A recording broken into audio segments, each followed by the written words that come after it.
Shayla, thank you. And right now we have State Insurance Commissioner Ricardo Lara on the phone with us with important and useful information for people who have lost their homes or have damage to their homes. What is the advice that you have for our viewers? Thank you. You know, first of all, my heart goes out. This is truly devastating. I think the most important thing we need to do now is, one, obtain a copy of your insurance policy. You also have to take note of your additional living expenses limits in your policy, and also track all your additional expenses. We got to make sure we document all conversations with your insurer or an adjuster. And what we're telling people right now, look, the most important thing is to please access safety, stay away from the area, don't rush into any decisions, and to call the Department of Insurance. We have people live on the phone that can help people address these issues. Insurance can be very complicated, especially during these very stressful times.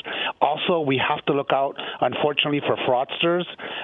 There is a 3-day cooling off period. Please do not sign anything with any public adjuster until you speak to your insurance company, or you can call our office. We can check their license and verify them. It's 1-800-927-4357. It's very important that you have somebody on your side. The department's here to be your advocate during this very stressful and really traumatizing time for our community. Well, that is such amazing advice, to give people encouragement to be patient and to not sign anything right away. But Mr. Lara, I have to ask you a challenging question here as the insurance commissioner. So many neighborhoods across this state are being refused insurance coverage for fire, and the insurance companies say it's because of all of the devastating fires. What are you going to do? What is the state going to do to hold these insurance companies to the fire, so to speak, and make sure that people, this is the Palisades, Altadena, Eaton fire. These are people who are not living in areas necessarily that are worried about fire, and they might, after this event, not be able to get fire coverage. What will you do? What will your office do to make sure that people in this state can still get fire coverage? That is a great question, and I can tell you now that the governor has declared a state of emergency. We now are going to move towards protecting those homeowners and those communities and those business owners from being dropped from their insurance company for a year. That is a protection that we did when I was in the legislature and signed into law, to make sure that we give people time to make the appropriate decisions for themselves and their families. The last thing we want is people signing things under duress or under trauma. Now, what we've been working on has really been being able to modernize the department. We have been operating under 20th century regulations for a 21st century problem. We know climate change has been particularly devastating, and these communities have been hit back to back with fires, as we're seeing throughout the entire state. We have some commitments now with the changes that we've made in our regulatory scheme. We've seen some announcements now from insurance companies coming back, growing into these communities, and we have a plan that we're going to be implementing this year. And we're starting to see already insurance companies come in. We need to make sure we allow them to use technology so that we can better track and understand how these fires are reacting. And we also need to make sure that we're adjusting the price of the risk. And this is one thing that we all can work together, is bringing down the risk, ensuring that we're building up to code. Now the challenge is, what do we do with folks who are on limited income, that cannot afford to make these mitigations to their home and harden their home against fire? And this is where we're working this year to create programs, specifically grant programs, to help people replace their roof, fortify their home, because that's how we transform these communities and make insurance companies come back into these communities. So we have a lot of work to do, but at the moment right now, please, we're just asking people to call our department. Do not sign anything under duress. This is a very traumatic moment, as you've been hearing from folks, and we want to let them know that, please look out for fraud. Do not sign anything, and we're here to be able to help them through the entire process. We'll be there since day one, and as soon as the the first responders allow us to come in, we'll be talking to folks, and we'll set up our shop there to talk to people and help them through this process. I just want to clarify, what do you mean about warning homeowners not to sign anything under duress? Just clarify that for our viewers. Absolutely. As you can imagine, this is a very traumatic moment, and we haven't had a moment to really talk about the trauma that it is to come in. And so now families are not only evacuated, often what we've seen, unfortunately, throughout multiple fires and different years throughout the state, is that you start seeing out-of-state adjusters come in trying to, cut a deal with homeowners, saying, well, we can give you 70% of what you're entitled to when you're really entitled to 100%, or depending on what your policy says.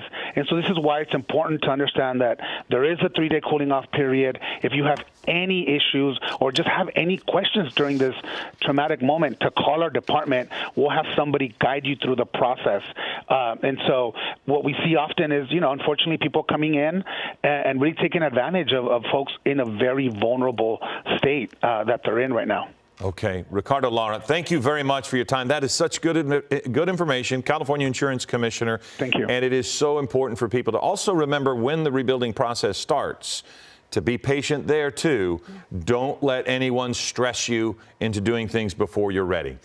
We are on the air once again 24 hours after we started our coverage of this Pacific Palisades fire. Along with Giovanna Lara, I'm Philip Palmer. This is a special edition of Eyewitness News at 11 a.m. From yesterday, we went from the Palisades fire to having 4 fires burning across our area. That's right. And here's the latest on those 4 fires burning in our area. Governor Gavin Newsom has just announced that the California National Guard has been deployed in this battle against the 4 fires. In the Palisades fire, more than 5,000 acres are burning, and that fire is growing. It's 0% contained right now. There have been no fatalities, but officials say there are a high number of civilian casualties from people who refuse to evacuate. More than 1,000 structures have been destroyed. Now, the Eaton fire has grown to more than 10,000 acres. Sadly, in that fire, there were 2 civilian fatalities, but also in that, no containment. Officials say that fire continues to grow as well. The Hearst fire in Sylmar, it is now more than 500 acres. Again, that fire not contained. And the latest fire is the Woodley fire in the Sepulveda Basin. It is 30 acres and, like the others, is not contained but is not spreading at last word. And the thing is, loss is so significant because the firefighters were stretched so far, so wide, and it was in combination with this incredibly dry weather and the fact that we had this massive wind event, this Santa Ana wind event. And everybody realized the difficulty that the firefighters faced. But when they held a press conference this morning, it was almost shocking to hear what authorities had to say about the resources available to fight this event. No, LA County and all 29 fire departments in our county are not prepared for this type of widespread disaster. There are not enough firefighters in LA County to address 4 separate fires of this magnitude. We were prepared. We did get state pre-position resources that came from Northern California that were up in the Santa Clarita Valley. We did hire additional firefighters from the LA County Fire Department and pre-positioned them in the Santa Monica Mountains. The LA County Fire Department was prepared for 1 or 2 major brush fires, but not 4, especially given these sustained winds and low humidities. Like our Director of Emergency Management said, this is not a normal red flag alert. All right, and that was LA County Fire Chief commenting. Anthony Maroney. Anthony Maroney making those comments. And we are also waiting on a press conference with Governor Gavin Newsom. I believe you're looking at live pictures in Santa Monica where the governor will be approaching a podium at some point to deliver his remarks. But again, these are live pictures. And is that the governor approaching? Not yet, no. So again, we expect to hear about the state of emergency that the governor and help that he requested from President Biden. They were in communication yesterday. And Gabe Santos is in Air 7 today. He has been above the Palisades fire, and One of the things, Gabe, that we're seeing now that you're able to be up and flying over this is the devastation. I mean, we knew it was bad, but with ground crews all over these two fires last night, we still could not really get a perspective of the loss, and you are absolutely able to do that from Air 7. Yeah, Philip, I am in complete shock of the amount of destruction that we're seeing here. What you're specifically looking at right there, we believe, is the communities in the area of Palisades Drive, but we were looking earlier at a community near the Rustic Canyon area, just north of Chautauqua and Sunset. That is a community that, you know, all of the streets to the north of that, it appears that almost every home, I think I can safely say, appears to be a complete loss there. And that is just shocking to see, and even shocking to say, as this firestorm really continues here. The Palisades fire continues to engulf a number of these homes in this area. And a lot of that fire activity still remains to be pretty intense. You can see there just that one home in particular, two homes, a complete loss right next to it, and then a home right next to that appears to not have any damage so far. So it's very strange how, you know, the fire kind of goes from one home to the next home and then skips a home and then burns two homes after that. I've never seen anything like this in the Southern California area. I said earlier that in some of these neighborhoods, it looks, the amount of destruction appears to look like a tornado or a hurricane kind of swept through the area. That's the only thing I can think of to really compare this to. And this thing is still burning very intensely. There's still low, the wind conditions, very low level, are still such that we don't believe that LA County Fire and LA City Fire are performing water drops at this time. We were hopeful earlier when we saw their helicopters up and kind of investigating the area. They were kind of testing the waters, so to speak, but we never personally saw them make any water drops. I did see another one of the fire retardant tankers make a pass of the area. We didn't see them do a water drop, but we're hopeful that maybe one may be coming soon, or a fire retardant drop. Just the fact that they're here in the area, that's definitely some good news, and they work a little bit of a higher altitude. They're not quite in those canyons and valleys that the fire helicopters are in, so maybe, hopefully, they'll be able to start making some progress on this fire and turning this into an aerial attack and basically seeing what we're very much used to seeing in a lot of the fires we see. You know, they don't spread like this. They don't go from home to home like this because our fire crews and the air crews from the LA City Fire and LA County Fire are just so amazing at what they do. But when you have wind conditions like we've seen over the past 24 hours, they're just not able to do what they do because it's so dangerous even for them. So unfortunately, we didn't have that resource last night, and apparently we still don't at this particular time. Now, we're at a much higher altitude. We're about 8,000 feet. So we're a little bit more able to just kind of, you know, float above those surface level winds, and they're not affecting us as much at this very high altitude. But that's definitely a consideration for the fire crews as they work at a much lower altitude. Now, I want to point out the two other fires that we've been talking about. There's been the Woodley fire and the Hearst fire in the San Fernando Valley. From our perspective here at 8,000 feet, the Woodley fire appears to be completely out. There's no smoke I see coming from that fire at this time. I know fire crews are still on scene there. They're making sure hot spots don't spread, as it is a little bit windy across the valley floor. So they're going to stay on scene there, but there's absolutely no smoke that I see from that fire at this time. Looking over to Sylmar, as I'm looking directly at Sylmar from our vantage point here. I'm going to have Josh, our photographer, stay trained on the Palisades fire, but looking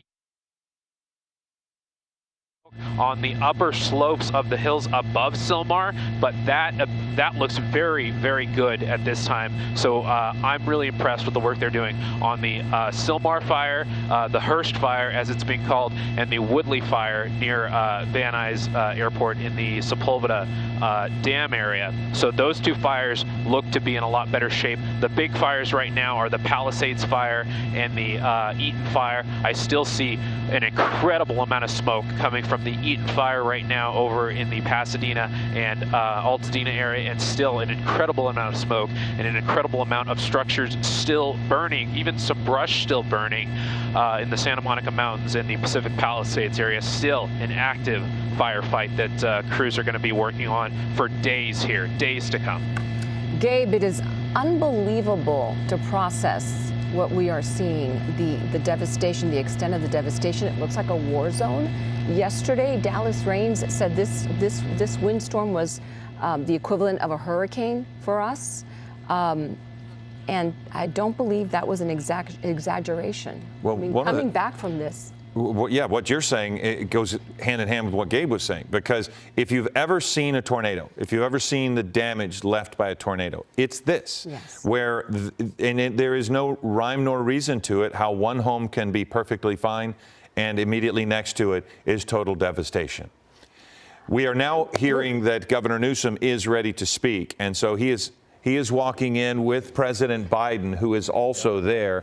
And again, we also wanted to point out and note that we were just getting from the White House. The president is directing the Department of Defense to provide additional firefighting personnel and capabilities. We're just getting that word. They will probably make a more formal announcement now. Apparently also 2 modular air firefighting system units are being deployed from each of the California and Nevada National Guards, and then 10 Navy helicopters with water buckets that are en route from San Diego. So the firefight clearly not over, but that information that I just read to you is now coming from X, or what was formerly known as Twitter, right. And we're looking at the 2 that are about to speak. Right, and we heard that Governor Gavin Newsom was also deploying the National Guard to this area to help in the firefight.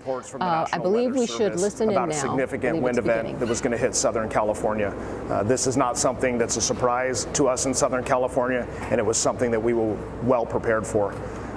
Based on those predictive conditions of wind gusts up to 100 miles an hour east pushing offshore, we began increasing our staffing, local, state, and federal agencies. Hundreds of firefighters began moving on Sunday afternoon from Northern California into Southern California. My local partners began upstaffing their own fire stations, helicopters, fire engines, hand crews, to be prepared for an incident like this that occurred. Those resources were pre-positioned in counties throughout Southern California for an event just like this. And on Tuesday morning, the Palisades fire began. I'd now like to introduce you to Chief Crowley, who can touch on the Palisades fire. Chief. Thank you. Thank you so much, Mr. President. I'm here just to provide you a brief on 3 significant fires that have occurred within the city of Los Angeles. With that, I'm going to be focusing on the Palisades fire. That fire broke out yesterday morning around 10:30. We did pre-deploy a number of resources. We knew there was a potential for a significant threat to our constituents due to the weather event. High winds. I've never seen the winds in my 25-year career. So we leaned forward as much as possible and pre-deployed. With that, we had a significant amount of fire that occurred. We had an aggressive fire attack. The fire has grown from originally 10 acres to 10,802 acres as we speak. It's an active firefight with our firefighters, and they're doing their very best to protect our people within this area. Interesting enough, because of the winds and the low humidity, we had a second fire also break out, and that was the Hearst fire, which is just north of that area. Again, this was close to 11,000 acres. This is close to 500 acres that also broke out. The information that I want to share with you is also the significance of multiple fires in the area within the city, but also the county. That's the second fire that actually came out, and we're actively engaged in that firefight. The third fire then broke out this morning at 4 o'clock in the morning, in which we have an active firefight there as well. We're working with our local jurisdictions, our state, regional, as well as federal. So we're doing everything we can to protect life first and property next. We'll go ahead and then pass this off to Police Chief McDonald. Thank you. Thank you, Chief. Mr. President, it's an honor to be able to be here and be part of this and represent the men and women of LAPD and policing to support our partners in the fire service. what we saw here in the last 24 hours is unprecedented. I've never seen anything like this. Fires driven by the type of winds that we saw, up to 100 miles an hour. Our role out there is strictly support, to be there for evacuations, to get people out of the affected area, to be able to provide for traffic control, and then crime suppression as the fire is fought. And some may come in and try and take the opportunity to go into these homes and steal from them. So we're going to be on top of that.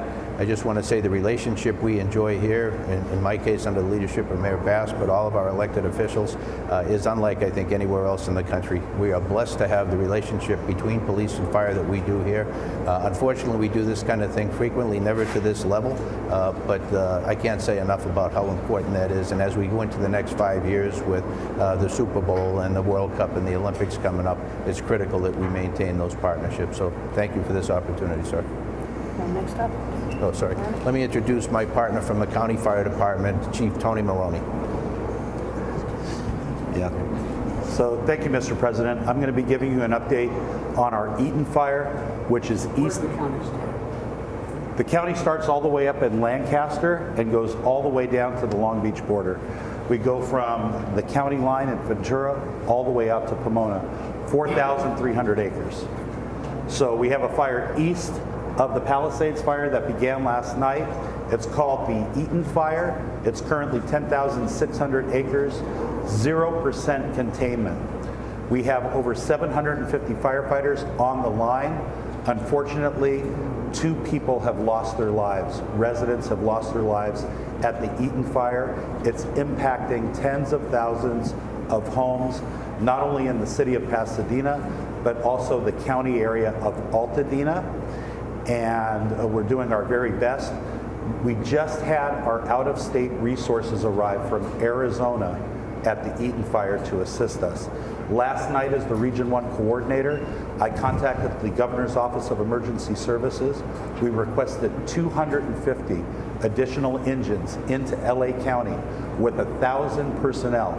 We also are using our compacts with other states like Arizona, Nevada, Oregon, and Washington.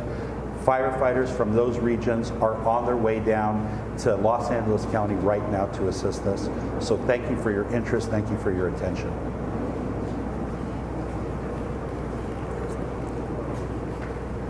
Governor asked for a declaration.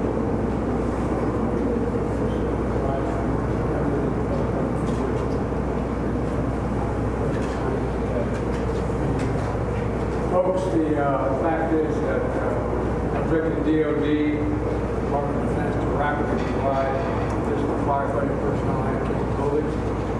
Also, the California National Guard is adding 2 modular air firefighting systems units and 2 more are being ready for the National Guard, the Nevada National Guard.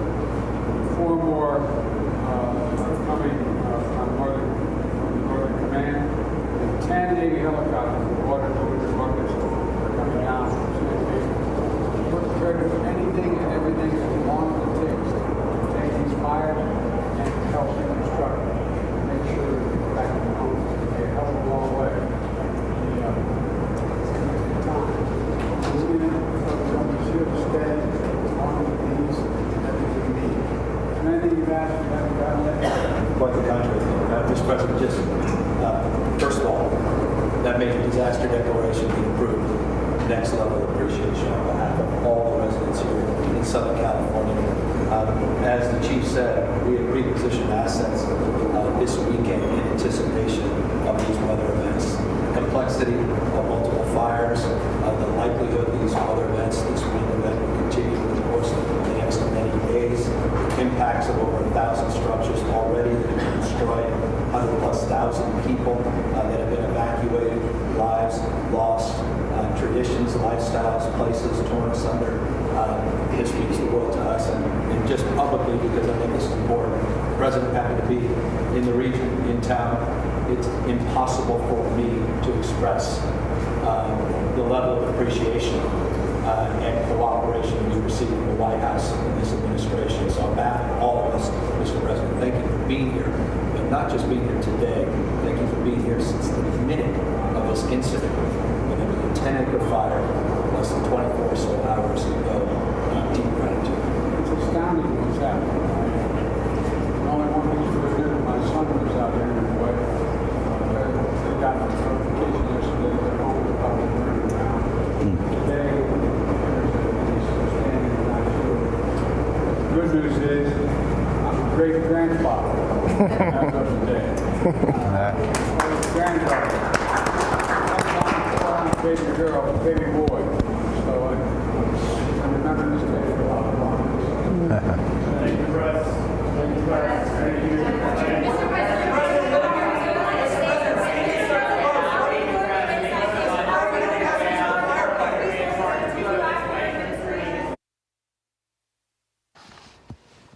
All right, you've been watching a live press conference with city leaders, the fire chief, LA County, the LAPD chief, the fire chief from LA City, and of course President Joe Biden, who was present there with Governor Gavin Newsom. They have been in communication since the start of this disaster. We can now declare it a disaster. A national disaster, someone referred to it as yesterday, early in the day. And so they gave us the latest rundown on the status of those fires. They were filling in the president about the firefight. And then we did hear some remarks, but unfortunately the mics weren't great and we couldn't hear what he was saying. He did not move up to the mics, but I did hear enough it bears repeating what the White House has released via X or Twitter. The president directed the Department of Defense to provide additional firefighting personnel and capabilities. So there's a lot going on. He basically listed off what we had told you just prior to that press conference about the 2 modular air fighting system units, which are deployed from each of California and Nevada National Guards. And we'd also mentioned that Governor Newsom had talked about that. 10 Navy helicopters with water buckets are en route from San Diego. Now, that was what he said off mic, which we were barely able to hear. But what I noticed in this shot while you were speaking, I saw fixed wing aircraft, and it looked as if that was one of the spotter planes. So maybe they are able to start using some of these resources to start in the air fight from this. And again, Air 7 able to get up and flying over Pacific Palisades. We were talking with Gabe Santos earlier, and the wind speeds at elevation where he is are a little bit less than what you're seeing at the ground level. And then as we talked about, you can see from the plumes of smoke now that they are at least getting up a little more. It is not laying down quite as dramatically as it was yesterday when the wind was blowing at prior to its peak. Last night was its peak, but it was really bad blowing yesterday. Yeah, of course, we're hoping that this indicates that they will be getting the air assistance that we so terribly need. We're going to get to Josh Haskell. He's in the Palisades area. And Josh, again, we've been saying for our viewers, you grew up in this area. You know it very well. We've seen, dozens and dozens and dozens of homes devastated in this neighborhood that you, your roots are so tied to. What is your update? And I first have to ask you, did your parents get out okay? And how is your parents' home? Thank you for asking. Yes, they were able to evacuate, had not been able to check on their home. Gabe Santos has been over that area, and it's just concerning as so many people now are hearing about their homes, some of their most valuable possession via Air 7. And they're just not sure, is that their home? Is that the home? It's hard to get up into these areas. They are on where the western edge of this fire is. I want to make something clear because I've been getting a lot of questions about this. There's really 2 flanks of this fire. There's the western edge burning towards Malibu, and then there's the eastern edge where I am. I am in the Palisades Riviera at Rivoli and Amalfi right now, and that eastern edge of the fire is in the Palisades Riviera community around San Remo, right above Sullivan Canyon and Mandeville Canyon. There's a lot of fear that overnight the fire was going to make it all the way to the 405 freeway. That has not happened yet. Most of Brentwood at this point, from what I can tell, has not been directly impacted, although the fire is very, very close. But we are in a very dynamic, difficult firefight right now as we're showing you some live pictures on Rivoli. I have 3 homes here that are complete loss. Firefighters are having such a difficult time with the water pressure. That's something we've been reporting on for the last 24 hours. And I'm having firefighters come up to me and say, do you know what's going on? Do you know that there's barely any water pressure and we're having such a difficult time with the fire hydrants? And finally, within the last 30 minutes, some more engines showed up. They're getting a handle. I do believe that they're going to be able to contain it to 3 homes on Rivoli, where I am right now. But that is something that I'm dealing with. Something else I really want to share, Philip and Giovanna, that I'm seeing that just shows the dire nature of this situation that I have not seen at many other fires that I've covered, is that I'm seeing civilians show up. I met a man with a shovel. He said he's from Santa Monica. I'm here to help. I'm not a firefighter. I don't know what to do, but I had to come here and help. I saw another gentleman.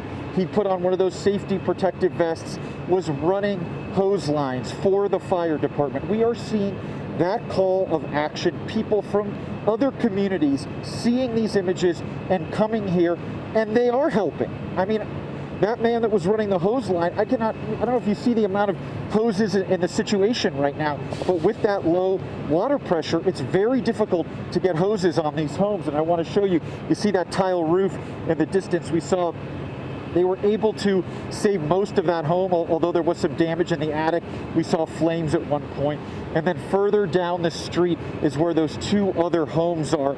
And that is really the situation here. And I wish that I could tell you that this is the only part of the Palisades Riviera that's on fire, but that is just not the case. We went up San Remo earlier. There were homes that were on fire. And so there's just so many different sections that are on fire still in Pacific Palisades. And as you can see, the wind is blowing. I said about an hour ago, I did see some planes circling, but I have not seen any drops, and I have not seen those planes now for about an hour. So Philip and Giovanna, maybe they went up, they checked things out, and then maybe they just felt like it was too windy. And the wind continues to blow, and homes continue to burn here. It's absolutely devastating. Okay, thank you, Josh. And we're gonna talk a little bit about that ability to drop water from Gabe Santos. But I do want to, as we go to Gabe, I want to point out one of the things Josh was saying about people helping people. At the press conference this morning, I think it was very important. One of the representatives of DWP was saying, if you're not anywhere near this fire, you can help by not using water today. Right. They are having to redirect so much water to these 4 fires that we're talking about. 4 times the amount of water normally used is being directed to the Palisades. You don't have to be anywhere near there. Just don't use your water today and save those resources. Gabe Santos is in Air 7 right now. And Gabe, what is it like for firefighters who might try to fight this from the air? Are the winds still too high down low to make those drops effective?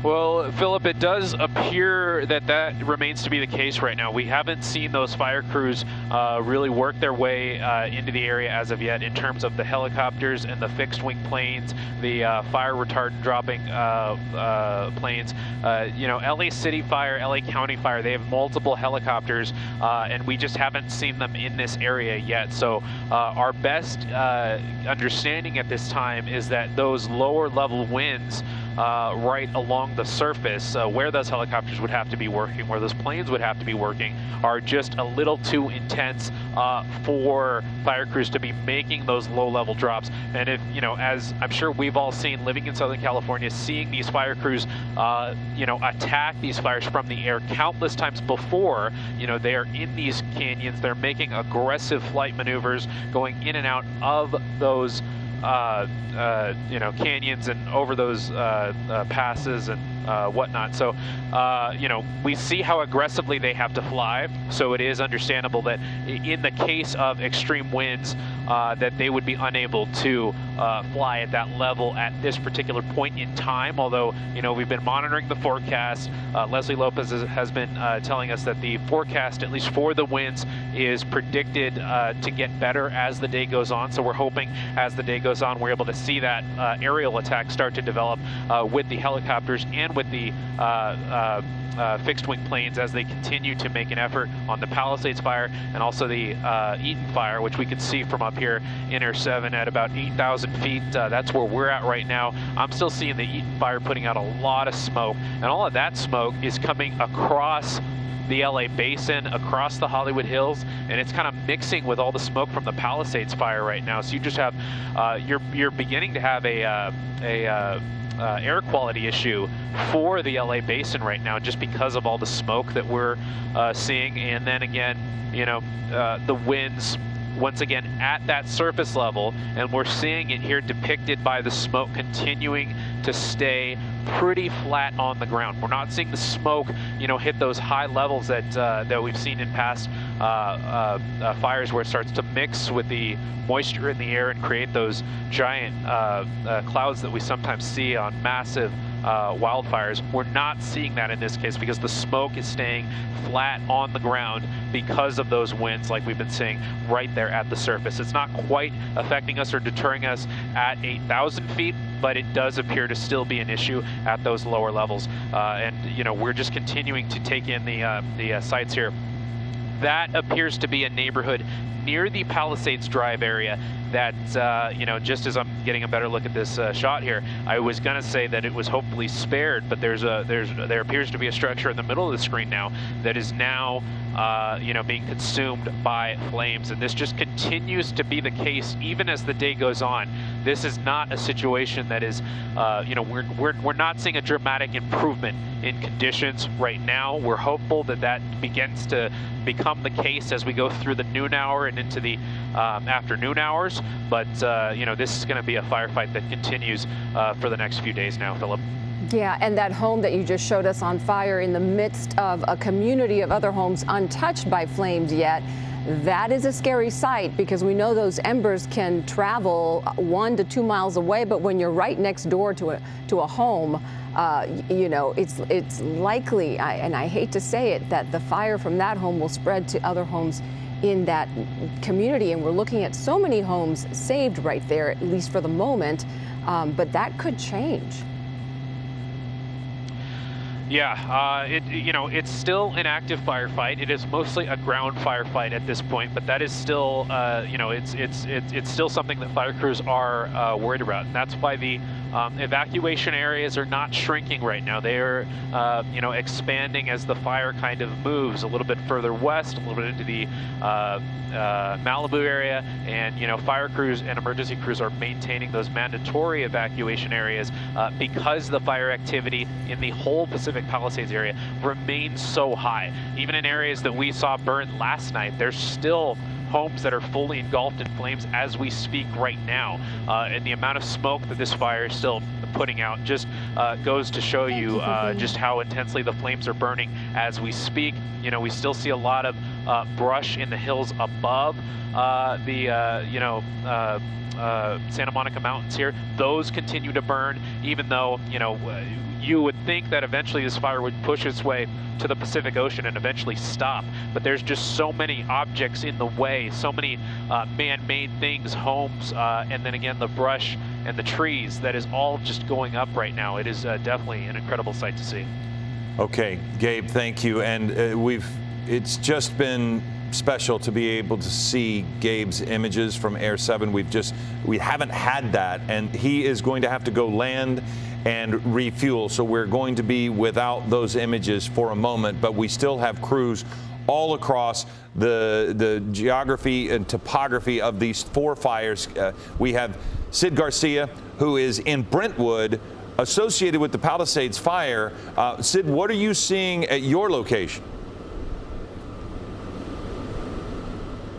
We are at the top of Altamora Drive, and behind me, this was a 15,000 square foot home. We've been seeing it burn for much of the morning that we've been here. It's a total loss right now.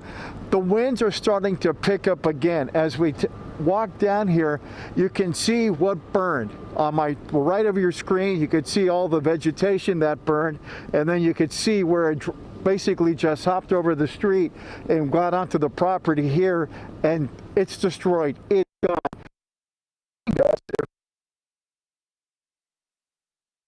The road, You see the pink on the top? That's the faucet that was dropped here about a half hour ago that pretty much nailed us. It got our van and it got us. That gives you an idea of the aerial assault that's going on up here as the winds are still pretty strong. We hear in the distance helicopters and planes. We've seen them both. A couple of helicopters flew by here. And as you guys were talking about earlier, sometimes when you get up here, it's just too windy to drop something because it just dissipates. But there was a lull in the winds. The plane came by, dropped the faucet check, and then went on its way. So this part of the hillside is protected by the fire retardant. But you look around here and you see what the fire did yesterday. And off in the distance, you see smoke as well from our vantage point. You've still got some fire apparatus up the road here, this private road up here, basically just keeping an eye on things up here and protecting the structures that are on the other side of the hill here. And as you turn around here, you could look at the trees here. It gives you an idea that the winds are still blowing pretty good up here. There's a couple of little spot fires on the property here and along the street. But for the most part, you got one house up here on the top of the drive destroyed. The mansion behind us, it appears, well, it's still standing. I don't know how damage there was done to it, but you could see where the fire burned all the way up to the property line as well. Earlier today, all right, I think we are definitely having. It was pretty dark about an hour and a half ago. The wind has blown that out. But above us, you can still hear the choppers. All right, around here. Sid. So up here, and a lot of smoke. And I know we're having issues up here with our signal because that's just how things are up here. But again, there's a lot of air activity around us up here in this area in Brentwood at the top of Altamura Road. Let's send it back to you. All right, Sid Garcia, thank you for that report. And I know we're having technical issues, so I won't ask you a question, but the best news we heard from Sid is that there is an air fight underway right now. We heard that there was a fixed wing aircraft that dropped some Phosgene, and he said he was hearing some helicopters above him. So that is tremendous hope that you know, we can hopefully see in the near future firefighters getting the upper hand on these flames. Well, and we do have Air 7 still up, still able to get some images. So you do know that they're up there.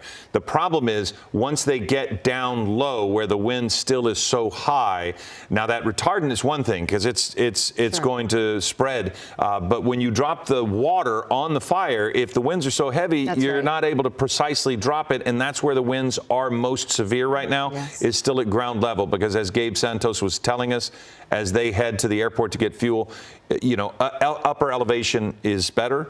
And also we heard from Scott Reifer earlier, the difficulty for Air 7 is landing. It's not flying. When they're up, they're okay, but landing with the winds as high as they are at the surface, it becomes dangerous for them. So yeah, we're hopeful and, you know, really hoping that they get back and get on the ground safely and this is a tremendous firefight effort. And we've got Shayla Girardin following the progression of the winds. We are hearing that hopefully by 6 p.m.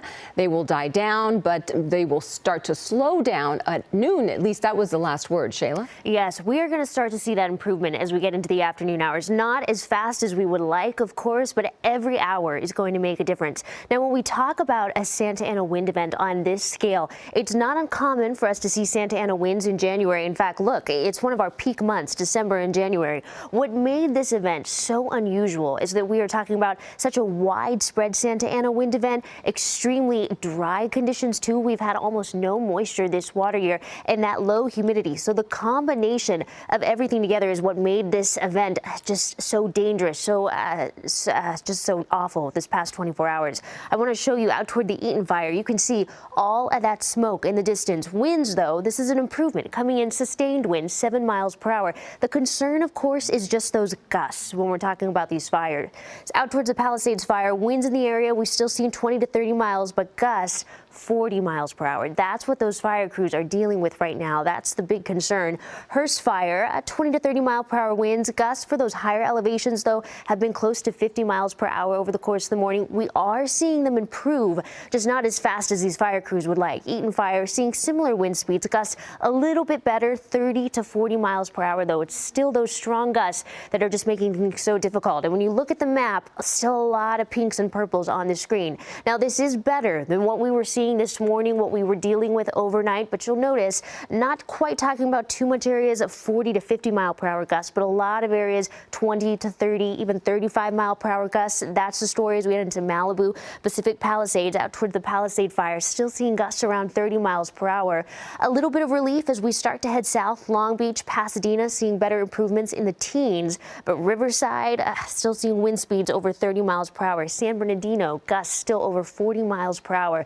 And then moving farther south, closer to the 20 to 30 mile per hour gust range. Now, these are going to continue to improve as we head into the afternoon hours, but it's those winds paired with this low relative humidity. We are still seeing widespread humidity. Look at this: Ontario, Palmdale, Lancaster, all in the teens. As you head closer to the coast, Santa Monica is still at 3%. I mean, that is a combination paired with these winds that you never want to see, and it's what's making this firefight so difficult. But we keep talking about this hope on the horizon. I want to show you, this is out toward the Eaton Fire. This is a big improvement for these fire crews. If we can see these wind speeds start to die down to the teens over the course of the afternoon, they do pick up once again once we get to this evening, seeing gusts for a while around that 30 mile per hour range.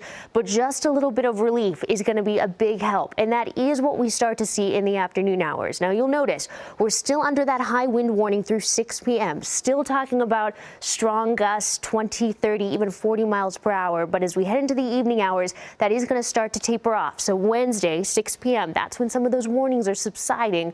And as we head into the overnight evening hours, some calmer conditions in the mix. Now, we're still going to be talking about fire weather through the end of the week, still breezy conditions. I mean, but Philip, Giovanna, hopefully, as we head into this next day or two, that's going to be what those crews need.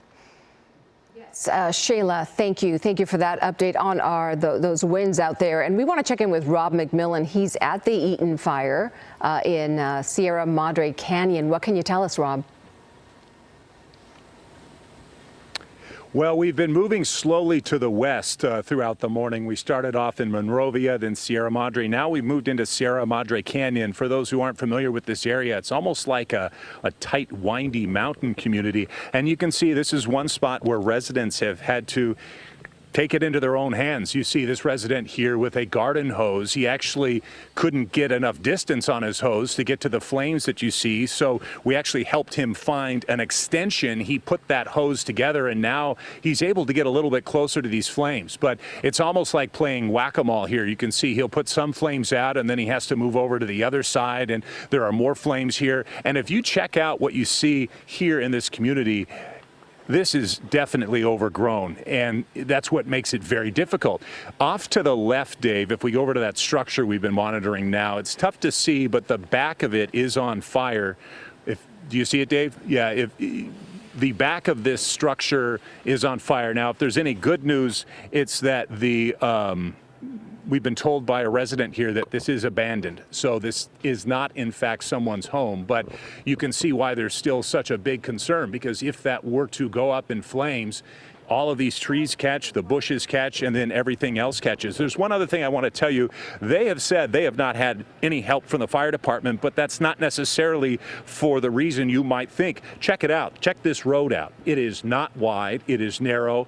Up and down here, it's windy. You have trees on either side. You have lots of issues with clearance from the top. And just to get to where we were, we had to go over several bridges where there's weight limitations. So the fire department physically can't get up here. That's why residents have had to take things into their own hands. Now, earlier we spoke with a woman by the name of Danica Patton, telling us about what the past 24 hours has been like for her and everyone else up here. You live here in the Sierra Madre Canyon? Sierra Madre Canyon, yes. Tell me about the weather the past day and a half. It's been, I mean, you haven't been able to see, 5 feet in front of you until just recently, since the winds have shifted, which is thank God, but... a lot of smoke? Beyond smoke, ash everywhere. Mm-hmm. What kind of response has there been from the fire department? 0 up here. zero. Just because if you look at our roadways up here, it's so tight and condensed, it's hard to fit anything up here. So you guys are pretty much on your own. We're left to do this on our own with hoses and just the neighbors coming together. And What do you make of the past 24 hours? I've already lost my own home, so Sorry. You're helping out? Okay, thank you for your time. Again, she's already lost everything, but she remains behind to help her neighbors. Again, at times it can feel almost hopeless. You've been watching as this structure appears like it's going to catch. I'm not sure this gentleman's going to be able to stop it with this hose, but he's doing the best he can, as are all of the people up here in Sierra Madre Canyon. One thing to note, as you were looking up, once you check it out again, look at these trees. Hardly any movement at all. From what she was telling us yesterday, it was almost like hurricane force winds, but the weather definitely much improved for now. Back to you. For now, though, I mean, Rob, that's got to be terrifying for everyone around, because if that house does catch fire further, I mean, look at the brush behind you. I mean, I don't know how you Very stop dry. in that area a fire of that if that house fully gets involved.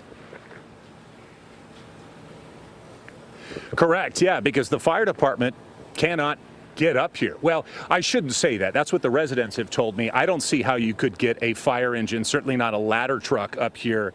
Again, there are several bridges we had to go over with weight limits, so that would lead me to believe that the residents are right, and which is why they're having to take matters into their own hands.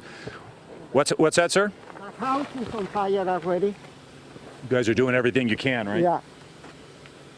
Yeah, the hose cannot reach over there, but I went up there and it's on fire already. You can see it from here inside. Yeah. So what does that mean? I mean, you guys going to have to leave? No, I don't know. This thing has a lot of water already. It won't come down. But the house is going. There's no water to go over there. All right. Thank you, sir. Yeah, he's the gentleman we actually helped find this extension for the hose to try to climb up these stairs. Before this, they were down there trying to shoot the water as high as they could. He finally got all the way up to the top of the stairs there, but you heard it. We're not going to go climbing around up there like mountain goats, but he was back there, and he says the back of that structure is now completely on fire. So yes, I would say it's only a matter of time before the entire structure is on fire. There, that's a shot right there that you can see it. Rob, thank you. I'm feeling anxiety just watching this. This is, my heart breaks for those folks, for Danica, whom you spoke with, and this gentleman who tried so hard to save his home, and he was saying he can't get, the water doesn't go back far, doesn't go far enough or close enough to the home to be able to make a difference, and he's walking away hopeless. This is very, very hard, very hard for so many of us here in Southern California. Yeah, it's the whole back hillside is now on fire. Well, Rob, you've got to leave. Yeah, as well. check this out. At some point, you've got to go, because if those trees catch fire, it's going to spread very quickly, and it looks like that's a tree that's right next to the burning element of the building. You guys need to get out of there. Yes, and I would hope that the woman he spoke to, Danica, got out, that all of the folks there who are staying behind and trying to save their homes. Well, you can't get water on that fire because of the hose situation that you just talked about. This is... And that's why the air assault is so crucial for firefights. I know there's nothing we can do about it due to the winds, but, you know, that makes the difference. It's a huge difference. Okay. Thank you, Rob and Bill, for that part of this story. And we're going to continue our coverage with Annabelle Munoz, also at the Eaton fire in Sierra Madre. How is it looking there? Giovanna and Philip, you heard earlier in the news conference, you heard officials say that Arizona firefighters had just arrived, and it's a good thing that they did. You can see Timber Mesa fire behind us, as well as the Arizona State Fire Department. And let's go to video of what we saw when we first drove up this road. This is Santa Anita Avenue near Grand View, and the ridge that's behind me now had started catching fire. A lot of that brush we saw, it was really concerning morning because the winds picked up as well, and there's a lot of tall trees here, several palm trees right next to the homes in this neighborhood. And these firefighters were up there with chainsaws, with shovels, with hoses, really putting this fire out. They actually just started leaving this area, but we spoke with residents who evacuated last night. I'm here with Eugene Chen. His home is right up against this ridge. He's lived here for roughly 30 years. He tells me this is the closest a fire has ever gotten to his home, and he evacuated last night, came back this morning. Eugene, how are you doing, and what do you make of the work that the firefighters just did here this afternoon? Oh my God, unbelievable. My wife called me, said our house might be gone, the windy, the smoke. So when I come up to see those firefighters, especially Arizona, from they bravely and fighting those fire for the house, for the I really appreciate. And this is the closest one we ever have. I think during the last 20 years, they have 3 big fire, but this one was the closest one.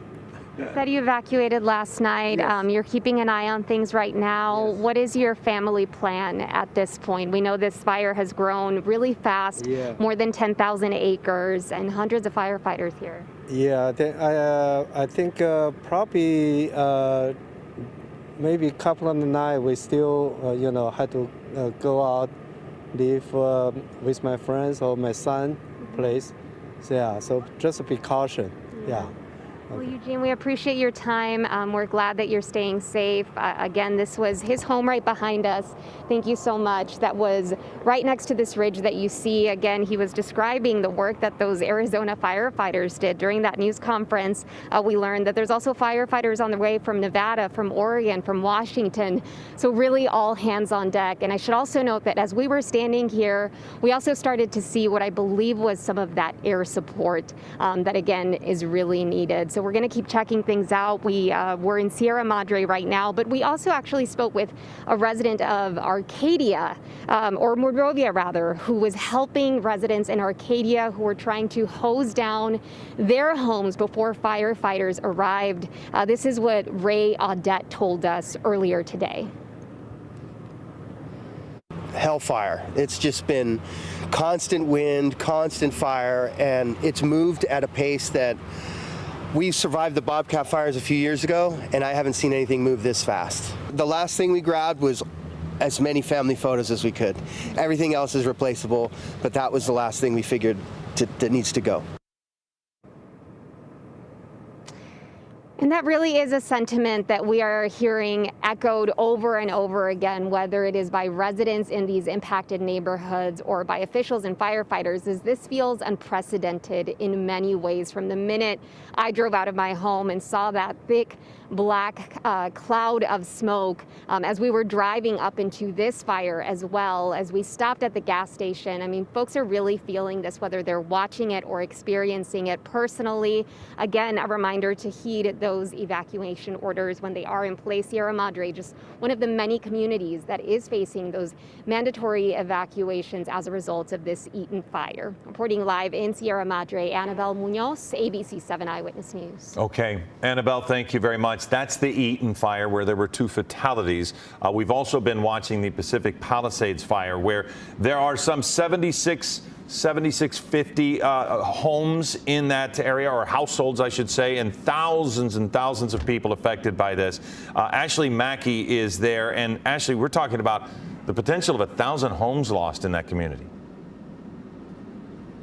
Absolutely. We spoke to a resident earlier. He's been here for 65 years. This is the Castle Lamar neighborhood. I'm on Tremonto Drive. He says about 40 to 50 homes just in this neighborhood alone have been destroyed by this massive fire. If you take a look behind me, of course, we've been talking about those winds that have been posing a great challenge to firefighters, but I also want to show you this downed tree right here in the middle of the street. a lot of these have been happening, and it's making it very difficult for firefighters to navigate through these different neighborhoods and these streets and fight these fires. This tree in particular, I can see some smoke, and one neighbor said that it has caught fire as well. I also want to show you this house right here. We spoke to the owner of this house. He was at work when his family had to be evacuated yesterday, so he came back this morning to this house, which, as you can see, is no longer standing. The only thing left standing is this brick chimney left of this house, this property. So many houses, so many homes have been destroyed, and people are still discovering that he was taking pictures of his neighbors' homes, trying to feed back information to them so they can get updates on what their homes are doing or what they're like, the condition of them. But just on this street alone, just in this neighborhood alone, so many homes have been destroyed, and firefighters are doing the best they can. We spoke with, like I said, that neighbor earlier, Randy Stokos, has been a resident here for 65 years. He was trying to save his home and save his neighbors' homes, and he was scooping water out of his jacuzzi. He said, I'm going to toss to his soundbite so you can hear what he was experiencing. I was bucketing out of my jacuzzi in a pool across the way at people's homes. I stopped a couple fires. I stopped one that went, and then it reignited at about 4:30 this morning, and thank God I woke up at the perfect time, and I got it, and I stopped it from burning my house. And it's a tough day today. Yeah, lots of emotion from the people we've been talking about. I turned around just so you can see that there's just no end to the devastation, to the damage. This house completely destroyed, this multi-story home. It overlooks the beach. You can see that you really can't see anything because the smoke has made it almost impossible to be visible. Right now, just walking by, we have a resident here. Can we speak to you? I'm a resident. Can we talk to you? What was your name? Yes. Okay. I'm talking to a neighbor who just lost his house. It's very, just, you know, words can't describe what the scene looks like. And you know, Al and I. Maybe you're going to see me on TV, but I'm so sorry for all my neighbors who've lost their homes. You know, I feel blessed. Our home is still standing, and I was helping firemen put out spot fires. And so you've been talking to neighbors, trying to update them on their... I'm sending pictures to my neighbors, those who... I just called my first neighbor who's our best friend and lost his home, and all that's left is a chimney. You know, it's... So, this is him on the phone, so I'm sorry for the neighbors who lost homes, and you know, this is going to take a long time to sink in. I heard you say you've been helping the firefighters put out different spot fires. Neighbor's backyard, a deck caught on fire. And so this brave gentlemen from Ventura County have been here since 10:30 in the evening, working overnight to save some of the homes they could. And that was Ashley Mackey's signal that seems to be breaking up a little bit. Just listening to that, gentlemen, let's put it in perspective, Shayla. There's 7,640 households in the Pacific Palisades and 1,000 structures burned. It's that we know of. That we know of. That is the official number right now. Right. When you look at it from 7,600, 1,000 of them or more, it seems that this devastation is going to touch every single person. It's just so heartbreaking. I mean, just watching this coverage from the studio, I can't even take my eyes off the television. It's so hard to see all of those families. I mean, these are not just houses, but they're homes. Still, it's so many unanswered questions, too. We are dealing with a once in a decade, perhaps even more than that, wind event when we are talking about what we've witnessed over the past 24 hours. And of course, we can never predict that it's going to be a fire event. event, but it has turned into that, sadly. But these winds are something we do not see every day. I pulled up some of the wind gusts we've seen over the past 24 hours. What's so fascinating about these wind speeds you'll see right here, these are not all from higher elevations. I mean, some of them are. Saddle Peak saw gusts close to 100 miles per hour, but look at this. Burbank Airport, Van Nuys Airport, Camarillo Airport. We're talking about speeds out by the airport. Burbank Airport saw wind gusts close to 85 miles per hour. Van Nuys close to 70. Camarillo coming in close to 60 miles per hour. Simi Valley, wind gusts at 77 miles per hour in the past 24 hours. I mean, these are incredibly dangerous, strong winds we're talking about. The good news is we are going to start to see them taper off. Not as soon, of course, as we would like, not as soon as those fire crews would like to see, but each hour is going to make a difference in that firefight. This is a lookout towards the Palisades fire where we saw Ashley just moments ago. Good news for those fire crews, we're going to start to see those wind gusts slowly die down. We're still talking about wind gusts at 30, 35 miles per hour, but as we head into the afternoon, that's going to lessen. We're talking about wind gusts 20 to 30 miles per hour. And look at the overnight hours slowly improving into the teens. Even tomorrow early morning, I do suspect we're going to see a little bit more wind than this as we get into the early morning hours of tomorrow, but not nearly the winds we are talking about today. And that's thanks to the setup we have.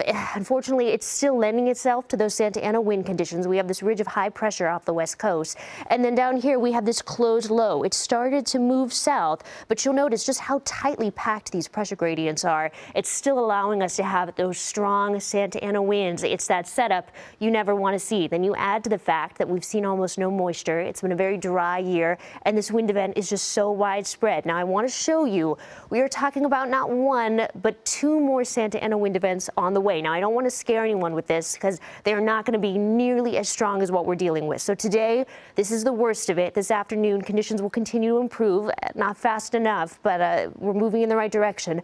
Thursday, the high wind warnings will expire. That's the good news for us as we head to tomorrow. But we are still talking about red flag conditions for the next 24 hours. That's not uncommon just because we're still dealing with very dry conditions out there and breezy conditions as well. Then we get a little bit of a break as we head into the weekend. We do have another setup for Santa Ana winds right now as we head into your Sunday and then again on your Tuesday. But these are going to be light to moderate, not nearly what we are dealing with right now.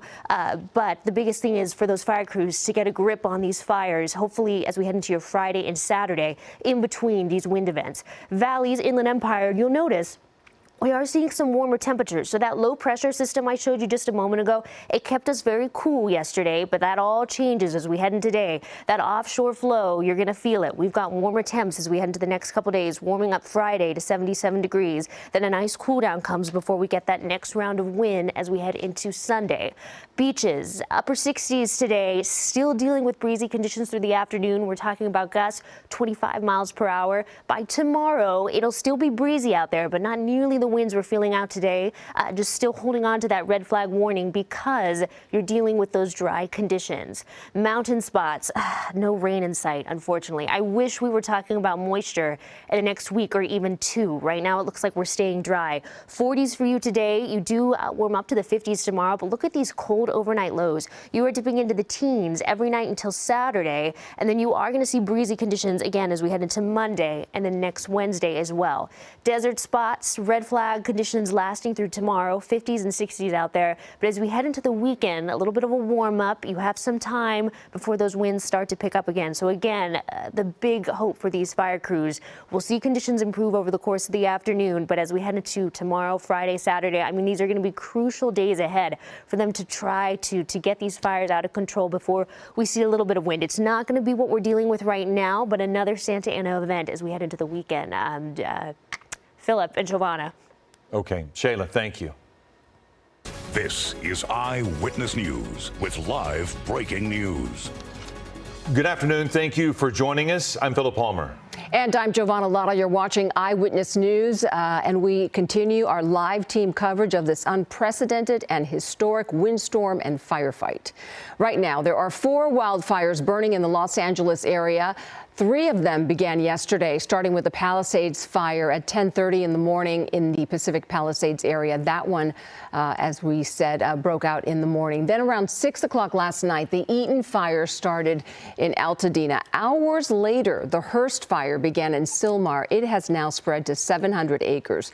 And this morning, a fourth fire broke out in the Sepulveda Basin, that one being called the Woodley Fire. Some promising news there. The Woodley Fire appears to be holding at 30 acres. The Eaton fire in Altadena has just exploded in size. At last check, 10,600 acres have burned. Sadly, in this fire, 2 people have died. Several others have been injured. Thousands upon thousands of people are under evacuation orders in Altadena and Pasadena. An evacuation center has been set up at the Pasadena Civic Center at 300 East Green Street. All schools within the Pasadena Unified School District are closed. Meanwhile, flames have ravaged the Pacific Palisades, destroying at least 1,000 buildings. The fire has jumped to over 11,800 acres. It's been burning since around 10:30 yesterday morning, as we've been telling you, fueled by these strong winds. Some gusts up to 100 miles an hour. Thousands of people have been forced from their homes in the Palisades. Parts of Santa Monica and Malibu are under evacuation warnings. The Westwood Recreation Center on South Sepulveda Boulevard is being used as an evacuation center. Evacuees are also welcome at El Camino Real Charter High School and the Pasadena Convention Center. We have reporters all over this fire, and we've actually had Air 7 above the fire for the first time this morning. Air 7 has gone to refuel. Rob McMillan is on the ground in Sierra Madre, and it looks like you have great news in what we were watching a moment ago, Rob. Well, we've actually moved to a different neighborhood, and it really seems like firefighters are fighting a battle they just can't win. They're doing their best to limit the losses, and that's what's happening here at this home behind me on Church Hill Road in Sierra Madre. You can see they're doing the interior of that house still very much on fire, but it does not appear to be a total loss. In fact, we've been watching as the fire department has been pulling out items from the home to save what they can. They've been pulling out boxes. We saw them pull out a large red telescope. Perhaps you can see it right there. So the fire department doing everything they can to limit losses. But again, even though for the person whose home this is, perhaps maybe even watching this all unfold right now, you got to think about it from the fire department's perspective. They need to make sure this fire is completely out, because if you go wide, Dave, you can see there's not a lot of brush clearance here, and it looks like there are a lot of these live oak trees that are just kind of scraggly in the area, reaching out, poking toward roofs, poking toward other trees. And if you go to the left here, you can see there's another home just off to the left, and that's how close this home is to the one that is currently ablaze. So we have firefighters from the Forest Service as well as the Corona Fire Department here, again, way out of their area, but that's what you see in these kinds of unified command situations. Firefighters coming here from all over the state, perhaps even soon to be from all over the country, because this is such a devastating situation here. Again, we're along the southeastern flank of the Eaton fire as it's moving its way east near the communities of Monrovia and Sierra Madre. Back to you. All right, Rob McMillan, thank you for that report. We had some technical issues with his report and weren't able to see all of his images, but thank you for that update. And we want to check in with Sophie Flay. She is also at the Eaton fire now. Sophie.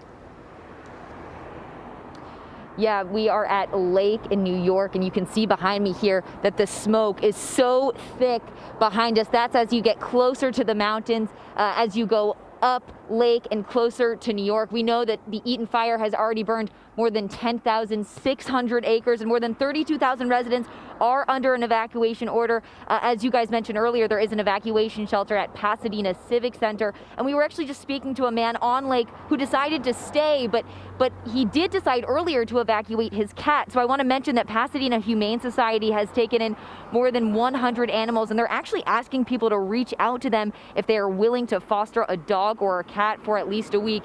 And I want to we had some bad service earlier, so we couldn't go live from this location, but I want to show you some video from Holliston Avenue. It was incredible work that we witnessed by neighbors. They were filling trash cans of water from one resident's pool and running it over to put out the flames across the street. Other neighbors using hoses, and they managed to stop some of the flames from spreading down spreading down the street. But as you can probably see, there are homes in that area on that street that are still burning, but they're doing their best. This is when, you know, coming together, knowing your neighbors can really pay off and help save homes and help save people. We also want to show you some video from Braeburn. We were there earlier today. This is video from the 1900 block of Braeburn Road, and dozens of homes there are gone, guys. And we spoke to one man who has lived on that street for years. They evacuated but came back at 5 a.m. to thankfully find their home still standing and began putting out the flames. Walking through that neighborhood, the man we spoke to, he just couldn't believe his eyes. It looks like a war zone. It makes me really sad to see such a beautiful neighborhood just get taken away in an instant. My mom and I were here at 5 o'clock in the morning, just watering down our house, protecting it, and thankfully it kind of saved us. But you know, some of these people weren't very lucky, and right now I'm praying and I'm just willing to help anybody who needs it. And yeah. Did you guys evacuate? Yes, we did. We went to my mom's restaurant in Pasadena and hunkered down there, and then we couldn't sleep, so we were just like, let's just go up, let's sneak up and see what's going on. And you know, we come and half the houses on our street are on fire, and we're like, oh my gosh, this is terrible. And we just kind of watched for a second, then we kind of flipped into action to protect our house now, and luckily that saved everything. So have you spoken to neighbors? What have they said? Honestly, everybody's just in shock right now. I don't think it's really hit anybody yet. It's just complete devastation, because this was a beautiful neighborhood. Like, there was a haunted house down the road that was there for a very long time. That house is burned down. Everybody, I think everybody should just come together and help each other out during this really hard time. What's your guys' plan now? Just maintain the house, make sure everything's good, and hopefully let this fire go by. And it's pretty unbelievable to walk through these neighborhoods here in Altadena and see these houses still on fire. I want to mention, though, that last night I was here, the wind was out of control, and as many of our meteorologists have been reporting all day, that we're expected to see a little bit of a dip in the strong winds at noon, just around right now, and that is what I'm feeling. The wind does not feel as strong down where we are on Lake and New York, but we do know that this fire has already destroyed at least 100 homes, and we heard the LA County Fire Chief say this morning that he has called in resources from Washington, from Nevada, from Oregon, to come in here and help them with this unbelievable firefight.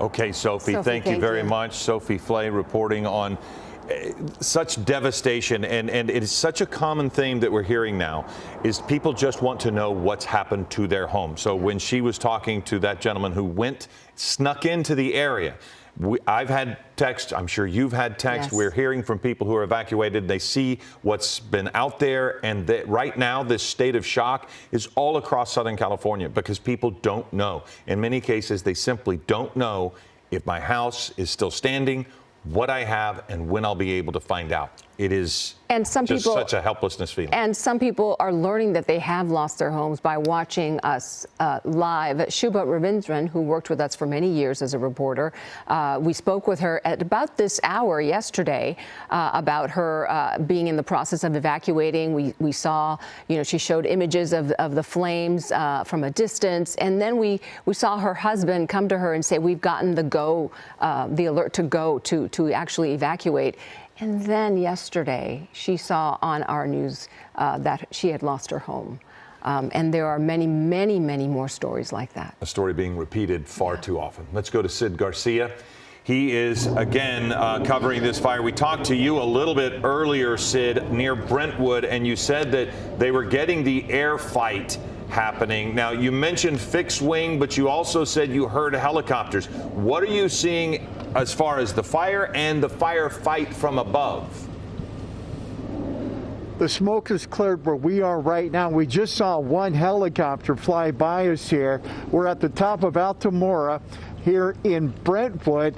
That house saved. At the top, you see the pink shade up there. That was the Phosjack that was dropped about an hour ago that hit our news van. one of the fire engines that's coming down here, that one was up there for structure protection because there's looks like another house up there on Altamora Road.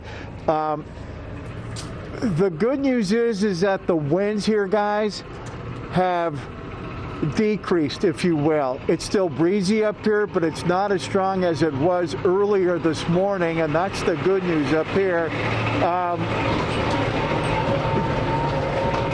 God only knows how long these guys have been working. Probably haven't stopped them since they arrived yesterday morning. But as we come down here, up to the left here, we've been just watching this house just smoldering. We looked on a real estate website. It was a 15,000 square foot home valued at close to $20 million. The fire, you can see, just ripped through here, up the hillside, and then caught that home.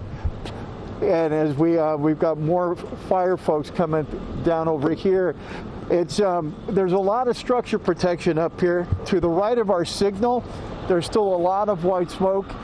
And these guys are coming over here. Thank you very much for the warning as well, guys. Be safe. Be safe. All right. They're making water drops on the backside of the hill if you want to get some footage over there. All right. That means you're able to get up there. All right, guys. Thank you. Be safe. Be safe. All right. You heard it from there. LA City Fire. Yeah. We saw one helicopter basically drop over here a couple of minutes ago. Off in the distance, you can still hear the helicopters, and that's the good news. But I got to tell you, as far as the weather is concerned, the velocity of the winds up here have decreased considerably. So maybe we're finally getting the break the firefighters need, not only on the ground but up in the air as well, that the winds are diminishing a bit so they can really go after this.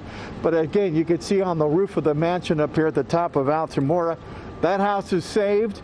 The FOSS check there is pretty much part of what was dropped here a little over an hour ago. And as we come back around here as well, you used to see a lot of smoke behind the camera lens. But you know what, guys? If there's some good news to report, the winds have died down up here. Let's send it back to you. For that update, some good news coming from Sid today, almost as if on time, right on cue. That's what the forecast was. Yes, yes. But we want to check in with Ashley Mackey. She's in the Palisades fire. Ashley, what do you have for us? It's still a lot of the same that we've been hearing all morning since yesterday, really. So many homes lost here. I'm still on Tremonto Drive here in Pacific Palisades. I want you to see this home. All that's left standing is this front-facing wall here. I took a step over there, and you could see just barely the ocean that's just over this cliff here. The smoke is still making it very hard to see too far ahead of you. You can see the garage is burnt down, and this is common for several of the homes. If you look just next to it, this garage here has the fire completely tore through and burned not only the garage and the home, but the cars that are inside are still smoking and on fire. Just this chimney left standing of the house. And again, like I said, a very common story, especially in this area. We spoke to the homeowner of this house just on the corner here, and nothing left of it. He was at work when his family needed to be evacuated, and he came back to see his home completely destroyed. He was obviously devastated, and there's so much devastation just in this area alone. You can see fire engines, fire trucks, firefighters are up here in this area trying to put out spot fires. We've seen Ventura County, several different departments all coming together trying to get a handle on these things. Just down the hill there's PCH and Sunset, and there was a school and some other homes also on fire. Trees have fallen down in the middle of the streets, making it very challenging for firefighters to navigate some of these roads. And obviously, again, the wind that we've been hearing and talking about is still very much a big threat to these fires, to these firefighters as they try and put out these fires. Reporting live in Pacific Palisades, Ashley Mackey, ABC 7 Eyewitness News. Okay, Ashley, thank you. And then, Ashley hearing the story of somebody coming back to find nothing, and then Annabelle Munoz, somebody coming back and finding their home still standing. These stories are going to break our hearts over the next days and months as we try to recover from this. Shayla is here now to talk about the weather, which it's not over yet, but it's almost falling right on the timeline that you guys have been giving us. Right about noon to 1 o'clock today, we might start to see some improvements. Exactly. We're moving in the right direction. It's not as fast as those fire crews would like or what we all want to see, but those winds are going to slowly die down every hour, going to make a difference. From Burbank right now, you can see this is the Eaton fire, all the smoke. And again, look at these wind speeds, 23 miles per hour. So the wind isn't gone yet. Unfortunately, it's not going to be gone all day. We're still going to feel the impacts of it, but we're moving in the right direction. We have several fires burning right now, so taking a look at the wind speeds in the area. Palisades fire, still seeing some winds 20 to 30 miles per hour. It's the gusts, though, that are going to continue to be the concern over the course of the afternoon. Moving up to the Hearst fire, we've seen gusts closer to 40, 50 miles per hour. It is improving. It's just not as fast as we would all like it to be, of course. Eaton fire, though, this is a big improvement. Winds in the area coming in around 10 miles per hour. Still seeing gusts close to 20 miles per hour. I mean, look at all the pink on your screen here. Now, the good news is earlier this morning, overnight, we were talking about gusts 40, 50 miles per hour consistently. Now, most areas we're seeing gusts in the 20 to 30 mile per hour range. Santa Clarita, though, still seeing gusts over 40 miles per hour. Pacific Palisades, again, very close to that Palisade fire, still seeing gusts 30 miles per hour this afternoon. As we move farther east, a little bit of relief, especially as you look toward LA, Long Beach, getting some calmer conditions, but Laguna Beach still seeing those gusts 20 miles per hour, 30 to 40 mile per hour gusts when we talk about Riverside, San Bernardino.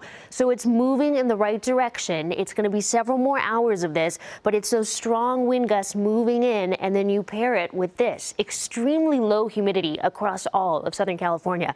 As you'll see, most areas in the teens. This is extremely dry conditions. Palmdale, Ontario, Riverside, Beaumont, all coming in the teens. And I want to point out Santa Monica, 3%, and that has not changed all morning, single digits. This is such a dangerous combination, and this is what is making it so difficult for these fire crews.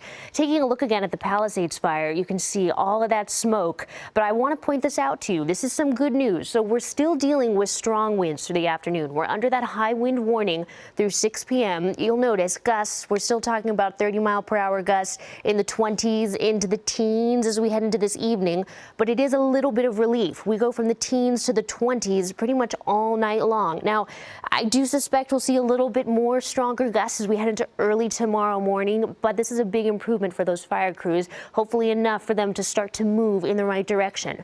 So here's a look at the day ahead. You can see daytime in the corner here. We're still dealing with a lot of colors, of course, on the wind map. You'll notice Malibu, Burbank, Santa Clarita, all seeing gusts over the course of the afternoon close to 30 miles per hour. But that high wind warning set to expire at 6 o'clock this evening. Still some strong wind in the mix, but not nearly what we were dealing with this time yesterday or heading into yesterday evening.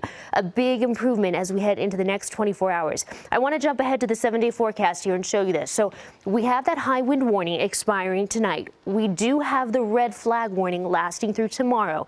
This is not uncommon when you're dealing with a weather event like this. We are still going to be seeing very dry, breezy conditions through the next 24 hours. Winds are going to start to get better, but fire danger is still going to be a concern as we head to the end of the week. Temperatures also warming up for us. We had some cold air in the mix yesterday thanks to that closed low pressure system, but all of that offshore flow, we're feeling it now, and it's bumping up our temperatures. So we're staying in the 70s through the rest of the week. Then as we head into this weekend, we are talking about not one, but two more Santa Ana wind events on the 7-day. Now, I don't want to alarm you here. The good news about these ones is they're going to be light to moderate, so not nearly what we've been dealing with over the past 48 hours. But it's going to be crucial that these fire crews can really make an impact on those fires as we head into Friday, Saturday, before we see some wind, both Sunday and then again next Tuesday.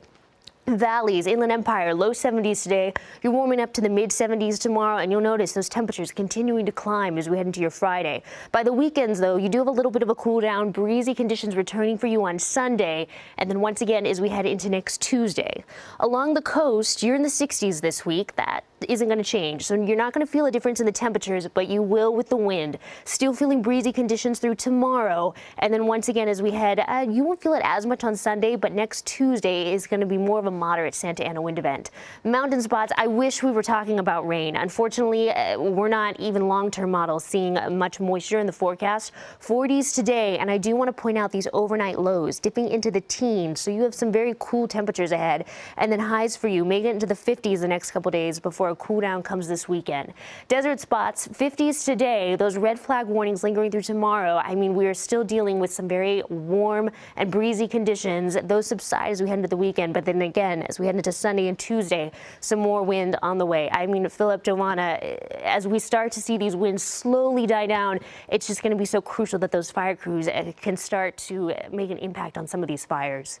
Shayla, thank you for that update. And fire crews really have had an extremely difficult time fighting these fires, these 4 fires across Southern California. And we are now seeing some firefighters, fire personnel from other states coming in, and that is really helpful. But we've been hearing officials talk about how difficult it has been and how overwhelming it has been, and how resources just have not been there for local firefighters. Let's listen now to LAPD Chief Jim McDonnell from his perspective. These are, as I mentioned, unprecedented conditions, but also unpredictable. As the fire continues to spread and pop up in different locations, none of us know where the next one is going to be. So I would ask you to be vigilant, to look at your neighborhood, to talk to your neighbors, to have everybody on board so that if they see something start up, that we get on it very quickly. We get fire resources out there as soon as we possibly can, because with these winds, once it starts small, it'll be very big very quickly. And so I would ask for everybody's help, cooperation, and vigilance in that role. As you've heard before about evacuation, that makes the difference between living and not. And so I would ask you to take these warnings, these orders to evacuate very seriously. As you've heard over and again, be ready to go, pack what you need up, but then please comply with these orders. We don't give them, put them out lightly. When we believe that you're in the path of the fire, we're going to order that evacuation, and we really, really need your compliance on that, because if we have to send people in to try and make rescues, those people are putting their lives on the line directly for something that could have been avoidable. Sheriff Luna mentioned looting.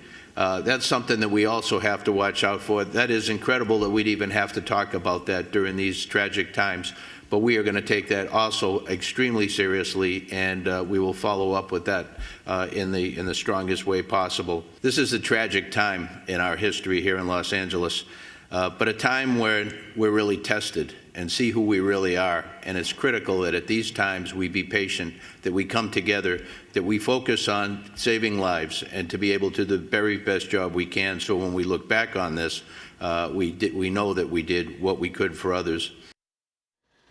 Those last comments by the chief are truly telling. This is a generational disaster, if not even more so.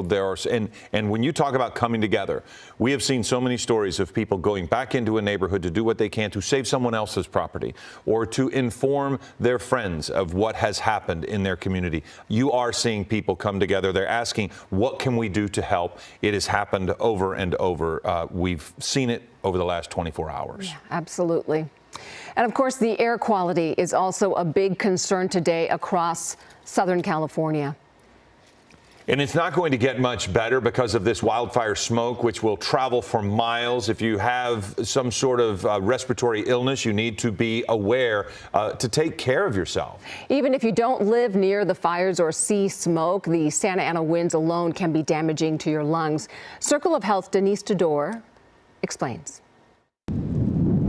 It can affect people and cause that increased shortness of breath, that increased chest tightness, that increased cough. Pulmonary and critical care physician Dr. Robert Goldberg with Providence Mission Hospital often sees a rush of patients when the Santa Anas swoop in. The volatile high-speed winds carry allergens, dusty ash, and the fine particulate matter of past fires. These pollutants can send your airways into uncontrollable contractions. When you have a situation where you have cold air, you have dust, you have particulate matter in the air, that can really affect people and cause that increased spasm and shortness of breath. It really affects people with underlying lung conditions such as asthma or emphysema or COPD. Within minutes of the start of the high wind warning, fires broke out in the Pacific Palisades and briefly in the Hollywood Hills. Not only was particulate matter 10 microns in diameter a concern, the fires bring the threat of even tinier pollutants. Those come from things like smoke or combustion, and those are extra small. Those can get really deep into your lungs. Scott Epstein, Planning and Rules Manager with the AQMD, says this week's wind event appears to be much stronger than what our region usually sees in an average year, with the potential to cause more widespread health problems. If you're having significant shortness of breath, if you have chest pain, reach out to your doctor. If not, go to urgent care or the emergency room. Doctors say don't leave home without your rescue inhalers and take your meds as directed. Stay on top of the air quality reports in your area because Epstein says they can change every hour. Stay inside if you can. Run your air conditioning or an air purifier. Avoid heavy outdoor activity. If you have to be outside, an N95 mask can provide some additional protection. That was Denise Dedore reporting, and it's just such good information because this particular event is going to affect pretty much everyone in Southern California. And it will linger for days. Yeah, if not weeks. We want to go back to Ashley Mackey, who's covering the Palisades fire. And Ashley, a question for you. Have you seen any helicopters, airdropping helicopters or Phosgec fixed wing planes in the air? I have not seen any helicopters, any air movement. I will say, I know we just talked about air quality. The smoke here, the dense smoke here does make it very difficult to see much of anything past about 100 feet in front of me. Like I said, I've said a couple times behind me, this burned down house is actually on the cliff. So just behind here, you should be able to see the ocean, and you can't see anything. The smoke here is just so thick. One thing I will say, though, it has been very nice to see some of the neighbors that have really showed up for their community. We spoke with someone, a couple people actually earlier, who have been walking around sending updates to their fellow neighbors. One man who's been a resident here for 65 plus years, he was helping save his home as well as other people's homes. He's been getting buckets of water, putting out spot fires, helping where they can, the firefighters where they can. But as you can see, still so much devastation. I'm going to toss to some sound earlier from one of the neighbors that we spoke to earlier, who was trying to get in contact because the cell reception also is just so bad up here. I was bucketing out of my jacuzzi in a pool across the way at people's homes. I stopped a couple fires. I stopped one that went, and then it reignited at about 4:30 this morning, and thank God I woke up at the perfect time, and I got it, and I stopped it from burning my house. And it's a tough day today. Now, one of the reasons why Randy was saying he was bucketing water from his jacuzzi was because he was saying that another issue up here is the water pressure. We've seen some fire trucks fill up at this fire hydrant, but that water pressure is also an issue because he's saying that he can't get enough water to put out some of these fires. One more issue, though, I want to show you this tree that is in the middle of the street. It was just on fire. It looks like the firefighters have been able to put it out, but because of the positioning of it, how it's completely blocking the road, it was difficult to get a good positioning to get that fire out. So that's another thing that firefighters are having to combat and work around as they try and get a hold on this fire out here. Reporting live in Pacific Palisades, Ashley Mackey, ABC 7 Eyewitness News. Okay, Ashley, thank you. And you know, that tree in the street is another example. We're not just dealing with fires. There's the wind damage damage all across the area of trees down. The power company is going to have to get power on to everyone, and in addition to these fires. So it has been a massive undertaking for everybody. We were also listening to Sheriff Luna earlier today talking about evacuation orders. So many people need to listen right away. Some people want to stay behind. But one of the difficulties they had yesterday was people waiting too long, especially in the Palisades, as they tried to exit the area. Our top priority continues to be the safety and well-being of our impacted residents, first responders, and all of the individuals involved. But understand that this is a very fluid situation, specifically in the Altadena area, and a lot of our personnel, our deputy personnel, are involved in life-saving measures as we speak now. We are working very closely with local, state, and federal agencies to provide necessary resources and support. We have been in constant communication with both our fire and law enforcement partners across LA County and beyond to ensure that all available resources that are needed are being deployed strategically and effectively, but we are prioritizing life over everything else. There are over several hundred Sheriff Department personnel working around the clock to evacuate residents in danger, assist with road closures, and respond to multiple missions that are given to us, and they do change periodically depending on that life mission. To ensure that everyone is going to be safe or safe as possible, additional personnel will likely be assigned to this fire as this continues to go, and you heard from our fire partners that there is no containment yet. A reminder, and you've heard it from several of us, you need to be prepared. If you are in a warning area, make sure you have your essentials, your important paperwork, your medications, things that you can take, your phone charger to survive for at least a week. But if you are told to evacuate and given an order, there is nothing worth your life. Please listen to the police and fire officials that are out there and be prepared to evacuate. A very important message, and we hope that people continue to heed the warnings. Also, we're very happy to share that Gabe Santos is back in Air 7 on his way to cover the Palisades fire in the Pacific Palisades area. Gabe, you took a pause to refuel. We are, again, really relieved that you're able to bring us these images again from the air. Gabe. Yeah, Giovanna, it is just such a different perspective that we can bring to you when we're able to get over the air of this fire. Right now, the winds are a little too difficult for us to get over the Eaton fire, which is the one in Pasadena and the Altadena area over that way towards the east. But this is the Palisades fire, as you said. And we're still kind of climbing up to the altitude that air traffic control wants us at. So once we get to that altitude, we'll be able to get a little closer here. But what we are able to show you is just kind of the wide swath of just how large this fire is, stretching from the Pacific Palisades proper all the way deep into Malibu. I could see Point Doom out the right door of the helicopter, and that's kind of the western limit of the fire. And it's still, you know, it's still something that has quite a lot of fire activity. We're seeing still a lot of that dark smoke, so still a lot of active flames. It's burning brush, it's burning homes in those areas. It is in and around the Saddle Peak area, and we know that it, from our reporters on the ground, that it has burned structures on in and along the Pacific Coast Highway area. We're still on the north side of the fire, and I'm unsure at this point if air traffic control is going to let us go to the south side of the fire, but that is something we're going to try to do.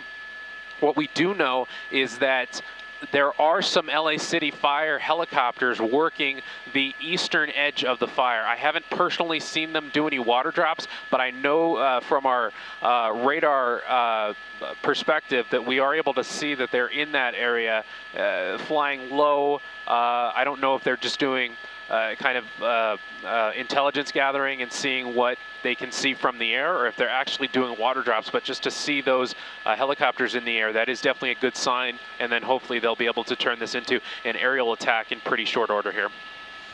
Well, Gabe, you know, you just mentioned something that I was very curious about because of the nature of where you're looking at the fire, which is the northern edge, you said. Have you heard about damage on PCH? I know it's difficult for you to get down there, but we're getting reports of just rows of homes along PCH right on the beach also lost. Have you heard things like that? Yeah, we're hearing pretty much the same thing that you guys are seeing, along with seeing the pictures from our reporters on the ground on PCH. I haven't been able to personally lay eyes on PCH proper. I have been able to see Palisades Drive as it extends further north. We have been able to see homes along the Chautauqua and Sunset intersection, a neighborhood just to the north of that. We were able to see earlier on an earlier flight. It looks like homes in that area have been completely flattened, but PCH I haven't been able to personally lay eyes on. Once again, we're going to try and venture further south once air traffic control gives us permission to. Earlier, it was the presidential TFR, the presidential temporary flight restriction. Now there's been a TFR activated for the firefighting effort. So that tells me that fire crews are planning and preparing for a lot of fixed wing assets, a lot of helicopter assets to come into the area and start working on this fire. I haven't personally seen that yet, but the fact that they've now activated a fire TFR that we're also having to deal with now, that's going to affect what kind of pictures we can show you at this very moment. But that's also good news because it means fire crews are planning on making an aerial attack pretty shortly here. And while we have you, as you were talking when you first joined us, you were showing images of that community we talked about, and you were showing us before when you were up, where there was a row of homes and they were untouched, but we saw that one single home that was up in flames, and now that's the picture we're talking about. And now you can see that 3 homes. Well, all 4 of those are now involved in flames, where before it was just one. So sad to see. Yeah, Giovanna, you're exactly right. Referring to this very neighborhood that we were looking at maybe about an hour ago, those homes at the bottom of the frame look and still remain to be in good shape, but you know that's no indication of what might happen in the coming hours. But those homes kind of, one level up from there, one level, if you go higher in the frame, that's a little further to the south. We saw only one structure up in flames earlier, and now, as you said, it appears that 3 structures are now going up in smoke right now. So we're still seeing, active flames, active fire behavior. The winds are still at a pretty intense level right there down on the surface because the smoke is laying down to the ground. It's not pluming up like we've seen in past fires where the winds aren't as intense. We're still seeing this fire to be continually driven by the winds, and that is why these flames are still continuing to jump from home to home, and that's definitely what we're going to continue to see and what we're going to continue to watch as the day goes on. All right, Gabe Santos reporting from Air 7. Thank you so much for that update. And we have Josh Haskell in Palisades on the ground with LA District Attorney Nathan Hochman. Josh? That's right. I'm here with DA Nathan Hochman. We are right on the border of Pacific Palisades and Brentwood. I know, Nathan, you were able to make your way earlier today into Pacific Palisades. What did you see? What is your take on all this? I mean, it was apocalyptic. I've lived here my whole life. I have never seen that type of devastation where literally block after block after block of houses that were there, 48 hours ago aren't there anymore. My sister actually lives in that area. We went by her house, and her house unfortunately burned to the ground. It truly is a situation that I have not seen in 60 years. And you and I were just talking about this, places that you didn't think fire could reach, a wildfire could reach, places that would burn. The heart of Pacific Palisades gone, decimated. Absolutely. I mean, it's these are friends, this is family that have lived here for decades and no longer have their houses. I would imagine that the devastation is in the billions of dollars. I mean, there'll be thousands of houses that have been destroyed. But what's also unfortunately going to happen in these situations is that people are going to try and take criminal advantage of what's going on. 2 looters have already been arrested, and I have a message for the criminal element out there. If you think for a moment that you can take advantage of this right now or over the next weeks, months, or even years, you are wrong. If you go ahead and you want to loot, if you want to steal, if you want to engage in scams on vulnerable people who've just lost their houses and their businesses, we're going to arrest you, we're going to prosecute you, and you will absolutely be punished. What can you tell us about what happened in the Eden Canyon, Pasadena, Altadena area with that fire, and what is your message to those two individuals who've been arrested? Well, again, they've already arrested, the Sheriff's Department has already arrested 2 individuals for looting. They will be fully prosecuted by the District Attorney's Office. And again, the thought that they would want to take advantage of people in their most vulnerable situation, when they've just lost a house or a business, when they're literally evacuating for their lives, is despicable. And we will make sure that they understand that not only have they been arrested, but they will be prosecuted and they will be punished. And District Attorney Hochman, we've also heard some reports of scam phone calls, scammers calling people. Obviously, we know that sadly, when people lose it all, in addition to looters, there's some insurance fraud that takes place. What are you hearing about these phone calls? Anything? Again, the phone calls have started and they're going to continue. And people who have suffered these tragedies need to be aware that there are people out there who are going to take advantage of them. Please, if you don't fall susceptible to these scams, refer them over to law enforcement and let us do our job and go after them. Having been around the footprint of this fire, there is an extremely large presence from the Los Angeles Police Department, from the Sheriff's Department, from law enforcement. We're at a roadblock right now here at Sunset and Allenford. They are not letting people through. This is a mandatory evacuation area. Are you happy with what you're seeing in terms of the law enforcement presence to make sure that people that are coming in here to do harm don't get in? You know, the first responder response to this has been amazing. The fire department folks that not just from the city, not just from the county, but from literally all the surrounding counties, surrounding states that are coming here right now and have come here, they're amazing. They deserve our respect. Law enforcement has not only tapped resources here throughout the 88 cities and the 125 unincorporated areas in the Sheriff's Department, but I'm hearing about literally law enforcement personnel on their own time will be coming here into LA County to walk the streets, to make sure that there is a law enforcement presence so that any criminals who think that they can get away with it will know better. And have you had to evacuate? Yes, I was part of the voluntary evacuation area. I spent last night at my mom's house with my 2 sisters, and my brother was there. I mean, it is tragic. I remember back in the 90s, over 30 years ago, when we had the fires and the floods and the earthquakes and the riots. Have we had an experience in LA that's even remotely similar to this? The one thing I can tell you, having lived through these tragedies, is that LA is resilient.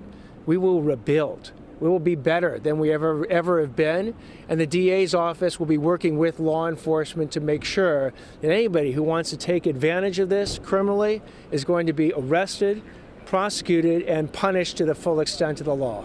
ABC 7's Josh Haskell here, live with you with our District Attorney Nathan Hochman. We are on the border of Pacific Palisades and Brentwood at Sunset and Allenford. I believe we still have our anchors with us. If you're listening, do you guys have any questions for the District Attorney before we let him go? I actually had one, and it's kind of maybe a simple question, but people have not frequently been victimized before, and they are going to be.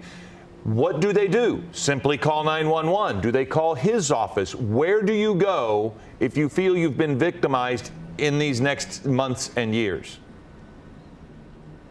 Yeah, District Attorney, a question from our anchor, Philip Palmer.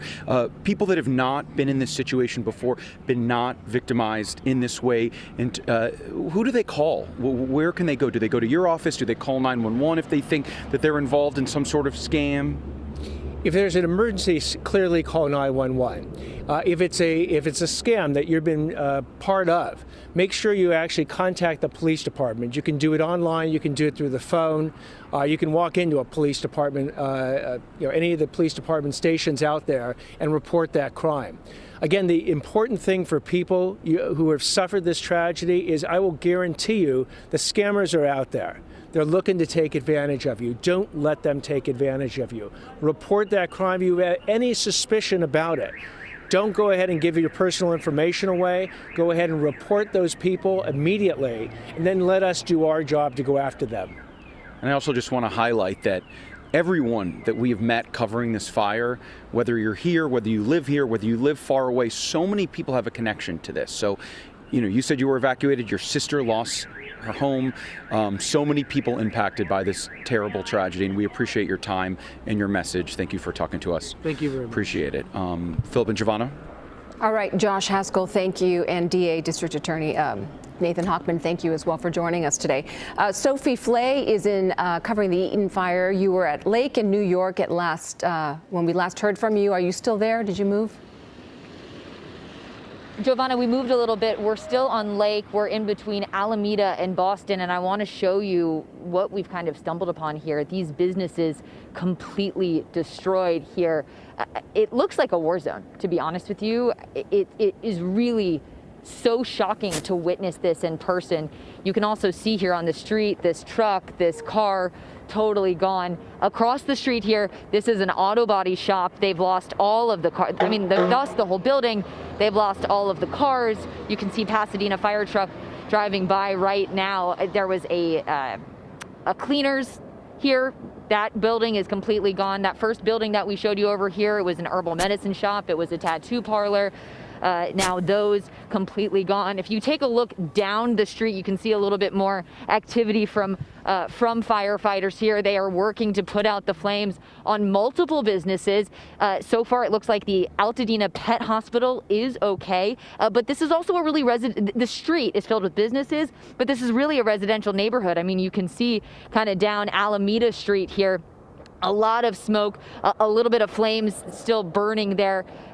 So it is, again, under an evacuation order and very scary. I mean, apocalyptic. This is really, really devastating to see. It looks like a bomb has gone off in many of those places. And the idea that there's still fire going there, it just shows that this isn't anywhere near over. Sophie, thank you very much. The images are deeply troubling. Oh. Yeah, go ahead. Philip, I just want to mention really quickly, again, we're on Lake at Boston and Alameda, and if you keep going north on Lake at Altadena, there is a Chevron gas station over there, and officials are warning people to stay away from that area. Do not go near that gas station. They are worried that something might explode there. So you do not want to be anywhere near that area. Don't go to Mariposa. Don't go to Altadena. Don't go to Lake in Mariposa. Don't go to Altadena and Lake. Stay out of that area. It is very dangerous right now. It is one of those things, Sophie. I think you've become a great point. If you've had the evacuation warning or order, just stay out. Just stay, as much as you want to go home and find out what's there, stay out, because we've seen there's still fire in so many locations. So Sophie, thank you very much. And you're giving the firefighters a chance to get their work done. Look at the shot from Air 7. If we could quickly take it. It's a great shot. Gabe Santos is in Air 7, and I've noticed from your shot you've started to see some air activity. Yeah, Philip, the cavalry has arrived from various agencies. We're seeing CAL FIRE, we're seeing Ventura County Fire, we're seeing Orange County Fire. They are all on scene. I've counted 2 air tankers, a C-130 and I believe to be a DC-9, possibly a DC-10, forgive me for that. I've seen both of those make fire retardant drops. I've seen LA City fire helicopters, they're making water drops. So we're definitely seeing the air attack begin in the area. Unfortunately, those fire crews have a lot to do at this point. They have a lot of active fire to put out. I'm going to have Josh, our photographer, turn on SkyMap 7 and turn on the street lines, so we'll be able to see exactly what intersections we're looking at here. So we have Michelin Lane, Palisades Drive. Homes on both sides of Palisade Drive, unfortunately, have been completely destroyed, and a couple of homes kind of in the center of Palisades Drive. As we turn on daytime view to kind of look through the smoke, a couple of homes in that area have been destroyed. And as we widen out the shot and pan to the right, you'll be able to see a couple other communities that are impacted, but not quite. You know, there isn't active fire in some of those neighborhoods yet, but there's still a lot of active flame in the area. There's still a lot of This is still a wind-driven fire. So even though the winds have died down to a point to where the aerial assets can get down on the, in those lower altitudes and start battling this fire, it's still a wind-driven fire. So the topography and the wind is still driving this fire, continuing to move kind of in a southwest direction, so towards Malibu, towards the coast, and any home that is on that side of the flames, those homes are still in grave danger. Fire crews, they have structure protection in place in those areas, and as we've just been saying, we're definitely relieved to see the aerial assets in this area now. Homes are still going up in flames, so we're hopeful that that changes as morning turns into afternoon. But we're still seeing destruction take place, and we're still seeing entire neighborhoods really completely flattened by fire. Gabe Santos, thank you. A welcome sight to see those fixed-wing planes in the air now. And Ashley Mackey, we're going to talk to her now. She's still in the Palisades, and you're seeing a live firefight underway. Tell us about that.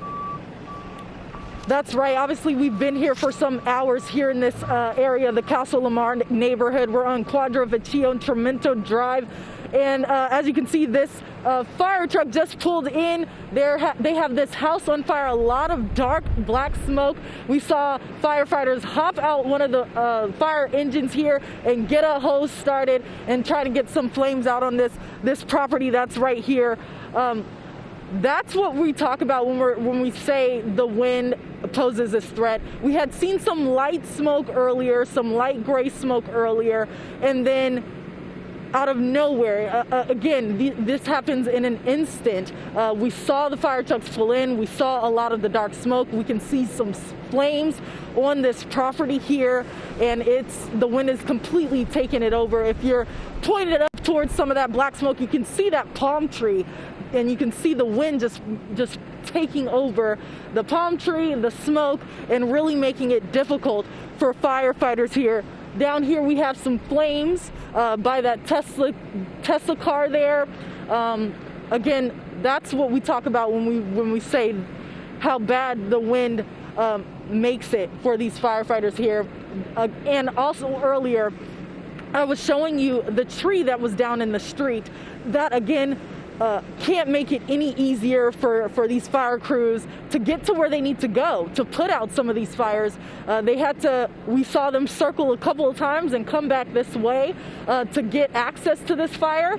And you can see these flames growing, getting bigger. We're hearing some pops and cracks. And yeah, these firefighters working hard to try and get it out.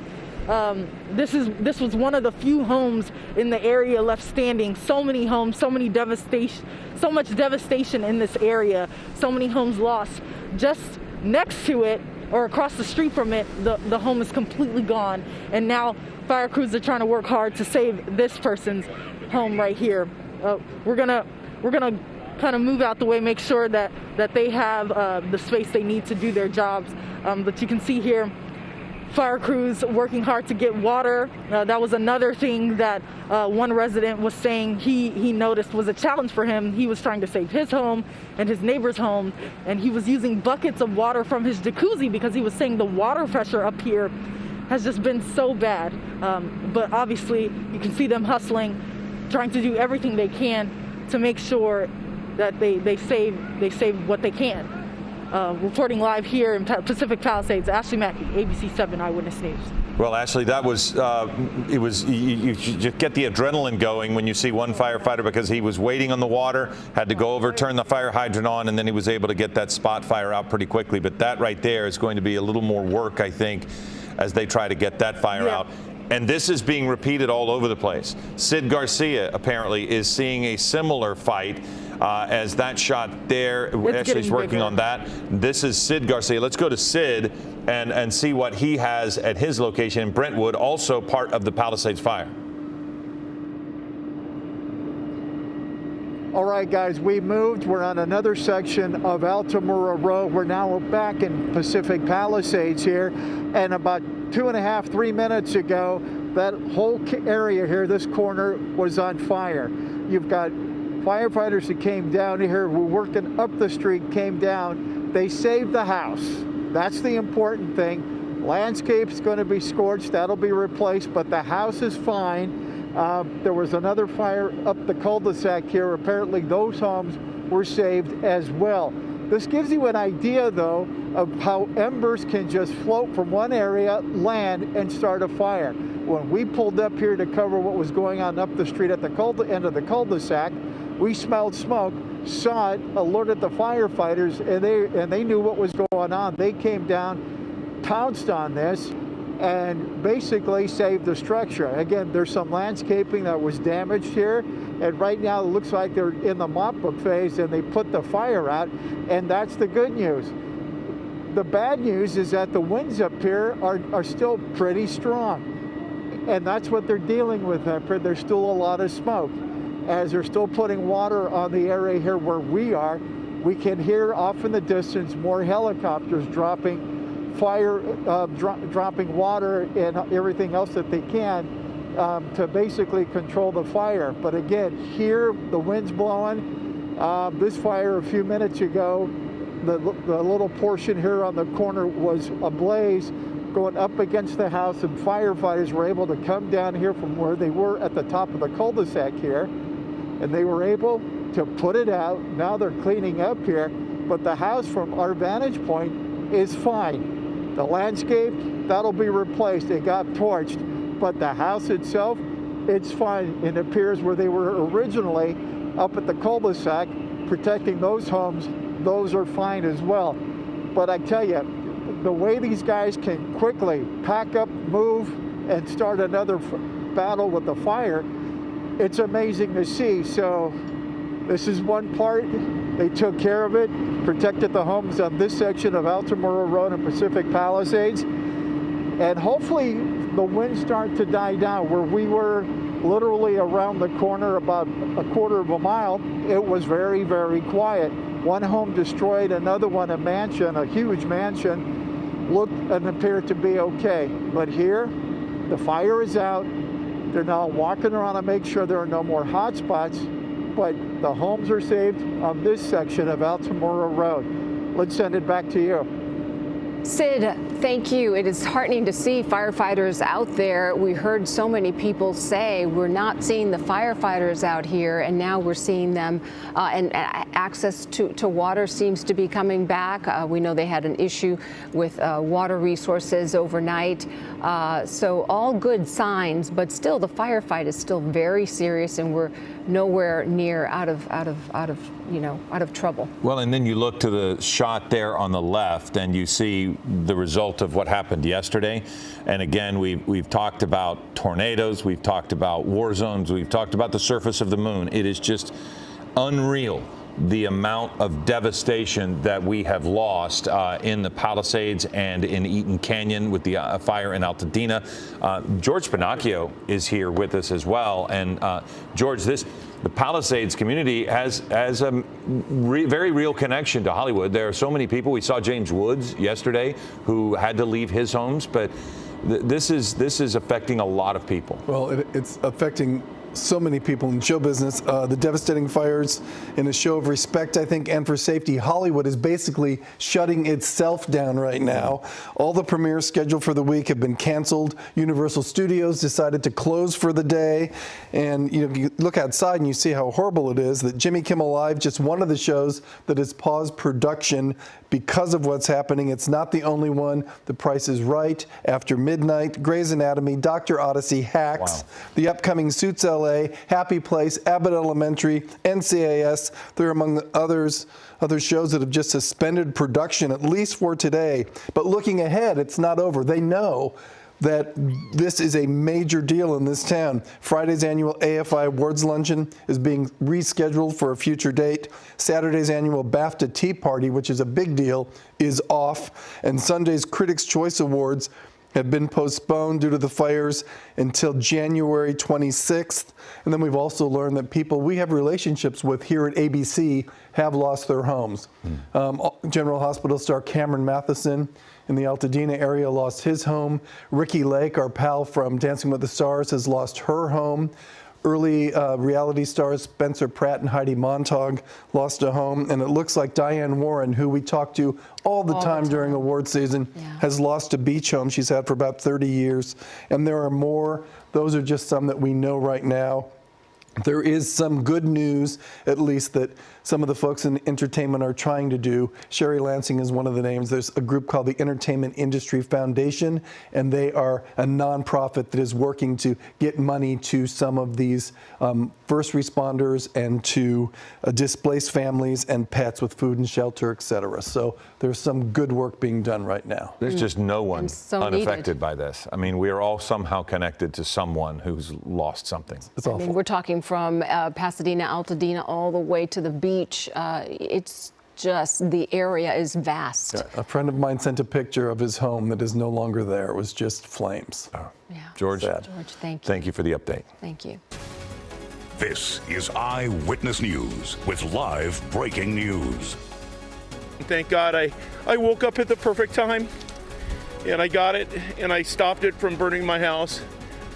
And it's a tough day today. Absolutely, and we continue over our breaking news. Devastation in the Pacific Palisades, where a fast-moving fire has destroyed homes and businesses. It is one of 4 major wildfires burning in Southern California right now, fueled by powerful winds. Thanks for joining us. I'm Giovanna Lotta. And I'm Philip Palmer. You're watching a special edition of Eyewitness News. We're live on ABC 7, Hulu, and wherever you stream. We have reporters in the air. We have reporters on the ground all over Southern California covering multiple fires on multiple fronts. Rob McMillan has been on the Eaton fire. That is in Altadena. This fire also affecting so many people, Rob.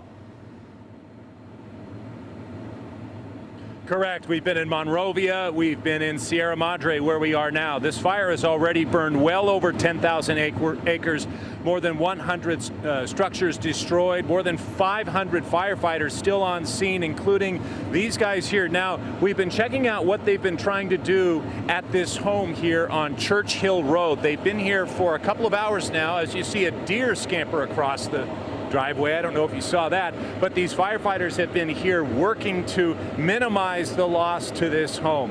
Again, I don't think I would call this a total loss, because you have a good half of the home here, the southern half, that appears to be intact, but there are still flames burning beneath the home. We did see firefighters doing what they could to try to bring out some of the valuables from the home. They brought out a large telescope. You can see some of the things they stacked up there on that shelf. But one of the troubling things that we've seen all throughout the morning and afternoon is just how these foothill communities don't have a lot of defensible space. If you look at all of these live oak trees that just scratch the rooftops of some of these homes, it makes it very difficult for firefighters to get in here and make any significant progress, though that is what they're trying to do. Now, just up the street, we spoke with another homeowner who told us he was not going to evacuate, and he explained why and what he witnessed this morning.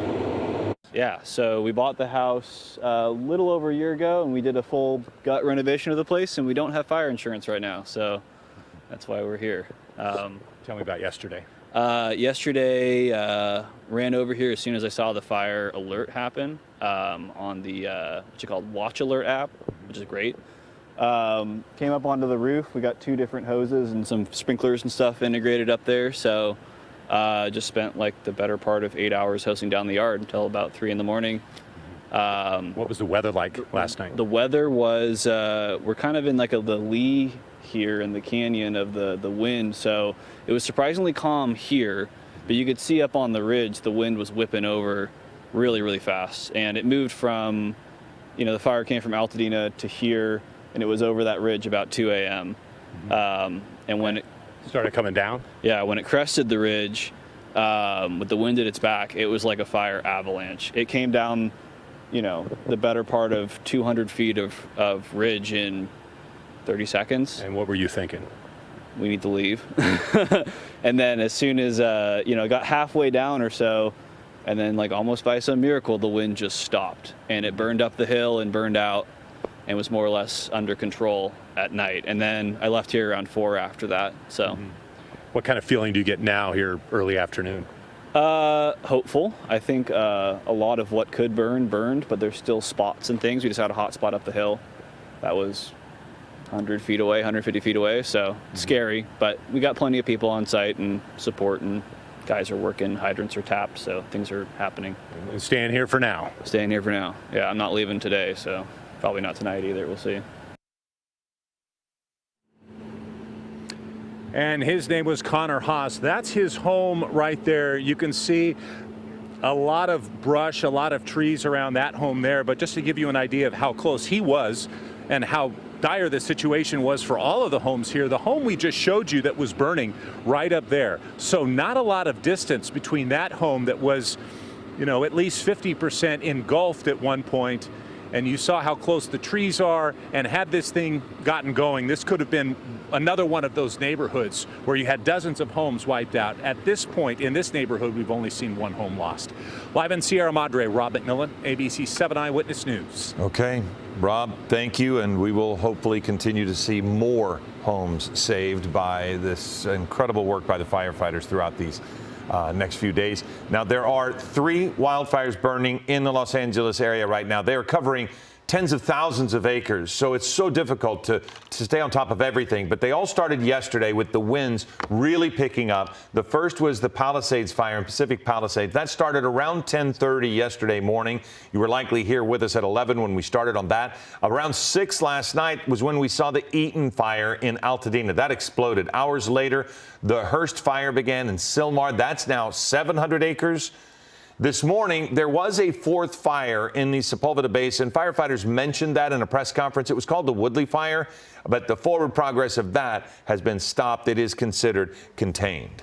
And we are getting word now from our desk that there is yet another fire, a small brush fire that just began on West PCH and Mulholland Highway. That's in Malibu. We're going to continue to keep an eye on that. Again, right now, it's just a small brush fire. I do want to share some information from Southern California Edison. We're getting word that more than 72,000 LA County customers are without power right now. About half of those are public safety power shutoffs by Southern California Edison, of course, to help reduce wildfire risk. The rest, about 36,000 customers, have lost power as a result of the active wildfires. And we're going to go back outside to Sid Garcia in the Palisades covering the fire there, the firefight. Sid. Hi guys, where we were earlier on the Brentwood side of El Tomorrow Road, we came down here, and let me get out of the way here as you see more fire engines coming up to where we are. The action a few minutes ago was at this home here on the corner. The landscape was on fire, and it came all the way up to the house.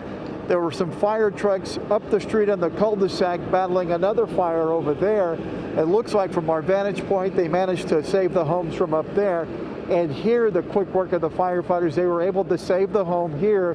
And a couple of them were up on the roof clearing out the leaves and stuff from the roof to take it down. They're now mopping it up. But the good news is that fire is out. The home is saved. Up the street, more fire engines have parked it there to check out what was going on up there. Now, we believe that the homes up there were saved as well. The winds were really picking up here for a little while, and that was the scary part, because where we were parked across the street from this house, and there were a lot of trees there. And so when one of the fire officials here said we had to move our truck, you didn't have to tell us twice. We parked around the corner, and the fear was all the vegetation, the trees and stuff, what would happen when the winds picked up and those caught on fire. The winds, they're still blowing through here, not as strong as they were a little earlier, but they're still blowing through here, so that's still a threat. But these guys did a great job.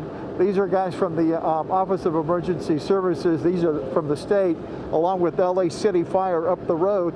They were able to contain it to just this corner slice of vegetation, if you will. And again, we cannot emphasize enough that the winds are still blowing up here. But the important thing is that these guys, with their tremendous work, were able to save the house on the corner. Up the street on the cul-de-sac, there's a few homes up there where fire was coming up the hill.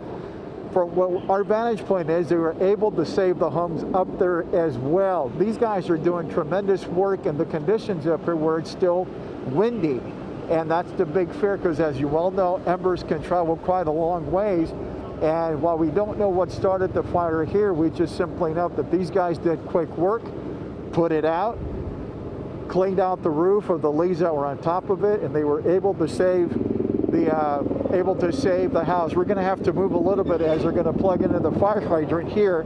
But I tell you what, there's now, I can hear helicopters across the way here as well. So that means they're dropping water on this.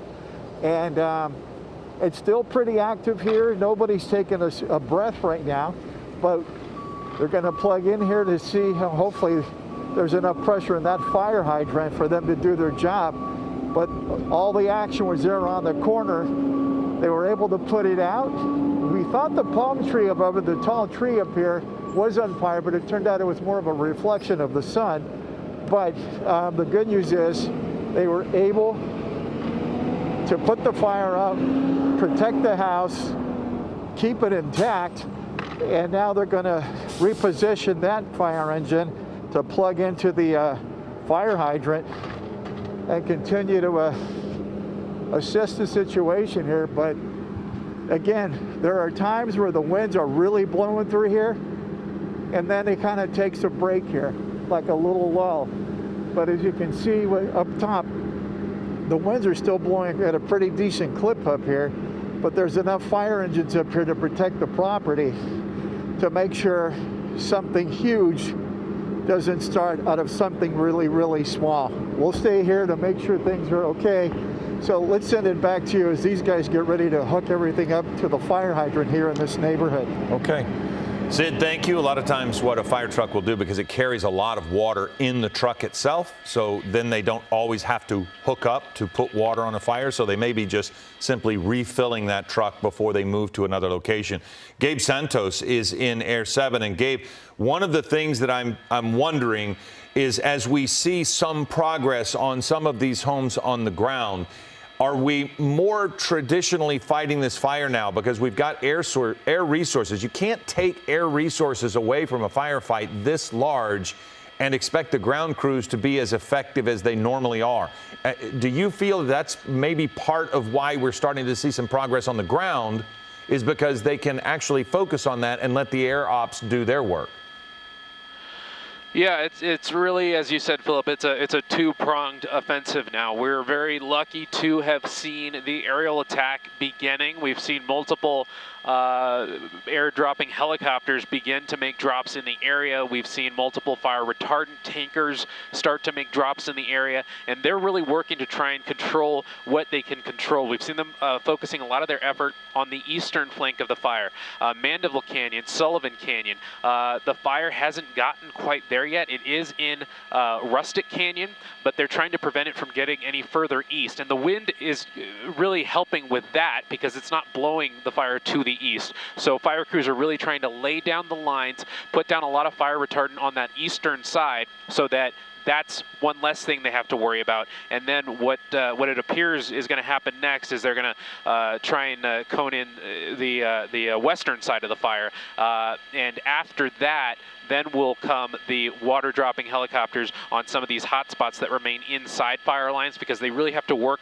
from the outside in. They have the ground crews working on the inside, and the aerial attack, has to work from the outside in and take that approach. So as Josh, our photographer, zooms into this wide shot, though, I just really want to, have everybody take a look at this and just understand how massive of a firefight this is. So we have all those ground resources, we have all those aerial resources, but this is still a huge footprint of active fire right now that is very dangerous. That's the city of Santa Monica at the top of your screen. Santa Monica Beach, Santa Monica Pier is just right up there, and there are some evacuations spreading into Santa Monica. I believe the latest count was a evacuation warning to San Vicente and a evacuation warning to Montana. So mandatory evacuations on this side of San Vicente, on the western north side of San Vicente, and then an evacuation warning from Montana to San Vicente. So that's how this is affecting Santa Monica. The winds, it doesn't seem like it's going to blow it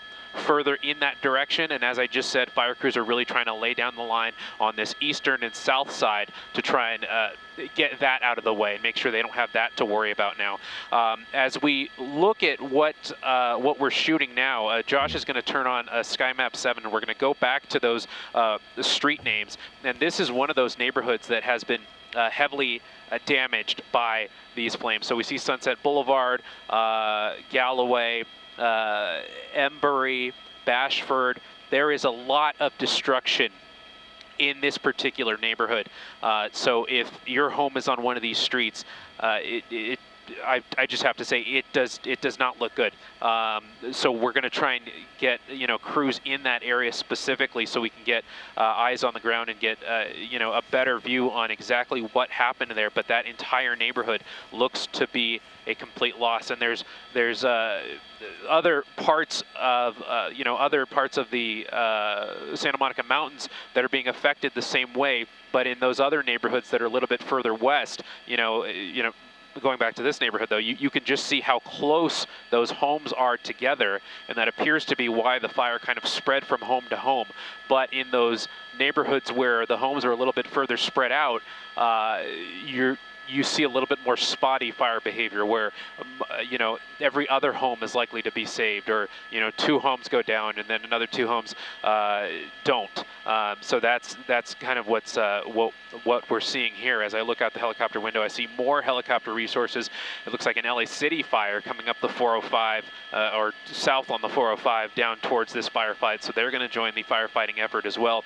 I want to also point out something that we mentioned a little bit earlier in this hour. There is another fire that we're keeping an eye on. That appears to be small at this point. I'm not sure if Josh, our photographer, is able to get a shot down that way right now. You might see the skids of the helicopter in the shot, and there it is. It's on the LA County, Ventura County line, Mulholland Highway and PCH. So it's quite a ways from this particular fire.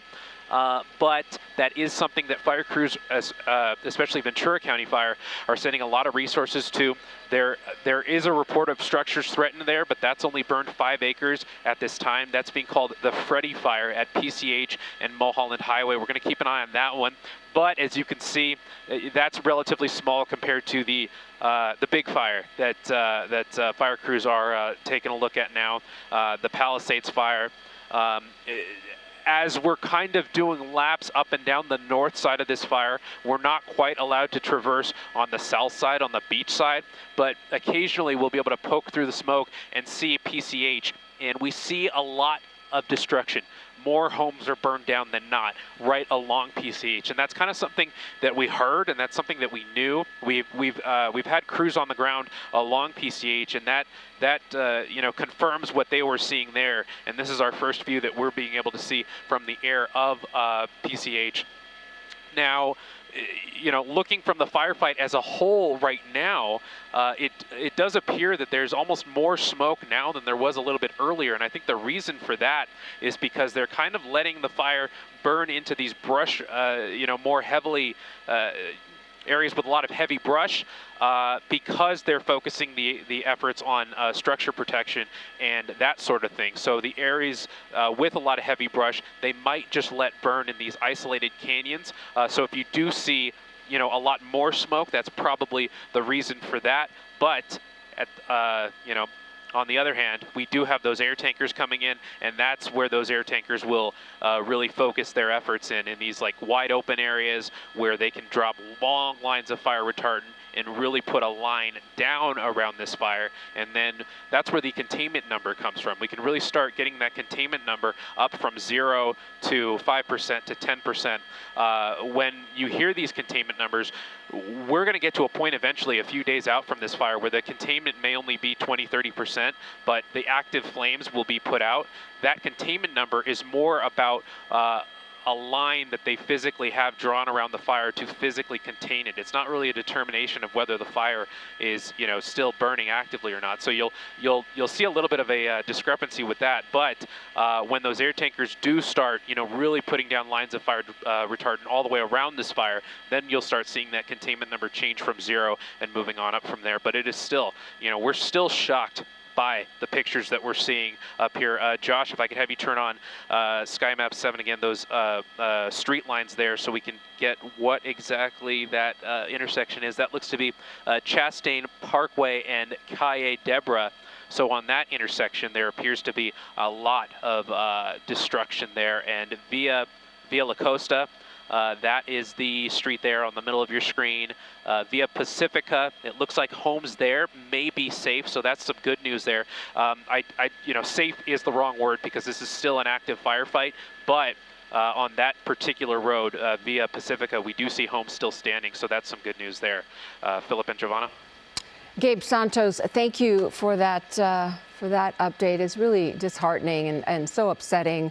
It's going to be a long road to recovery and healing from this disaster. We want to check in with Shayla Gerard, and she's standing by, and she's been following these winds. And you've been telling us, Shayla, that they would start to die down about 12 noon, and we did see some evidence of that, but they are still blowing. Yes, they are still blowing. And we talk about how an event like this is becoming almost historic, and it is, but not for the reasons you might think. Santa Ana winds are actually very common around this time of year. We see the strongest Santa Ana winds into December and even into January. Now, what's so unusual about this event is normally when we're dealing with Santa Anas, they are not nearly this powerful. They are colder. They are wetter. What's so unusual right now is, first of all, just how widespread this event is and how dry it is. We have seen almost no moisture this water year, and unfortunately, it's just such a terrible combination for these fires that are breaking out. I want to show you a live look. This is out toward the Eaton fire. You can see all that smoke. I mean, the visibility as soon as you start to move into Burbank, Glendale, Pasadena, just full of smoke. And look at these wind speeds right now, coming in 23 miles per hour. So the winds, they're moving in the right direction. It's just not quite what those fire crews need just yet. I want to show you this afternoon, though. This is looking ahead for the Eaton fire out toward Altadena. This is some relief. So you'll notice this afternoon, we're still talking about wind gusts in the teens, but a big improvement over what we've been seeing earlier. You notice they start to pick up a bit as we head into this evening, gusts in the 20-25 mile per hour range. I do expect we'll see more gusts in that range as we head into the later evening hours, even early tomorrow morning, but at least we start to see a little bit of relief. These fires dying down, or excuse me, these winds dying down by the hour. Now, the Eaton fire, that's just one of 3 fires right now. In fact, even more, some brush fires we're seeing popping up across Southern California. I want to show you some of the main ones, though. Palisades fire, still seeing winds around 20 miles per hour. Gusts in the area, unfortunately, still 40 miles per hour. It's those gusts. The sustained winds are starting to die down, but we keep seeing these gusts pop out. Up to the Hearst fire, winds 20 to 30 miles per hour, but gusts still in the 50 mile per hour range, a little bit better than what we saw earlier in the morning. And then as we move out to the Eaton fire, once again, winds 20 miles per hour, but gusts still 40 miles per hour. So you'll notice we are still seeing quite a bit of pink when it comes to this wind map, and that's those gusts 40 to 50 miles per hour. Now, this is better than what we were seeing earlier. We're talking mostly about gusts in the 25 to 40 mile per hour range. You'll notice, though, Santa Clarita still seeing gusts over 40 miles per hour.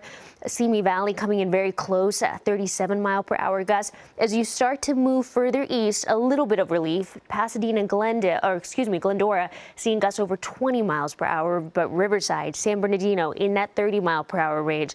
Hemet, Banning, both coming in over 20 mile per hour gusts. Palm Springs in the 30s.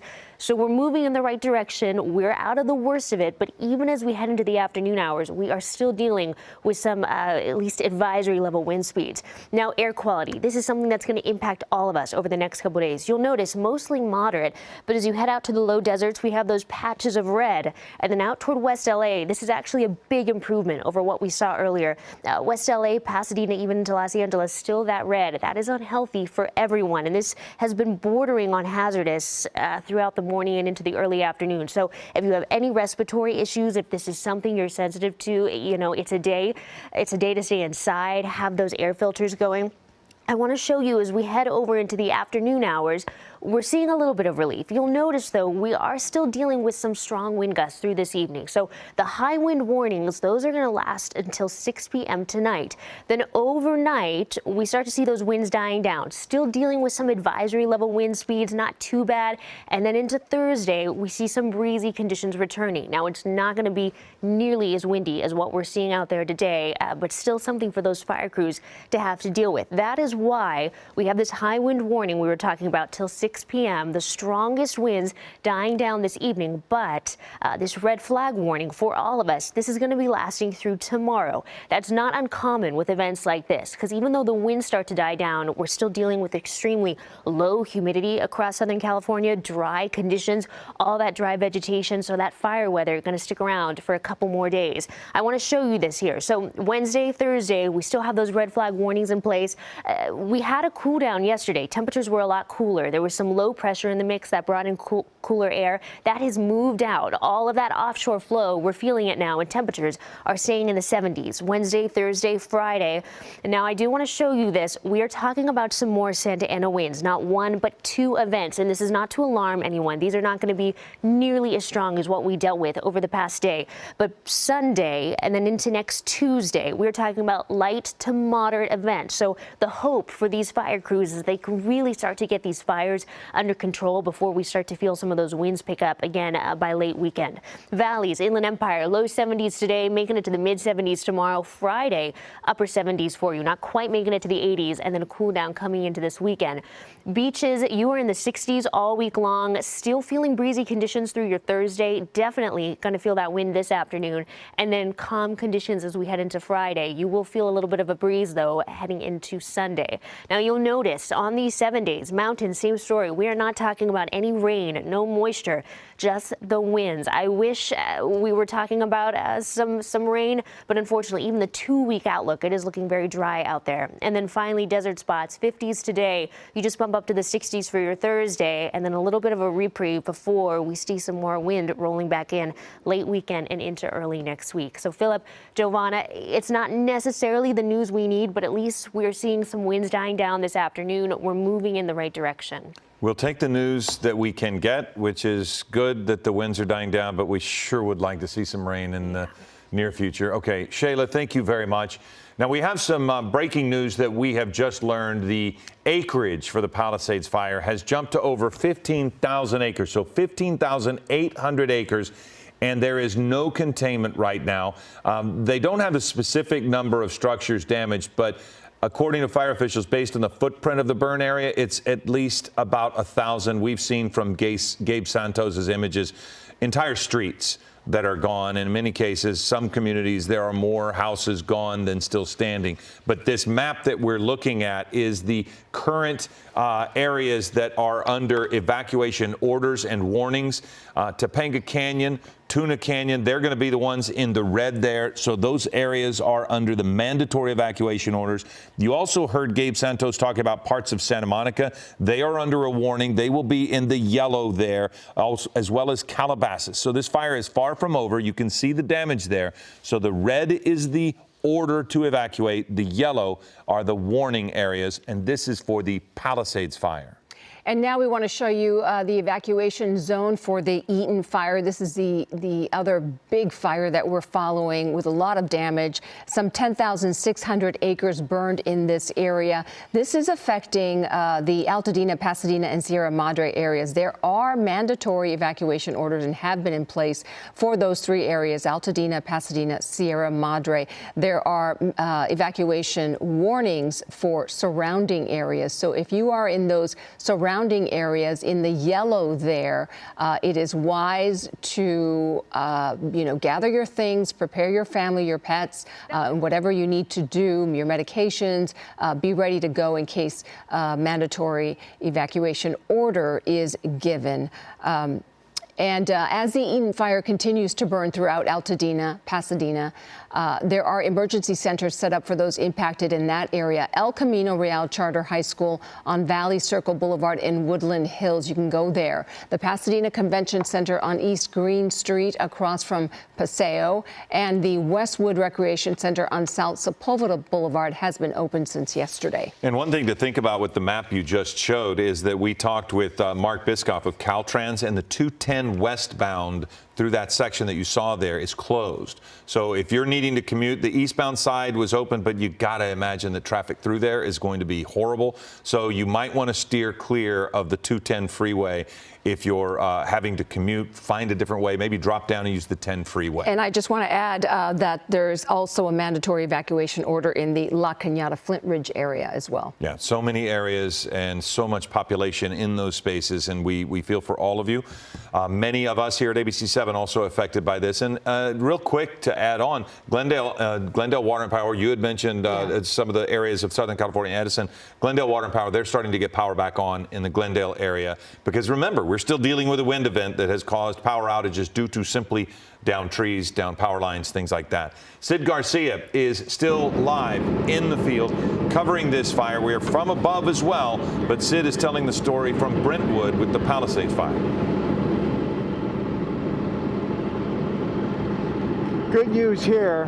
All the action several minutes ago was there on the corner to the left of the fire engine you see here. The landscape was on fire and the flames were shooting above the roofline of the home. The good news is firefighters who were up the street on the cul-de-sacs here at Altamora Drive were protecting homes up there. They were able to come down here quickly, get everything they needed off the truck and put the fire out here. The good news is that they were able to protect the house. It's still in one piece. Firefighters then went on the roof and basically swept off all the dead leaves that were on top of there. The good news is, the other good news here is that the winds have died down considerably for now. 10 minutes ago, different story. It was still pretty windy up here, but there was also, we saw firefighters hooking up their trucks to a fire hydrant here, and there was concern about it. They were just simply filling up their water tanks here in case they have to move from this spot. You've got fire engines from the state, the Office of Emergency Services. You've got LA City Fire up here as well. I believe this is North County, San Diego, from San Diego as well. Now the breeze is starting to pick up, but the good news is that the homes that were threatened up the street here at the cul-de-sac, that appears to be under control and the homes are fine. Down at the end of the street here, where things were pretty exciting several minutes ago, it's calmed down. The fire is out. Firefighters were able to clear out the dead leaves from the top of the roof. Now it sounds like they're just trying to strategize whether they stay here or move somewhere else. Sometimes you just have to wait to see and react to whatever hotspot goes up. Off in the distance, guys, we can still hear the helicopters dropping water straight over the cul-de-sac on that direction as well. Earlier today, where we were at the end of Altamura Road, a plane dropped Fostrack, which landed, part of it landed on our truck as well as us. But the good news is that they were able to get a line going on. And the siren you hear in the back up there, that's another helicopter that's about to drop water in the neighborhood, and that's what you hear right before they drop the water. So again, the aerial assault on the fire continues up here. The conditions are great for them to go up there to safely do this. But right here, it's still smoky. The wind, again, is starting to pick up a little bit, but it wasn't as strong, guys, as it was earlier this morning, a few hours ago. But still, you've got a lot of expensive homes here that are still threatened. But the good news is that the hot spot at the corner here at Altamura Road and here at the cul-de-sac, they got that and they're able to save this particular neighborhood, protect the homes and save them. And right now, the winds are starting to pick up again. But the good news is that you can hear the helicopters off in the distance dropping a load of water and then coming in one right after the other to take care of business up here. Let's send it back to you. All right, Sid Garcia, thank you. That is good news that we can hold on to. And switching gears here a little bit, a lot of students stayed home today. Many schools closed. We can tell you that Glendale Unified announced today that they will be closed through January 10th. And we also have Superintendent Carvalho speaking on LAUSD closures. Let's listen in. We make decisions regarding closure of schools in a very methodical and science-driven manner. So after a great deal of consultation overnight with experts looking at the data and considering the fact that air quality conditions deteriorated significantly overnight, we have made the decision to shut down a number of schools, particularly in the eastern part of our school system. I will define what those boundaries are. School communities, beginning with leadership, workforce, and families, have been informed about these areas. And as of now, those schools within the boundaries of the area that I will define are closed. This accounts for about 10% of our total schools in our district, about 100 schools out of 1,000 schools. The areas that I'm speaking about are schools located north of Manchester Boulevard, Firestorms Boulevard, east of 10th Avenue, west of I-710, and south of Highway 134. All right. I do want to share some new information that we're getting. This is from JP Morgan Insurance. They're sharing a very preliminary estimate that insurance losses from the Palisades fire could reach around $10 billion, with the majority of losses coming from homeowners rather than commercial buildings. That's from a very preliminary estimate, again, from JP Morgan Insurance. Of course, it sounds like a huge number, but it is not surprising. I would be surprised if it stays that low, yeah, given some of what we've seen. Yeah. Ashley Mackey is in the Palisades fire, and she is a perfect example of, these numbers that you're talking about are just almost insignificant right now, because it's one person's home and a neighbor's home, Ashley. It's just on and on. Philip, Giovanna, you're absolutely correct. It's just on and on.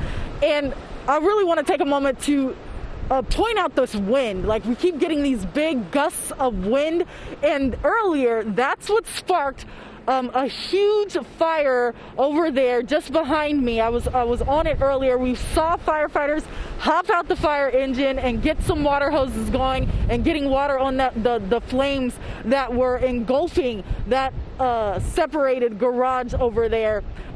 Thankfully, they were able to save that home, but this area was completely engulfed in black smoke. We had to move our ABC 7 truck. Unfortunately, so many other homes were not as lucky. This neighborhood, we spoke to one resident who's been here for 65 plus years. He says about 40 to 50 homes already lost in this neighborhood alone.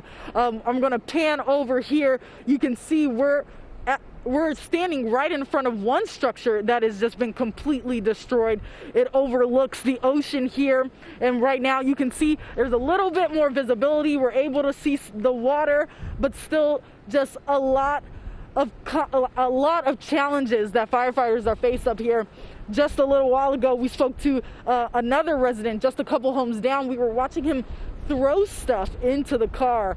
He thought that he could maybe try and wait it out. He thought that he could use some of the fire hoses to actually get some water on his home to help better protect it. But he was also telling me, and it's been a common theme, the water pressure up here is just not great at all. And actually another firefighter, he said the same thing. That is another challenge that fire crews are facing up here. Poor water pressure, not great visibility, and of course these winds are still constantly going, and with major gusts. We saw some trees that had caught fire, some palm trees. Thankfully, crews were able to get those out, and they're really just working with what they have. But again, they're up against some major challenges. Have you really been able to kind of grasp everything that's going on? Well, number one, cell phone service is out in a lot of positions up here. We're in a kind of a dead zone on Tranquilla Road. But so I get into the car and I make my moves around the neighborhood to see exactly what I can do. And ultimately, I haven't really communicated. My phone has blown up. I'm well. I'm not happy. It's tough. and that was Randy Stoklos. He's been living up here for 65 plus years. He says he was born here. He loves this community.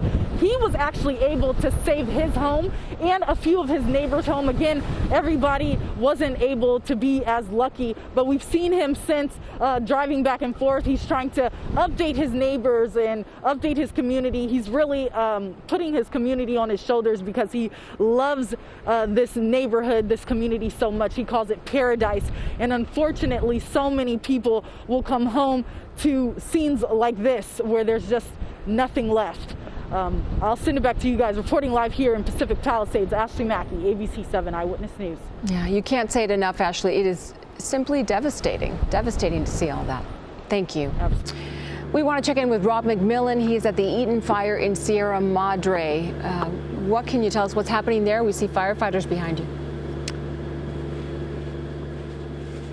That's correct. Well, that's the good news. If you recall, if you've been following our coverage for the past several hours, we were reporting in Sierra Madre Canyon. This is sort of a mountain-esque, old, charming type community with tight, narrow roads. And the residents had told us that the fire department was not physically able to get up here. But we've determined that's not true. You can see we have 2 Type 3 engines here. I talked to someone with the fire department, and what they told me is the problem up here is that certain engines can't make the turns, and a lot of times you have to climb staircases to get to the houses. So the fire trucks have a tough time getting to some of the houses, but they were able to make it up the road. And if you recall, we left here a couple of hours ago when this structure right here was really starting to take off. And as you can see, it's a total loss right now, but the fire department is up there doing what they can. And it does appear that they have been at least able to prevent the fire from hitting any of the surrounding structures. It looks like there's one to the north right there that might have some damage to the south end of it. But really fortunate, Philip, you were talking about how just given the trees here, I mean, some of these old oak trees and other trees, pine trees, sycamore trees, etc., that fire, if it really got going and if the winds picked up, this could have been an inferno. But the fire department has been able to keep this blaze to damaging this home, at least on this street. Now, the one thing I should also point out, about half an hour ago, a number of homes to the right were saved when water-dropping helicopters were coming over the ridge and making drops up there. We spoke with one resident here, her name is Andrea, about what she saw just a couple of hours ago. The whole house went up in smoke with a loud sound, but luckily we did have some extra backup here that put it out pretty quickly right after you left, I believe. So they got it under control pretty fast. Thank God. They're awesome. Yeah. So I'm joined now by John. He's the guy who lives in that home right next door to the one that caught fire. Tell me about what happened a couple hours ago. Well, the fires were out of control and the winds were just blowing them like crazy last night. It was moving so fast. We all had to evacuate and get out of here. But I just want to say that these guys right here are my heroes. They came up here, and this is not the first time they've come up here. And when everybody's running away from the fire, these guys run right towards it. They save my house, and they save a lot of people's houses and do a lot of great things. So I can't thank these guys enough. It looks like you just have a little bit of damage, but you still have a place to sleep tonight. I do. And they were actually telling me, sorry about the damage to your house, and I just gave them a big hug. And you guys kidding me? You saved me. You saved my house. We built this house. It's everything to us. So I can't thank them enough. What's your last name, John? Holden. Yeah. Thank you so much. Thank you so much, guys. Appreciate it. Be safe. Okay. Thank you. So again, that house that we were just talking about, he just walked right up to us. You can see he's still in his slippers, what looks like his pajamas. But again, his house is that one, the brown house up on the rocks right there. Again, some damage to the south side of it, but we talk so much about all the devastation and, more than 1,000, what is it now, 1,500 buildings, I think, across Southern California of some shape or kind lost. But a lot of people still have places to sleep tonight, thanks to the hard work by these firefighters that you see right there. Live in Sierra Madre, Rob McMillan, ABC 7 Eyewitness News. And thanks to the preparation, Rob, because many of those firefighters probably knew about that area, having looked at it before, and they knew what trucks they could use to get up in there. So I'm glad they were able to get there. Rob McMillan, thank you very much. The picture-in-picture that you see there, the bottom corner of our screen is Gabe Santos in Air 7. And not sure if you were able to watch it while Rob was talking to John there, but Gabe, it was just devastating. What an irony. You're hearing one man talk about the fact that the firefighters were able to save the home, and then while the other picture we saw, no amount of work could have saved that home. It just burned right before our eyes. Yeah, we've been watching that that home. If we tilt back to it, we've been watching that one for a couple minutes now, and it has, seemingly gone from a little bit of flame to fully engulfed. It looks like there's part of that home that hasn't burned yet, but I don't see any fire crews in this exact area, which is unfortunate because maybe there is something left to be saved there. I'm going to ask Josh to turn on the street names again, and we're looking at Pompano Street, and if we zoom in and pan a little to the right, the cross there is Monte Viento Street. So it's a home on Pompano Street just up from Monte Viento Street. And that home, as it now it begins to be a little bit shrouded by smoke there as we turn on our satellite view there, now appears to be going up fully in flames. And that is kind of what we're continuing to see here. Fire crews are making a valiant effort and continuing to fight this as hard as they can with crews on the ground, and now aerial assets, fire helicopters, air tankers. We're seeing air tankers from CAL FIRE in various jurisdictions, and fire helicopters from LA County Fire, LA City Fire. I see another tanker coming in from the San Fernando Valley, so very shortly here we're going to see it hopefully make another fire retardant drop on this the main flank of the fire here. There's also fire helicopters from Ventura County Fire and Orange County Fire, so definitely a team effort here. I got a report from a friend up in Oregon in the Portland area, and he's telling me that fire crews in the Oregon area are sending down 200 firefighters down to help with this firefighting effort. You can see that tanker there flying through the screen. Hopefully we see it make another fire retardant drop here. I got another report from friends down in San Diego. So San Diego fire crews in different departments down there, they're sending crews and assets up here to help with the firefighting effort. But San Diego is one where they have to kind of, be mindful of not sending too much of their resources far north. That's happened before, where they send, graciously send resources up north to help, whether it's LA or Northern California, and then a fire breaks out down there, and they, maybe aren't in as good of a situation as they otherwise would have been. So they're sending as much resources as they safely can to come help in the firefighting effort up here. We are seeing, a lot of smoke, a lot of dark smoke, and a lot of that, I think, is coming from the brush that is on the north side of this fire that's continuing to burn. I don't know if you could hear that. My cell phone's going off because we're flying over the evacuation area, so you'll hear those alert tones. I'm not sure if you can hear that through my mic above the helicopter noise, but we're getting those alert tones in the helicopter as well. So if you hear that in the background, that's what that is. But as we push in closer to these homes, I don't know if Josh can turn on the lines for the street names again. These are neighborhoods where, some homes are standing for now. Other homes we're seeing go up completely in flames. Michael Lane, a lot of homes to the north and the south of Palisades Drive, and other homes in that area there. We're seeing homes continue to be fully engulfed in flames. And I don't know if that's something where when the fire was most intense overnight, those embers got up under the roof and they just kind of smoldered, and just now we're seeing them kind of catch on to the entire home. It could be a little bit of that, and it could be, new starts where the fire is actually continuing to move and step through some of these homes. But I'm continuing to be baffled by the amount of homes we're seeing, the amount of structures we're seeing destroyed here. We're hearing, by some accounts, upwards of 1,000 structures. And I did see another report that this may go down as the most destructive fire in Los Angeles history. So that's definitely something to think about there, Giovanna and Philip.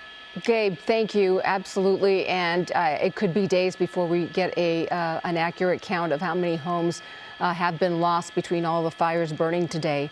We want to check in now with David Gonzalez. He is in Malibu, still covering the Palisades fire.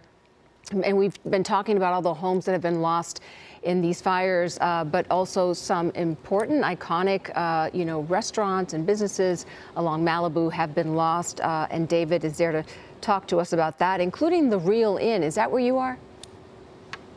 I'm directly across the street from where the Real Inn used to stand, which is very sad to say because it's an iconic restaurant in this community. You could kind of see it off into the background. It's been burned to the ground along with pretty much every business that was next to it. We know that there was also a very popular Thai restaurant called Cholada that is also gone from where I'm standing. I could see into the area of the other businesses, and at least on the hillside side of PCH, it seems that these businesses, these structures had absolutely no chance to put up with the fires that are burning in this area. I can tell you that I was in Pacific Palisades not too long ago. We've been driving up in PCH, and it's just a devastation anywhere you see along the hillside.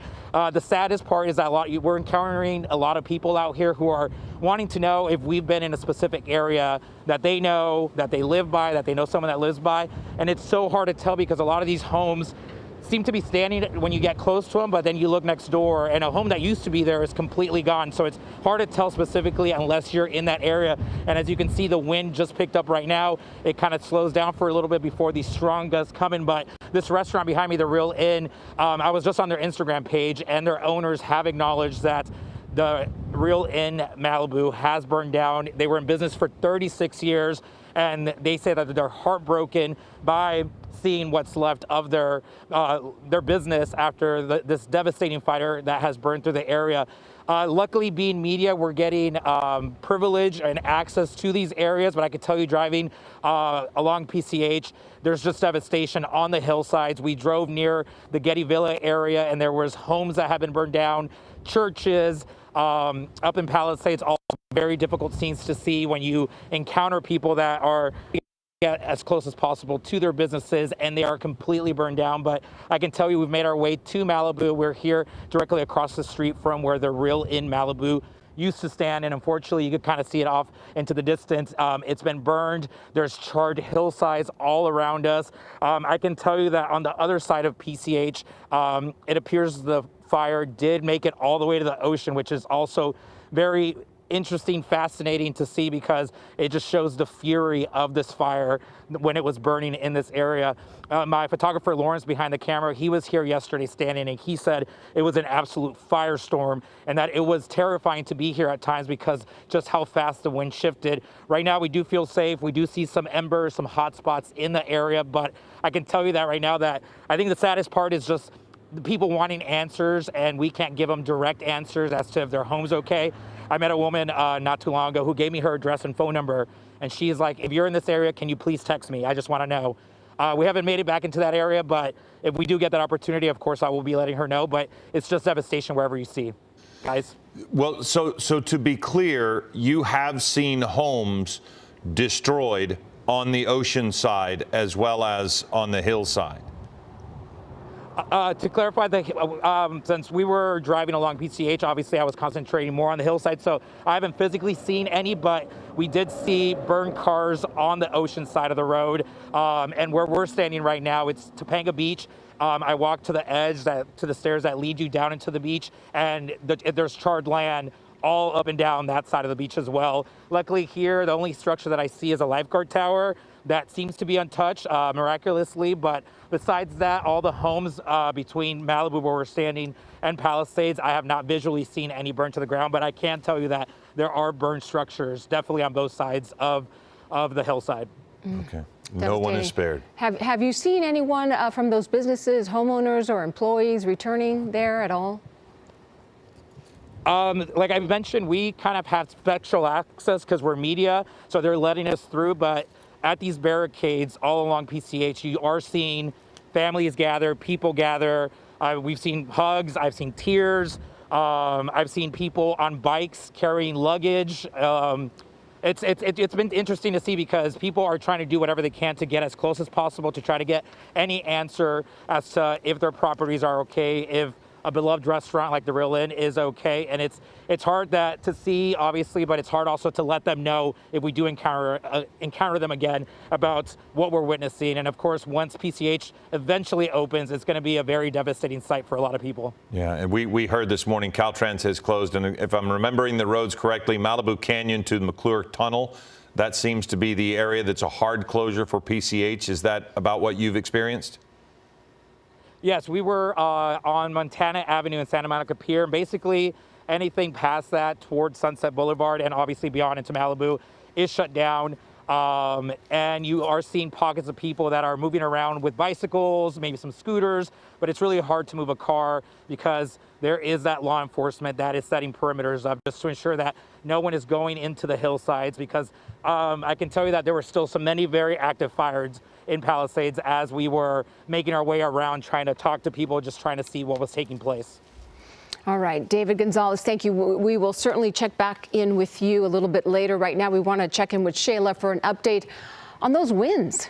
Yes, we're still seeing some strong winds across Southern California, moving in the right direction. They are starting to ease up a little bit, but I want to show you this. I pulled some of the wind gusts that we have seen over the past 24 hours. This is not all of them. This is not the strongest winds. This is just a sample. And what's so unusual about this is these wind gusts you see right here, these are not all high elevations. Some of them are. Saddle Peak seeing a gust close to 100 miles per hour. But look at this. Burbank Airport over the past 24 hours saw a gust close to 85 miles per hour. Van Nuys Airport, 70 mile per hour, very close. Camarillo Airport coming just shy of 60 miles per hour. Simi Valley even seeing a gust close to 80 miles per hour. So this is what those fire crews have been dealing with in these overnight hours in the past 24 hours. Now, it is getting a little bit better. I want to show you, this is a live look looking out toward the Eaton fire. You can see just all of that smoke. So as soon as you drive into Burbank, Glendale, Pasadena, Altadena, you are going to notice just the amount of smoke, the air quality as well. And wind speeds in the area still coming in 24 miles per hour. So moving in the right direction, but it's not what we want to see just yet. Palisades fire. So we looked at the Eaton fire. That's just one of several burning across Southern California. Palisades fire still seeing winds around 20 miles per hour, gusts coming in close to 40 miles per hour this afternoon. As we move up, you'll notice the Hearst fire a little bit better, some improvement over what we saw earlier, 20 to 30 miles per hour. Those gusts of 50 miles per hour, those are for higher elevation. So we have seen some improvement for that as well. And as we move out to the Eaton fire, once again, talking about those winds, 20 miles per hour. I mean, you saw it in the Burbank sky camera just a moment ago. Those wind speeds, 20 miles per hour, and those gusts coming in closer to 40. So we are still seeing quite a bit of pink, of magenta on this map when we're talking about those wind gusts. Now, this is better than what we saw out there overnight or even early this morning, but still seeing these wind gusts close to 30, 35 miles per hour. Look at Santa Clarita coming in 45 miles per hour. As we move out toward Malibu and the Palisades, Malibu Hills still noticing wind gusts close to 40 miles per hour. Palisades a little bit better, 22 mile per hour gusts. LA and Long Beach not seeing as much, but as we start to move farther south, Riverside, San Bernardino gusts in the 30 mile per hour range, 20 miles for both Banning and Hemet, and then Palm Springs, our low deserts, also still seeing those breezy conditions, 30 miles per hour. So we're moving in the right direction, but when you partner those windy conditions with this relative humidity, I mean, that is what is fueling these flames and why these fires were just able to explode so quickly. You'll notice most of Southern California is talking about relative humidity levels in the teens. That is just something you don't want to see. Santa Monica right now, 1%. Van Nuys also in the single digits. Santa Clarita and Burbank coming in very close at 11%. That is such a dangerous, such an explosive combination when it comes to these fires. But I want to show you some good news. What's on the way? So this is a look from LAX. We're looking out at the Palisades fire. A lot of cloud cover in the mix. Smoke in the mix. We are still talking about some really breezy conditions. I mean, not total relief in sight, but look, it's a downward trend. We are talking about wind gusts 20 miles per hour, slowly making their way into the teens. picking up a little bit as we get into the overnight hours. I do suspect we're going to see wind gusts overnight more consistently in that 20, maybe even more, but 20-mile-per-hour range, and into the early morning hours as well until we see relief once again. But those watches, those warnings, those are set to expire at 6 o'clock tonight. So looking ahead to your Wednesday afternoon, still seeing those wind gusts, especially for our higher elevations. By tonight, so this is after that high wind warning expires, we have some relief. Many areas starting to see those lighter winds, so this is when those fire crews can really come in, make some progress on those fires. Then by tomorrow, we start to see those wind speeds pick up again. So you'll notice your Thursday afternoon still seeing some of those colors on the wind maps. Now, this is not nearly what we're dealing with today. That's why those high wind warnings are going to expire. But this, the red flag warning, will linger through tomorrow. And that is not unusual for situations like this. Even though the winds are going to die down, remember, we're still dealing with really low relative humidity, all that dry vegetation. We've seen almost no moisture this water year, so that's why fire conditions are still going to be a concern through the end of the week. By Friday, we'll see a little bit of relief. Now, I do want to point out, as we head into the weekend, we are keeping a close eye on 2 more Santa Ana wind events. Now, this is not to alarm anyone. These are not going to be nearly as strong as what we've been dealing with over the past 24 hours. This past 24 hours has been historic. For us, as we head into Sunday and the next Tuesday, we're talking about light to moderate Santa Ana wind events. But still, it's going to be crucial that fire crews can get a hold of these fires in the next couple days as these winds start to die down. So LA Orange County, you'll notice red flag warnings lingering through Thursday. We get a break as we head into Friday and Saturday, temperatures dipping as well. Then by Sunday, starting to warm up once again, just a tad, and then those breezy conditions return.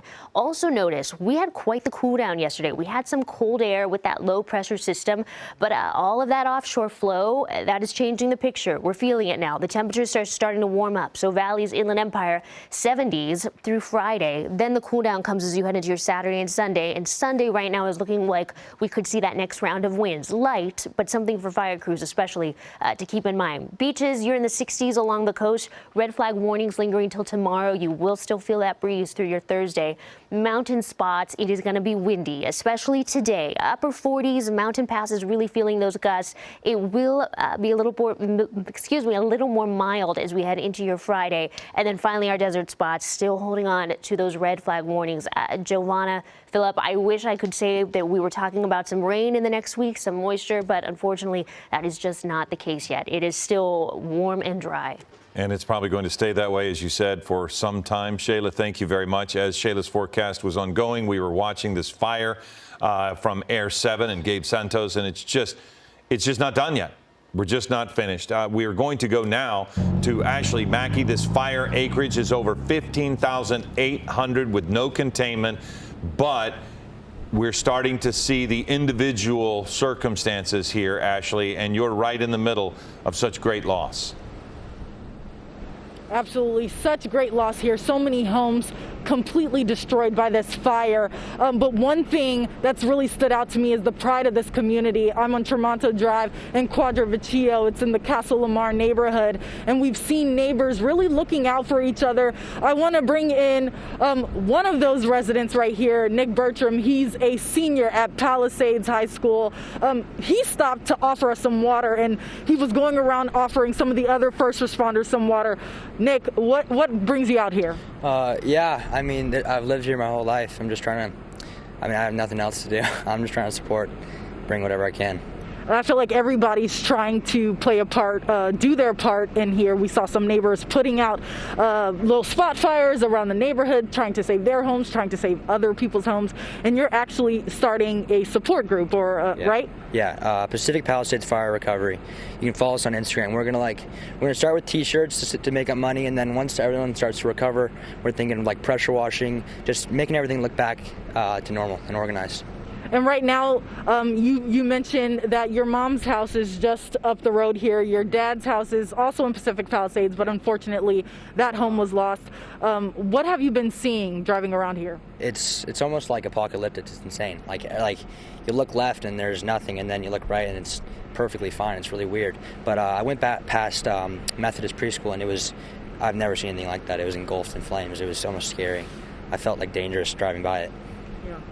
Do you feel, I know so many people feel helpless, but you're doing your part, trying to support the firefighters, the first responders in any way you can. What keeps you out here doing that? Well, I know like none of my friends and family are hurt. That's all that really matters to me. Like my wrestling team's good. I want to practice with them as soon as possible. My friends are healthy and my family's healthy. That's all that really matters to me. Yeah. And you also were able to go by your school, right? Tell me what that looked like. Luckily, the field was perfectly fine, the turf. But once you get towards the back of the school by the baseball field, it's almost all ruined. All the back bungalows are engulfed in flames. It's very surreal, like you said, apocalyptic, something you don't think you'd ever witness. But we'll be out here again hearing more stories like this, hopefully more stories of hope like the one you're bringing. Thank you so much, Nick, for what you're doing. I really appreciate it, and I'm sure your community does and the firefighters will as well. Thank you so much. We're live here in Pacific Palisades. Ashley Mackey, I'll send it back to you guys. All right, Ashley, thank you very much. This is Ellen Leyva and David Ona. We're continuing this coverage of these fires that are burning since yesterday morning. Yeah, and keep in mind, even though conditions are getting better, and Ashley, thank you for that report, you can see by the smoke being horizontal, that fire is still very much on the move. It is consuming homes, continuing to devastate communities, so the danger is far from over. Let's go to Annabelle Munoz right now. She is standing by at the Pasadena Convention Center, which is now being used as an evacuation center. It looks like it's really busy out there, Annabelle.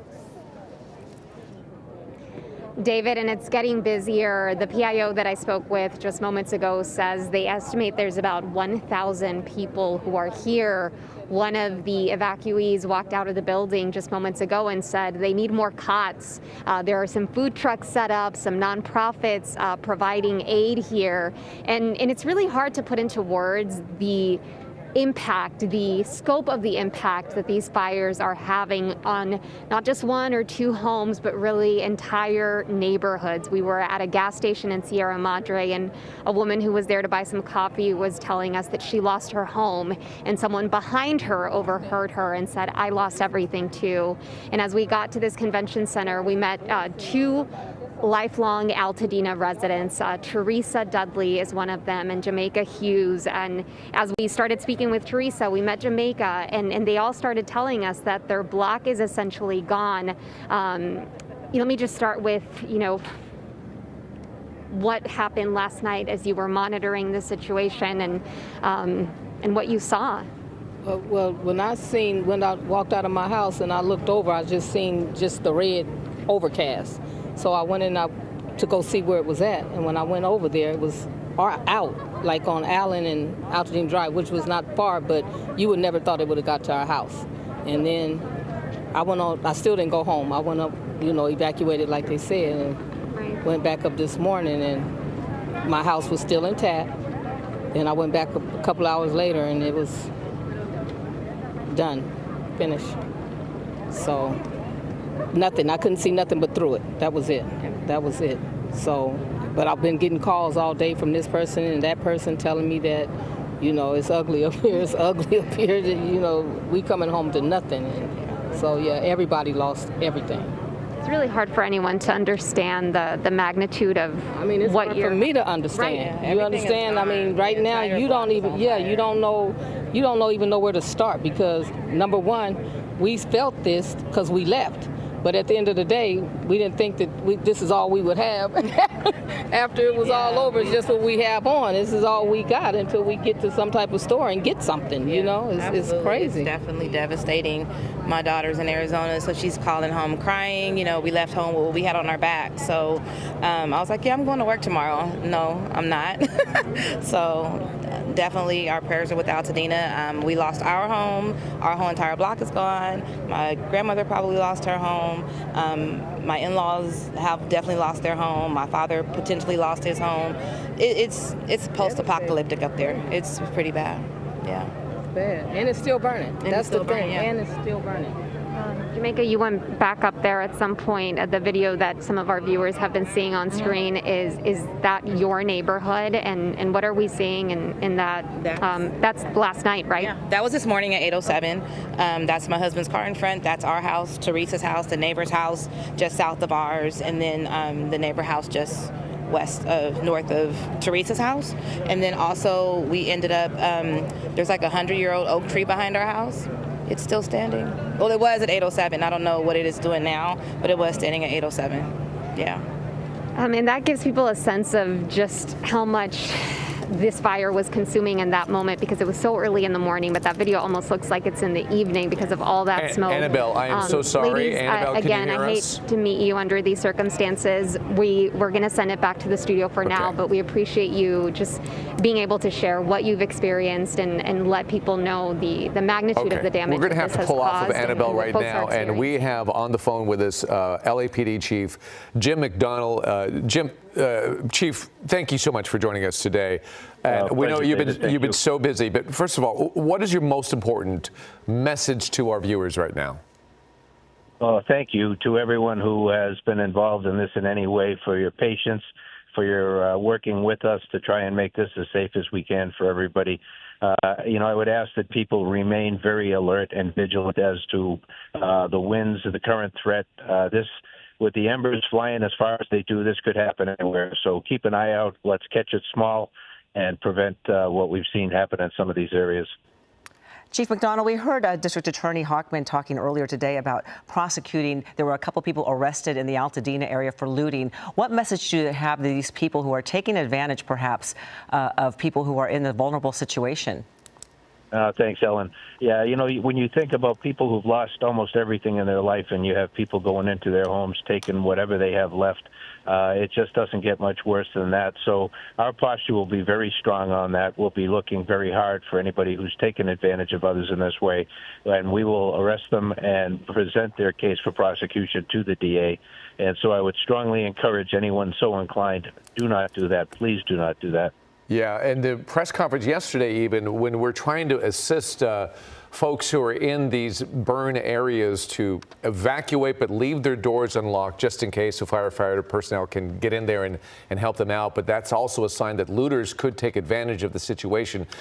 We don't want to over-exaggerate the problem. What have you seen when it comes to the number of reports of looting, et cetera? Yeah, so far it's been it's very low. I mean, we have the two people who were arrested. That was an observation by officers. We haven't had any kind of large numbers of people reporting that, but we really wouldn't at this point, because people aren't able to go back into their homes in many of these areas to be able to see that something is in fact missing. So that'd be something that once they regain access to their residence, then they'll be able to judge whether that occurred or not. Good neighbors are everything. Chief, we know that there's such a vast area that is under. So, yeah, taking advantage. Right. Call us, and we'll get somebody out there. Good. Well, Chief, we know there's such a vast area that's under duress now, and that you have resources are spread thinly. How is the manpower for you?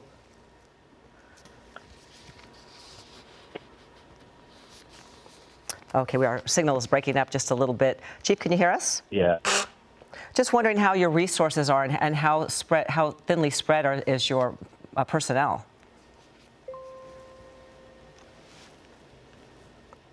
Okay, we may have lost Police Chief Jim McDonnell, but we really appreciate the fact that he was able to call in and at least get us. Go. Oh, here we go. We got you. Here we go. Yeah. Chief. Yeah. How's your manpower situation? Yeah, the manpower is stretched thin, as is often the case. We had the president in town. He left today, wheels up at noon, and so we were able to free up a number of officers then to be able to be redeployed to any scenes where we needed them. But we have people who are out there working long shifts and staying focused on the mission, working very closely with our fire partners, folks from the public utilities, DWP, so many others that are playing a role in this that are kind of behind the scenes. People don't see them, but the role they play is every bit as important in making things right for everybody. It is wonderful to watch the well-orchestrated effort that everybody's putting into fighting these fires and keeping people safe. Thank you. Yeah, we have a lot of good people who step up when things are at their worst. It seems people are at their best. Hey, Chief, one final question. The LA community is a mess right now. These winds wreaked havoc everywhere, not just in the fire zones. There are hazards out there on the roads, et cetera. What's your advice for folks who are at home right now wondering if they should go out, leave their home and do something else? Yeah, I would say think about that very carefully, where you're going, how close you're going to be to any of the impacted areas, what the air quality is going to be like once you get there, and then, putting extra cars on the road when not necessary. I think, we're still very much in the fight on these fires, and we're going to be looking for additional resources coming in from, in some cases, outside the state. So as much as we can keep access open to emergency vehicles, that's still very much a critical priority for us. So I would ask people to be judicious. If you have to do something, do it. But if you can avoid it, I would highly recommend that and appreciate it. And it seems people are doing that because the roads are relatively empty. Yeah, Chief Jim McDonald, thank you so much. We know you're so busy. We really appreciate your open line of communication. You've been a huge help. Thank you. All right, let's go to Gabe Santos. He is over the Palisades fire. And it's nice to see from the air the pictures that we couldn't see yesterday, but it's also devastating to see how that widespread damage is just all under that smoke. Yeah, Ellen, we're still, shocked by the amount of devastation that we're seeing. Whole neighborhoods, whole communities just completely flattened, as if a hurricane or a tornado came through the area, and that to me is still the most shocking thing that we've been able to see here as we Josh, our photographer, pans from west to east and now back to the east, at just kind of giving you an idea of the very large footprint that this fire is taking up right now. And we're still seeing, this is still a very active fight. We're seeing a lot of active flames. We're seeing still homes continue to catch on fire that are within the fire area. As you can see right there, there's one of them. If we turn on Sky Map and turn on the street names, we might be able to see what street that home in particular is on. But we're still seeing a lot of homes just continue to catch. That looks like it's going to be Fir Ridge Drive, so a home at the end of Fir Ridge Drive. So we're seeing homes in Pacific Palisades proper, and then homes further west as you get into Topanga, Tuna Canyon Road, homes more towards the Malibu area, homes along PCH. We've seen all of that, continue to be a total and complete loss. But on the other hand, we are seeing now, as winds die down a little bit on the surface level, we've seen tankers from different agencies across California come in. They've been able to make fire retardant drops. We've seen helicopters from LA County Fire, LA City Fire, Ventura County Fire has sent a Firehawk helicopter to help. I'm told Orange County Fire has sent a fire helicopter to help as well. And there's also crews on the ground doing structure protection, trying to protect at least some of these homes from going up. And it is kind of odd how you see some homes be completely unscathed. And that home right there, we were watching that home earlier on Pompano Street, maybe about 2 hours ago. It was fully intact. And then we saw part of it catch on fire, and now it looks like that home is going to be a total loss. And I'm not sure if we'll be able to see it from our angle here. We might get the skids in the shot, but I want to come full wide and really show you guys what we're able to see from 7,500 feet. And you can see there on the right side of your screen, that's the Palisades fire.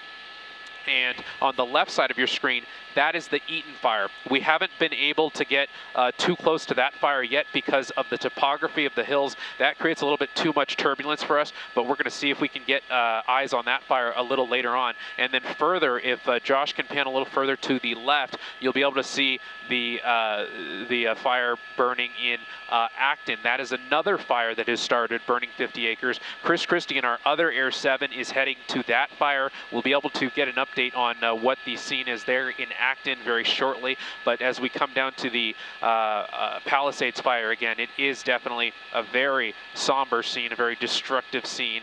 Whole neighborhoods are a complete loss right here, and we're still kind of taking it in and trying to make sense of it all right now. The homes in the middle of your screen there, that's going to be Saddle Peak Road, Tuna Canyon Road, all still being impacted here. A very somber sight that we're seeing here from Air 7. Ellen and David, back to you. Yeah. Real quick question, but then we're going to move over to Rob McMillan. How many homes do you estimate that you have seen go up in flames today alone?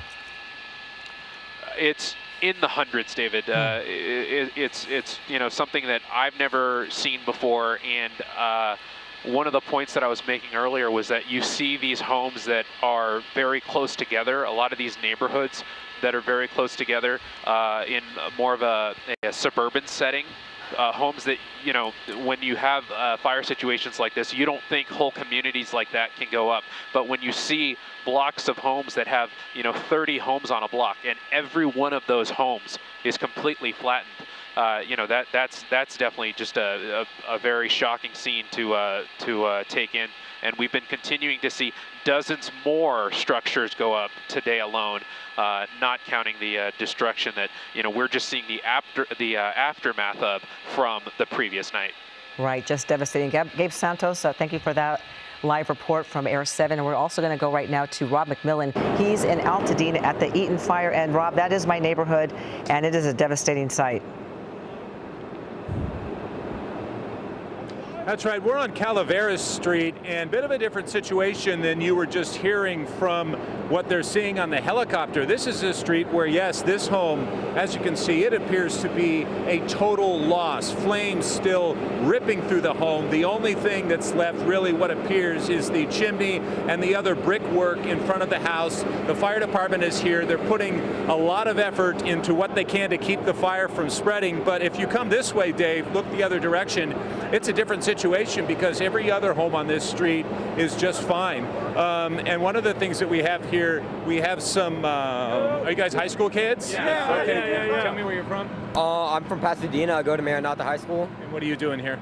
My friend Dylan, he lives right down the street at the end of this block.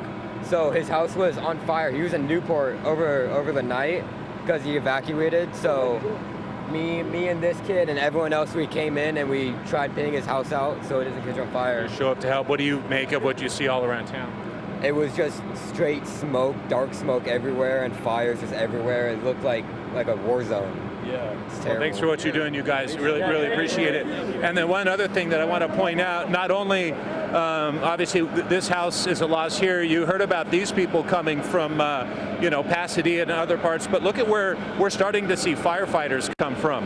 This water tender here from Bishop, way up by the Eastern Sierras. One of the other things we've noticed as we walk down the street here, all of the wind damage. And yes, we talk about all the homes lost in these fires, but over here, Dave, I mean, look at that rain gutter there, ripped off of the roof like it's a ribbon for a Christmas present. We have trees, branches down, all sorts of mess on the street. And back this way, you can see, once again, that's that home that appears to be a total loss. Fortunately, the winds really have died down, at least in this part of Altadena.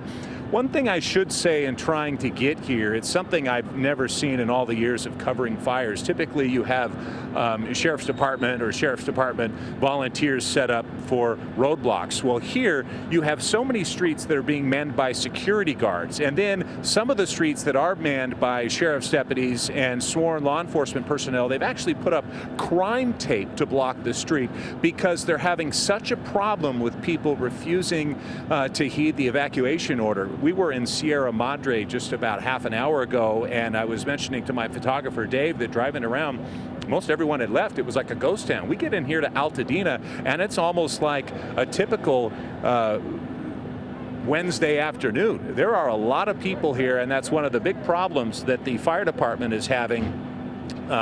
Is getting people out so they can maneuver. I mean, you see how many people are just down the street here, and these guys are trying to help get this, Corvette that doesn't work out. You've got neighbors all over the place, and the fire department is just having a real time doing their job. But and now we see another large plume of smoke going up down the street there. So I imagine that's some other structure fire that's taking place. So we'll continue to survey the scene here in Altadena. Back to you for now.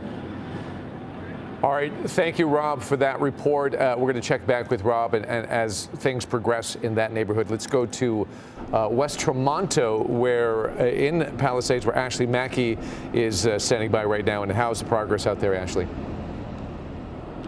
David, they literally just saved a home here on Tremonto Drive, and just moments later, another one completely engulfed in flames. These flames are huge, and very large plumes of smoke, dark black smoke. We don't want to get too close. You could see fire crews down there trying to fight it. The crews that were down here near Quadro Vecchio are gearing up to move, make their way down to that major fire now. And it's just a really sad scene to see. Some homeowners are actually still here. They were loading up their cars. You can see one car still outside of the home, and I think they've made their way down closer towards the fire to, I guess, inspect or maybe even try to offer some assistance. But still, just an amazing scene that we're seeing here. Spot fires everywhere, and it's just a testament to how quickly this wind can shift a situation. Just moments ago, huge gusts of wind were blowing, and my guess is that is exactly how this grew to be so huge. We were just sitting in front of the truck, noticed big smoke, black smoke rising into the air, and now it's large flames high in the sky. We see some fire crews down there working on it. We're seeing flames in the brush. We're seeing a tree catch fire. We saw the fire make its way up to the branches, and it's just amazing how quickly situations like this can change. Residents are also still out here watching some of this unfold, and unfortunately, there are a few homes still standing, but many homes have been lost so far today, and fire crews are obviously working hard to save as many as they can. But with all the elements, the wind they're fighting is a challenge. One fire personnel told me water pressure up here is also not good, so we saw them tinkering with the fire hydrant, trying to get more pressure, but they're putting it all out on the line, trying to save as much property as possible, but it's not easy up here. And Ashley, it is incredible, Ashley, how these fires can hopscotch, and you can see a completely intact home next to a devastated home, and it's just very sad to see. But this home that we're watching right now is really going down, and you know that all the embers that are going to be flying from these flames, and it just looks like a complete loss there. And hopefully that they can keep those flames at bay and protect the homes around it. But it's almost like playing a whack-a-mole game. They're just absolutely. I agree. Yeah, like I said, they were just down the street. I mean, it has to be 100 or so feet away. I'm looking at fire engines right now that just saved a home, and just down the street. We're still on Tremonto Drive, just down the street. This home is completely engulfed in flames as residents watch it burn. I'm curious where you are, if you've seen people coming back looky-loos to want to check on their homes. Have you seen any of that? Not too many. We haven't seen too many, but yes, we have seen some. You can see a couple people standing right here at the corner of Bellino Drive and Tremonto Drive. We just saw them approach. If you can see, there's a man in a bright green long sleeve shirt. He is the father of another homeowner. He was helping his son load up a couple cars actually. They've been back and forth down the hill moving their vehicles and loading up. They've been throwing in their expensive, valuable arts into the car, trying to save as much as they can, because when they look around, they see their neighbors' homes completely just leveled by this fire. And so, they're just doing what they can. And now we're seeing the tree catch fire. So I think, like you mentioned, the home is probably a loss here, but now, like you said, the goal is to try and keep it from spreading, but the wind is making that very difficult. Ashley, this is David Ono. I'm here at the touch map right now, and I think I've located where you are. This is where the fire started, and it spread throughout this community. So, Michael, my director, I'm going to expand this area right here. So you see Los Leones Drive. That's really close to where Ashley is, and then this is Tremonto Drive right here. It kind of winds around. So I'm going to pull it over here. Ashley, the question to you is, when you mentioned Bellino Drive, is that to your right or to your left? So if I'm facing the fire, Bellino Drive is to my right. Okay, so this is exactly where Ashley is right here. Bellino Drive is to her right. She's facing this direction. So the homes we're talking about are right in this area right here. This is now the new danger zone for this particular community. These homes are now being threatened, and some of them are going up in flames. I don't know the specific home that she's looking at, but you can see from the overhead, she's on Tremonto Drive, Bellino Drive, and she's looking in this direction. These are the homes that are now being threatened by this fire right now. And Ashley, from what you can see, I know you're a distance away. Is it one home that's on fire, or is it multiple homes that are on fire? I am a distance away. It is hard to see just how many structures are on fire. I will say the flames also make it very difficult to see what exactly is on fire. Right now, all I see is flames, fire, oranges and reds, and black smoke in the sky. All right. So I did see a structure that was completely burned down, though. Yeah, visibility is terrible. We can see your shot right now. But again, back to the touch map. This is where Ashley is right here, and she's looking in this direction. So as you can see, according to the map, this is a clean community, but no longer. The fire has kind of spread into this community and has continued to work its way through. And you saw from Gabe's shot from Air 7, those winds are still pushing the fire and the smoke horizontally. So this fire is still marching through. And as Gabe said, he's seen hundreds of homes go up in flames just today alone, and that's in addition to the devastation from yesterday. So very much the danger continues, the firefight continues as these winds continue and will through the afternoon. Ashley, thank you for helping me out on this. Just incredible to see those flames burning so hot, like the amount of fuel that those flames must have right there. Looks like an inferno. It's a really frightening sight to see. All right, we're going to go to Josh Haskell right now. Josh, where are you? And can you give me your address, or at least close to it? And maybe I could find this on the touch map as well. The devastation where you are looks unbelievable.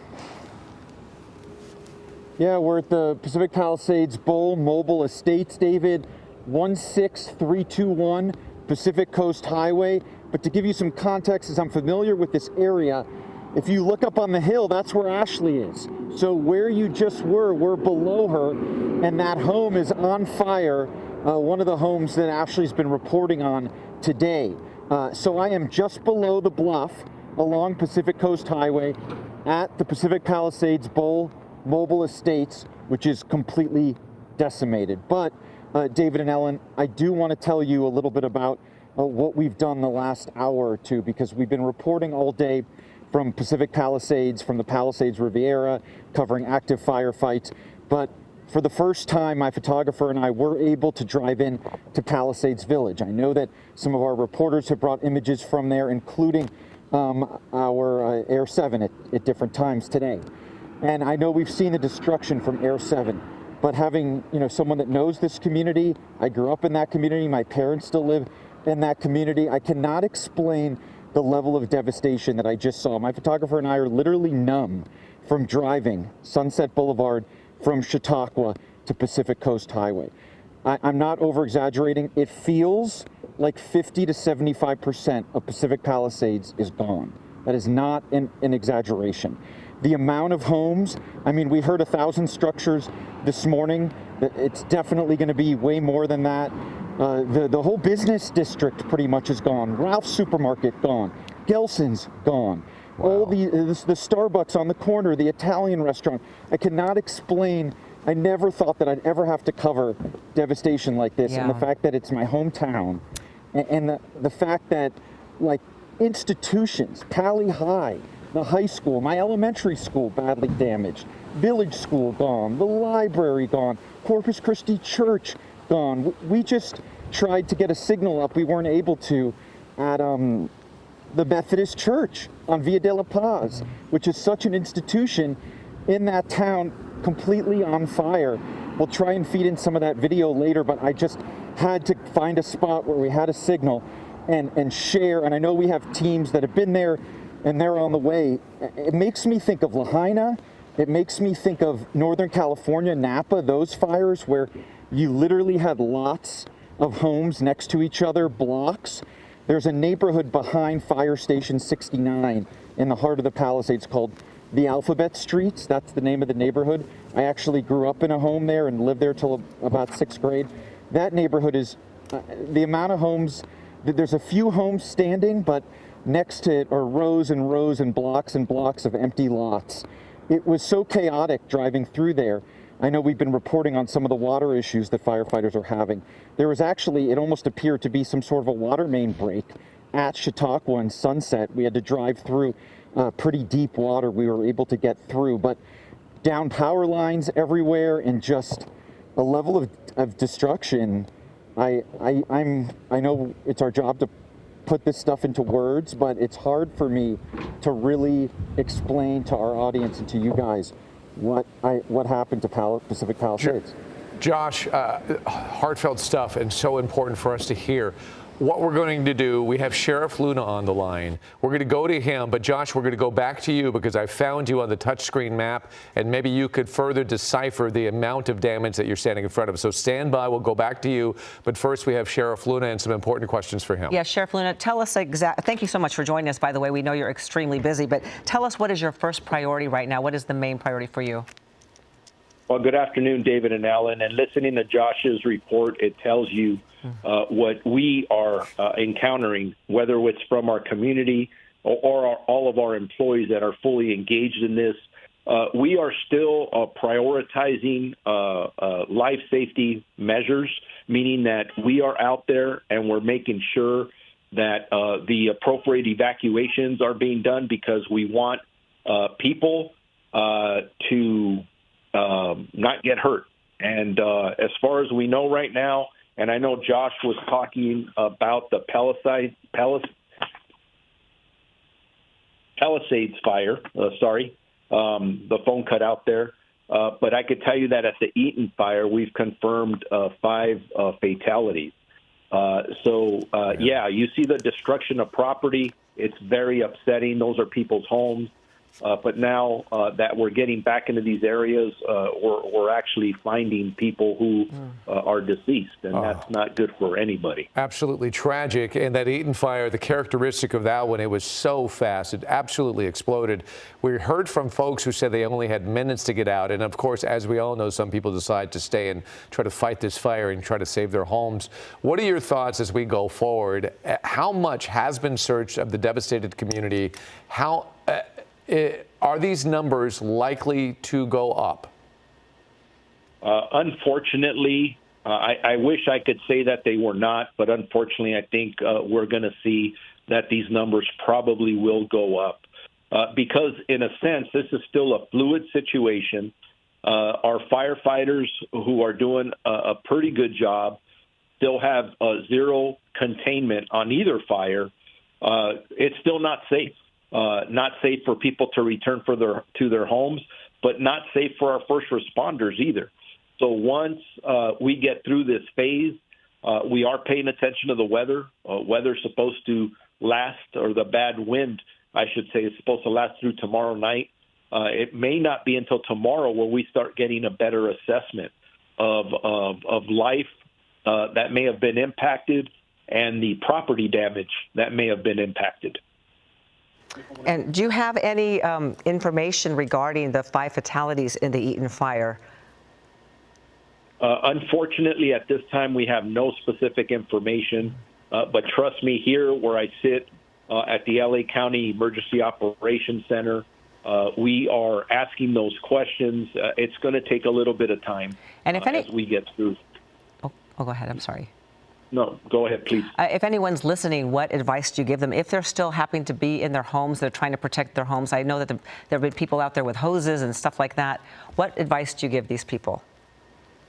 If you are under an evacuation order, please leave right away. Make sure that you have your important paperwork, your medications, those things that you need. And I keep on repeating myself, I know it's your home, but nothing is worth risking your life. And as I've told you, there has already been people who are losing their lives. Not to mention that when you listen to the fire chief, both for LA County and LA City, that they're having water pressure issues because of the amount of water that's needed to fight the significance of these fires. So in a sense, you're reducing that water pressure that's needed to save lives and to save other homes. Yeah. So please leave. If you're under an evacuation warning, get everything ready and be ready to go, because those winds start blowing. This is so unpredictable, and we don't want anyone else to get hurt. Right, and we have been seeing that smoke horizontal still to this moment. So that tells you the fire is continuing to be on the move, and we've seen so many homes on fire just today. How are your resources going when it comes to personnel? Can you cover the issues with the fire and the outlying community? Yes, but just real quick, this is still a very dangerous situation, and you kind of described it, Dave. So we need to pay attention to that. In regards to our resources with the LA County Sheriff's Department, we're doing well. What we've done is we've brought in additional people. We have, for example, we put all of our detectives in uniform, other jobs, everybody that is not doing this. There are jobs that are going to continue, like our custody operations, patrol operations if you dial 911, but we have hundreds of deputies assigned to both of these fires. And through our mutual aid coordination, we've actually brought in other agencies to assist agencies that are asking for assistance. For example, the Pasadena Police Department that's heavily impacted, or the city of Pasadena, they asked for assistance, and we coordinated mutual aid responses. And we're very grateful to the city of Long Beach, for example, the Orange County Sheriff's Department, who have come in to assist us. Just like you see other resources coming in for fire, we're capable of doing the same thing. And we have a lot of people on standby if we need more resources. Sheriff, I know you're really busy, so we're going to let you go with one more question, and that is just give us some final words for our viewers that are watching right now with a situation that still is very much fluid. Safety is number one. There is nothing that's worth your life or the life of a loved one. So please continue to pay attention to however you're receiving your news, whether it's on the radio, television, listening to all of you, social media. Make sure that you are monitoring our websites. If you have access to it, lacounty.gov. Emergency, that'll give you the latest information on evacuation orders, evacuation warnings, and road closures. And if you do not need to be anywhere in these affected areas, please stay away. There's a lot of debris out there, wind is still blowing, and we need our emergency workers to have ingress into the area, access to get to the people who need it the most. Okay. Robert Luna, thank you so much, Sheriff Luna. We really appreciate your time and everything you're doing for the community. And you stay safe as well. Thank you very much. Thank you so much.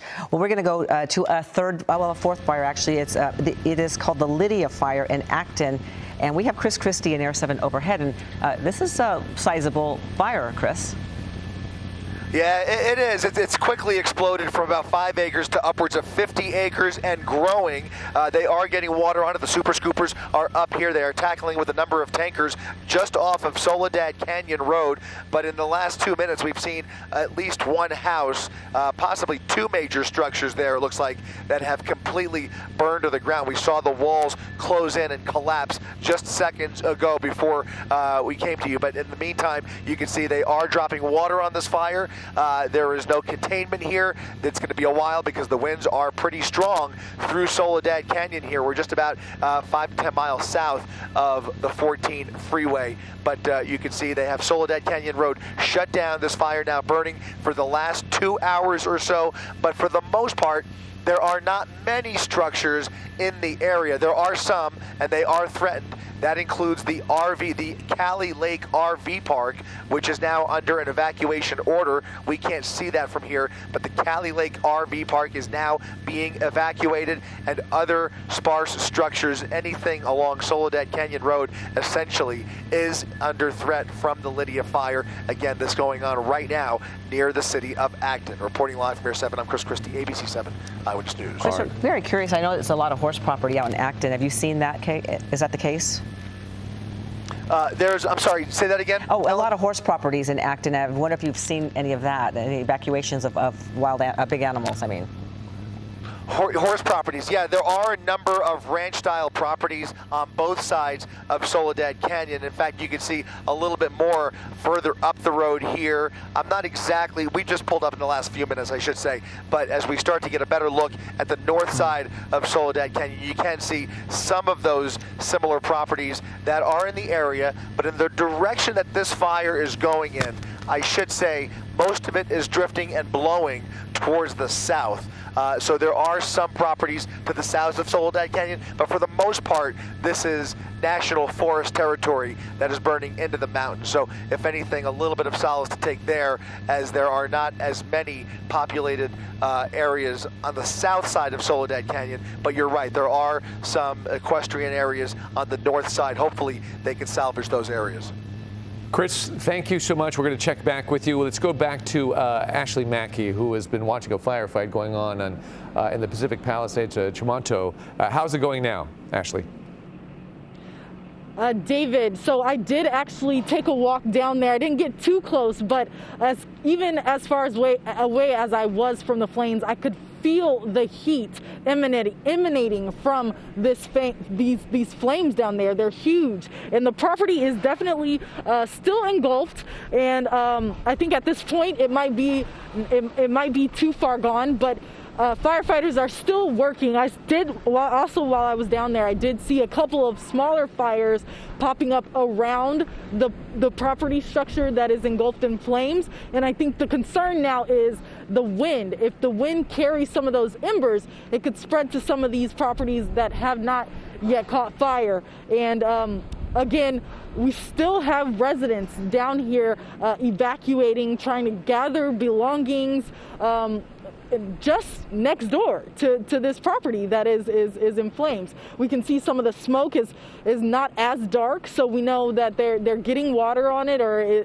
there's not as much fuel to burn as it was earlier. But actually, you can see a resident, one of the residents I was speaking with earlier, he's coming down. That's his house he's parking at now. He's just right next door to where the structure is burning. We spoke with some firefighters earlier. Again, like I said, water pressure is an issue. Wind is an issue. Visibility at times when the wind kicks up is also an issue. All of these things that firefighters are having to face along with the actual fires. So it's just really devastating to see and heartbreaking to see all of the loss that's up here. Certainly devastating to see that, Ashley. And we heard from Sheriff Robert Luna about these people that try to use their hoses or to water down their yards. It's actually taking away from the firefighting effort, since that's why some of the water pressure has been low. And there's been some complaints about that. So hopefully people will heed those warnings as well. Yes, definitely. And I have seen some of those residents trying to hose down some of their property. It definitely, I can see that being a factor in the low water pressure. Everyone's just trying to do what they can. I know a lot of people I've spoken with today feel hopeless. So, whether it's just checking on their neighbors or sending back updates on properties, everyone's just trying to do their role, but like you mentioned, Ellen, it could, in some instances, be doing more harm than good. All right, Ashley, thank you so much. We have more action going on with Rob McMillan, and I can see the house on fire behind you, Rob. Do you know exactly where you are in Sierra Madre? Yes, we're on, actually we've moved to Altadena and we're on Midwick Drive. We were just on, I believe, Calavera Street when we did our last remote about half an hour ago. We turned around, saw a big plume of black smoke and drove over here. And this is... Oh boy, we've lost his signal. This house was not on fire. Just how quickly this situation... Can you hear me? Rob, we can hear you, but you're frozen right now. But go ahead and describe what you're going through. The fire department. No. Well, we'll effort a better signal with Rob, but you can see that fire there on Midwick. Having to play whack-a-ball here. They're moving back. All right, our apologies. We're going to go back to Rob, where he's got some stuff going on. But Josh Haskell is going to rejoin us now, and he was showing us some devastation. So you're at the same location, right, Josh? Yeah, I'm at the Pacific Palisades Bowl Mobile Estates. It's 2 mobile home parks on Pacific Coast Highway between Temescal and Sunset Boulevard, where they meet PCH. Just take a look at what's left of this mobile home park that we're at right now. Absolutely nothing. This is very prized real estate because you are literally across the street from the Pacific Ocean.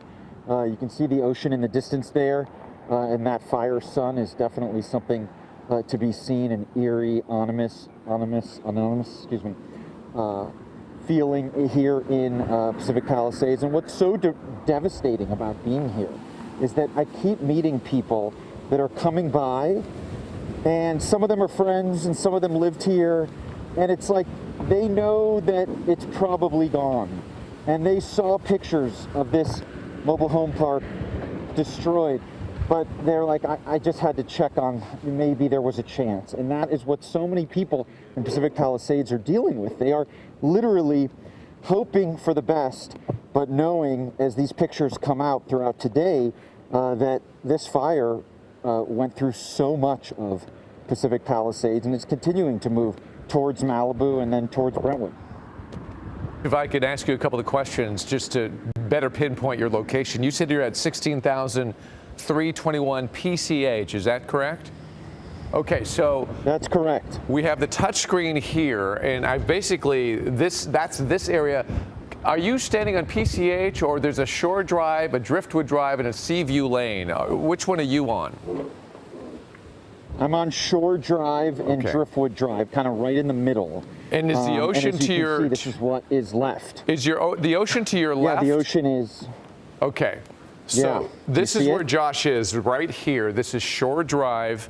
The ocean is in this direction to his left shoulder. So he's standing here looking in this direction, and this is the devastation that he's showing us right now. All these homes are now gone, and as Josh mentioned, if I go out a little bit, this is pristine property right here because they have a beautiful shot of the beach and the ocean right over here. But now this whole community where Josh is standing is gone. Utter devastation. If you look at his shot and then look at this map, this is what has been lost in that community where Josh is standing right now. And Josh, you're familiar with this because you're familiar with that area. Obviously, this is a location that people have talked about for generations because it is such a special place. Yeah, and I'm just thinking a lot about the traditions that make the Palisades so great. There's, as everyone knows, there's a July 4th parade and 5K, 10K race and fireworks at night that people come from all over Los Angeles to partake in, as is the case in so many of our communities. And so many pillars of those events are now gone. I mean, the fire went through Palisades Park, went through a lot of the staging grounds, up and down Sunset Boulevard where the parade. It's just, I heard some of our reporters earlier describe the Palisades, and I heard them in my ear, and I was kind of thinking that can't be the case.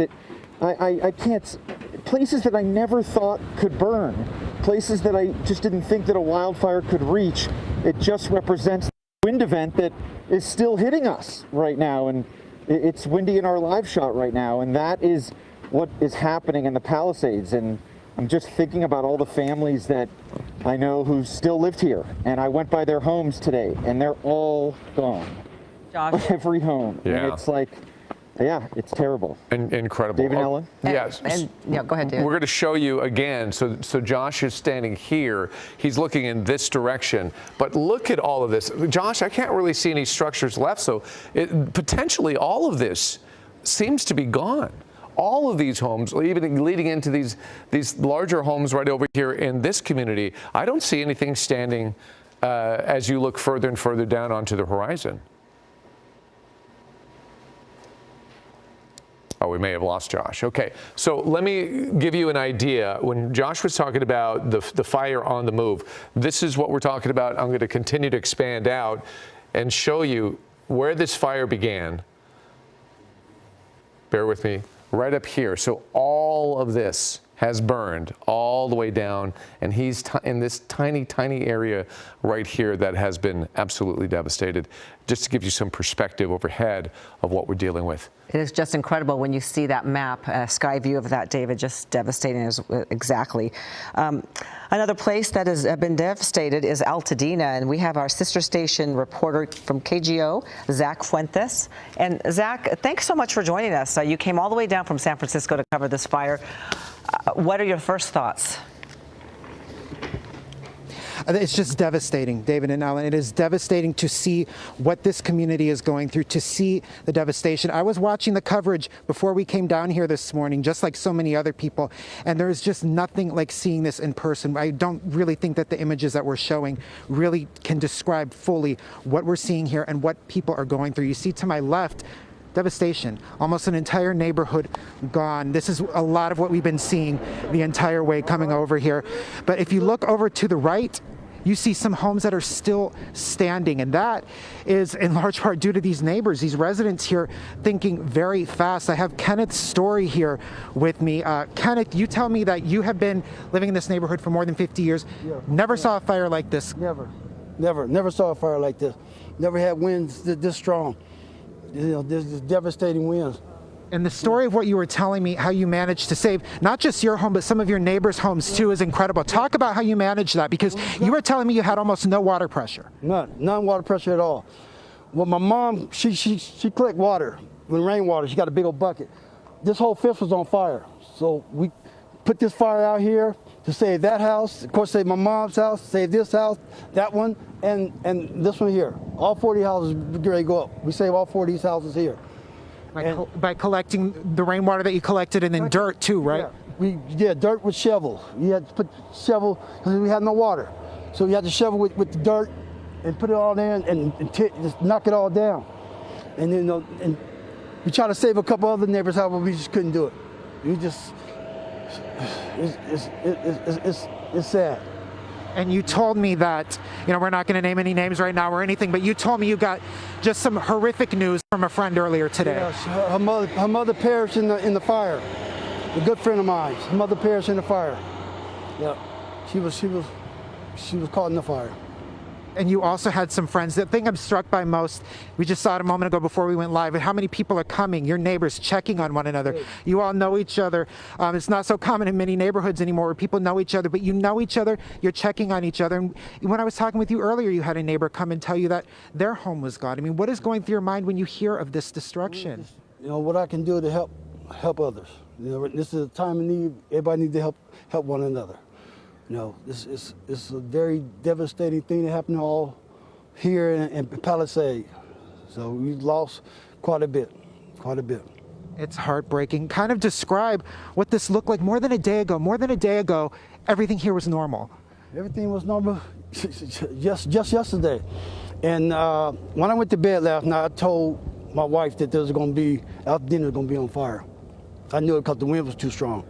The wind was too strong, and the canyon was too close. And the Amber just, they'll go 2 miles. Ambers can go 2 miles. So this, I ain't gonna lie, I'm lost for words. I don't know if my mom will be able to come back to the neighborhood. All her neighbors are gone.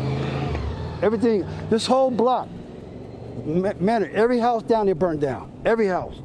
Every house on this block burned down. Yeah, give perspective where that street up there you were telling me. Yeah, this street here is Terrace. Every house from Terrace over to Lake burned down. Every house from Manor to Farrell's burned down. Everything's gone. Everything's gone. It is heartbreaking. You thought fast. You've been helping your neighbors here. I think that is what is just most encouraging when we're covering this right now, seeing this, are the folks like you folks helping one another out. But I know going through so much, seeing what your neighbors are going through, and you're still not out of the woods yet. We see a home just around the corner here that is on fire. We heard popping, we heard explosions. We see the smoke coming in this direction. That's why we're going to stick around for as long as we can, because the houses are burning next street over. We want the embers to come. So you can see right here, this house is going up in smoke right behind here. So we're just trying to protect this and whatever structure we can protect right here until they say we can't go no more. What does protecting it look like? You've used the water, the standing water that your mom has collected. Shovel and dirt. Shovel and dirt. Anything you see just pop up, you got to knock it down. We taking out any kind of tools we got to try to knock it down. Me and my nephew. Yeah, I've seen you guys hard at work here. It has been incredible. Kenneth, thank you. I want to show the rest of what this neighborhood looks like. Some of these homes that you managed to save, but then behind we're seeing the homes that are just destroyed just across the street. So I want you to watch. There's a car behind you here. Lots of people coming in and out of this neighborhood, trying to see their homes, trying to find neighbors. This house where our life truck was, we can just come here and see. This is my memories. And a lot of people are hanging upon. We're having some also issues. Very dangerous drive here too. There are so. Zach, so many, sorry, we're losing your signal down-powered right now. I don't know if you could hear us. Zach, we're losing your signal. Yes, I can hear you. Okay, we're going to go back to you because I know you have something important to tell us. We're going to go back to you. We're going to go to Tim Caputo right now in Altadena. Tim, are you there, and what's happening where you are? All right, stand by. We're trying to work with some of these signals. They're tricky, as you know, and it's further proof that these winds are really blowing, so it's affecting some of our signals. And Ellen, why don't we bring you into the conversation, because we're looking for an opportunity to talk to you, but you were evacuated yesterday. Yeah, I live in Altadena, right in that, right at the basin of Eaton Canyon, and as we were getting off the air at 6:30 yesterday, I got in my car and I saw the notice that there was a fire in Eaton Canyon, and by the time I drove to Eaton Canyon area, it was already coming down the mountain. So I had about 15 minutes to just gather some stuff and get in my car and leave. And we stayed in Glendale at a hotel there, but it was absolutely devastating. But we'll talk about that after we talk to Tim Caputo. I think it's interesting that eventually we'll get some photos that you took of your neighborhood and your neighbors, which is really, really devastating. But we just saw a shot of Tim Caputo out there on the street, and it looks like he's in more of a Main Street type of environment, and there are businesses that appear to be on fire. Are we going to Tim, or are we going to pull out and do something else? I think we're going to restart right now. It's 3 o'clock on the dot. This is Eyewitness News with live breaking news. Everybody's just in shock right now. I don't think it's really hit anybody yet. It's just complete devastation. I just drove through a disaster. There are beachfront homes, apartment buildings, cars on fire. This is absolute, utter insanity. I've never seen anything like it before. As we come on the air at 3 o'clock, we continue our breaking news coverage of the devastating wildfires in Southern California. First of all, this is a map of the 3 big fires burning in our area right now. There are others, but these are the 3 big ones. They started yesterday with the Palisades fire in Pacific Palisades, then the Eaton fire in Altadena, and then the Hearst fire in Sylmar. The Palisades fire has exploded to more than 15,800 acres, and it continues to move. Flames have been destroying at least 1,000 buildings and continue to do so. It has been burning since around 10:30 yesterday morning, fueled by strong winds. Thousands of people have been forced from their homes in the Palisades. Parts of Santa Monica and Malibu are now under evacuation warnings.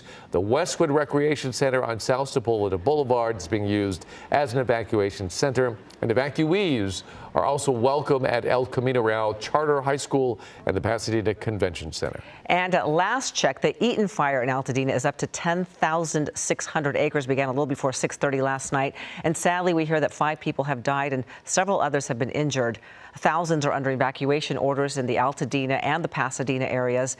Plus, an evacuation center has been set up at the Pasadena Civic Center that's at 300 East Green Street. All schools within the Pasadena Unified School District are closed. All right, so I believe we're going to start things off by going to Tim Caputo, who is in Altadena, and we got a little glimpse of his shot earlier. Oh. Tim, you seem to be in a Main Street type of area, and there's obviously a business on fire behind you.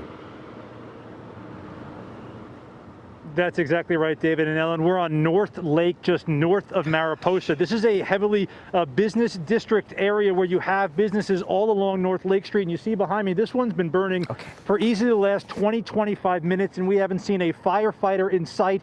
Most of those crews have been heading north here on Lake, going to other parts and many of the residential areas. And I want to show you, because this is really a glimpse of why it's so difficult, this prolonged fire that's been going on. This is clearly an active fire. This building has been going up 30, 40 minutes, and it's going to be going at least for probably another hour because the windows haven't even shattered yet. Look across the street. This burned overnight. This burned early this morning. The entire shell of these businesses here, and you even see behind me, this is a giant billboard that crashed down on the sidewalk and partially onto the street.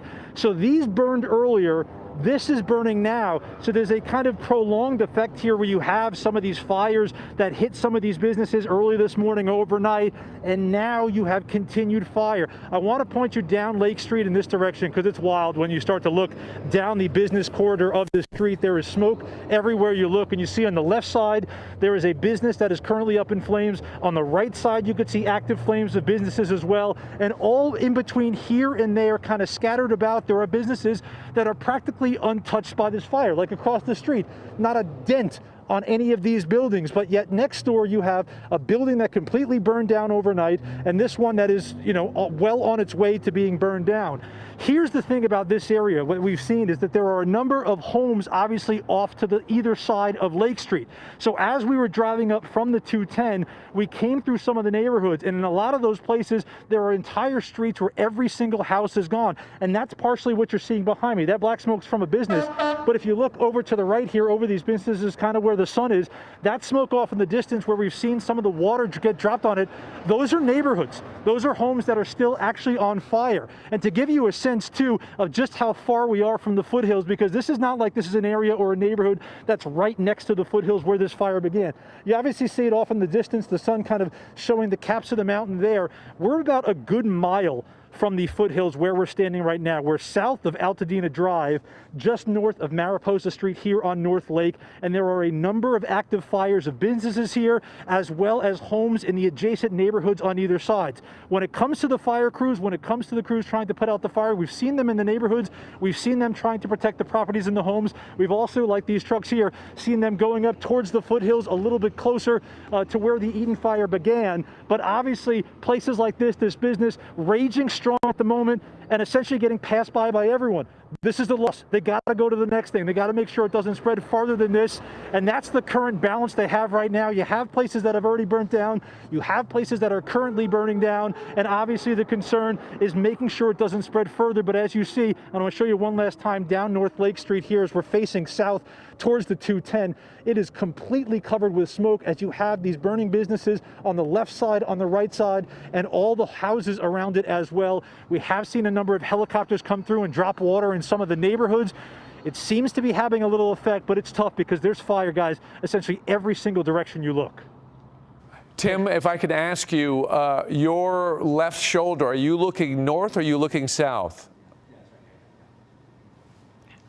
So we're looking south right now. So this is going down towards the 210. I know you can't see it because obviously visibility is very low, but that's Mariposa down that direction. As you get further south, you would hit the 210 and into Pasadena down in that direction. They have it shut off. I think just north of Boston, there's a charter school there, and the Aldi on this street. The Aldi burned up as well. But essentially, once you get to that Aldi grocery store north here all the way to Altadena Drive, these are all businesses on Lake Street, or I should say many of them were businesses on Lake Street, as this entire street seems to be one after another catching fire. Some untouched, but many like this one here behind me still going strong as we're looking at it. Right. Okay. So I found you on a touch screen map here. This is Lake Avenue. This, is, let's see, Mariposa is right here. So Mariposa Street, yep. Yeah. So Tim is standing right about here, looking in this direction. There's a hardware store on Mariposa. Yeah. Yep, exactly. And see, that's where these businesses are that Tim is highlighting right here. Lake Avenue, Mariposa. He's standing right over here looking in this direction. These are the businesses that Tim is talking about that are currently in danger, and one of them is on fire. Just to give you some perspective, right over in this area of Altadena, and you can see this enormous, densely populated community. This is what we're talking about right now that is in the line of the fire. And Tim, I'm curious if that Mariposa, are those businesses also on fire, or is that safe so far? Like the hardware store, and there's a coffee store and a restaurant there. Yeah, we're walking you down because, yes. So Mariposa's cut into two pieces. Ellen, you know the area well, so it's not exactly straight across here on Lake. So I'm taking you down to this half. And this is the thing. You have businesses like this one on the corner. Everything's inside. Looks like a normal Wednesday afternoon. And then you just go down the sidewalk a little bit. That's the hardware store there. That burned early this morning. And then across the street, essentially everything gone. A convenience store that was on the corner here, looks like maybe a house or something that was next to it is gone. And then across the street as well, many of those businesses currently on fire as we speak. But some of these across the street haven't been touched at this point, but obviously there are fire, even this little stretch here. There's a big fire at the martial arts that we were showing you earlier, and there's a big fire just on this corner here as well, and this is kind of sandwiched in between, and sadly, with this fire burning, you hope it doesn't spread, but it's so close and it's so hot out here, you can't imagine it couldn't. Yeah, this is that one block area that Tim just walked us through, and you could see all the larger buildings that he's talking about. These businesses, many of them that have been lost. Also on Lake, there's a couple really large churches that are just beautiful. If you go further down, toward the 210, so hopefully those are going to be safe too. It's just look at that. We see this theme over and over again, the hopscotching of these fires. Where one thing is perfect. Ellen. Go ahead, Tim. I was going to just say, Ellen, on our way up, it was tough to see with all the smoke. There were two churches, one on either side of the street, that were fully engulfed in flames when we were driving up just about 40 minutes ago. Tough to see at the time, especially with a lot of the streets shut down, and you see the thick smoke, especially as you get farther down Lake Street. But there was one on the right side of the street. I'll have to look up to see which one it was. It was tough to see because it was just all smoke. But, like a typical church, you could see the arches and you could see the height of the church itself, and it looked like it had been gutted at this point. Let's hope that it was maybe just portions of it or next to it, but it certainly seemed like it did. Yeah, just a shame. Wow, that is really certainly popping up so many fires in that area. It's hard to keep it straight. And it's a community that you're familiar with as well, Ellen. This is a popular part of Altadena that kind of sustains the community. Yeah. And all right. Well, sad to hear that, Tim. Thank you. Keep us posted on how it's going out there, Tim. We'll check back with you. Let's go to Josh Haskell right now, who has been documenting complete devastation down towards PCH. Josh. Yeah, I'm still at the Pacific Palisades Bull Mobile Estates. This mobile home park and another one right next door between Temescal Canyon and Sunset Boulevard along Pacific Coast Highway used to be extremely ideal property. Now you can see there is absolutely nothing left. Utter devastation everywhere. And I know someone that lived in this particular mobile home park. I know someone who had property here.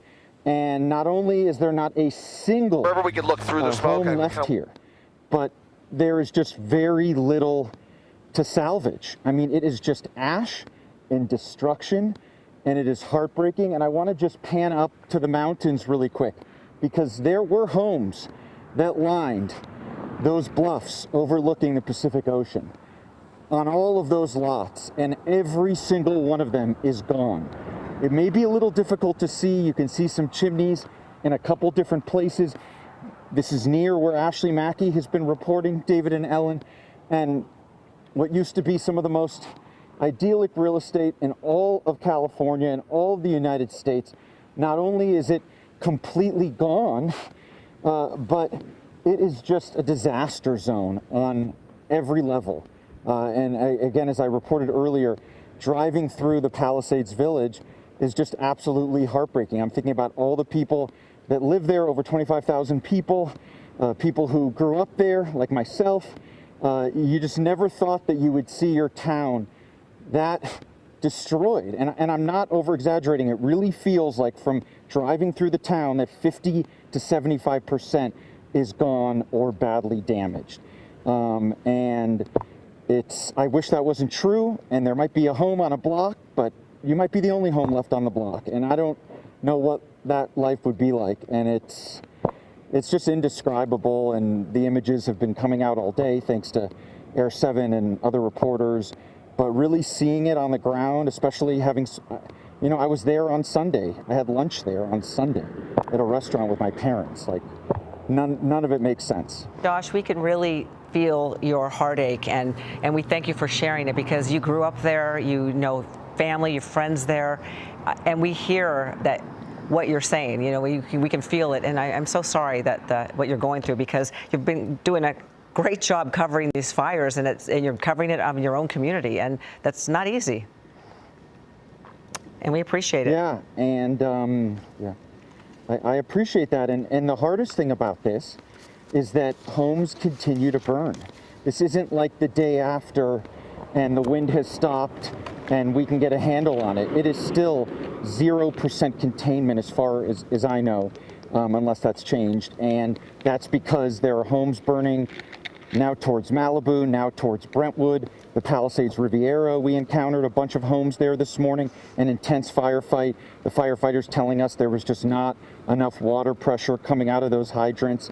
And it's just heartbreaking to know that this disaster continues to unfold and people are still being evacuated. It's, yeah, I don't know what else to say. I'll send it back to you. Well, that's an important note to leave it on, because you're right, zero containment. The disaster continues to unfold. And Josh, thank you so much. We're going to go back to you, but we want to go to Chris Christie. This is a perfect time to go to Chris, because he's over the Palisades right now, showing you that the firefight continues, showing you that homes are still being lost. Chris, what's the latest?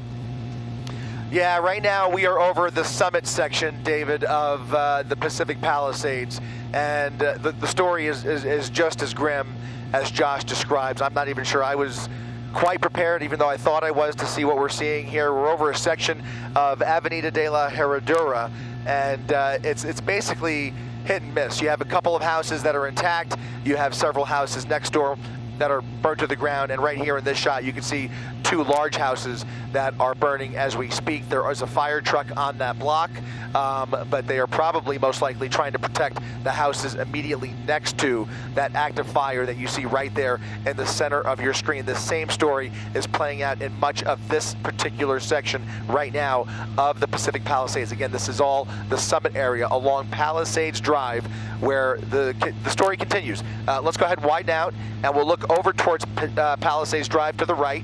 It's a windy road that kind of peaks up here in the summit, and you'll see right there in the middle of your screen is another large house right on Palisades Drive. I hope you guys don't mind that we keep the numbers up. These are parcels, and so you can actually see the house numbers that we are looking at as we bring these pictures to you live. In this particular shot, that 1441 identifies that structure right there along Palisades Drive. There is brush around there that is on fire, and it appears several structures next to it that are also on fire. So in short, this is the 1400 block of Palisades Drive, which is seeing a lot of active flame right now as we speak. A little further up, Avenida de Santa Ynez, you can see fire just to the north of there. Active flames in a structure just to the north of that intersection, I should say.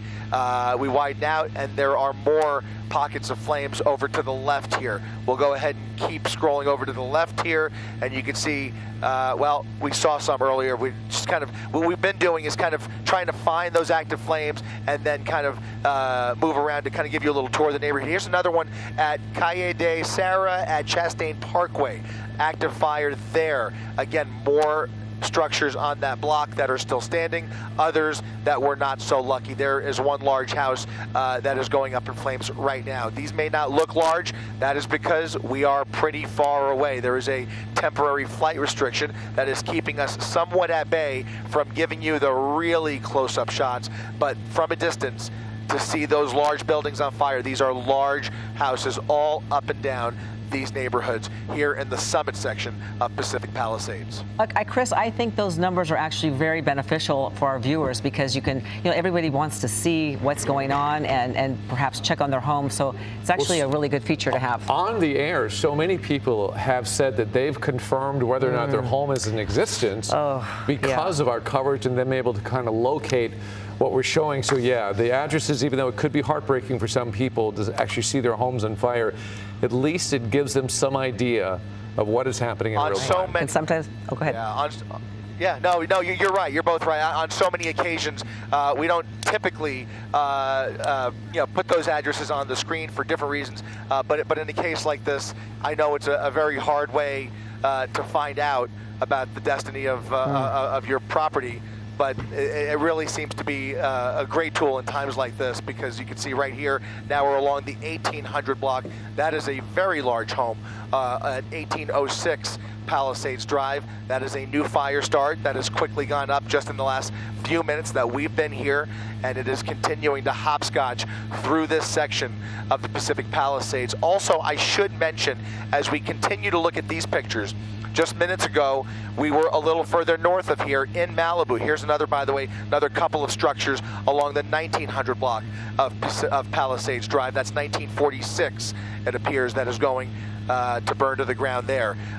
We were just a little further north and west of here in Malibu, specifically over Topanga Canyon. The main strip along Topanga Canyon is seeing a lot of active fire right now. The wind is blowing the fire away from Topanga Canyon Road. However, there's so much ripe brush between the fire and the road that it seems to be a struggle between the winds and the actual terrain, because the fire, even though the wind is blowing towards the ocean, that offshore flow, these Santa Ana winds are all blowing obviously offshore. Some of the fire is spreading in the opposite direction because there is so much heavy fuel to burn, and there are new neighborhoods that are now under threat in the Topanga Canyon region. Coming back out here to Pacific Palisades Drive, or Pacific Palisades, this is going to be the intersection of, this is that same home at 1946. That's at the end of El Bosque Court.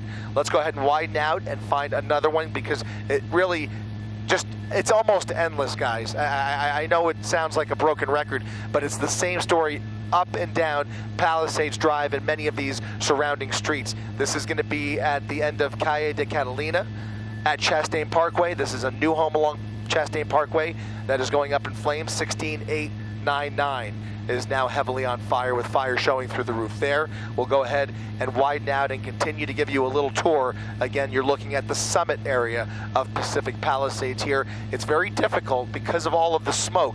Unfortunately, there's so much smoke, it tells us that there's a lot of active fire underneath the smoke. What we can't see is we can't always see what lies directly under that smoke, obviously. But that is Santa Ynez Road that has several structures right there that are on fire. You can see those pockets of flames.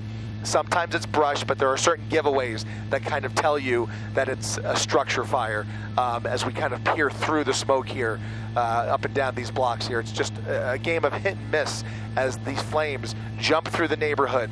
I kind of had this disillusion that by now, at this part of the day, based on the forecast, as we approach the bottom of the 3 o'clock hour, that these winds would taper off, and they have tapered off. We're lucky enough to be able to bring you these pictures because the winds have tapered off from their peak overnight and earlier in the day. But unfortunately, these winds are still wickedly blowing through the Pacific Palisades, spreading that fire. Yeah, incredible. All right, that's a great report. Chris, stay on top of it. We're going to check back with you. We want to bring you back to the Altadena community. And just a couple of minutes ago, we were right up here at Lake in Mariposa. This is where Tim Caputo was reporting on these businesses that are on fire. I want to bring you down about a quarter of a mile to between right here, staying on Lake, Mendocino and Calvera Street. In between here, there's a business right here, and it's a floral shop. It is on fire, and that's where Rob McMillan is standing by live right now to pick up the report. Rob? Well, I just talked to an Altadena resident walking down the sidewalk, and he put it like this. He said it's horrible. the whole town is gone.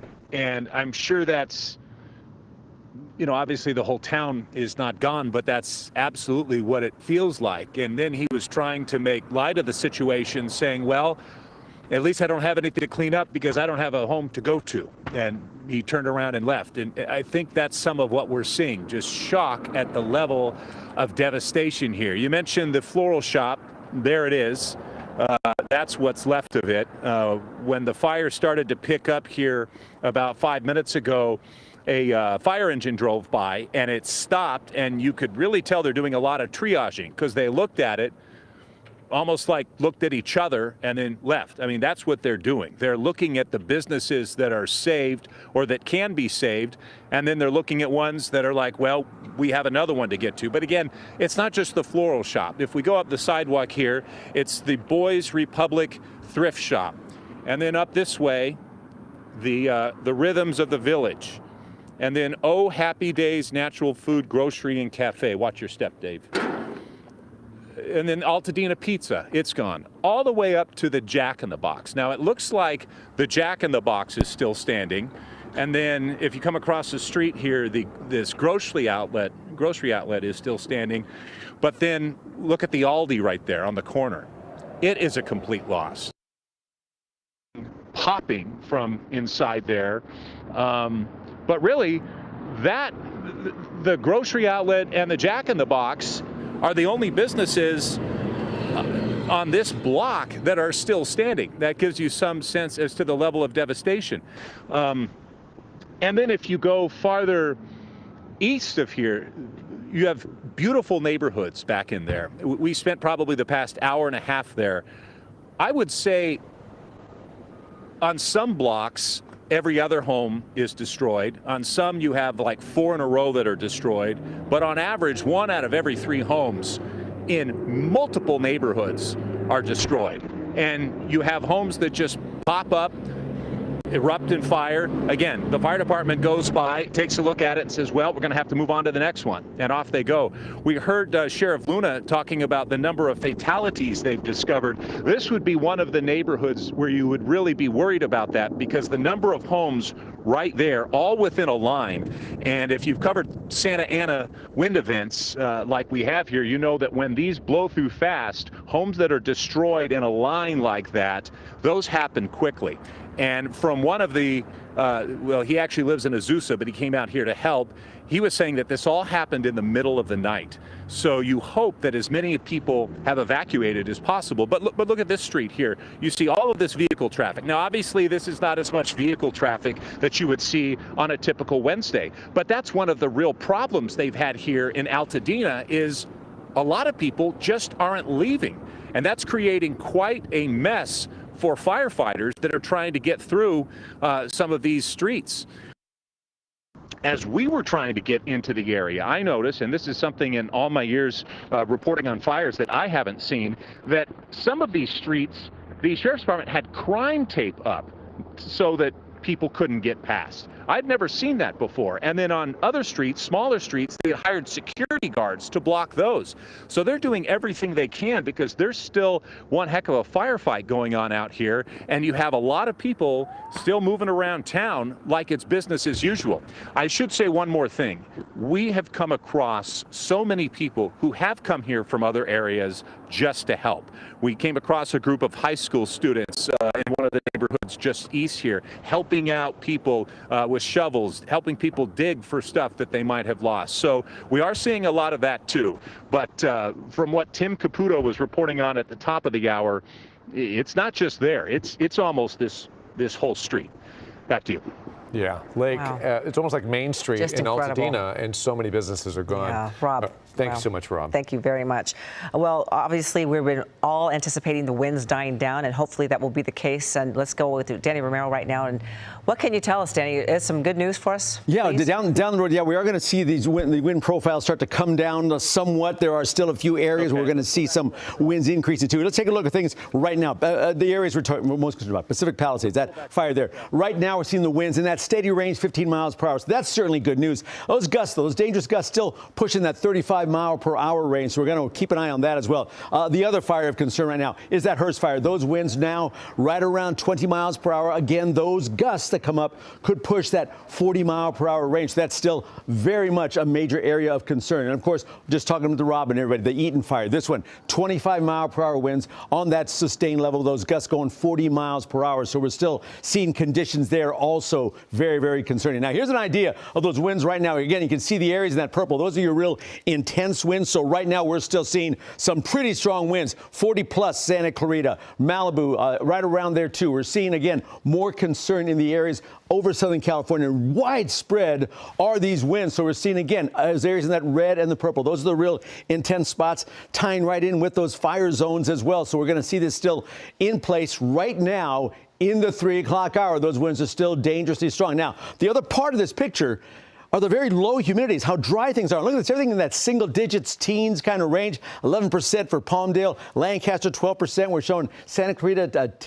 8% in Van Nuys. We're showing numbers really, really very, very dry conditions. That's a real concern because that's not going to change very much over the next few days. So as you see these areas really giving you an idea, look at that, 1% in Santa Monica. We're seeing down around the beach areas where you usually get a lot of higher humidities, not so much. Redondo Beach, 29%, 22, Huntington Beach, 13%. Fullerton. So we're seeing these areas where it's just so dry. The air quality, as you might imagine, very bad. Unhelpful. The areas in the red, that's going to be your spots of real concerns here. So right now we're seeing those spots right around the fire zones in that unhelpful to unhelpful sensitive groups areas. So that's going to be a spot to watch for. The air quality, that too will stay unchanged for a little while longer. Now looking ahead, okay, here's the good news. These winds starting to come down somewhat. So we're seeing now the winds in that 29, 30 mile per hour range, the reds, the purples, you watch for those spots. But watch how quickly it changes. We head towards tonight and heading towards overnight hours. But hang on, because then again,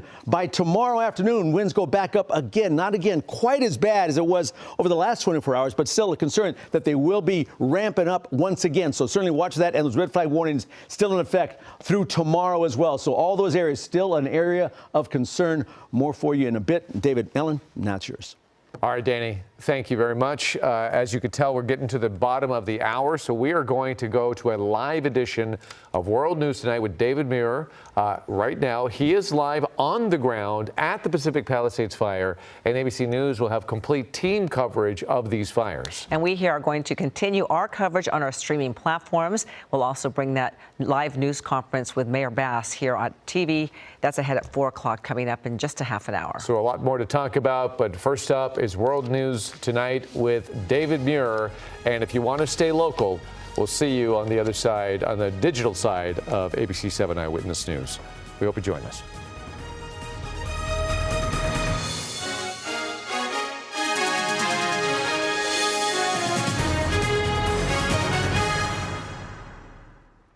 Okay. Okay.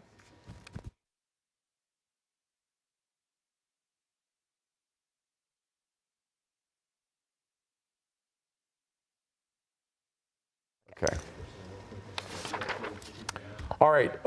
You are joining us now as we continue our live coverage of the multitude of fires in Los Angeles right now. And we want to begin our coverage here digitally by taking you back to Altadena, another devastated area. And Zach Fuentes from our sister station KGO in San Francisco has come down to help us with some coverage. And Zach, what do you have for us? Yeah, we're on Glen Avenue and Mariposa Street. We've been here for a little over an hour now, and we've just been watching homes like this just burning. It's collapsed. When we got here, this home was standing. There were some flames on it, and you see what it's looking like now. We still see wreaths on the fence there. This family, whoever was living in this home, had just celebrated the holidays. This is what they're eventually going to come back to, and this is the story that we are seeing in this neighborhood, in this area. The drive over here was just devastating. You see rows, blocks and blocks of homes just leveled leveled by this fire. We do see some homes over here, though, that are still standing because some residents had stayed behind. About an hour ago, we talked to a gentleman who stayed behind at his mother's house. His mother collects standing water because, remember, water pressure has been an issue in this area. Some people might have wanted to fight with their garden hoses and stuff. Even firefighters having trouble with the water pressure. This man says he took his mother's standing water that she collects for her plants and put it on the house, and then was also taking dirt and putting it on not just his mother's home, but neighbors' homes too. So it's measures like that that did help some of these homes still stay standing. We see some people behind us taking dirt too, trying to put out some of the spot flames in the area. But as we drove up here, you saw the homes that were leveled, but you also saw the damaged infrastructure. There are so many down power lines as you're driving in this area, so it really is not safe for people to be coming this way. Just besides the fire, with the down power lines, and you saw the wind damage that was done too. Trees, so many down trees.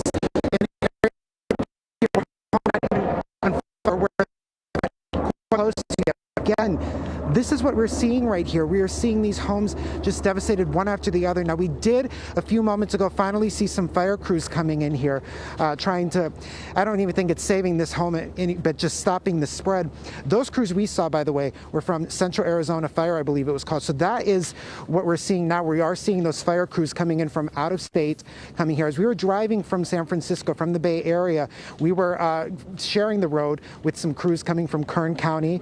We saw CAL FIRE trucks bringing in tractors and different equipment. So help is coming from these other jurisdictions, other areas, because we know it's needed. We heard officials saying earlier today that there's no way to possibly prepare for this many fires of this magnitude.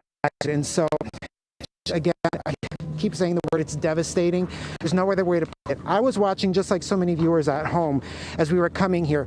Even last night when I was still in the Bay Area before we drove up here, I was watching just like people were at home. Nothing can prepare for this in person. Just feel like hitting your stomach, your heart hurts for the fans that are going through this, and for the so many people have been finding. All right, our signal with Zach Fuentes from KGO is a little bit shaky there, but we'll get back to him in just a little bit. Zach, if you can hear us, we'll get back to you. In the meantime, we're going to go to Josh Haskell, who's at Palisades and has been covering this devastating fire. Oh, we have a little bit of an issue with Josh as well. Keep in mind these winds and all the smoke, they're kind of causing some interference with some of our signals, so we're trying to get that worked out. And this is, I think, a live picture. This is Chris Christie. Wait, hang on. Before we pot Chris up, I just want to make sure if that's all we have. Do you want to go to Chris as he continues to scour the area from Air 7, showing us the topography and what is actually in danger right now? And if you could follow the smoke, you know the smoke is coming from fires. So those little streets that he's showing us right now, those are the communities that continue to be under duress, and as you can see, flames from above. All right. And we do have Josh Haskell back on the air with us, and he has been in front of us, just a site that's been decimated. Josh? Yeah, that's right. And I just want to show you, we have been talking so much about this wind-driven fire. Earlier, when we showed you the homes that had burned up here on the hill behind this mobile home park, we didn't see smoke, and now we're seeing smoke again. And I don't know if that's left over from a home that burned. I don't know if it's a new structure, but something that has really kind of surprised me covering this fire today on day 2, and I heard Chris Christie say the exact same thing, is that as we're covering the devastation and we're going through neighborhoods where there's homes that are gone, there's still many homes on fire.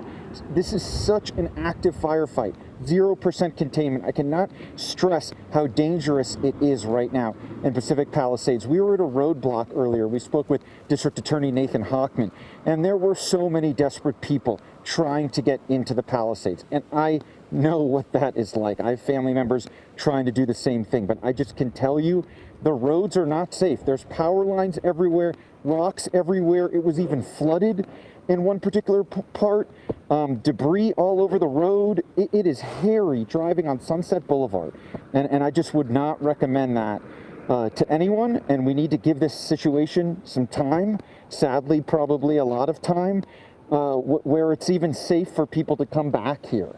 And I know some people are finding different ways in, and I know how hard it is to be patient, but I just cannot explain what it is like to drive through the roads in the Palisades right now.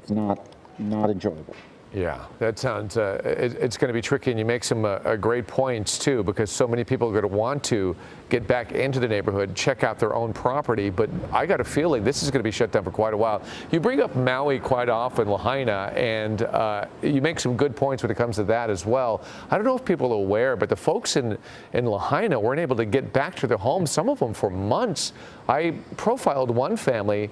The fire was in August, and they didn't get to see their home until Thanksgiving. I'm not saying that that's what's going to happen with us, but this is far more widespread, the damage here in Southern California. Absolutely devastating there. We may need a great deal of patience to get people in because, as you've seen, Josh, the damage is extensive and it goes for miles.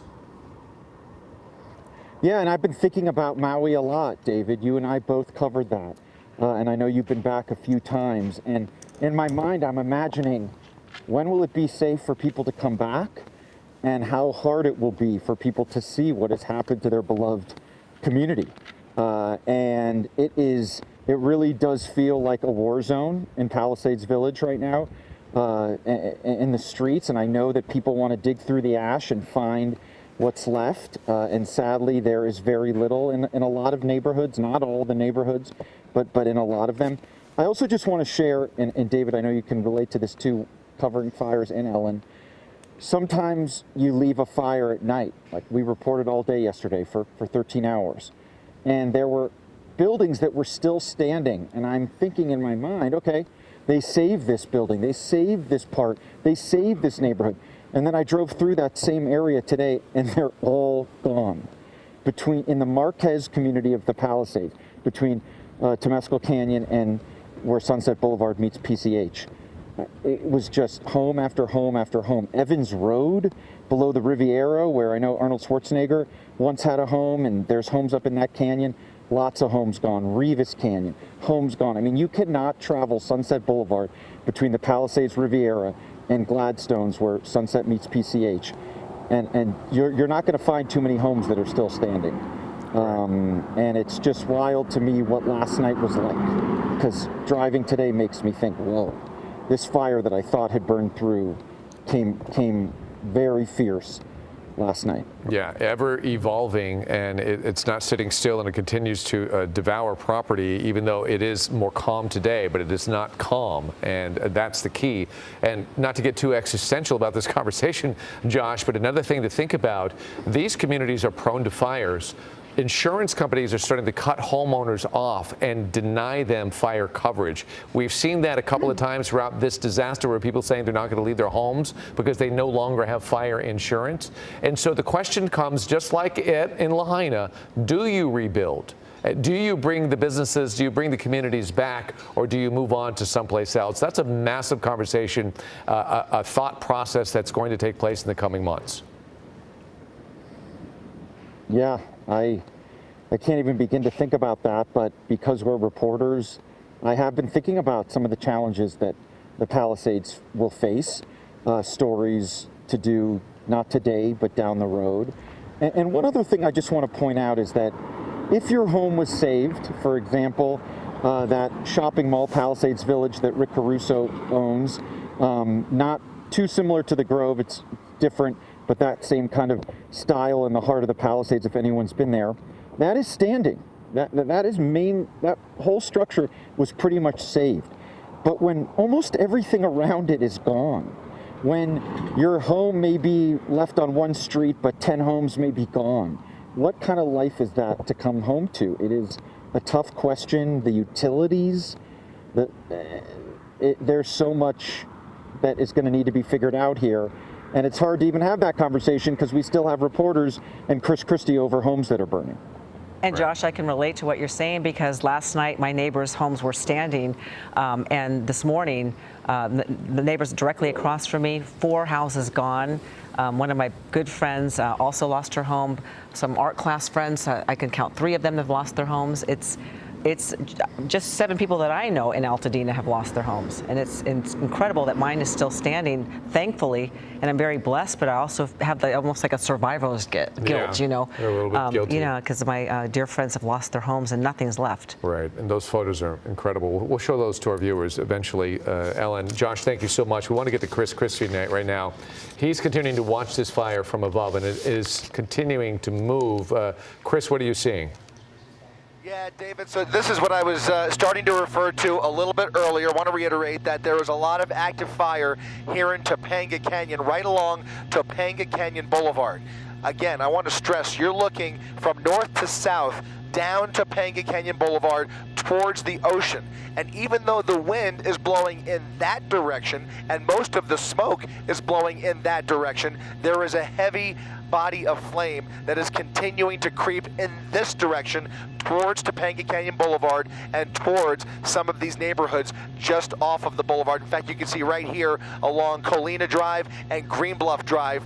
I hope these folks have evacuated because the fire, albeit slowly, is creeping towards that neighborhood. Again, the fire and the wind is mostly drifting away, but all of that heavy fuel between the homes and that active flame are creeping this way, so much so that there are embers floating through the area and indeed jumping Topanga Canyon Boulevard. If we go ahead and widen out, you can see that is the east side of Topanga Canyon. If we go over to the right, that's Topanga Canyon Boulevard right through the middle of your screen, Route 27, and then over to the right of that road, you can see there is now very thick fuel that is catching on fire. So the fire has, for all intents and purposes, jumped over the boulevard and encroaching on this main thoroughfare through Topanga Canyon Boulevard.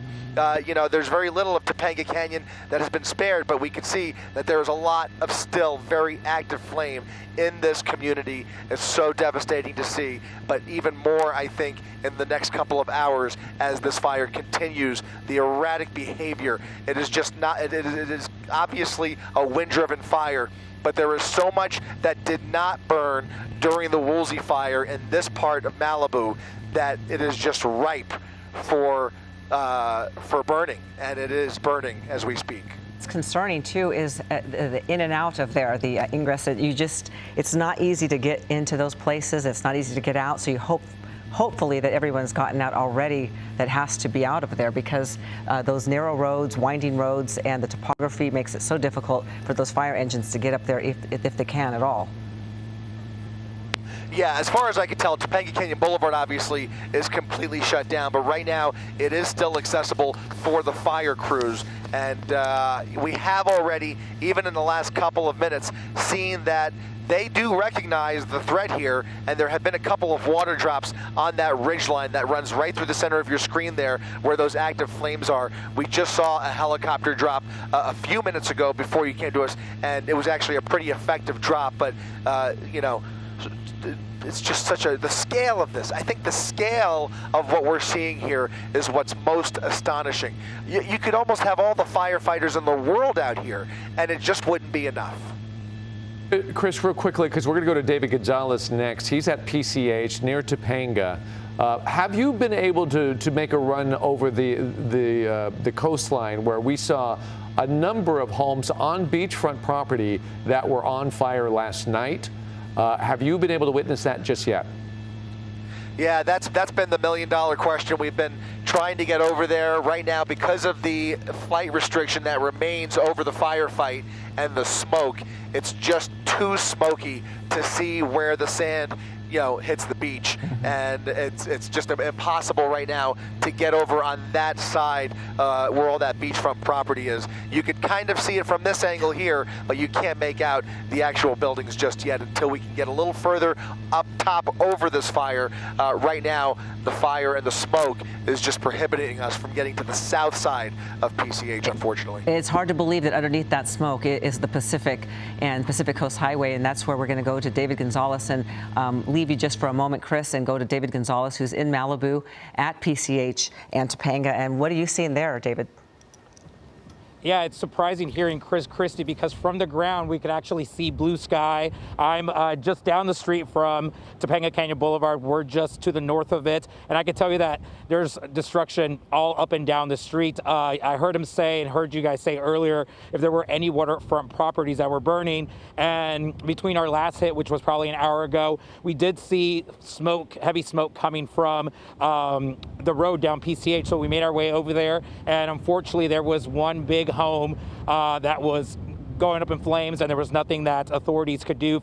There was one fire truck there putting water on the home next door, trying to control that fire from spreading. But I could tell you anything north of that area, we could see burned down homes up PCH heading toward Malibu. But right now we're on PCH, on the south side of PCH.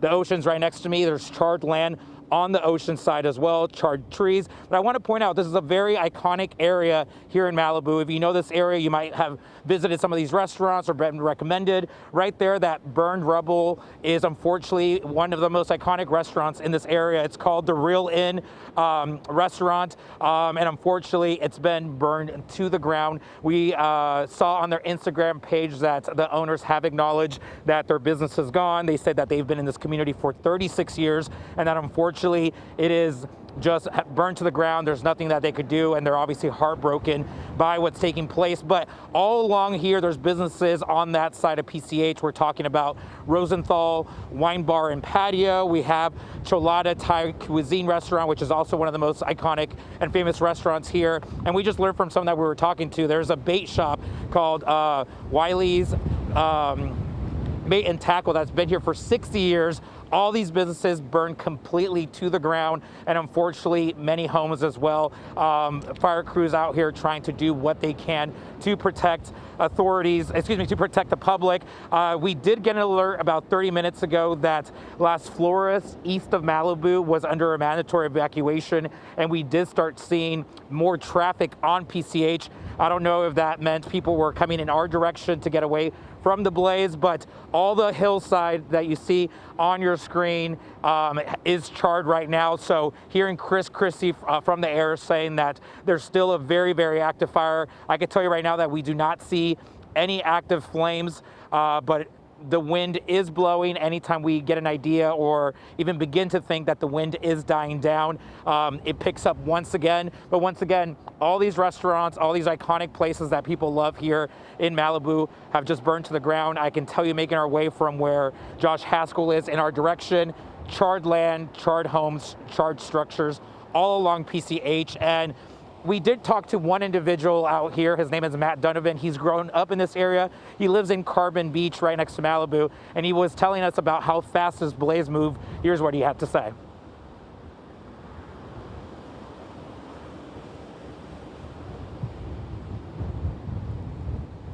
It was just like moving at like a quarter mile. It seemed like even of 30 minutes, it was moving fast. And then we obviously know this is horrific, total devastation. What's the hardest part for you?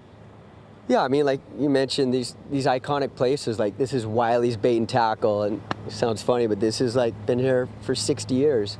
And, you know, your parents take you here, their parents took them, Cholada, the Real Inn. I mean, they're iconic places, and everyone from LA and visitors love these spots. And this is like the most historic places that we lost. Like, there's a lot of history gone. That's the hardest part.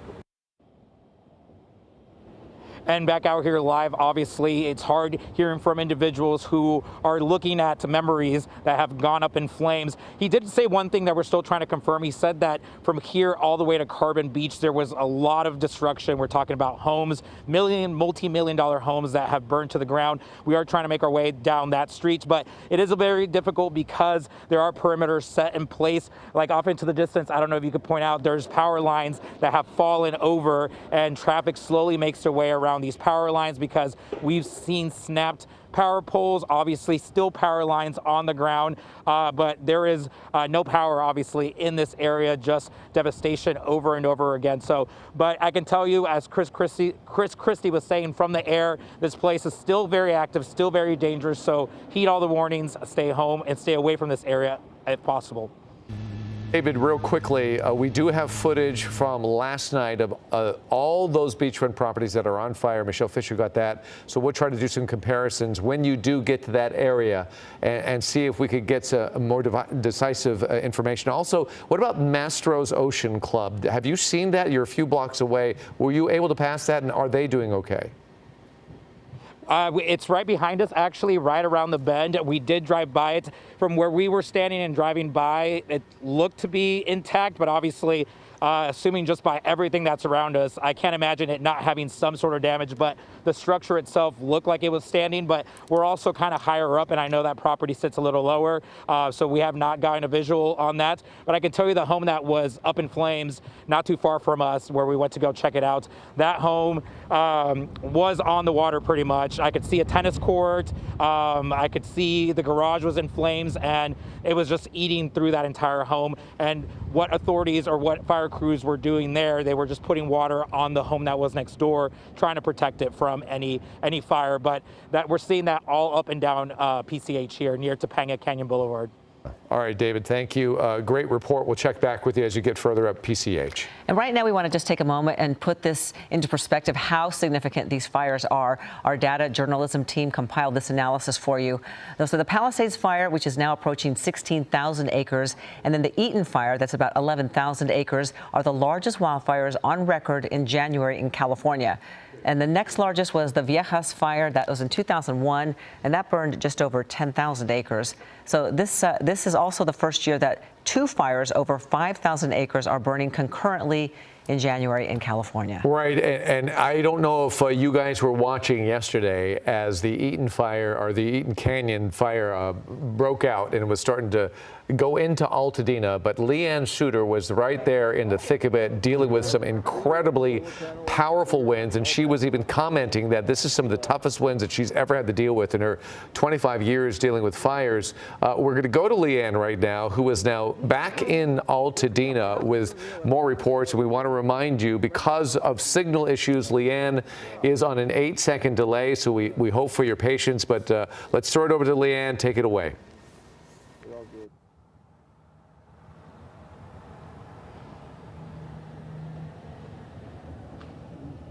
Yeah, David, because where we are higher up on the hill here, that makes it a little harder with the cell coverage. So that's why we're on this 8-second delay in order to get our signal to work.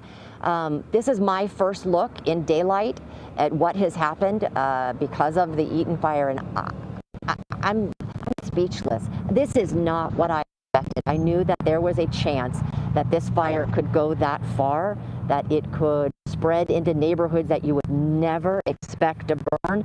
But we are up here off of Altadena Drive, West Altadena Drive, very close to Lincoln.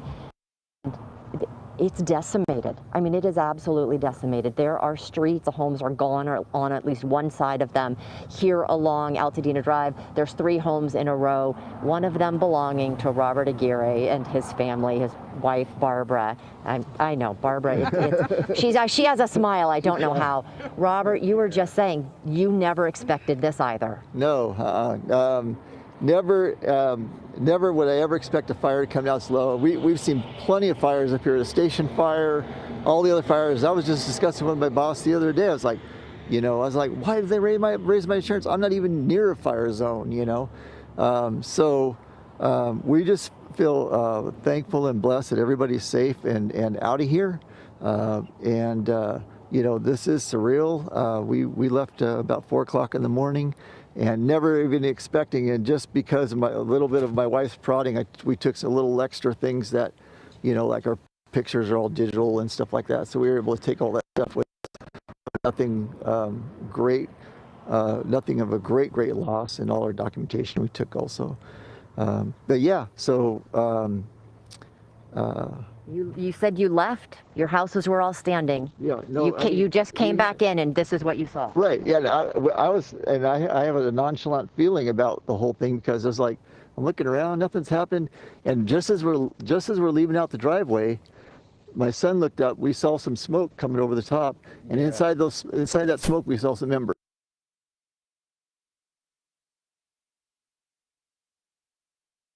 As much as I thought, but we had called some neighbors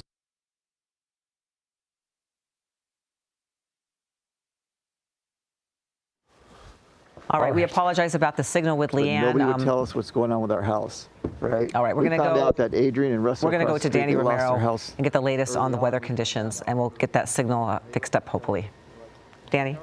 It is kind of the nature of this kind of coverage. Like, we're live with it, and then the changes in the atmosphere, changes in the zones themselves, power down and stuff. But here, give you an idea what's kind of going on, like an overall view of what we're dealing with today and why just so widespread are these concerns. Again, an amazing shot of just the power and the spread of these fires that moves through. So keep in mind, red flag warning is still in effect pretty much all of Southern California. The winds and the very low humidities. Those winds will be dying down, but those humidities are going to stay very, very dry. Now, keep this in mind, too. Some areas, red flags are going to drop out, but still, we're in concern. Thursday till 6 p.m., these areas here in the red. Until Friday, 6 p.m., here towards the east and the south, those in effect, the red flag warnings until 6 p.m. on Friday. So we're still in that coverage area, certainly through today into tomorrow at the very least. Now, in terms of the fire conditions right now, Palisades fire. Right now, we're looking at 15-mile-per-hour steady winds, those gusts 35 miles per hour, and it's those gusts that really cause concerns for the firefighters doing that incredible work in those fire zones.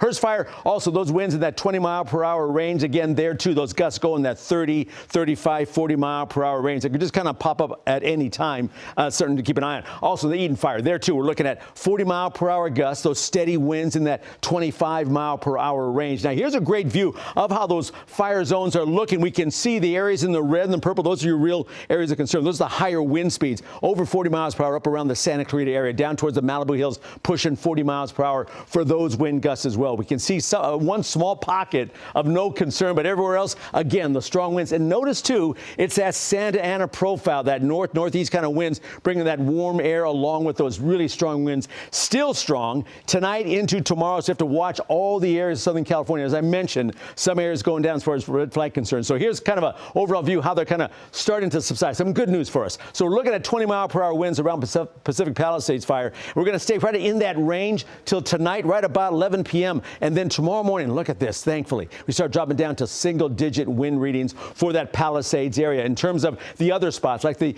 Eaton fires, same kind of idea setting up. Winds are still going to be fairly strong tonight into the evening hours, but then by late tonight, early tomorrow morning, now we're back down single digits. So there is some relief as far as the winds are concerned, but this is concerned too, how dry things are. Teens and single-digit humidity readings, so this is very, very dry conditions. That's all over Southern California. No one really getting any relief, even especially on those coastal spots where you'd think you'd get more moisture in the air. Look at that, Santa Monica at 7% relative humidity. Now, as far as the air quality, that's, of course, as you might imagine, bad, especially in the fire zones. That red indicates unhealthful air for everybody. So certainly in those spots, especially, just really be careful. Take the precautions needed for you. And so these are the concerns now. So, yeah, a little relief is coming our way, but, of course, Dallas has more updates for you at 4 p.m. on ABC 7 right now. David, Ellen, yours. This is Eyewitness News with live breaking news. No, LA County and all 29 fire departments in our county are not prepared for this type of widespread disaster. Everybody's just in shock right now. I don't think it's really hit anybody yet. It's just complete devastation. We thought we were going to have the opportunity to come back to a home, and this is what we come back to. An unprecedented natural disaster in Los Angeles County. Multiple wildfires burning at once, all of them fueled by fierce Santa Ana winds. Lives and homes have been lost. Entire neighborhoods are burned to the ground. We're working around the clock to bring you up-to-the-minute information about these fires, everything you need to know, including where exactly these fires are burning, who needs to evacuate, and how to get help. A special edition of Eyewitness News at 4 starts right now. Thanks for joining us. I'm David Ono. And I'm Ellen Leyva. You're watching Eyewitness News at 4, live on ABC 7, Hulu, and wherever you stream. We're expecting an update from fire authorities in Pasadena at any moment. First, let's take a look at where these fires are burning right now. There are 3 big fires that we're keeping an eye on. The Palisades, which is the biggest, was the first to start yesterday as the Santa Ana winds picked up about 10:30 in the morning. Hours later, the Eaton fire started in Altadena. 5 people have been killed in that fire, sadly. And the Palisades and Eaton fire have burned over 25,000 acres combined. There's also the Hearst fire in Sylmar, and that fire is holding at about 500 acres. All right, it is sobering. It's incredible. The sight from above, when we're finally getting a glimpse of how devastating these fires are, is basically You just can't describe it. So let's go to Chris Christie overhead in the Palisades fire right now, who is watching the firefight continue. Chris. Yeah, David, we're back up over the Summit neighborhood in the Pacific Palisades. You're taking a live look at a new house fire. It's going to be at the end of Calle de Serra. That's going to be the 1600 block right there. That just caught on fire, but I want to help you get your bearings here. As you widen out a little slowly, first of all, I want to show you how it is really a hit and miss situation along this block and in this entire neighborhood, where you have a couple houses that have been touched and some that are still standing. But this is at the end of Calle de Serra, right next to the Summit Club at Palisades Country Club, which is right there on the right side of your screen. And you could see the way this wind is blowing the fire and blowing the smoke, that entire clubhouse and neighborhoods point south of there are in imminent threat of this fire. Again, there is no structure protection in place here in this part of the Summit. In other parts, we have seen some fire trucks trying to keep the fire at bay from neighbors who have been spared. But right now, it is really a precarious situation here in the Summit, where there is still quite a bit of active flame and very heavy winds continuing to blow through this neighborhood, guys. All right, Chris, thank you. We're going to check back with you as this fire continues to progress. We want to take it now to the other fire of major concern, Altadena. Sophie Flay, you're right in the middle of it last night. What's it look like today? David, the wind is not as strong as it was last night, but it is still moving these flames quick. All around us here, we are on Lake Avenue at Topeka, where you can actually see law enforcement is shutting down this part of Lake Avenue now. They are directing traffic. We know so far that at least 11,000 acres have burned in the Eaton fire, but again, we are awaiting that press conference to get the latest numbers. We know that there is an evacuation shelter at Pasadena Civic Center, which is where that press conference is expected to take place shortly. We also know that the Pasadena Humane Society has taken in more than 100 animals, and they're actually asking people to reach out to them if they are willing to donate bowls for food and water, and also asking people to reach out if they're willing to foster a dog or a cat for at least a week. We went over to Pasadena Waldorf Private School, which unfortunately we witnessed with our own eyes burned to the ground. Classrooms melted, kindergarten classrooms, high school classrooms melted.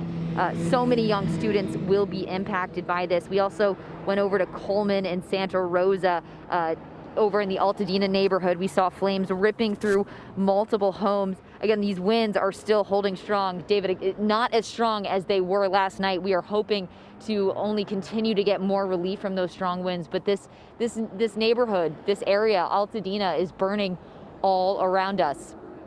And we're going to send it back to you guys. Okay, Sophie, thank you very much. Right now we're going to the Pasadena Convention Center, where a news conference is taking place on the fire. Let's listen in, the Eaton fire. Let me first say on behalf of all residents of Pasadena that our thoughts and prayers are with those who have lost their home and even their lives here in Pasadena, as well as in Altadena and the Palisades.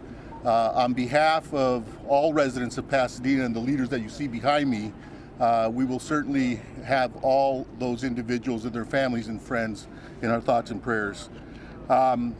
We have experienced a tremendous tragedy here in our community. To date, we have over 100,000 people under mandatory evacuation. We've had 5 fatalities. And then we have close to another 100,000 people who have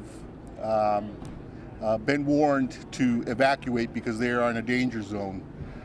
Hundreds of homes have been lost. I'll let the police chief and the fire chief talk about that. But this is an opportunity for us as a community, as a people, to band together and work to support one another.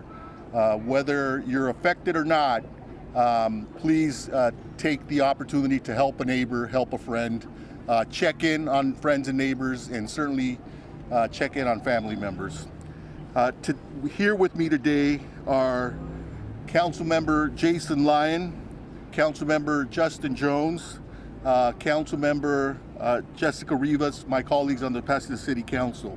Also with us today is City Manager Miguel Marquez, our supervisor, LA County Supervisor Catherine Barger, Congress Member Judy Chu, State Senator Sasha Perez, Assemblymember John Harabedian, the Superintendent of the Pasadena Unified School District, Dr. Blanco, the President of Pasadena City College, Dr. Jose Perez, a representative from the Humane Society.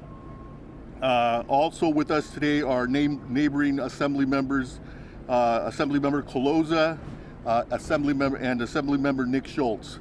You'll also hear from Fire Chief Chad Augustine and Police Chief Gene Harris.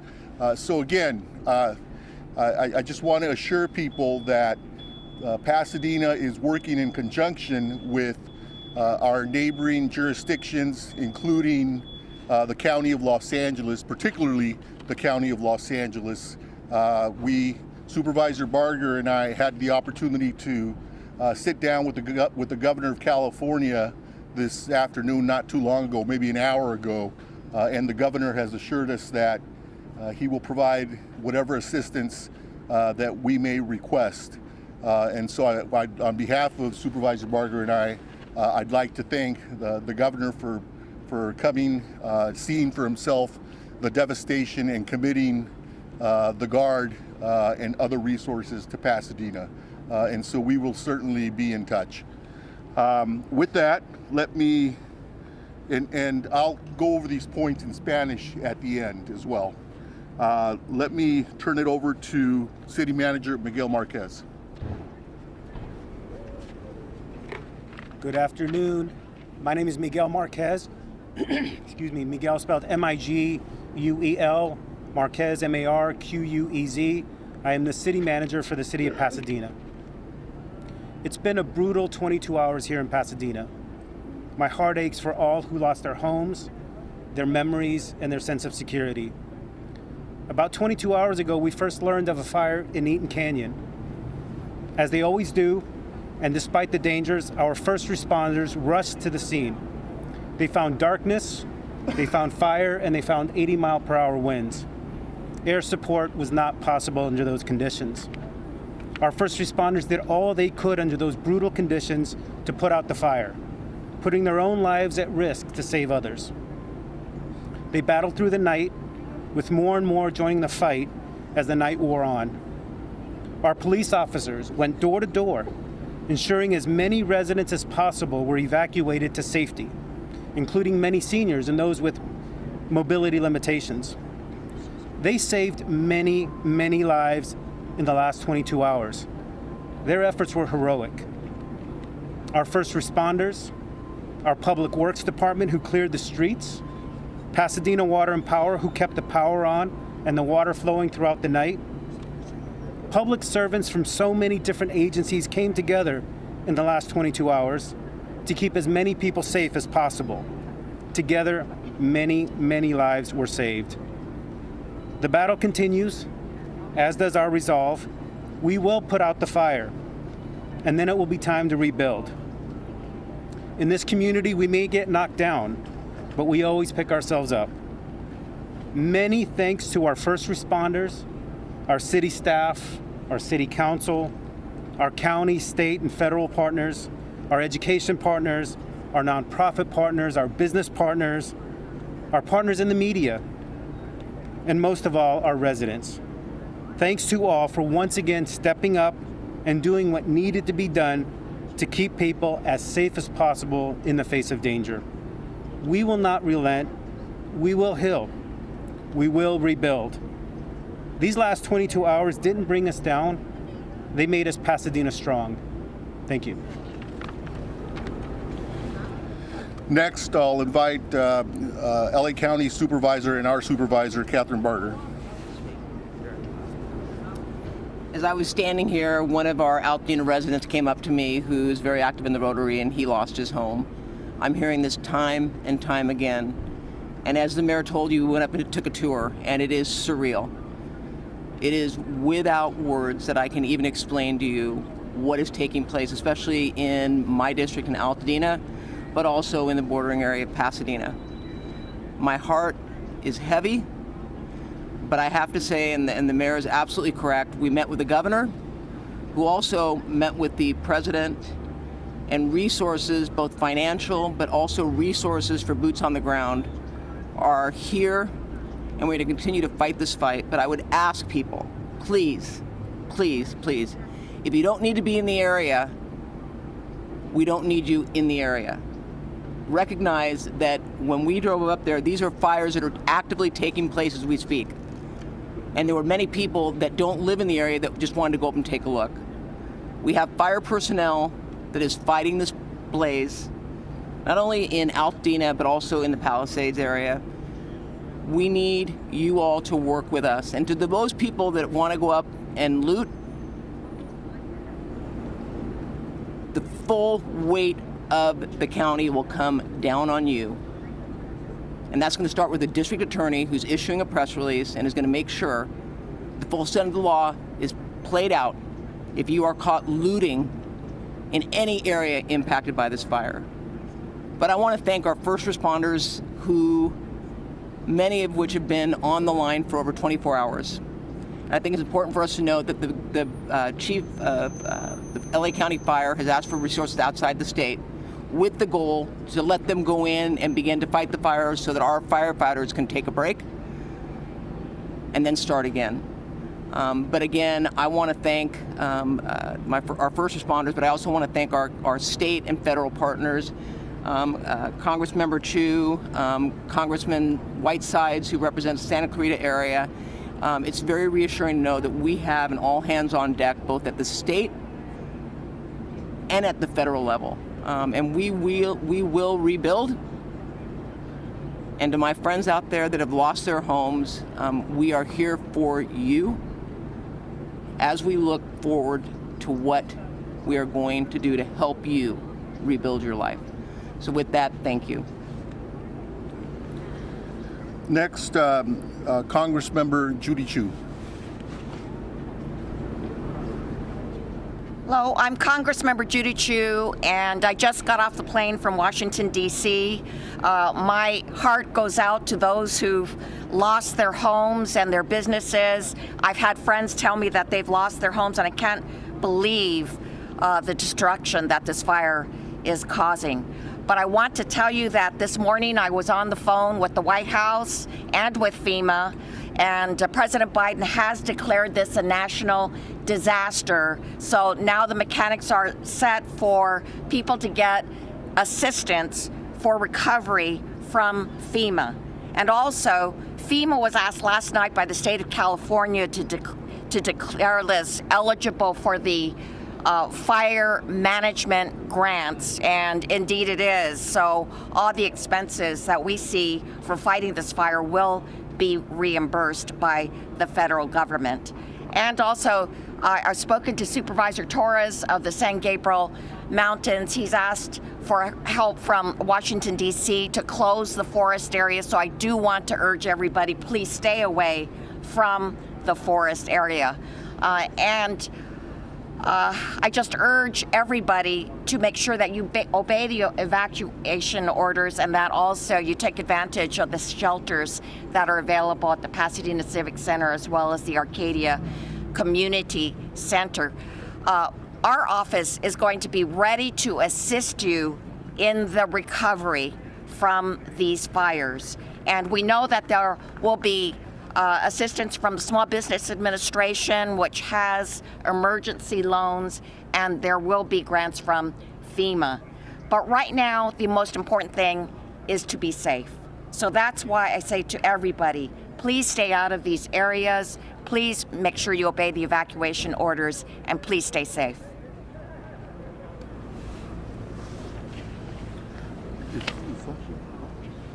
Next, State Senator Sasha Renee Perez.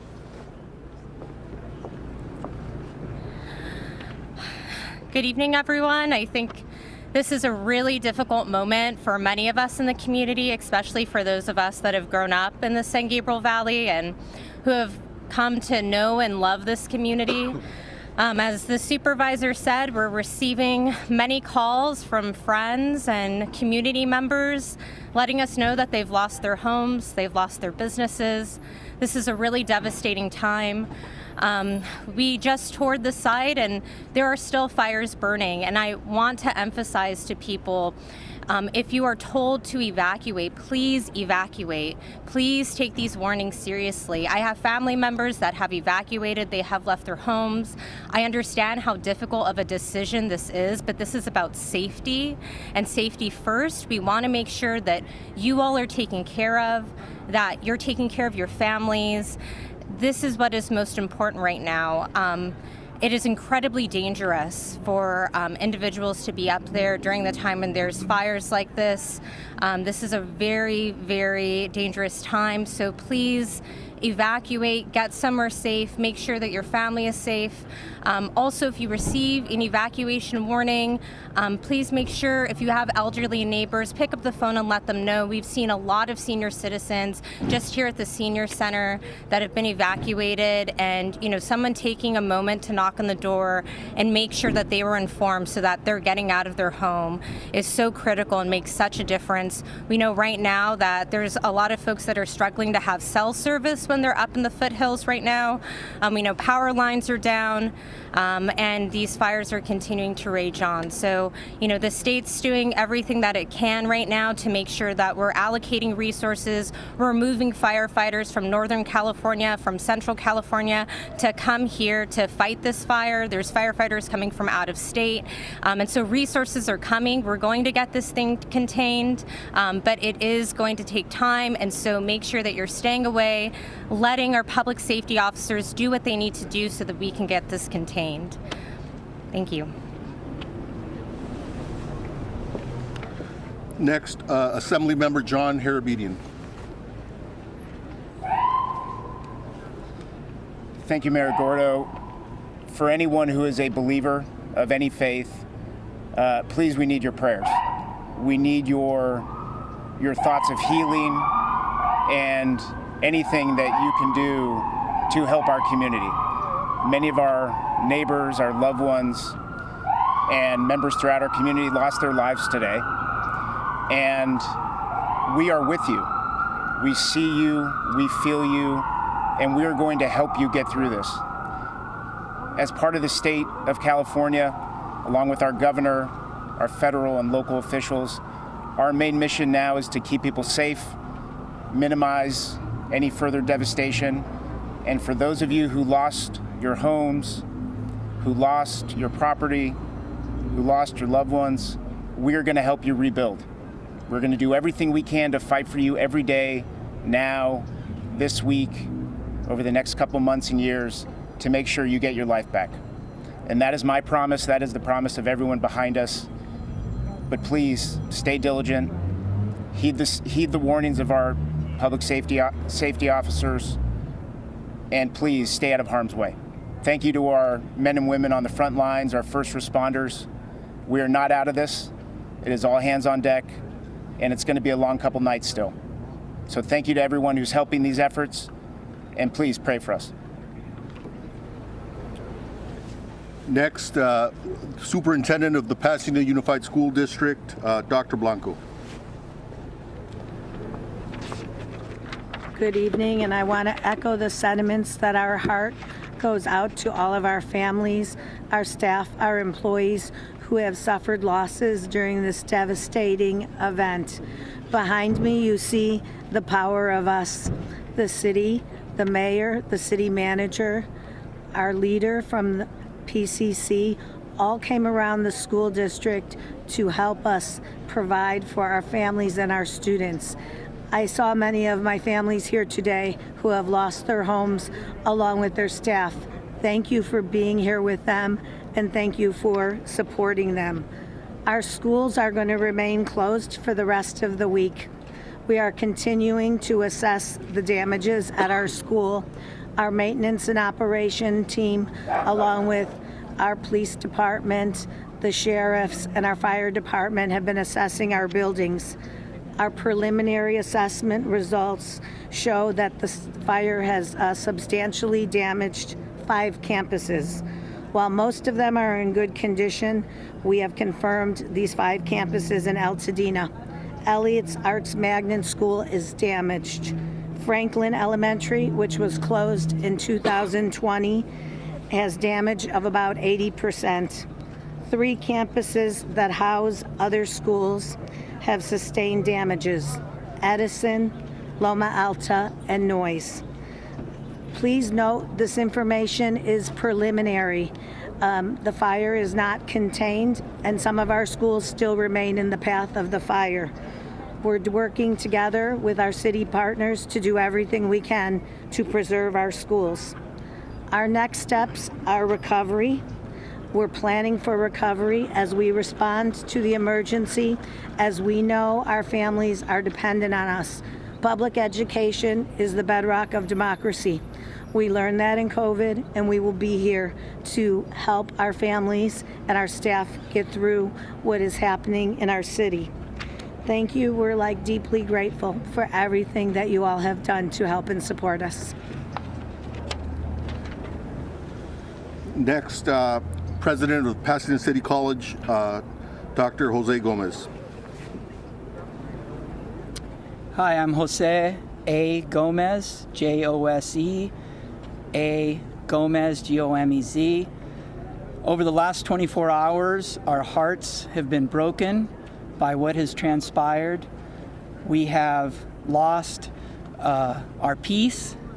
Although Pasadena City College has sustained minor damage, our hearts and our prayers and our thoughts are with our greater community.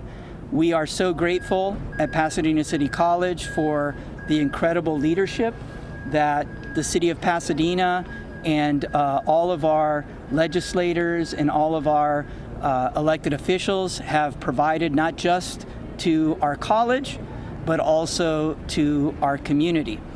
The campus will be closed and we will not be having classes until next Monday. We will resume regular schedule and classes on Monday, if possible. Of course, it's a very fluid situation. But more importantly than that, we have activated much of our campus community in support of our partners and our greater Pasadena San Gabriel Valley family. Our emergency management response team has been deployed here to the convention center to help the city. We have our nursing staff who will be arriving soon to help our city Department of Public Health, and in partnership with our superintendent of Pasadena Unified School District, Dr. Elizabeth Blanco, we are also serving meals to our PUSD families at Pasadena City College. We are here to help in any way possible, and we of course appreciate all of your support and all of your help. Pasadena and the San Gabriel Valley has been an amazing partner to PCC, and we are here to be an important and critical partner to the communities that we serve. Thank you. Next, from the Humane Society, Dia DeVernit. I'm Dia DeVernit, President and CEO of Pasadena Humane. We're a nonprofit animal welfare organization and shelter serving Pasadena and 10 surrounding areas, including Altadena, which has been very hard hit by this fire. And our hearts really go out to all the people who have lost their homes and their pets in this disaster. We recently just heard from one of our board members who lost her home with her 2 cats in it. I'm sure we're going to be hearing more stories like this in the coming hours and days, but our primary focus has been over the past 24 hours to assist people who have been safely evacuating with their pets and need a place for their pets to go. So we've taken in over 250 pets in the past 24 hours. And we have been working today to coordinate with shelters throughout the state to help take the animals that are already in our shelter to make room for more animals who are coming in.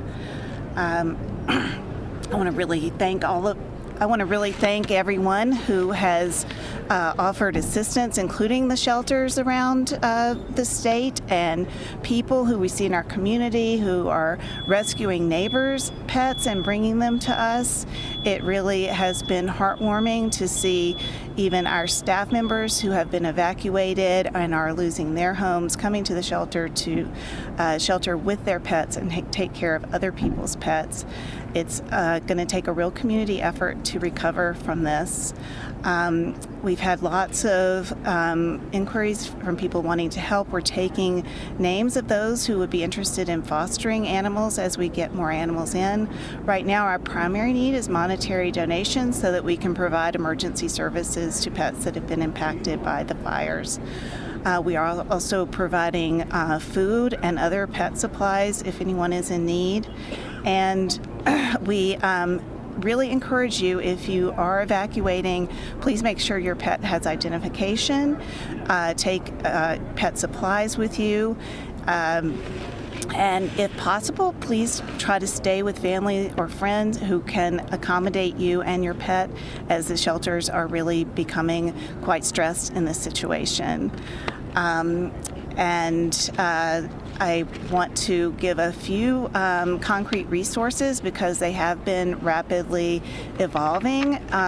For those in the foothill areas who have horses in need of shelter, right now the Fairplex in Pomona is taking them, the Industry Hills Equestrian Center, and soon LA County will be opening the Antelope Valley Fairgrounds. We've heard that the LA Equestrian Center, where horses have been kept, is currently being evacuated. We have recently started to see the first injured animals coming in. We've had a cat and some wildlife coming in. If you do find injured wildlife, we'd like you to call our wildlife helpline at 626-344-1129. We're very thankful to our skilled veterinarians who are providing care to these animals, and we'll continue to provide care around the clock to animals in need in our community. Thank you.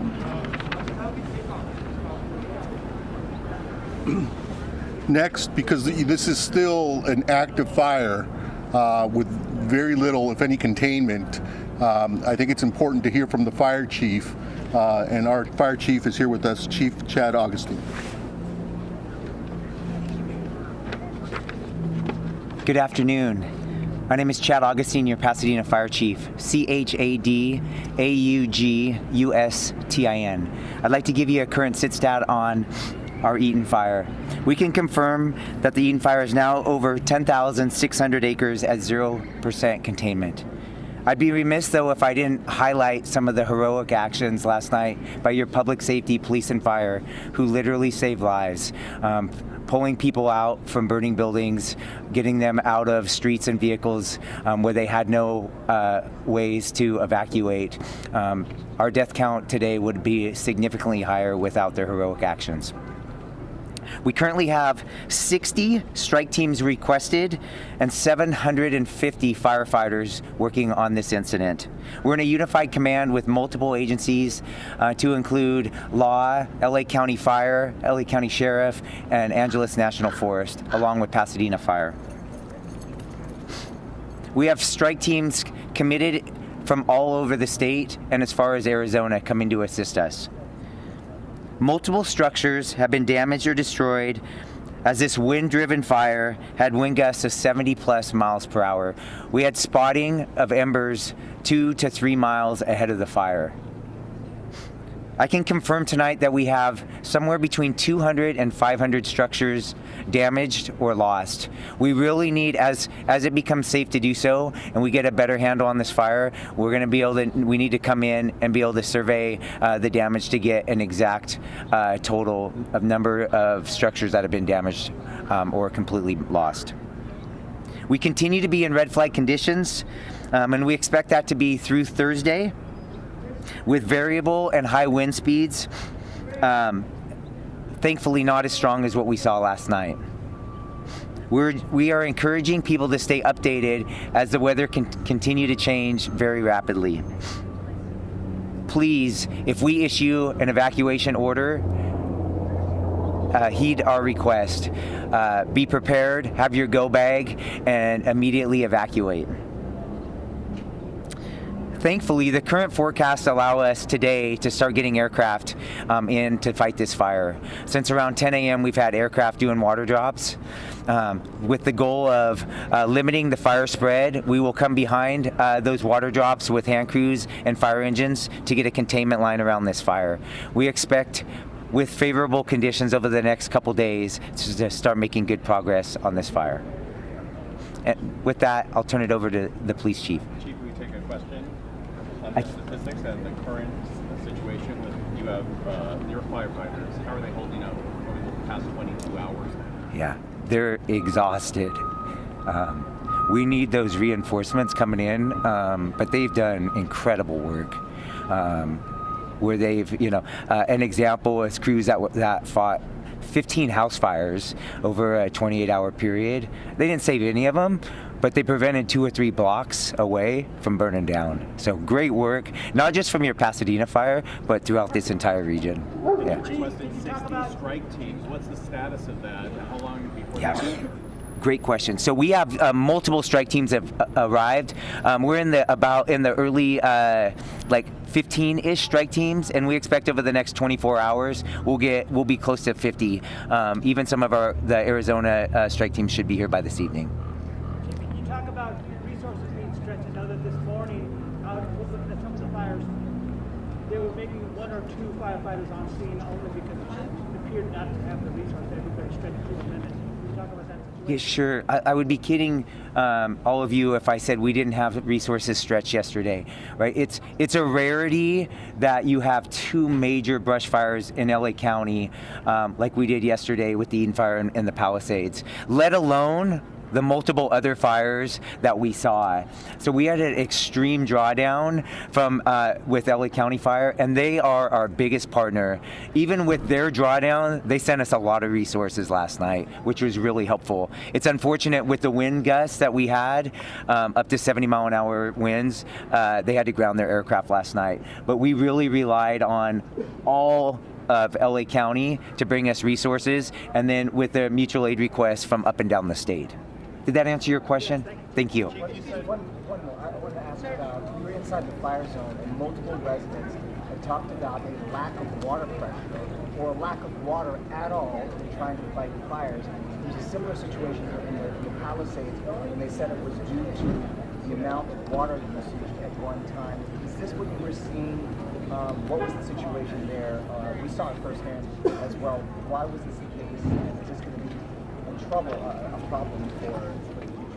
Yeah, when you have multiple fires, multiple city blocks on fire, with I'll throw a number out, 100 fire engines flowing water, we are gonna stretch our water system.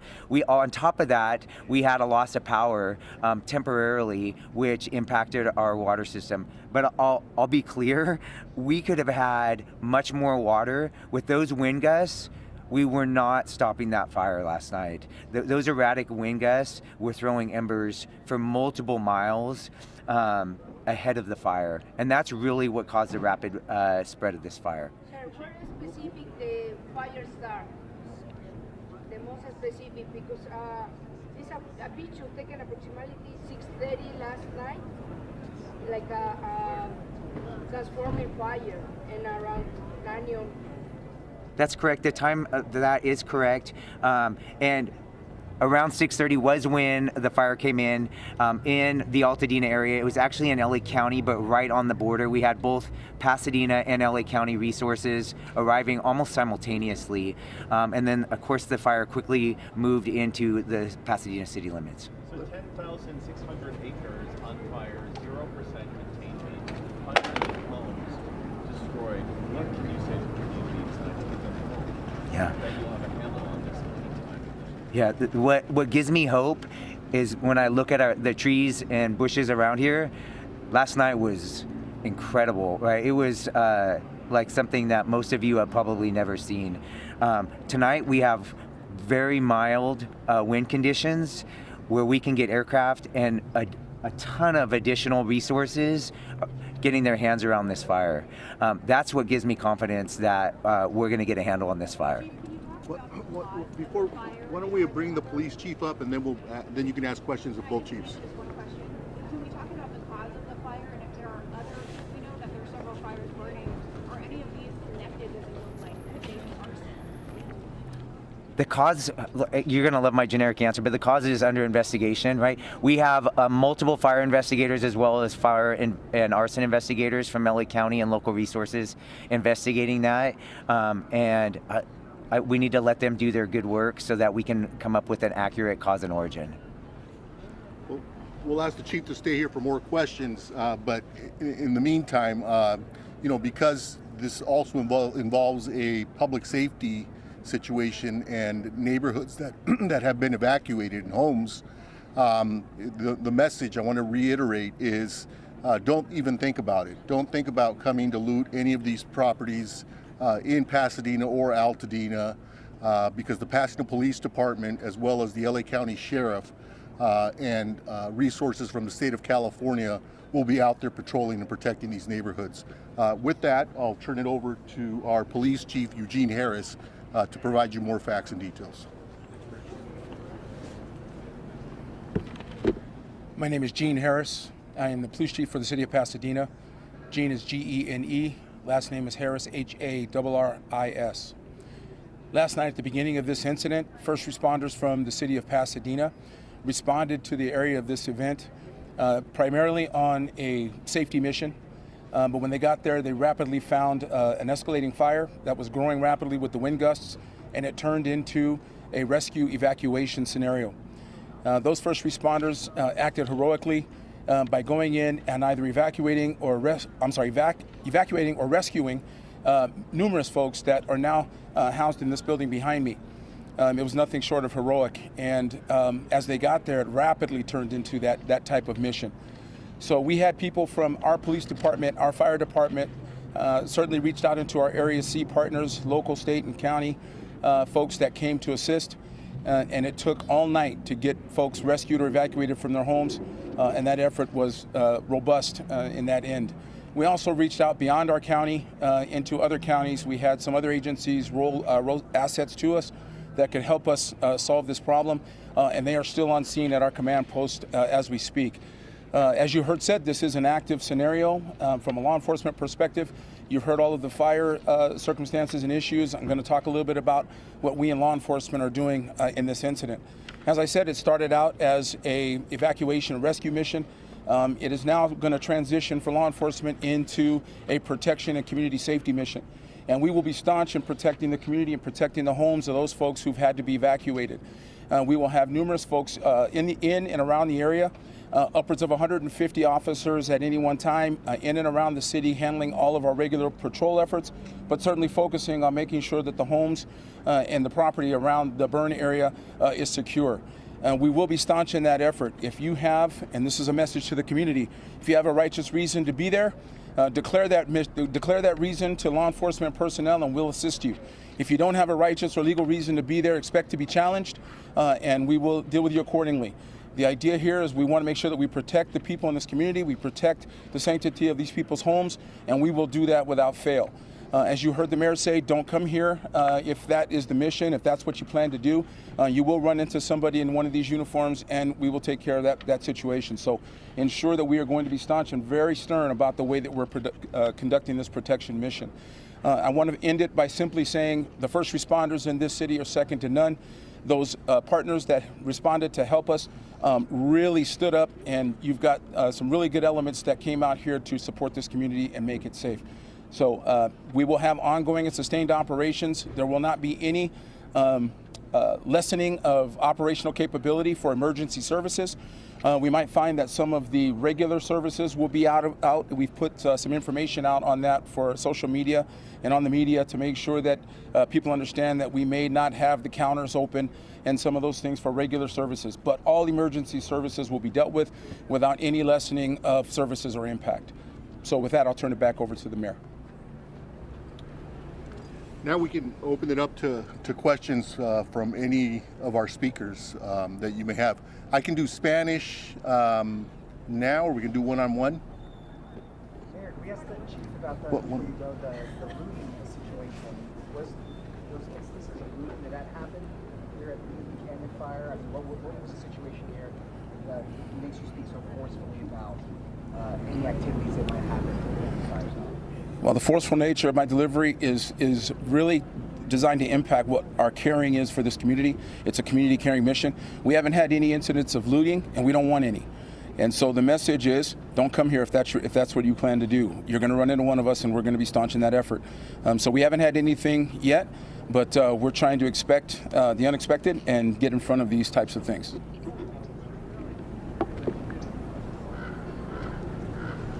Any other questions for Chief Augustine?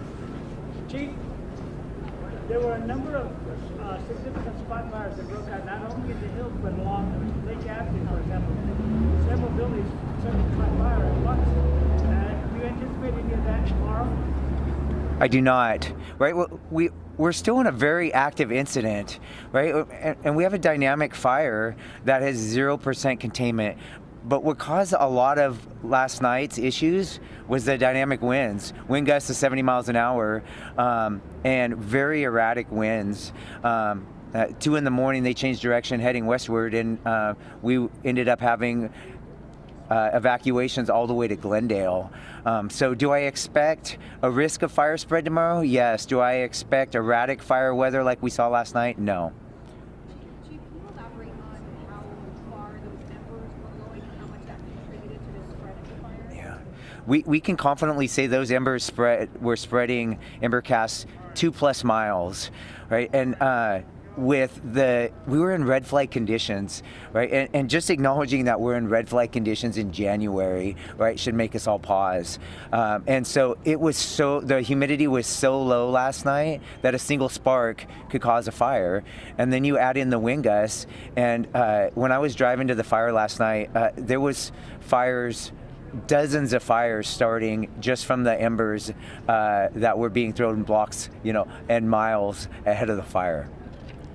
Chief, the owner of the Bunny Museum told us on our air on CBS, that the fire hydrant in front of his museum runs dry, and that firefighters couldn't get any water out of it. Are you sure that all the hydrants are working? Was that a water pressure problem? What's your thoughts on that? Yeah, I can't comment on that specific instance because I don't know the facts of that, but I can tell you that it's very common in a brush fire in a city when you have that big of a fire with that many resources that we're going to tax our water supply and our water system. Then if you have a loss of power, which may impact the pressure, it's going to make it even worse. So yes, all of that. We're going to struggle on water supply on a very, very large brush fire like we saw last night with multiple structures on fire. Do you feel that you got enough help, enough mutual aid quick enough? Did it arrive fast enough? Yeah. Sure. What was great, if there was a positive thing from yesterday, is we were preparing for a wind event for multiple days in advance of what happened last night. We were preparing for a wind event as well as possible brush fire, but you had augmented staffing all over the county, and which really benefited us because we were able to be nimble, send resources to Palisades Fire early in the day, and they were sending us resources by the evening time. That's the benefit of the mutual aid system in California, specifically LA County. Yes. As you're speaking right now on our air, we're showing live pictures of houses burned to the ground. Yes. These are images that you and everyone sent behind the scene of all day long. What do you say to the homeowners that are watching this happen?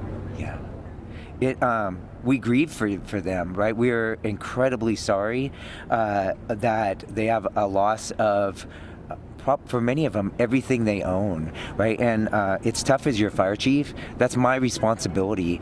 I also know that last night was unprecedented conditions where we did a lot of good work, but we were not able to save every residence or building that was out there.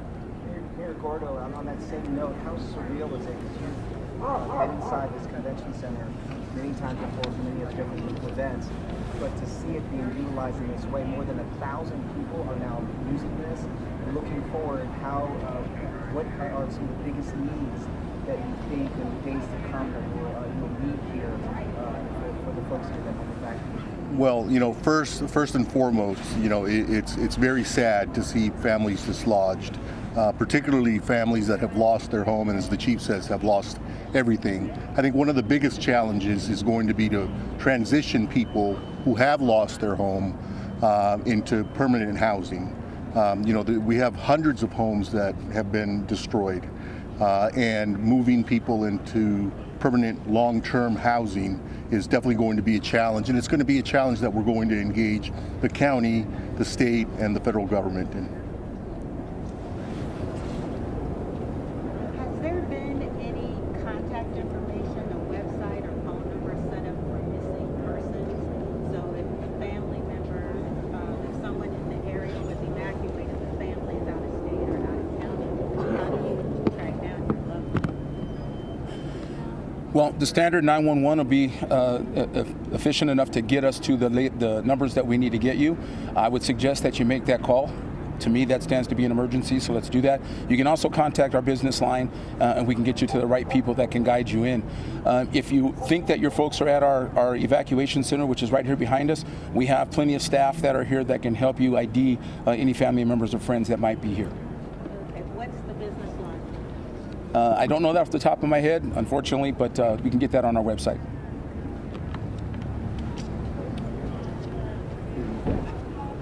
Okay, this, again, to all affected residents, know that your city, your county, and other resources are there to help. If you need assistance, please reach out to us.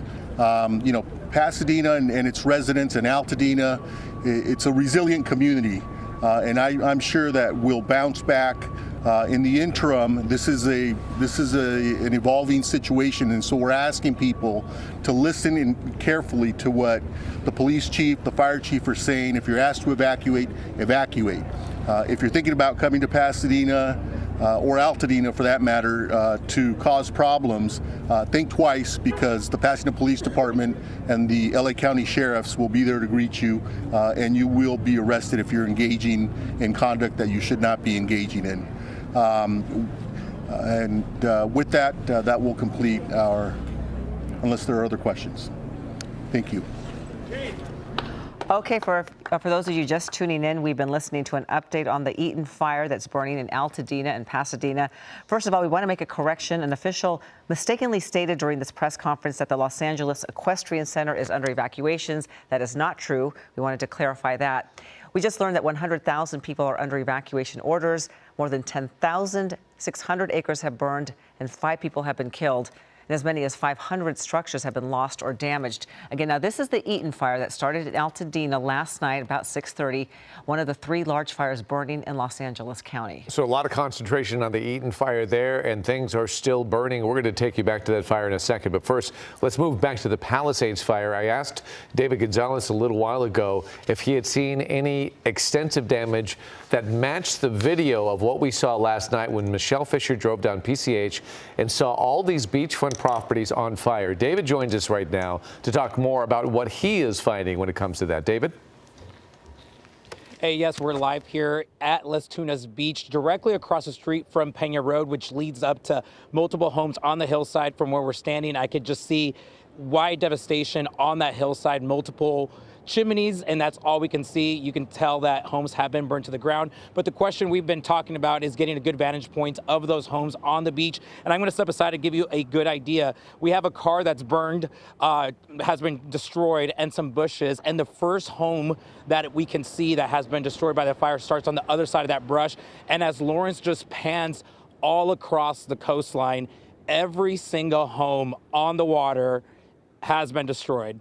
Not a single home from when we drove very slowly trying to get up around power lines we can tell was saved. And I zoomed in on a map, got a satellite view, and counted structures that I could individually count, and I counted at least 80 properties. We could tell that those properties are very close together. every single one of them on the water here in Malibu, leading toward Tuna Canyon Road, and past that toward Topanga Canyon Road has been burned to the ground. And right now on your screen also, you can see there's still one home that is actively burning here. This is the home that I talked to you guys about earlier that was trying to be saved. From what we can tell, authorities and fire crews were trying to save it. But as you can see, devastation in Malibu here. Back to you. David, thank you, and stay with that. We're gonna double box you with me. I'm sitting here at the touch screen, and I want to further explain or kind of illustrate what people just saw from your live picture. First of all, Las Tunas County Beach. This is where David is reporting from, and I'm going to expand it out even further. They're actually standing, this is the ocean, they're standing on these rocks right here, and they're looking in this direction. That's the direction of the cameras. So I'm going to shrink it up a little bit, and I'm going to show you all the way over here is where David is concentrating on a fire that's going on in this building right here. Sorry about that, Lita. This building right here. The reason I'm doing that, it's a straight line, but I'm going to now expand out and show you, and it's behind the yellow, so it's a little bit hard to see, but see all of these houses? I'm going to go down the line and show you all of these homes are completely lost. Every single one of them. These are rooftops of the homes that have been lost, all beachfront property, all in this direction, every single one, until we get all the way back, and I'm still going. This is the video we saw last night until we get to where David is standing right here on Las Tunas County Beach. Every single one of those beachfront properties have been burned to the ground, and that's just one small segment of what the Palisades fire has done in this community. Ellen, back over to you. Unbelievable, David. That is just incredible. Wow. We're going to check into Josh Haskell. He's been on the Palisades fire since, oh boy, yesterday morning. You know, you've had quite a couple days, Josh. How you doing? Yeah, I'm on Tiopa Drive right now. People very familiar with Tiopa, and we're at Ramos Place, and once again, we're finding homes that are burning. We're in the Huntington section of Pacific Palisades. Take a look. Santa Clara County Fire Department is trying to do the best they can, but we are at a section of the Huntington where half of the homes seem to have survived, the other half are burning, and that is why these firefighters are doing the best they can to just put water on what is remaining here to make sure that it doesn't spread to more homes. I'm seeing a lot of people riding their bikes around. You just saw one person go by. Talked to a gentleman. He said, my house is okay. I'm checking on friends' houses. And then he said what we've all been saying. I cannot believe this happened. I cannot believe I'm here. And that's the feeling that you drive down streets throughout the Palisades, particularly in this residential section on Tiopa, and you are just seeing what is left of so many homes. And I'd love to tell you that if we went a little bit more to the left, we'd see homes that are standing, but there's actually more homes that are on fire. I don't know if you can see the flames that are coming out behind that fence right now. Up and down this street, there are homes burning. We are well over 24 hours since the Palisades fire started. We've been reporting on the 0% containment. When we have an update shortly from that upcoming press conference, I would be shocked if the containment has changed from 0. And that is because what I am seeing here in Pacific Palisades continues to be an active firefight. I'll send it back to you. Absolutely. That fire is still on the go, and people are very much in danger. The firefight continues. Josh, thank you. It's a good point. Let's go to Ashley Mackey, who isn't far from Josh right now, where, case in point, more fire continues, Ashley. David, exactly. So this road right here is Tremonto Drive. That's the road we were on earlier. We just drove down towards that fire we were talking about earlier. Flames ignited the house that is across the street, and that's what you're looking at right now. It started off as just light smoke billowing in the air, but one of the fire crews did let me know that it was too far gone inside, and they moved their focus to actually focus on the houses next to it. So one thing though I want to point out, these houses are actually on a hillside. The beach is just below, but there is a cul-de-sac underneath. So we actually watched this house completely go up in flames and fall down on top of a house that is right underneath it. So like I said, firefighters, they shifted their focus on trying to save the houses next to it, but as you can see, both of those houses that are next to the house that collapsed are now in flames, and now we're seeing firefighters moving even more to try and save some of the houses that are around it. Embers are up in the sky, and the fear is that some of those embers, especially with this wind, can shift it to another house that is not on fire and catch it on fire.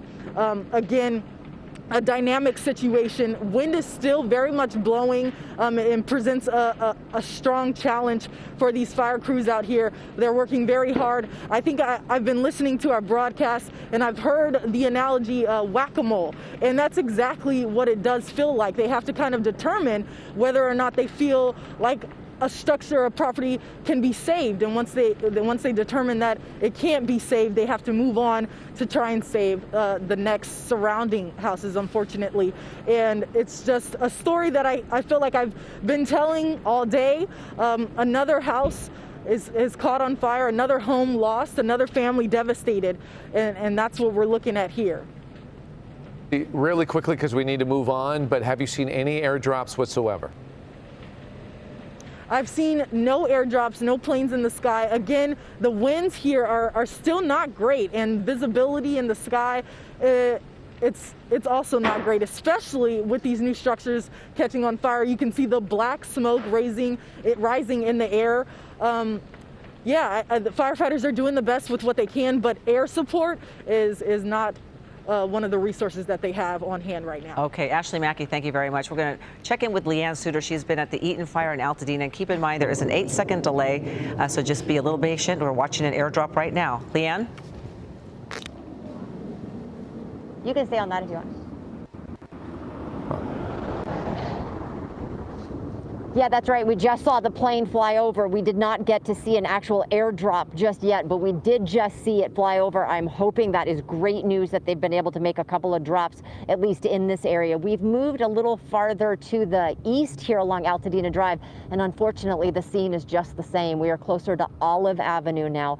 Here in this stretch, we have, again, a same scene we're seeing literally all across the area, from the Pacific Palisades to Altadena, Pasadena here. It is just home after home that has been destroyed, and you can see that it was because of the wind, those embers blowing into these homes all along this stretch here. Right in this row, I'm counting at least one, we got like 6 on this side of the street, and then it continues to the next block behind it that we're seeing the whole row of homes. You can see all of the chimneys off in the distance. There's at least one chimney right here, one behind it, and a third one pushing back towards that telephone pole you see kind of back there. Now again, we're at Olive. I'm going to have Brian pan across the street here and show you the church. I believe this is United Methodist Church here at Olive. That is completely gone. There is nothing left of that church, just the remains. You can see the shell, the walls of that church there. And as we try to cross the street here, I'm going to see, we haven't seen many people up in this area in terms of residents. Most obviously have been evacuated. We did get to talk with one resident that was able just to come in because they wanted to be able to see what had happened to their home, and they unfortunately found tragic news, sad news. Their home did not survive, but they were grateful that they were able to escape. They did have insurance, they said, and that is one good thing. One of the fire engines we saw go by is Nevada County. We've seen them running through the neighborhood here, kind of looking for hot spots, places that they can help. That is great to see those extra resources coming in, and certainly what the crews here need in Southern California. Crossing the street now, this is a private roadway. This is Caland Avenue, and every home in this cul-de-sac here, this little private street, is gone. It appears to be half a dozen homes in this area. And you see what's left. I mean, here was a vehicle at one point. I see that there's a gas grill out there. On the other side of it is the pool. So again, this is just a scene we're seeing on repeat out here. But Altadena, this area of Altadena, Altadena Drive and near Lincoln, has been extremely hard hit by the Eaton fire. Live in Altadena, Leanne Suter, ABC 7 Eyewitness News. Leanne, thank you. This is Eyewitness News with live breaking news. A devastating Santa Ana windstorm burns tens of thousands of acres, taking lives and destroying Southern California homes. It was brutal. It was like a ring of fire, and we watched embers. We watched the mountain go, and we tried to, watch the embers come, and there wasn't many of them until houses down here started catching. I just finished rebuilding my house burning down from the Woosley fire, and now this is all gone. Hundreds of firefighters are on the front lines working to control these fires and prevent more lives lost. Our top priority will continue to be life safety. Many evacuees are returning to their neighborhoods to find their homes are gone. It's heart-wrenching. It's just something you just don't, just can't comprehend. It's just, the fire just moves so fast, you just had no chance to just gather your belongings and go. It is pretty incredible what Mother Nature can do, and I hope to never see this again. Hello, I'm Giovanna Latta. I'm Mark Brown. Right now, we are waiting for a news conference from LA Mayor Karen Bass. We will bring that to you when it happens. In the meantime, here's the latest information we have on these devastating fires. The Eaton fire that started in Altadena is now up to 10,600 acres. Sadly, 5 people have been killed. Several others have been injured. Thousands of people are under evacuation orders in the Altadena and Pasadena areas. An evacuation center has been set up at the Pasadena Civic Center. That's at 300 East Green Street. All schools within the Pasadena Unified School District are closed.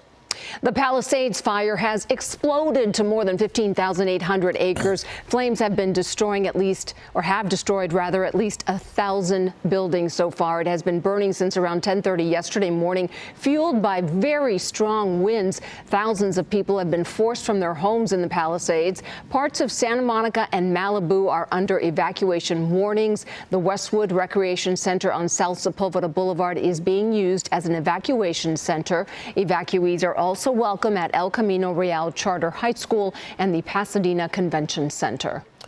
Chris Christie overhead over the Palisades fire right now in Air 7 with the latest from there. Chris, what are you seeing?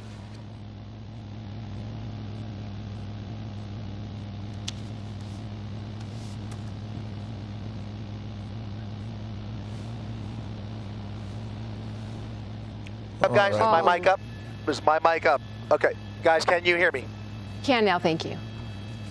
Hey there, guys.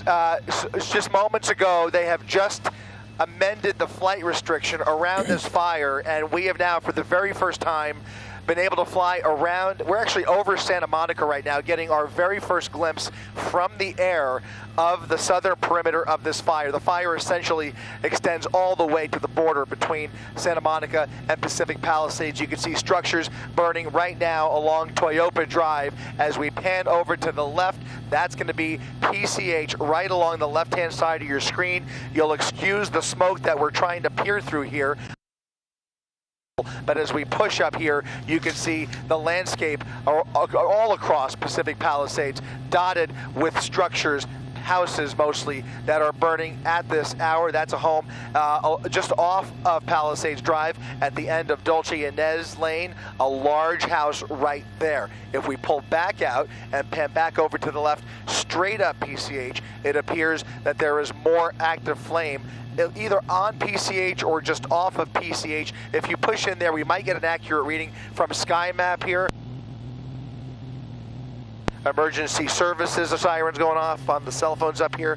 That's going to be the cause of that interference. You can see an active fire right there, right along PCH, a very large building. I can't tell. That might be a condominium. I am not exactly sure which building that is. We've all driven up and down PCH a million times, but it is really, literally unrecognizable right now. But that appears to be at PCH and Montegrigio Drive, that structure that is really going up right now. But essentially, that is right along the coast here in Pacific Palisades, guys. Oh, all right. Tough to see. Chris Christie, thank you. And from the Palisades fire to the Eaton fire now, Sophie Flay joining us live from the ground there. We just got word earlier today that 5 people have died in this fire. Tragic. So tragic, Giovanna. We know that 10,600 acres have burned in the Eaton fire. It's at 0% containment. And we just heard from the Pasadena fire chief saying that there are 750 firefighters working on this fire. We know that somewhere between 200 and 500 structures have been damaged or lost. And there are also mandatory evacuation orders in place right now. We are at Lake and Topeka here in Altadena, and you can see that law enforcement are really trying to make sure people are heeding these evacuation orders and staying out of the roads so that officials, firefighters can get to the fires as quickly as possible, trying to keep these roads clear for them. Winds are expected to slow down tonight, and they're hoping to get aircrafts back up to continue the firefight. There are evacuation shelters at the Pasadena Civic Center and Arcadia Community Center. We also heard from Pasadena Humane Society in that press conference. They've taken in more than 250 animals, providing food and pet supplies for those who need it. And they're actually asking people to reach out to them if they are willing to foster a dog or a cat for at least a week. We also heard from the Pasadena Unified School District Superintendent saying Pasadena schools will be closed for the rest of the week. At least 5 school campuses have been impacted. The school district is planning for recovery, and they are serving meals to Pasadena Unified families at Pasadena City College. We not long ago went over and saw Pasadena Waldorf private school, unfortunately completely burned to the ground. We saw, some chairs that were melted, but classrooms that are melted. Kindergarten classrooms, high school classrooms. These young students will be so heavily impacted by this fire. We spoke to a woman who watched her childhood home burn down not far from there on Coleman and Santa Rosa. We saw flames ripping through her house. Just devastating to see. And again, this fire is at 0% containment, more than 10,600 acres burned. And the Pasadena fire chief also mentioned, as we've heard throughout the day too, that they are calling on mutual aid. They are calling on firefighters up and down the state, from other states, Nevada, Oregon, Washington, to come in and help them with this firefight. It is a difficult thing, and we are watching people deal with it as best they can. Thank you very much, Sophie Flay. We're going to check in now with Jory Rand. He has been in the Palisades area. You started there yesterday. You're there today. A lot of what you saw yesterday was shrouded by darkness and smoke. The daylight has revealed something completely different, Jory.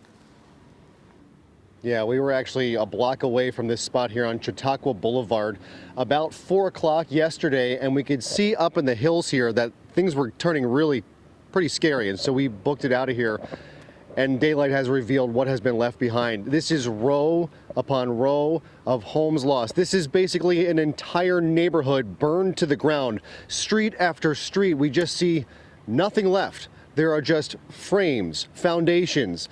The signs of what was here before have just been crumpled into ash as it's left in smoldering ruins here on Chautauqua. We can see here as we look up the hill, this is up looking basically north into the wilderness where we saw that fire was raging, and that's basically where it came from the north, blowing south. It's brought the power line down, made it treacherous to go up Chautauqua to see the rest of the damage. There's a reservoir up at the top of that hill. We have seen sporadic residents coming through, a few on bicycles, one on a motorbike. We've seen an occasional car, but this is a wasteland and a ghost town. As we continue further around, you can see the burnt out husks of cars in driveways. It's really a 360 panorama of nothing left. Lives that have been torn apart here by this fire. And again, it's hard to overstate the devastation. For those who are residents of this neighborhood and wondering what happened to your homes, there are a few spotted homes that did survive throughout this neighborhood here in Palisades Village. So all hope is not lost for those who are wondering if their home has made it. But just given what we have seen, we drove around for minutes at a time, long stretches, mile-long stretches of neighborhood roads, and there's just nothing left. There was nothing to stop this fire. The firefight was basically not last night, and it was able to proceed unabated, and this is what has been left behind. So again, yesterday our position was about a block down Chautauqua here, and we were just looking up and seeing nothing but massive plumes of smoke and flame. And as it made its way south down this roadway, we actually made it across town, took Sunset about a mile to the east, and these are the homes we were watching burn last night from a distance. Chautauqua borders up against Rustic Creek, and we were overlooking that and can see these homes going up one by one, and it's daylight has revealed a lot worse than we could even have anticipated given what we saw last night. This obviously is fronted up against more of wildland. We look this way, and this is where the entire neighborhood was, and just you can now see through properties, and there is nothing left standing. I'm walking around the grass. It is crunching beneath my feet. We see some water lines pouring water. That's something we've noticed on several homes, is that the water is still running and pouring out onto this property. I don't know, Sean, if we can see down here, but we see this steel beam going across here. I don't know if there was a basement or something in this home, but it is hot and smoldering. There's still fire burning down beneath this home. I don't know if you can see some smoke rising out of it.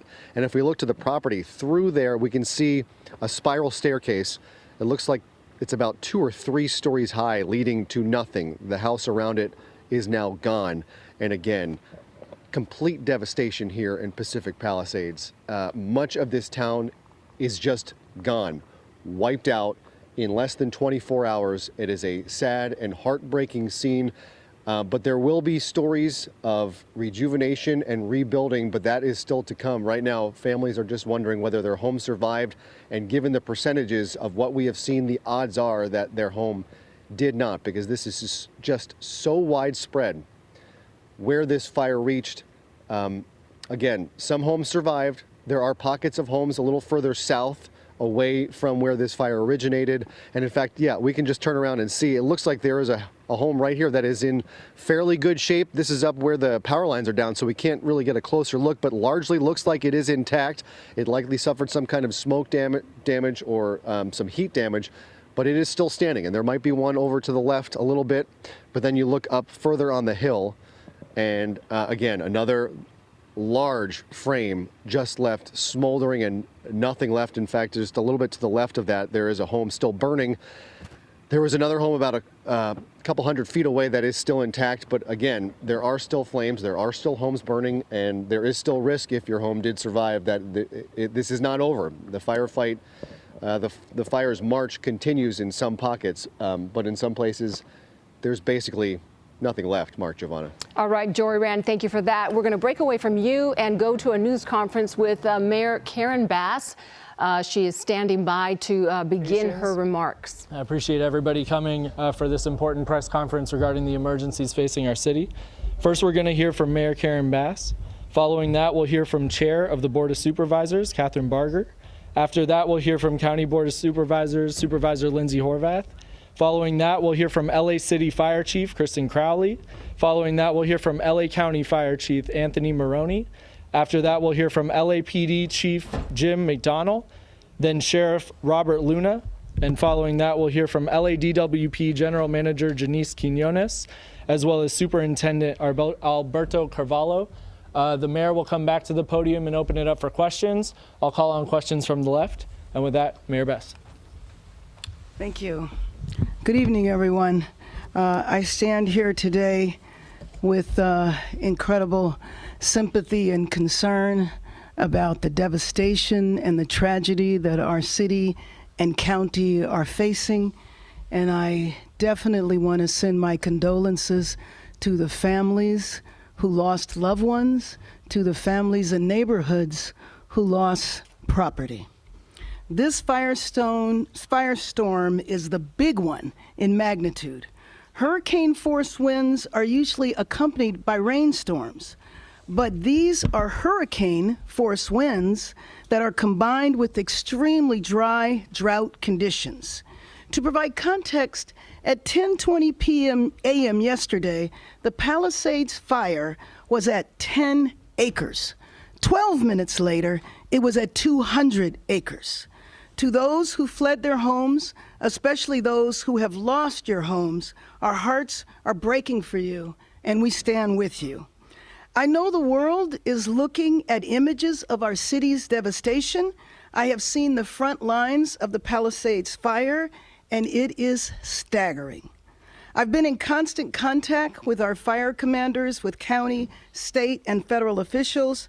I took the fastest route back, which included being on a military plane, which facilitated our communications. So I was able to be on the phone the entire time of the flight.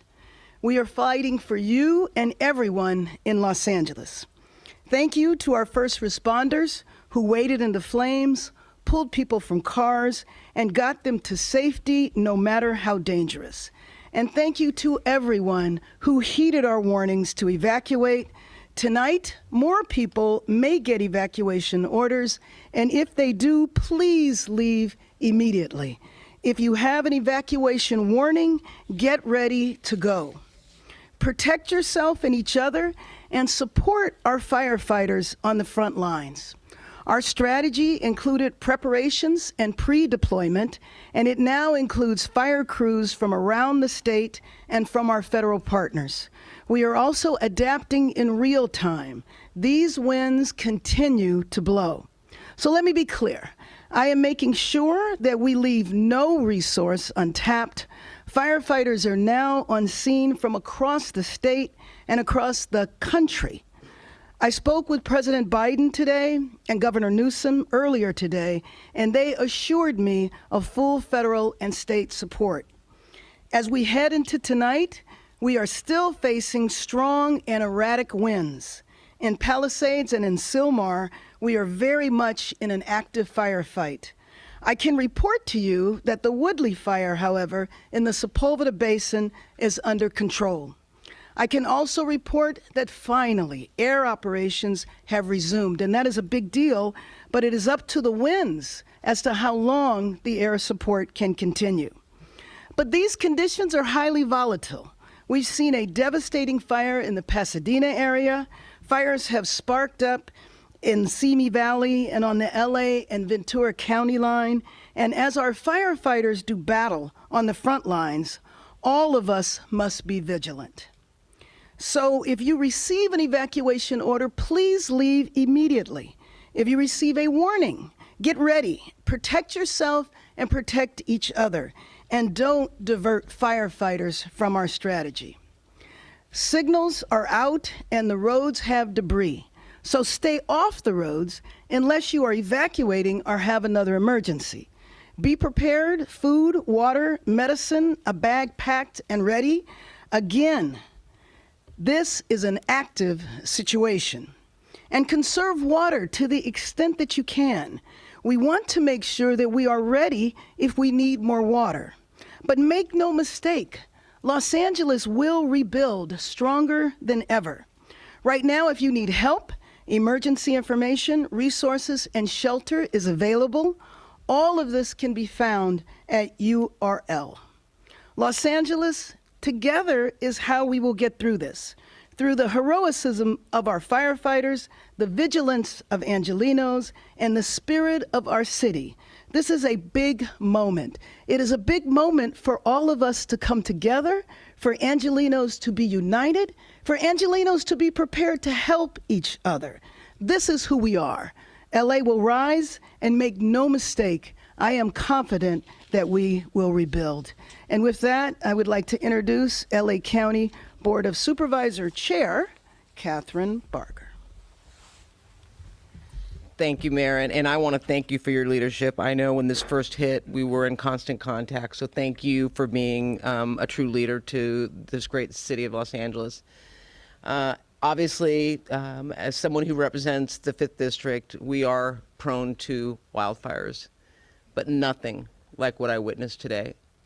The Eaton Canyon fire is ripping through a community like I have never seen.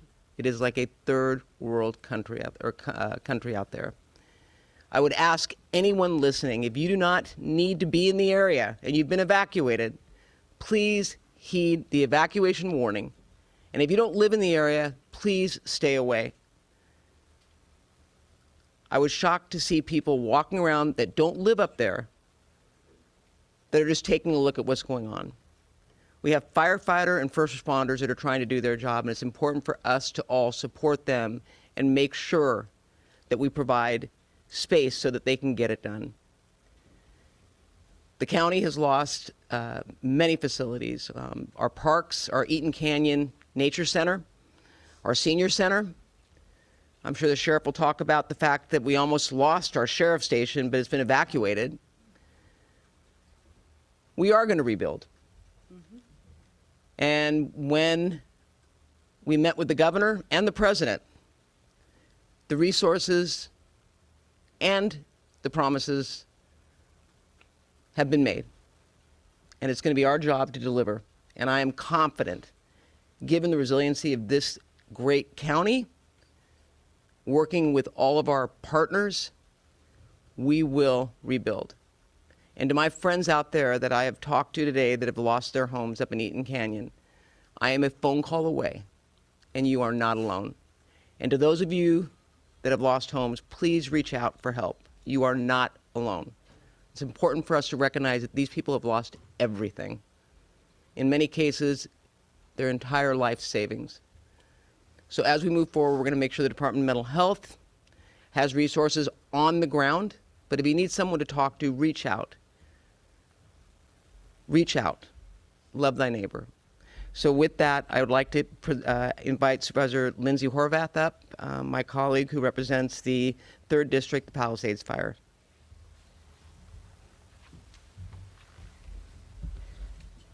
Thank you very much. Earlier today, I visited the Westwood Recreation Center, where I was able to listen, to grieve, and to be with evacuees in this time of crisis, to also thank the volunteers, but most importantly, to let each person know in this time of crisis that they're not alone. To everyone feeling the anguish of this tragedy, the county will be here for you no matter what as we recover from these fires. But we're not out of this yet, and we need to continue to follow all guidance from our emergency personnel. I want to thank you for evacuating, for letting our first responders do their job, and for keeping your loved ones safe. Here are the updates from the 3rd District. Since our last press conference, evacuation orders have expanded into Santa Monica to San Vicente, and evacuation warnings now include Montana to Wilshire, Ocean to 11th. Gas shutoffs are affecting more than 15,000 people in Malibu, from Brentwood Country Club to Pepperdine. A boil water advisory is now in effect for LA County Water Works District 29. This is the Sunset Mesa community from Topanga Beach and Coastline Drive on the south to Shore Heights Drive on the north, and from Topanga Canyon Road to Carbon Canyon Road in Malibu, including communities of Big Rock and Carbon Mesa. For more information about water, you can call 800-675-4357. Barry J. Nydorf Juvenile Hall remains in an evacuation warning area. Should the warning become an order, the chief has developed a plan for safe evacuation. Our young people's safety remains my top priority. Today, we also received agreement from the President of the United States to approve a major disaster declaration, which will include individual assistance and public assistance programs. President Biden, we are so grateful. Additionally, our County Department of Mental Health is activated for mental health resources. You can call the helpline at 800-854-7771 for 24/7 support and mental health resources. We know this is a traumatic time. Please ask for help. The county has also invested additional funding into our 211 system to increase capacity. LASA has activated the Augmented Winter Shelter Program to provide shelter to our unhoused community during this time. LA County Assessor Jeffrey Prang has shared property tax installment deferral applications, misfortune calamity damage reassessment applications, and a disaster relief FAQ for property owners affected by the fires. You can go to assessor.lacounty.gov. The Emergency Network LA is coordinating volunteers. To sign up, go to enla.org. In addition, the American Red Cross and LA Food Bank have all set up specific donation websites that you can access at emergency.lacounty.gov. Downed trees and power lines are impacting public transit service, and I want to thank Chair of our Metro Board, Supervisor Janice Hahn, for her speed and waiving Metro fares on today because of station power outages. But please, if you are in a safe place and you don't need to travel, stay put and stay safe. For those evacuating, Uber is providing rides for free up to $40 to get to active shelters. This includes Pasadena Civic Auditorium, Westwood Recreation Center, El Camino Real Charter, Richie Valens Rec Center, and you can use the promo code WILDFIRE25. Tonight, the winds will remain strong, but our resolve is stronger. This emergency will continue. Let's keep each other safe, heed emergency instruction, and pray for the success of our frontline and first responders. Thank you. And now I'd like to introduce LA City Fire Chief Kristen Crowley. Good evening, everyone.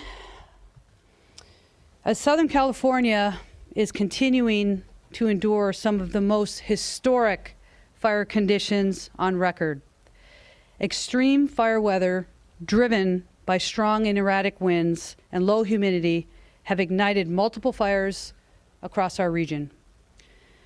The LAFD is fully committed to continuously monitoring and adapting to the evolving nature of this weather event and stands ready to respond to any additional incidents that may arise. Now, how did we prepare? We prepared in many, many ways, but I want to focus on two main things. We augmented our staffing levels and strategically pre-deployed our additional resources.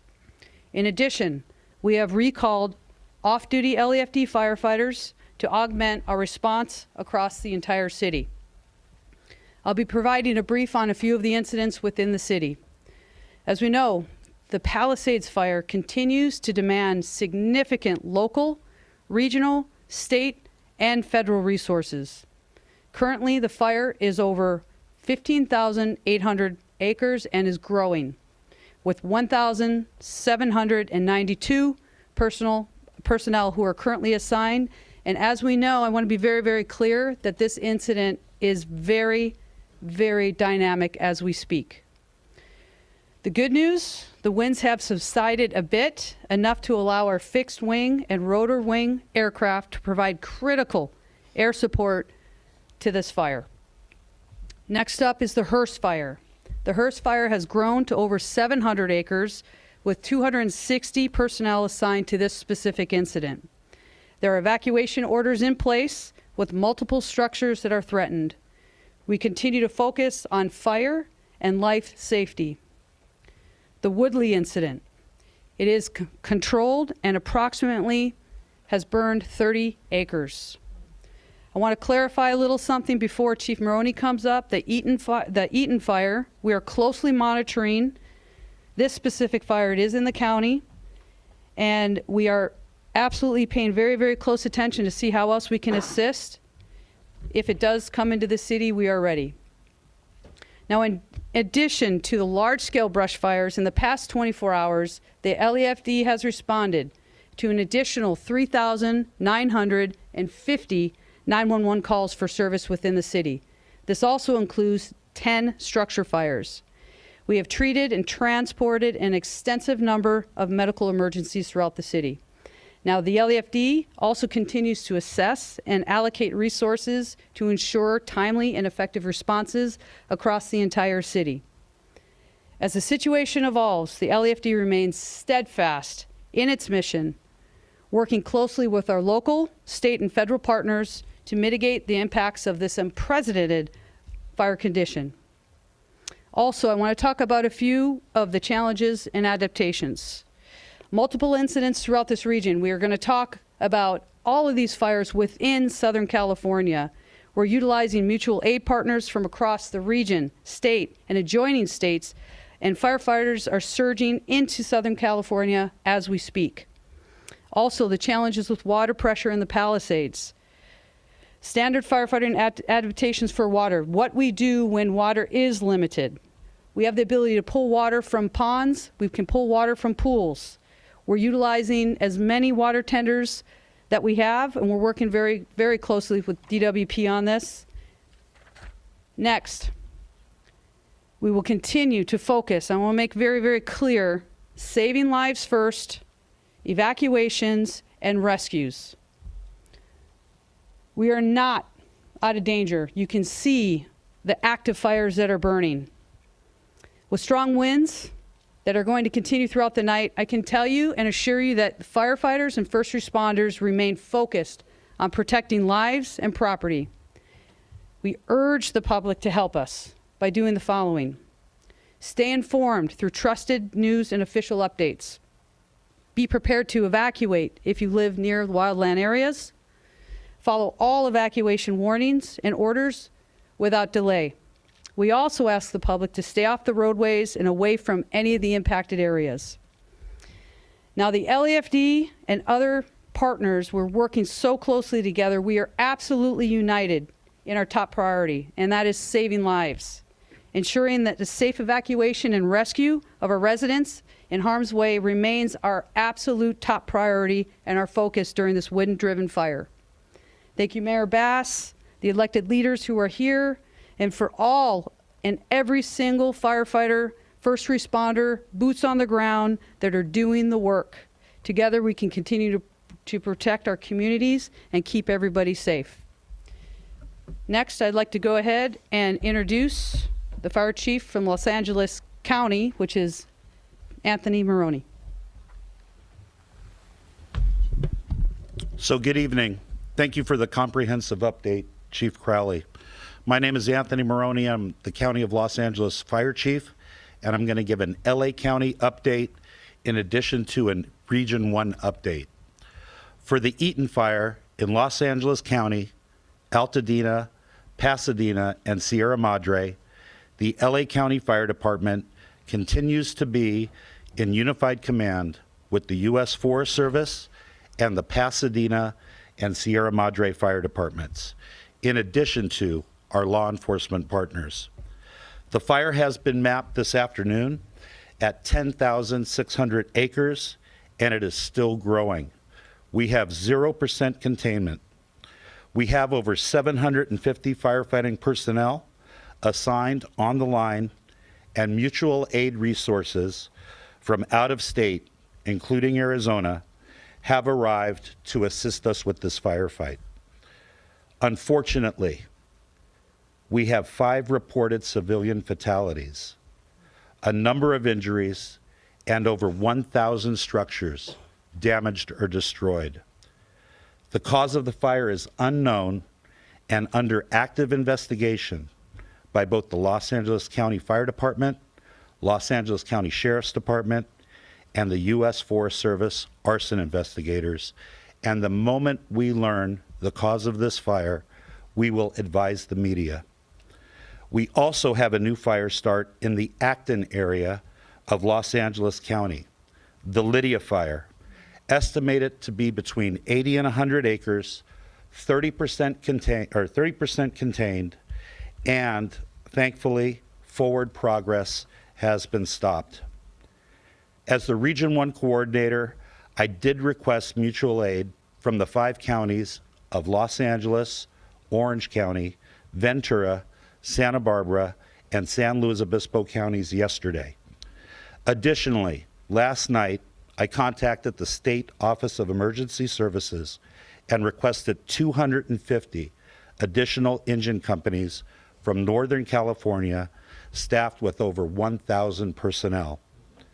At this time, the state of California is exercising their emergency compacts with the western states of Arizona, Nevada, Utah, Oregon, and Washington for additional firefighting resources and personnel to come to Los Angeles County to assist us with this widespread fire emergency.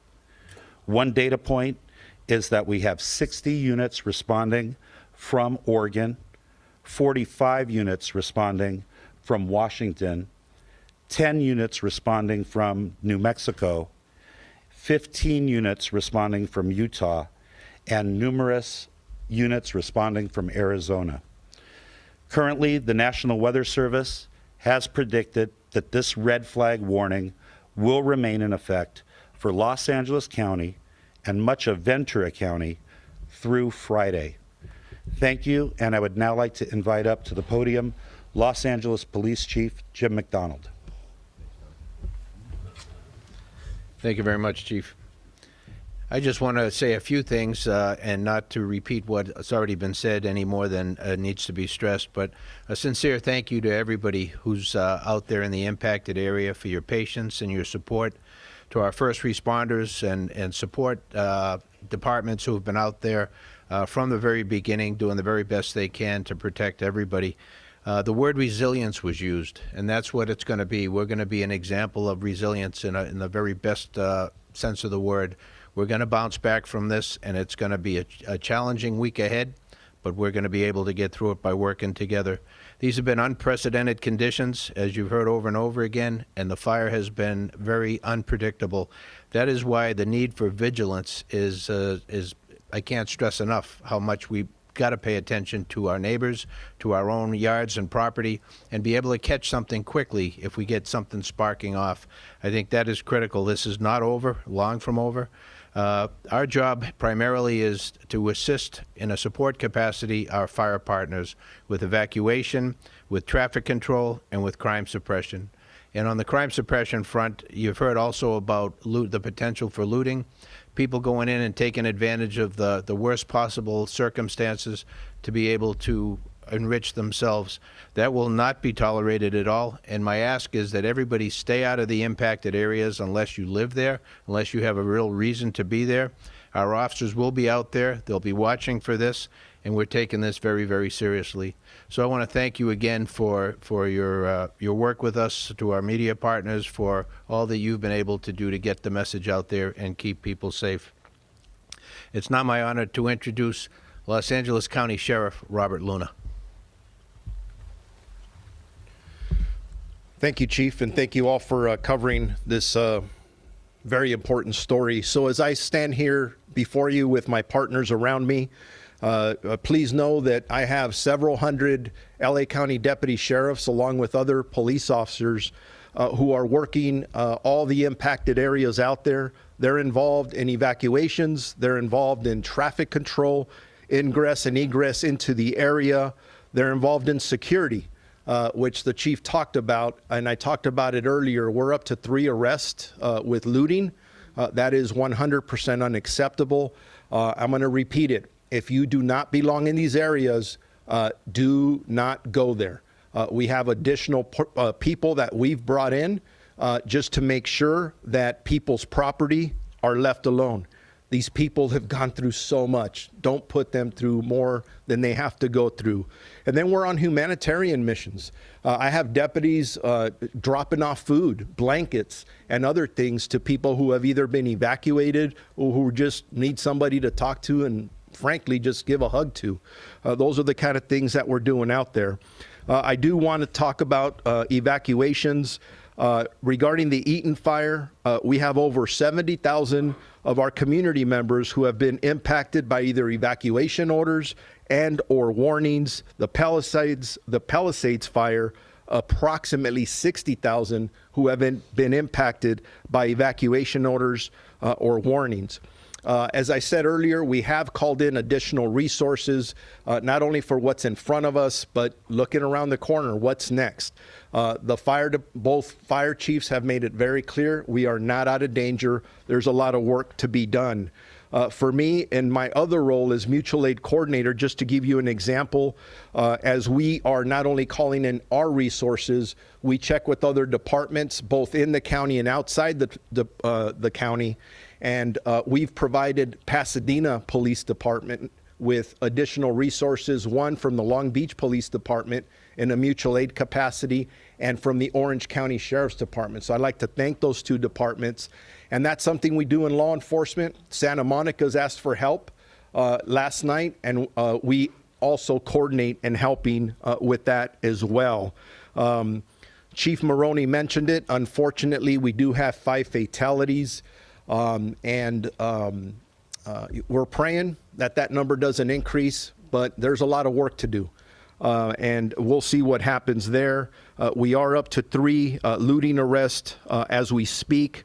And then the last thing I'd like to leave you with again is earlier I spoke about evacuation warnings, evacuation orders, and a lot of road closures that are taking place in both of these locations. I'm not going to go through them all, but I encourage our community members to go to lacounty.gov/emergency, where you will get updates on those orders, warnings, and road closures. And again, I am really proud of our community overall. Sometimes we talk about the looting and people who aren't listening. I'm going to tell you, 99% of the people are listening, and I think that's why hopefully the injuries and fatalities and all those ugly things will stay down. So thank you to our LA County residents for working with us in partnership.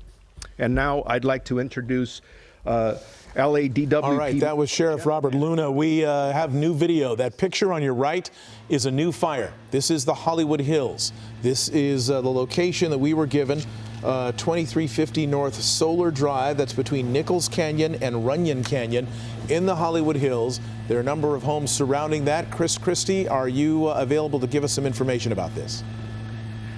Mark, very concerning sight here in the Hollywood Hills. We're just west of Nichols Canyon, just north of Hollywood Boulevard, where a major fire has just sparked in the last 5 minutes. We were over the Pacific Palisades. We saw the glow coming from over the hill, and just in the last couple of minutes that it took us to get over here to Hollywood, this thing has exploded in size. You can see northerly winds coming through the canyon here, just west of Nichols, just east of Runyon Canyon, and you can see this is all very thick fuel that is fueling this brush fire. LA City Fire is aware of this fire.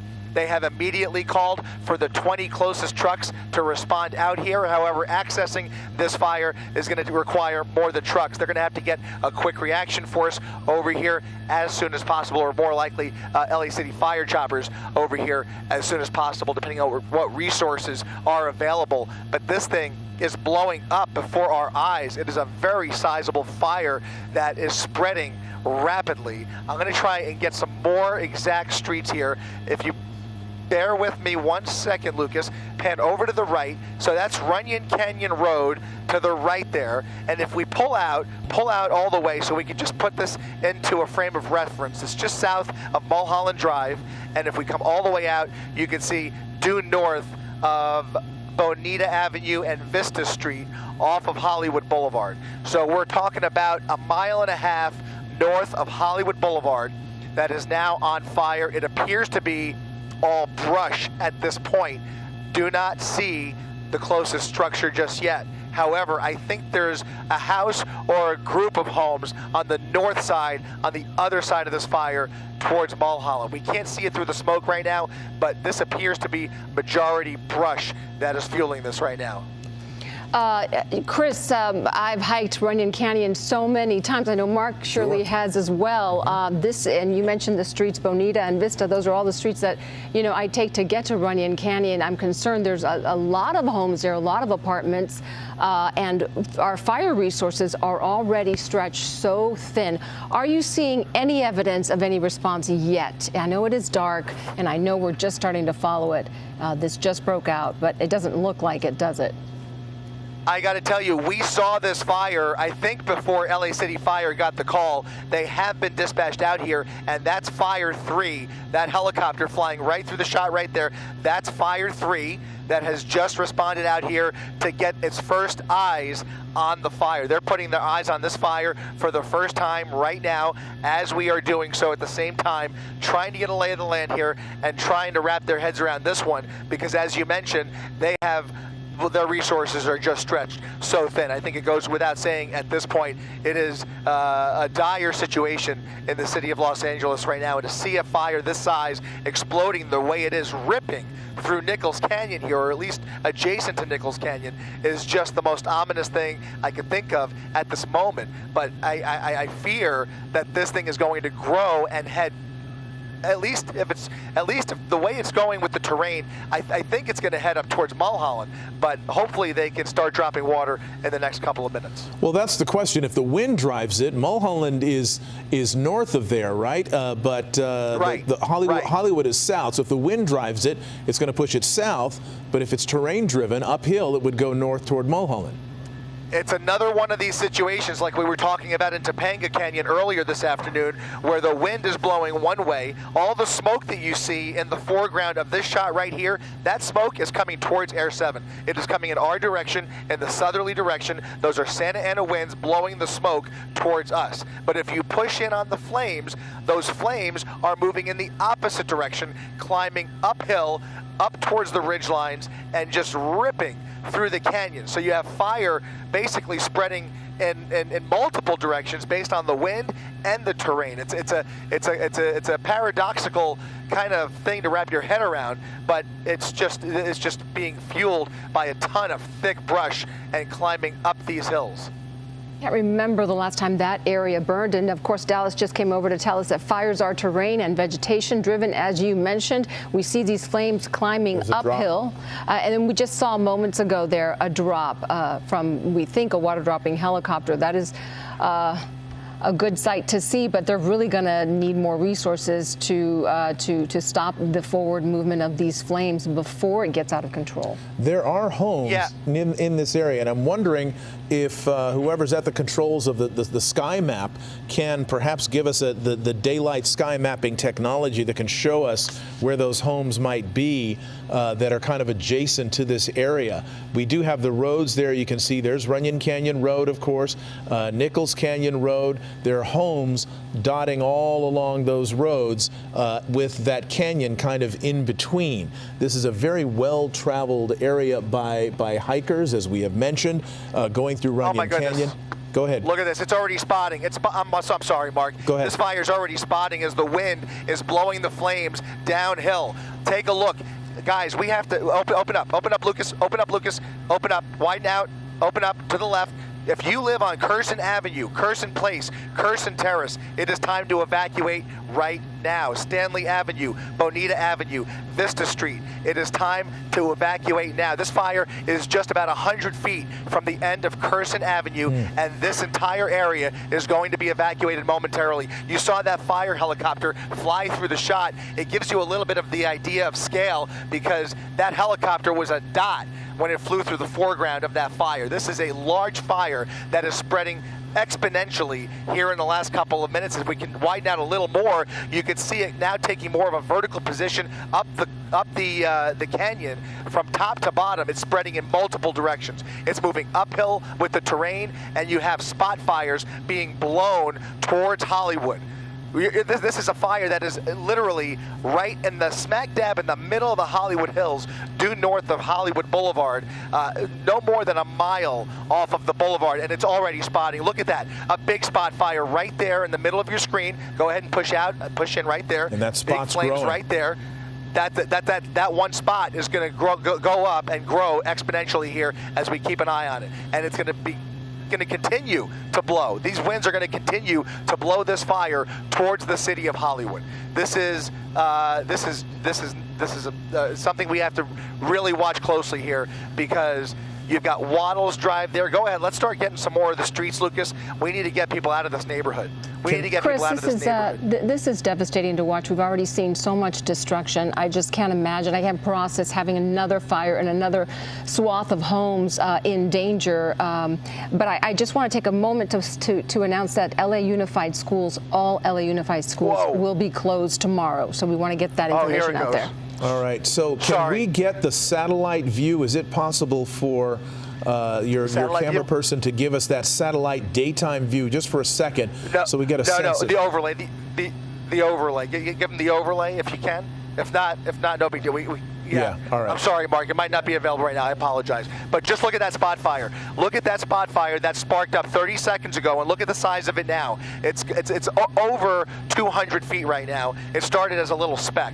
Go ahead and push right in on that fire, right there, middle of the screen. Go push right in there. That spot fire is already exponentially growing. Wow. Yeah, it started as a pretty small spot. We all saw it erupt there, and it is growing. Let's give the street names again, if we could. Curson was one of them. Wide now, Lucas. And again, Waddles Drive, Curson Avenue, Curson Place, Curson Terrace, Bonita Avenue, Hillside Avenue, Vista Street. Go ahead and push down a little bit. Just tilt down slightly. You so mentioned we can show Bonita some more of the Street streets. too. Yeah, Bonita. Sierra Bonita, Franklin Avenue, Gardner Street, which is where the fire department is responding right now.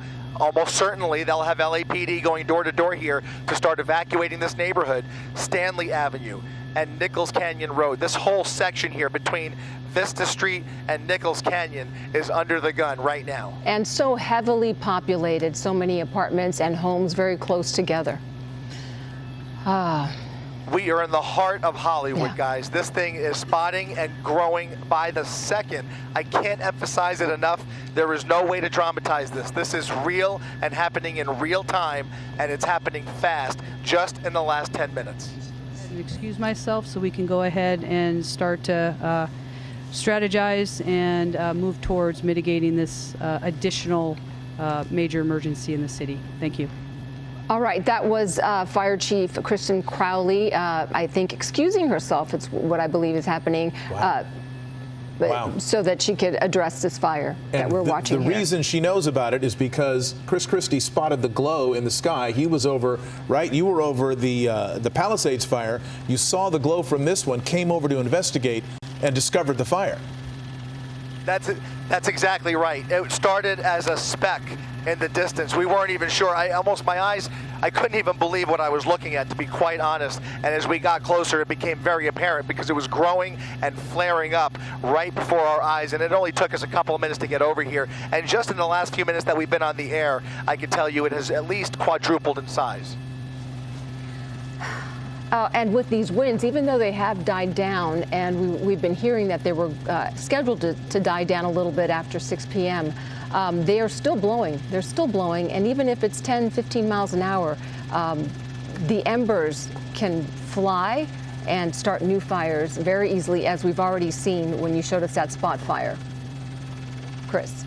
I'm sorry. One more time, Giovanna. I apologize. It was not a question. I was just commenting that it is such a dangerous situation because the winds are still blowing and embers will fly, and it is just so easy. We've seen over the last couple of days how easy it is for embers to fly to different areas and start spot fires and set homes on fires. It's just a very scary situation. That's exactly what's happening. And that's why it's already, look how close it is now to Waddles Drive. There are houses on the other side of the fire. We are now slightly on the west side, looking more towards the east, and it's already starting to encroach on the end of that street. I can't tell if SkyMap is exactly lined up.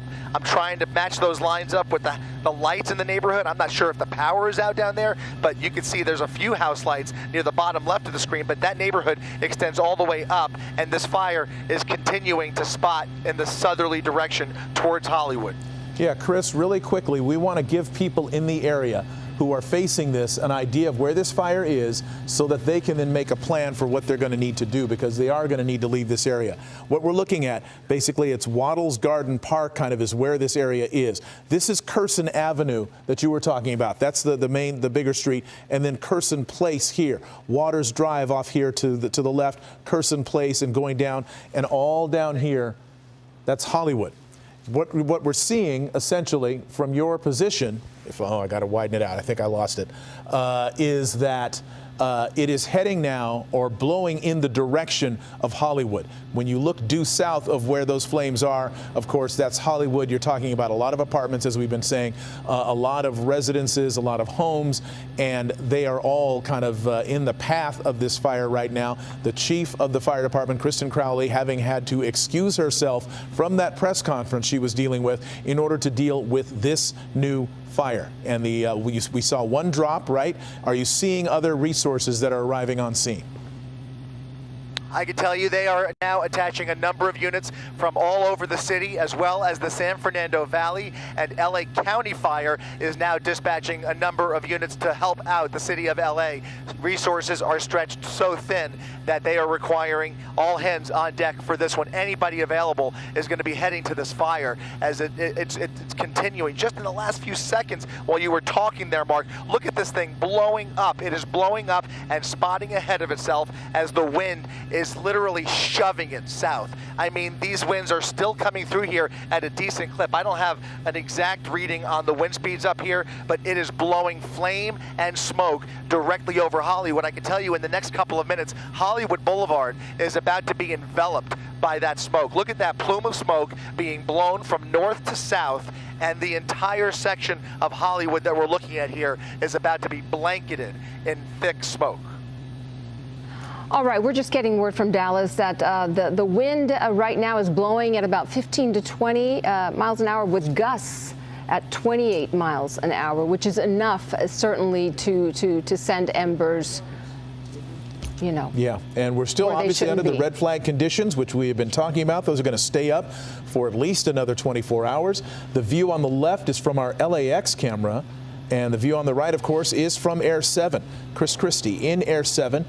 Monitoring this fire that has broken out in the Hollywood Hills, just above Hollywood. It's in a canyon, a recreational area between Runyon Canyon Park and Nichols Canyon Road. And it is basically the Upper Waddles Crest Trail that kind of intersects this area. It is burning south toward Hollywood. It's burning both north toward Mulholland, driven by the terrain, and pushed by the wind south toward Hollywood. You're looking at the streets there. Sky Map is showing you the streets that are in the direct path of this fire. Curson Avenue, Curson Terrace, North Vista Street, Runyon Canyon Road, Hillside Avenue, and then down as you get into Hollywood, Franklin Avenue. Chris, what are you seeing in terms of, we saw that one helicopter from the LA, we believe it was LA City Fire, that actually made a drop earlier. What are you seeing in terms of other resources? Are you seeing police officers? Are you seeing vehicles leaving? Mark, I can tell you, I'm going to jump in here, Chris. I can tell you County Fire was asked to join this firefight. They're sending mutual aid now. We understand Fire 1, 3, and 4 are now over the fire. Oh, no. I'm sorry, guys. Jovan, I've got to interrupt you. Go ahead, widen out, Lucas. You've got police on Runyon Canyon Road. Go ahead, tilt over to the left, and now a new spot fire. A new spot fire starting at the end of Vista Street right there. A small little speck right now. Let's see what it does. I do not know what kind of fuel is around that fire, but we can only assume the worst at this point. Look at that. Look at that. That little fire right there is shooting up embers at the end of Vista Street with the winds blowing in the southerly direction. That spot fire is about 100 yards away from the initial fire, 100 yards south, 100 yards closer to this neighborhood. Now only about less than, well under a mile from Hollywood Boulevard. So basically what we're seeing in real time right now is how a small fire can become a big fire. This is how all of these fires that we've been dealing with that are now thousands of acres in size and thousands of structures have burned. This is how they grow. Driven by the winds, pushed along. The front line of the fire moves along with the wind, and then embers get pushed even farther. So literally, as we have watched now, 2 spots that have grown into their own larger areas of fire. And so we're seeing this spot that is moving it farther now past Curson Avenue. Chris, and you are watching this in real time along with all of us as we do see police responding to the area, trying to get people out. 1 hour. Go ahead. Sorry, go ahead, Chris. I'm sorry, Mark. We're just doing a little housekeeping up here. We're still keeping an eye on the fire. Didn't mean to interrupt you there. We're still watching that little spot fire as well as the main body of flames just north of it continuing to spread. It's going to merge now with that hot spot here in the next couple of minutes. It's paralleling Curson Avenue. I can only hope that the folks along Curson Avenue are heeding this and watching this or getting word of this somehow. It's unfortunate because the sun has just gone down and now this is going to become a nighttime operation for as long as this endures. But this has now spread. This fire itself is at least 50 acres as we look at this in just the last few minutes. Go ahead and widen out a little bit and you can tell, Mark, just in the last few minutes since we first came down, you can see the size of this fire from top to bottom there, now paralleling Curson Avenue, getting closer to Sierra Bonita Avenue, closer to Hillside Avenue, closer to North Vista Street. That's where that spot fire is, just to the north of North Vista Street. All right, and what Giovanna was trying to mention to us earlier is that the city of LA, LAFD, is asking for 15 additional engines from the valley or the city. They are just arriving on scene now, and they're trying to get more resources in there as quickly as they can, because this is a nightmare scenario for the fire department, is that another canyon, a fire has erupted somehow in another canyon, and it's being driven by the winds. All right. Sure is. That wind is blowing the smoke and the flames in one direction now. All of the attention is going to be to the south of this fire. As much as it was trying to creep uphill, you can see it's starting to teeter out a little bit in the terrain. The wind is overpowering this fire, and now it's those spot fires that are going to tell the rest of the story, blowing directly into Hollywood. This fire is now blowing directly through the Hollywood Hills and soon into the city of Hollywood. You can see the large amount of smoke here that is coming from this fire emanating from the Hollywood Hills just to the east of Nichols Canyon, just to the west of Runyon Canyon, just west of Runyon Canyon Road there. On the bottom left-hand corner of your screen, that's Hollywood Boulevard right there. Chris, stand by. We're going to begin Eyewitness News at 6 o'clock right now. And it's been an unprecedented 24 hours in Southern California. We are seeing some of the most destructive fires to ever rip through LA County. Good evening, I'm Ellen Leyva. I'm David Ono. The latest fire broke out a few minutes ago in the Hollywood Hills, so let's get right back to it. And there you see that fire. It's exponentially growing just in a matter of minutes. Chris Christie, start our coverage. David, you are looking live at a Hollywood Hills fire that is yet to be named, but has been burning for the better part of the last 20 to 30 minutes now. LA City Fire just wrapping their hands around this one, trying to get as many resources from across the city and from across the county into position. LA County Fire helping out here. I can see a whole line of fire trucks now speeding down Mulholland Drive, which is near the top of your screen, as the winds blow this large fire upwards of 50 to 60 acres directly towards Hollywood Boulevard. You're looking at several of the neighborhoods that extend into the hills here, just west of Runyon Canyon Road. We're talking about Franklin, Vista Street, Curson Avenue, Waddles Drive, Curson Terrace. All of those streets must be evacuated as soon as possible, and we can only hope that LAPD is able to get in there as soon as possible before it's too late to start going door to door. It might already be too late, because look at this fire as it's continuing to spread south. Just in the last, it's literally second by second, David. That spot fire near the left of the fire is already growing by the minute there, right there. That little candle started as a little spark and is already ripping. It's going to merge with the main fire here as this whole fire extends and parallels Curson Avenue. The way the wind blows through those canyons, it's really a travesty to watch this, because it's just a matter of seconds as we've been watching. This fire has exploded in size, and the topography of this mountain and the hillsides, it's going to be really difficult for those people to all evacuate in an orderly manner, which is it's always a tough time. And just to let you know, Chris, Philip in our weather department is working on a map. We're going to try to put that up as soon as it is ready. But we're going to show you the proximity of this fire and these communities that you've been talking about that could be in danger right now and may need an evacuation order. But go ahead, continue your coverage while we prepare that map. Yeah, I'm just looking for any sign of traffic. Anybody who's self-evacuating at this point, looking for any sign of that. Right now, you don't see a lot. It's actually somewhat of a quiet night over here for the most part. As I look up Hollywood Boulevard, traffic is pretty light. I would love to see more people coming down and out of that neighborhood. But right now, we don't see a lot of car lights or headlights coming out of there just yet. Hard to see. It's very difficult with the sun going down, but just trying to decipher any signs of movement that we can, because as you can tell, the smoke is already starting to obscure our view over this section of Hollywood. Earlier, we had a perfectly clear nighttime view of the area north of Hollywood Boulevard. You can see those house lights very clearly. Now, you can see a large plume of smoke enveloping a large portion of Hollywood. Again, this is all happening between, I would say, Stanley Avenue and Runyon Canyon Road, or more precisely, Fuller Avenue. Let's say between Stanley and Fuller. This whole section needs to be evacuated. And LA City Fire is pouring everything at this fire. But as much as they are trying to get into place, right now we have seen a total of 1 water drop, maybe 2 or 3 that we didn't catch, but very limited firefighting going on yet. They are just now getting into position.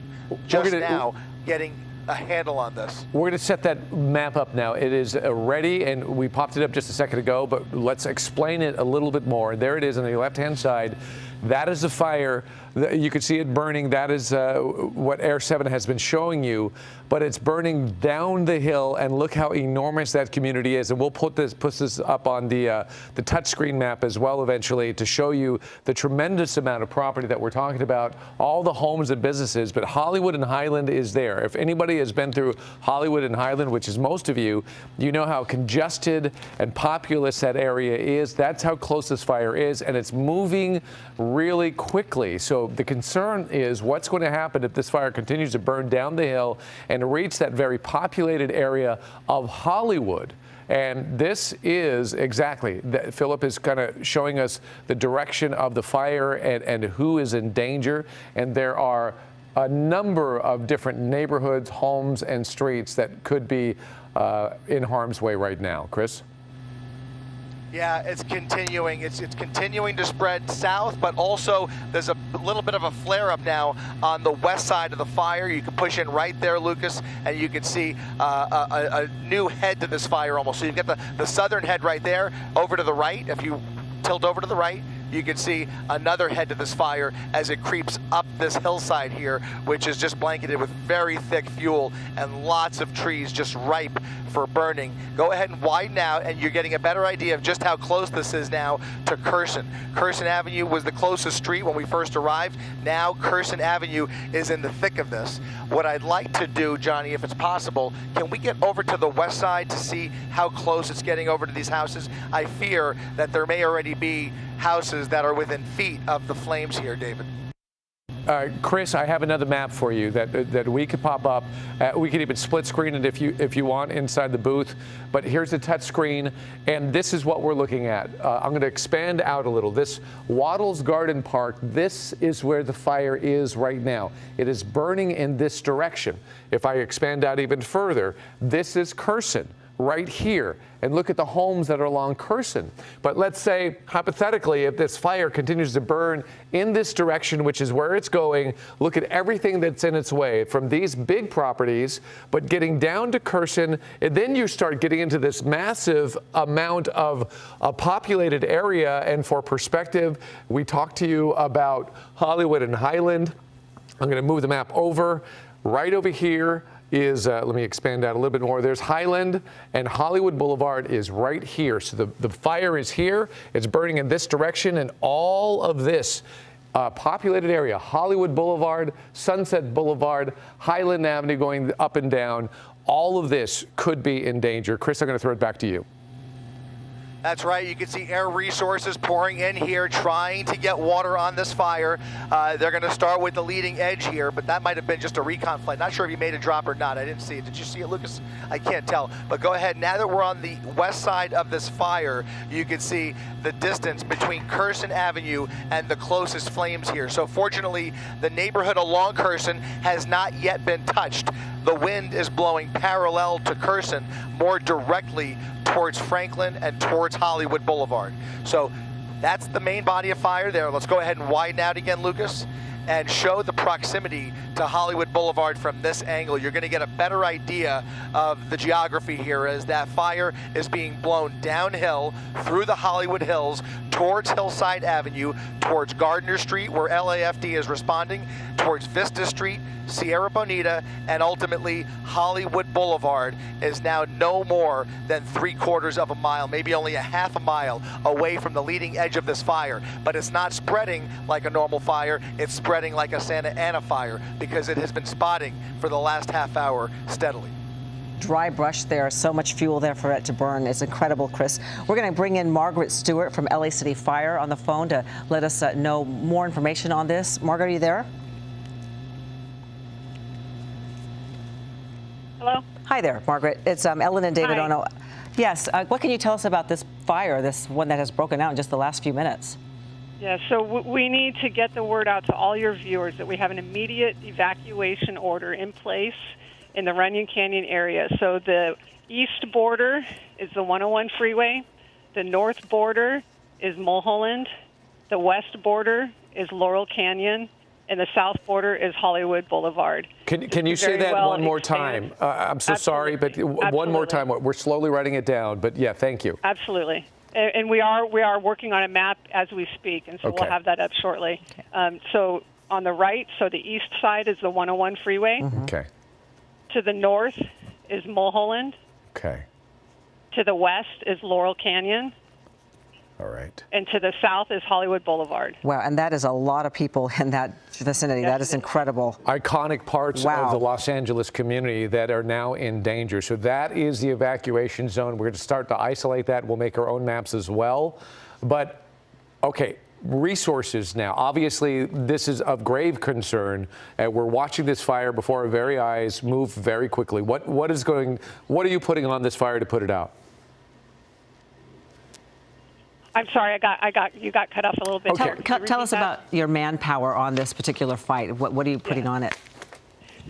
So we have over 20 additional fire engines that are en route right now and on scene. I'm sorry, this is a very dynamic situation. We've got 27 fire companies assigned to this incident, and we have air resources that have redirected. As we mentioned, this is obviously an explosive fire that has just blown up in Runyon Canyon, and it's in a very dangerous place. So we really cannot emphasize enough. Our law enforcement partners are activating, and we need everyone within that box. I'll repeat it again. On the east side is the 101 freeway. To the north is Mulholland. To the west is Laurel Canyon. To the south is Hollywood Boulevard. And I will say to our view, go ahead. I would say we understand that this is a heavily populated area, so we ask people to grab exactly what they need to get out the door.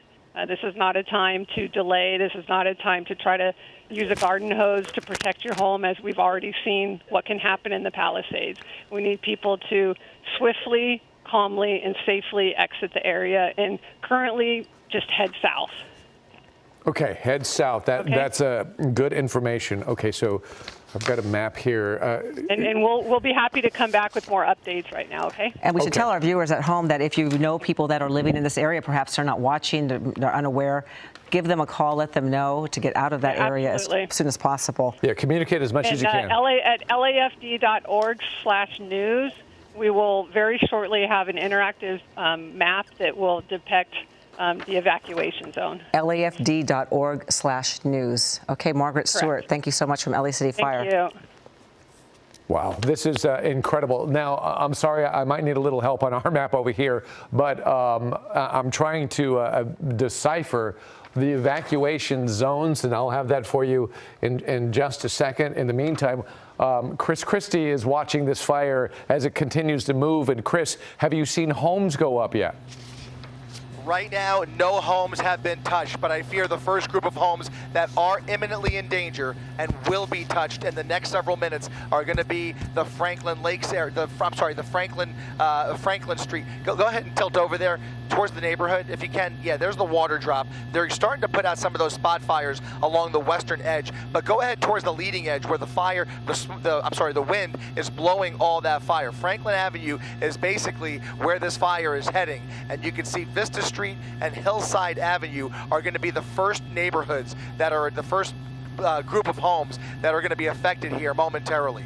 They have to evacuate right away. You heard the order go out live on our air just seconds ago. There is an immediate evacuation order for this entire swath of Hollywood in the Runyon Canyon area. This is happening fast. It's happening in real time. This fire has exploded, and I mean it has exploded tenfold, at least tenfold in the last half hour. It is exploding as it makes its way towards the south, towards Hollywood. Fast this fire has spread, and again, to reiterate Margaret Stewart saying that just take what you can, whatever you need, immediately get out. Just take your medications and just get out of the. We've seen too many times people getting stuck in these canyons and then these windy streets and not being able to get out in time. Just a devastating sight. It is a devastating sight to think of the insult to injury when the city is dealing with so much right now and the county is dealing with so much right now, and now being put in the position to redirect those resources to the center of the city in Hollywood, just north of Hollywood Boulevard, between Mulholland and Hollywood Boulevard. This fire started in a canyon just west of Nichols and east, or just east of Nichols and west of Runyon, and had a lot of room to grow really fast. And unfortunately, it's a north-south canyon with the winds blowing directly from the north due south and blowing that fire directly into this neighborhood. The smoke is already covering up the neighborhood. The flames are not far behind it. Push in on Vista Street, the end of Vista Street, right there at the end of Vista Street, which ends right there. Now that spot fire, that leading edge of the fire, is no more than a couple of 100 feet away from Vista Street and Runyon Canyon Road. Incredible. We want to show you a shot, if we can, from our downtown camera to show you how large this fire is. That on your left side of your screen is a shot from our downtown camera looking at the Runyon Canyon fire. I guess it's called the Sunset Fire now, and just how fast that has grown. I am stunned by the speed. We should expect it at this point. It shouldn't be shocking. We can only be grateful that this is starting tonight and not last night when those winds were much faster. Things have tapered off, but they've only tapered off moderately, guys. We are in a major fire danger until Friday. These winds are still blowing through here, and if you live in a flat area, or if you even live in the San Fernando Valley or areas across the basin, and you walk outside right now, it may not feel super windy.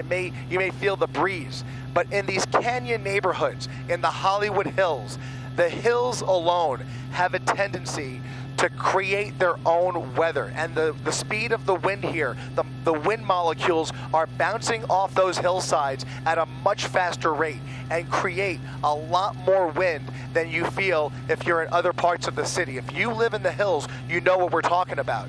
Things were exceptional last night, but if you lived in the hills, they were downright scary because it felt like an actual hurricane moving through the area in the middle of the night. Right now, things have tapered off, but you can see the direction of that smoke. The wind is blowing all of that smoke in a lateral direction from the north to the south, directly into the city of Hollywood. As I look out now, go ahead and wide out now, you can see a lot more traffic forming on Hollywood Boulevard to the right side, Lucas. You can see Hollywood Boulevard coming up along the right edge of the screen here. A lot more cars starting to make their way through here, but I think they are those are almost onlookers that are trying to catch a glimpse because they're stunned about what they see as they look up into the hillside here. Those roads need to be used by evacuees and fire crews to get into this neighborhood and start fighting this fire somehow, some way. Yeah, on the best of days, those streets are crowded and congested anyway, so it's a terrible problem here.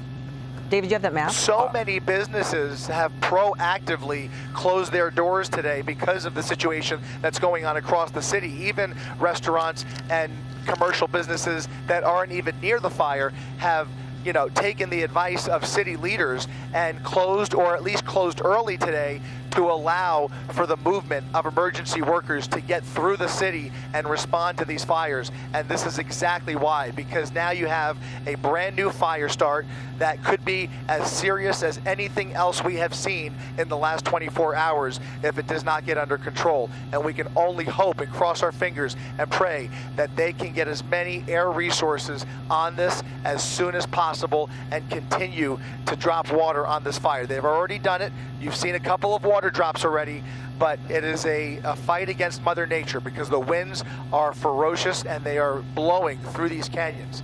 Very, very tough situation. All right, Chris, we're going to split screen your shot with what we've been able to decipher on our touch screen right over here. I want to give you an idea of the communities that are being affected and should be evacuated as soon as possible. It's a little bit of a tricky area when it comes to this evacuation zone. I'll start with the easiest part. First of all, here's where the fire is. I'm going to move it. I'm going to open it up just a little bit. That's where the fire is currently burning in this direction. This is the canyon it's in. This is Hollywood Boulevard, right down here. Sorry about that. Let me move it up. This is Hollywood Boulevard that comes right along here. That is the south side of the evacuation zone. So everything above it is being evacuated. Let me expand out a little bit more, move it over a little bit more. Laurel Canyon, which is right here. This is Laurel Canyon. That is the western edge of the evacuation zone, so anything on this side of the Laurel Canyon. And then if we get to the top, Mulholland Drive, which is right over here. So it's basically this area right here. So I know this is a little bit complicated, but let me just lay out a few of these communities that you have probably heard of before, like Mount Olympus, Hercules Drive, Achilles Drive, Willow Glen, and then Nichols Canyon, Waddles Drive, and then all the way to Hollywood Boulevard, just north of Hollywood Boulevard. So this whole strip of homes right here. Look at all of these homes that you're talking about that should be evacuated. And if they haven't heard about the evacuation and you somebody lives there, get a hold of them. You're talking about North Orange Grove, Nichols Canyon. You could see it is much more populous than the outer map would show. There's homes all along the way. Hercules Drive, Electra Drive, look at all of these homes up in the hills. In addition to that, look at all the fuel that's around all of these homes that could catch on fire quite easily. So these communities are in danger right now. The Hollywood Hills, classically the Hollywood Hills, but also leading down into Hollywood and Hollywood Boulevard. And if this fire continues to go, here's Hollywood Boulevard. Let's say if it continues to travel south with the pushing of the winds, then you're getting into Sunset Boulevard, Santa Monica Boulevard, et cetera, et cetera. The heart of Hollywood, the heart of Los Angeles right here is now in harm's way. That's why we're watching this closely. Chris, I'm going to throw it back to you. Actually, David, we're going to toss it over to Dallas Raines, meteorologist Dallas Raines, tracking these winds. And Dallas, what can you tell us about these particular winds in this area? Ellen, it's still a set of wind. What we were talking about, as Chris was mentioning, remember that, yes, we're not in those howling, powerful winds that we had yesterday, but it's still a red flag warning for Southern California. And the winds that are blowing through the canyons here in Hollywood Hills are at about 25, 30 miles per hour. Occasionally you'll get a gust, and they're still from the north and northeast blowing to the south and southwest. So that's what they're dealing with. And I was checking just a few minutes ago. The relative humidity of the air at tonight is 8%. So the air gets drier and drier when normally at night the humidity goes up a little bit. But that is not happening in this situation. So this fire, driven by terrain, of course, initially, as Chris noted, starts moving up the hillside, but then those winds come over the top of the hills, out of the north and northeast, driving the fire toward the south. Red flag warnings are going to stay with us. When you look at the wind profiles right now, they're pretty much as we thought they would be this time yesterday. Everything is down, but it's still a Santa Ana wind blowing through those canyon passes. You can see Santa Clarita there at 25, not 45, thank goodness. Up in Pasadena, they've dropped off to about 10 miles per hour in the city. And of course, no wind down in the South Bay of any significance. But even in the Palisades, we're getting 15 to occasional pulse winds up to about 30. Now, where the winds are really howling tonight, stronger because they're closer to that area of low pressure, are out in the IE. Look at the winds being recorded right now. Out at San Bernardino, we saw wind gusts of 45. Their humidity, 14%. Also through the canyons down in Orange County, we're still seeing winds up there, 25, 35, even 45 miles per hour. Humidities again at about 10, 15%. Here's kind of an overall view of how dry the air can be in these canyons. 10%, that's at Burbank Airport, and as I mentioned, 8% up in the canyon. Really, really dry air, which is typical for a Santa Ana event. The winds are blowing from the landmass, the continent, out to sea, so you don't get any moisture from the ocean at all. We'll continue to watch this for you, Ellen and David, and track the weather conditions for you throughout the evening. All right, Dallas. Okay. Well, this latest fire is mandatory evacuations taking place. Of course, a lot of people exiting this area. We want to get a look at the traffic with Chris Christie overhead in Air 7. Give us a little bit of insight into how bad it is right now and how soon these people need to get out. And it looks like we're starting to call this fire the Sunset Fire. I hope I'm not in error about that, but it looks like that's the name they're giving it, is the Sunset Fire, Chris. You are correct. It is now the Sunset Fire, and it is getting closer and closer to this neighborhood along Vista Street, just north of Franklin Avenue. Fire helicopters flying through the shot here, and I'm paying particular attention to that brand new spot fire right there on the leading edge. Now, the rest of that fire is going to merge with it anyways, but that's a brand new spark that just happened a moment ago. That means those embers are indeed flying through the canyon in the southerly direction towards Hollywood Boulevard, and the fire is starting to kind of leapfrog itself closer and closer to these homes. Fortunately, at this juncture, we have not seen any homes or structures touched, but we are mere minutes away unless they can put out that spot fire and kill the leading edge of this fire. And even that will only delay things because you have large flare-ups like the one near the top of your screen right there. See that big flare-up right there, guys? That is creating a huge amount of embers that are continuing to blow through here and continue to creep south towards Hollywood Boulevard. And you can see how fast that wind is going. As you can see that smoke just going south very quickly. I know it's difficult to see because it's dark there, but how close to homes are you right now, Chris, when it comes to the flames? No more than 100 feet. No more than 100 feet there. Less than 100 feet if you live along Vista Street. If you live along Vista Street there are house lights in the shot, and there is fire practically in the backyard. Okay. Right there, that's a new spot fire, literally in somebody's backyard, I think, as it continues to spot ahead of itself. 2 spot fires. You see that tree on the left and a new tree or shrub or whatever on fire now on the right. Again, the embers are continuing to create new fires little by little by little. In fact, is there a flame on Vista? Is that a headlight or is that a city? That might be a house light. Okay, that's just a house light. But you can get an idea of the proximity to those houses now that this fire is getting closer and closer. Chris, traffic-wise, are you seeing any kind of strings of cars trying to get out of there, or I worry the word is not getting out that they need to leave?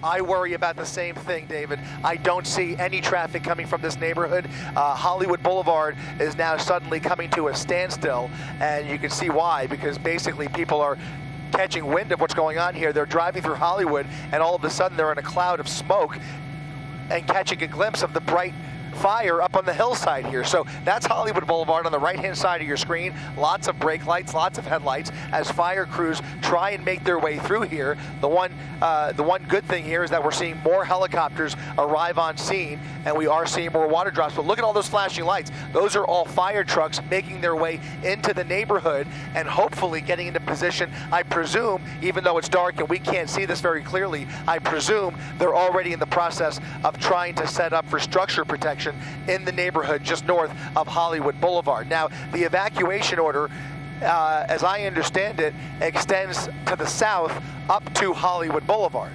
That's for now.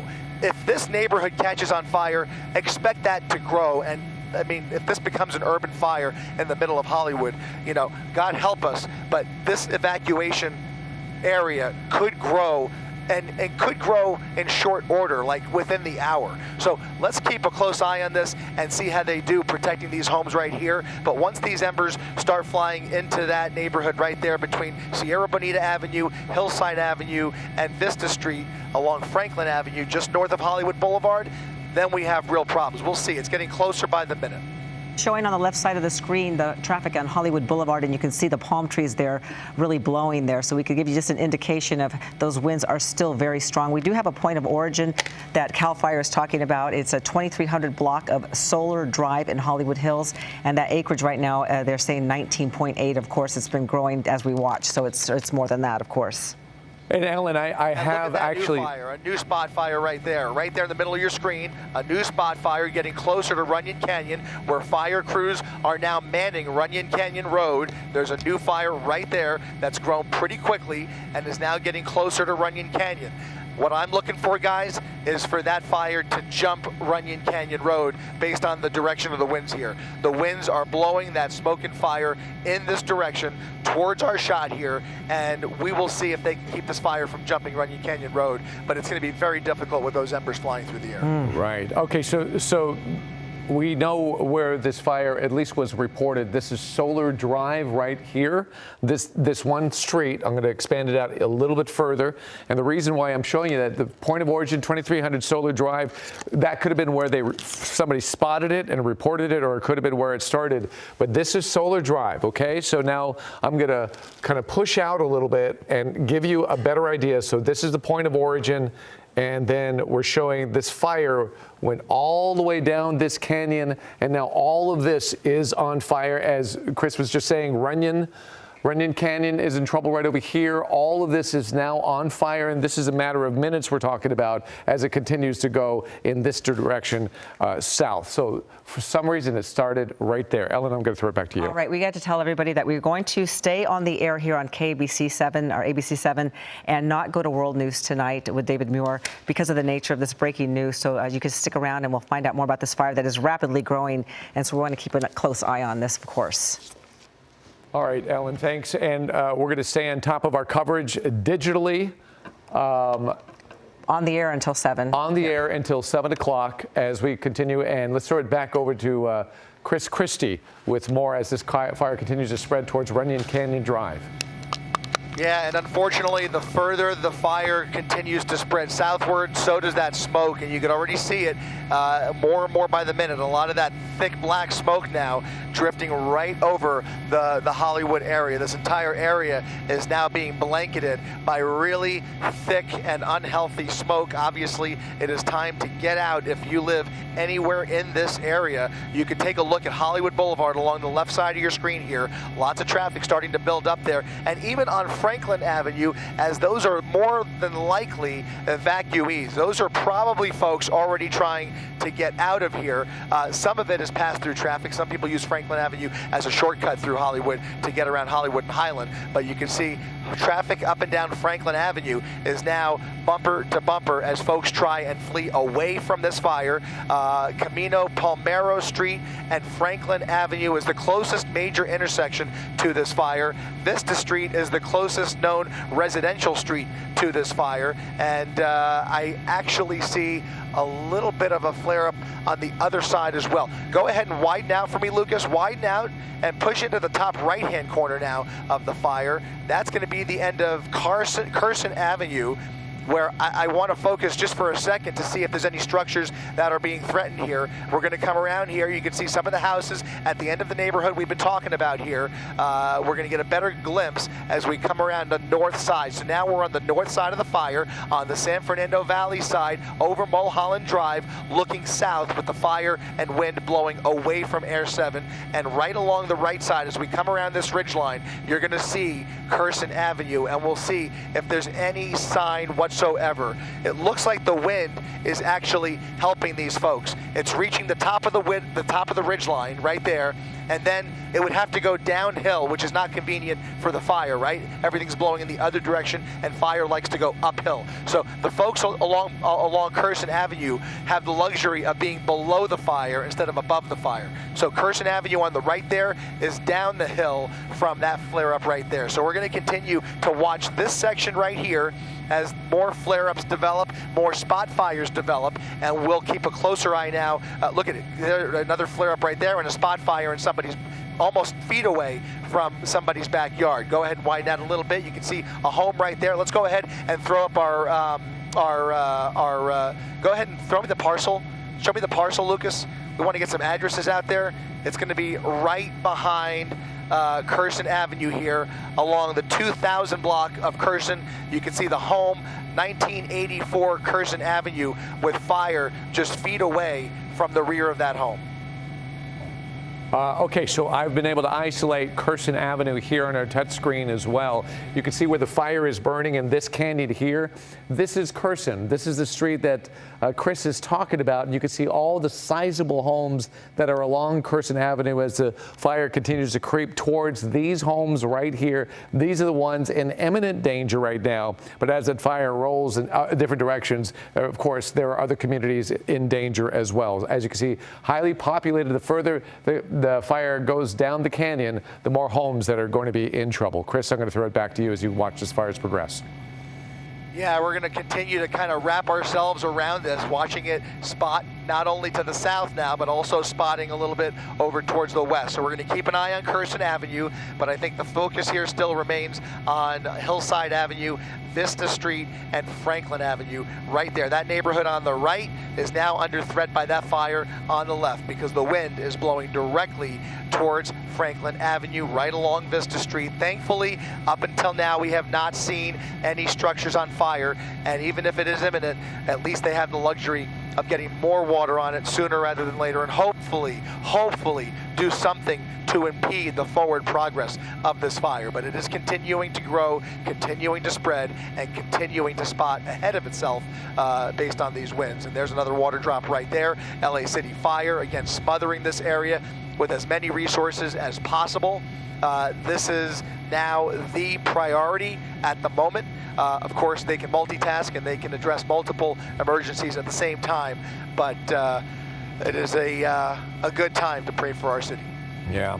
An incredible chain of events that have occurred, because we do want to eventually get back to the other fires, which homes are still going up in flames, Colleen, and a dire situation over there as well. But this is highly important because we're dealing with a highly populous area and a fire that is on the move very, very quickly, a brand new fire, and they're trying to get as many resources on that as possible. Yeah, this is one of those areas that we know would be prone during these kind of storm events. But again, this area is so highly populated. I'm curious to see when we're going to start seeing that mass exodus trying to get down Laurel Canyon or in the Cahuenga neighborhood area where they have to get down, because there's really only two arteries outside of this area. They're going to have to go Laurel Canyon, or they're going to have to go down to get to Cahuenga. But again, this is one of those areas that there are so many homes dotted along this area. This is exactly what none of these homeowners want to see. But again, at least it's right now in the brush. And we do know that LA County Fire, they've also been asked to join in this firefight. But again, you can see this. Thank goodness the winds seem like they're slightly calmed down compared to what we were seeing hours earlier, when, you know, the flames would start and then they would be horizontal, laying flat and just really blowing through this area. Mm-hmm. But Chris Christie, you're overhead as well. I'm not sure. Again, I know you noticed earlier to see if we saw a lot of cars making their way through this area. I'm just curious, because we know how heavily populated this area is. I don't see a huge amount of traffic, or maybe we're just so high up. Well, go ahead. We can actually show you Hollywood Boulevard. We're keeping an eye on the traffic, and in the time that we've been here, we've watched things come to a practical standstill, partially due to the fact that LA City Fire has so many trucks now blocking Hollywood Boulevard. So it's really difficult, if not impossible, to get through here. And if they don't already, I would imagine there's somebody down there directing traffic. But essentially, the yellow tape is going to start going up and prevent access to the neighborhood. I encountered that last night when I was driving up to the Hearst fire in Sylmar, but right now it looks like you see some traffic now. That's a good sign right there. Those are folks along Camino Palmero Street that are now fleeing the neighborhood. Those are evacuees coming down Camino Palmero Street, from left to right there towards Hollywood Boulevard, those are all folks. That street dead ends, and those folks are now coming away from the fire. So folks are definitely heeding the warnings. They're getting word of this, and they're getting out fast. All right, Chris, we have, I hope we're prepared to do this, but we have isolated the evacuation zone and the area that we believe is in trouble right now. This is what the city fire department just told us when it comes to the evacuation zone. I'm going to leave it small right now just to show you the area. This is Hollywood Boulevard right here. Here are the canyons, what we're talking about. Now I'm going to expand out. The color's going to go away so you can more clearly see the homes that are in trouble. And as we expand out, this is where the fire is. And then you see Outpost, you see Runyon Canyon right here, Nichols Canyon right over here, Jupiter Drive and Hercules right over here. All of that, if you live in this area, you need to get out. Willow Glen, Carmen Crest, Cahuenga Boulevard, even parts of Cahuenga Boulevard are being evacuated, but the fire is heading in this direction towards Hollywood, this being Hollywood Boulevard. And as I'm going to expand out again, and you can see the tremendous amount of people that live and work right here in Hollywood Boulevard. This is where the fire department is staging structure protection right now and trying to get as many people or units involved in this firefight as possible. Now, let me point this out because I'm getting some texts and emails as I'm going to shrink it a little bit. This is the fire area we're talking about. Now, if you live north, like towards the valley here, towards Toluca Lake, towards Burbank, you're okay because the fire is going in this direction. It's not going north. It's this area south of the fire that is in trouble. The hills right now of Hollywood and just south of the hills, that's the area that we're most concerned with right now as this firefight is well underway.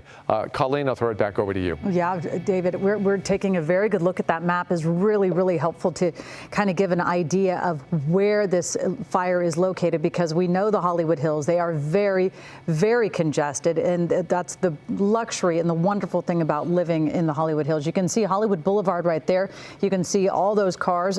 It seems like, you know, fire officials have been saying, please stay off the roads unless you need to.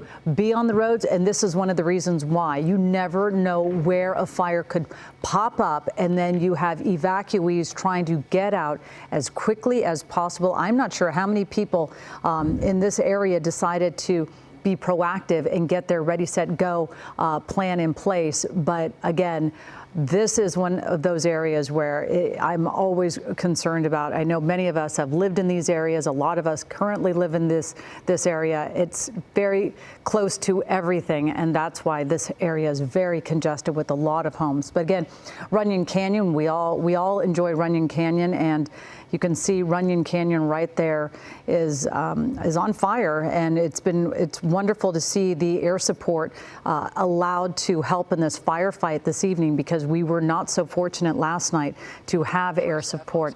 And yes, Chris, actually, we do see your sky map on, which is great to see. I know I can hear you ever so slightly, Chris, but we're looking at the manual. These are some of the evacuation, the orders that are now underway because of this Sunset fire. We just want to highlight some key areas. If you live near Laurel Canyon Boulevard to the 101 freeway, Mulholland Drive to Hollywood Boulevard, those are the borders of the evacuation zone. It's largely around the canyons, up in the hills, and then south towards Hollywood Boulevard. That's the area we're talking about. If you live, in those hills particularly, that's where there's a lot of fuel, and that's where this fire broke out, and it's consuming property really, really quickly. Although, if we can check back in with Chris, to this moment, though, you haven't seen any buildings on fire yet. No buildings that we have observed, but there are now two major flare-ups. There's one in the foreground here, right there in the center of your screen, and if you tilt up just a little bit, Lucas, you can see on the other side of the ridgeline, there's another flare-up on the backside, on the other side of that ridgeline. Those tall flames are what really create the most danger, because that is creating embers that are already flying at a higher altitude than lower shrubbery and things like that. So you have really tall flames starting to flare up as the fire encounters some thicker brush. Hopefully these people have some degree of brush clearance, but in these winds it really doesn't matter. I can only say that, again, Thankfully, if this was 24 hours ago, we would already be in trouble. Now they have a little bit more time to prepare to get out, and the fire department has a little bit more time to try and get in front of it. But it is a wait-and-see game at this hour. Yeah, absolutely. Chris, we are going to be talking on the phone with Phil Mercado. Phil, we understand you are being evacuated right now. Where do you live in this area that is in the evacuation zone?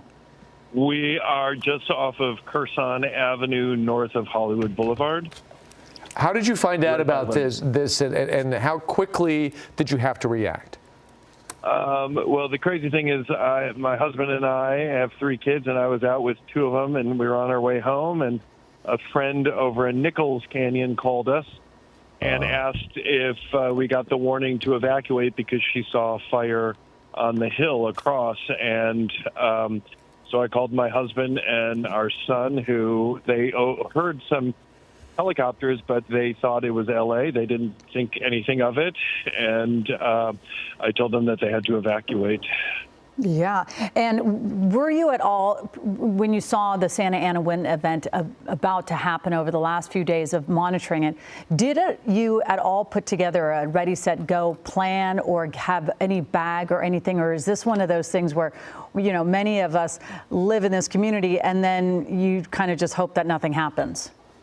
It was a little bit of both. You know, we just knew that we needed, you know, laptops and phones and some personal stuff that we kind of had at the ready. And we backed all of our cars in case we had to make a speedy exit. And, you know, I thought actually through the evening we would probably have to do it just because the winds were so crazy. But luckily nothing happened last night. And unfortunately now it's happening. Yeah. And this is a brand spanking new fire that we were hoping wouldn't happen. We have enough to deal with, obviously. I'm assuming you then got out and you're safe right now. And what was that experience like getting out? Did you run into traffic? Is the rest of your community responding? Yeah, so, you know, we're all on a good community WhatsApp up here in Curson Canyon, and everybody, it was just basically blowing up and telling everybody to get out. And, you know, I was a couple of blocks from home when I got the call from our friend. So I was able to see the fire, which is crazy. We got our pets, we took our cars out, and we evacuated. Thank goodness. And you have a place to go? We do. Okay. And by the way, that does beg the question. We don't know if there's an evacuation center set up yet for the folks in this community. As soon as we get that information, we'll, of course, turn it over to you. But the first and foremost, they're trying to fight this fire. What if this fire is not contained soon? What are we going to lose up in the hills where you live?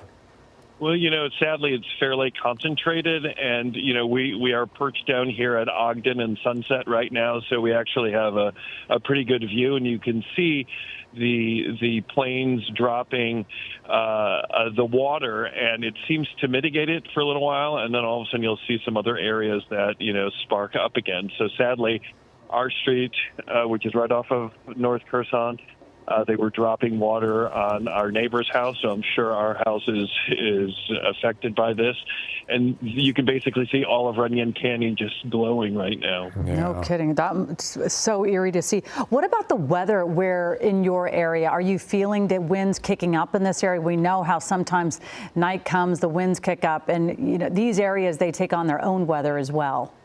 It seems like the winds really did pick up. I mean, this afternoon, things seemed to calm down, and then the moment the sun was starting to set, it seemed like the wind started picking up, and it's pretty windy right now and chilly. And how are your kids responding right now? Being well, they're resilient teens, and they are all surviving because they have their devices, and they're checking in with all of their friends that are asking if we're okay, and so they seem to be doing okay. And you know, we keep telling them that as long as we're all okay, it's just stuff. So we're you know, as long as we have each other, we're all good. Amen. One last question for you. Sure. Did you live in that? Have you lived in that home very long? Since 1997. Oh, wow. And this is the second time that we've had to evacuate. There was a small fire up above us years ago, but easily contained, nothing like this whatsoever. Wow. Well, I'm sure there's lifelong memories in that home. Hopefully you'll stay safe. Phil Mercado, thank you so much for talking to us. You've been a wealth of information. Perfect. Have a great night. Thank you. You too. Danny Romero, meteorologist Danny Romero, is tracking the situation going on right now. And most importantly, Danny, those winds and how powerful they are, we need them to die down. Yeah, well, you know, the good news is they eventually will. Right now, though, Dave, we got this great profile set up here. Our weather producer, Philip Wilburn, really keeping an eye on these things for us. So the Hollywood fire here, the one we're talking about right now.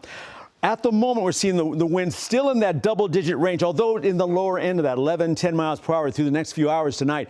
We head towards midnight. Now we're knocking it down to single digits, 4, 2 miles per hour. These are those winds that kind of come through, but those gusts that come up, those are the ones you really worry about. As Chrissy's been showing us, that fire can move very quickly because those winds, the gusts pick up, grab those embers and move them to other spots and start yet another fire. These spot fires that go. So we're seeing that going on that way. So, for example, we're showing you the wind showing up right here around that area. We're seeing the northeast winds, 15 miles per hour. Again, that double-digit range I told you. And then the gusts that show up in that 25 mile per hour range. And you can see right there, there's that Hollywood Highland area, the much populated Hollywood area. So that's going to be an area of concern to watch out for. So there's that fire zone as we've been showing you. There's those winds going from that northeast profile and that true Santa Ana look that pushes everything towards the south and southwest, right towards that very, very populated area here. So we're seeing that's why the major concern is this thing is essentially doubled in size. When Chris first found it, it was like 10 acres or so. Now I think we're pushing around that 20-acre range, so we're still seeing that. And then there again,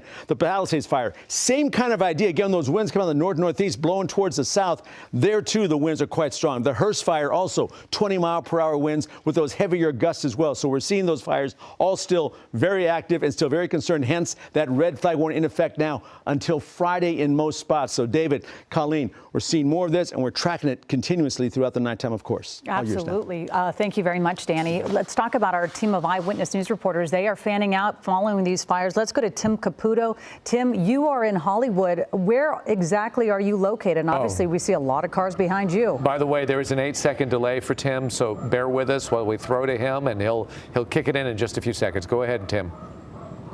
Yes.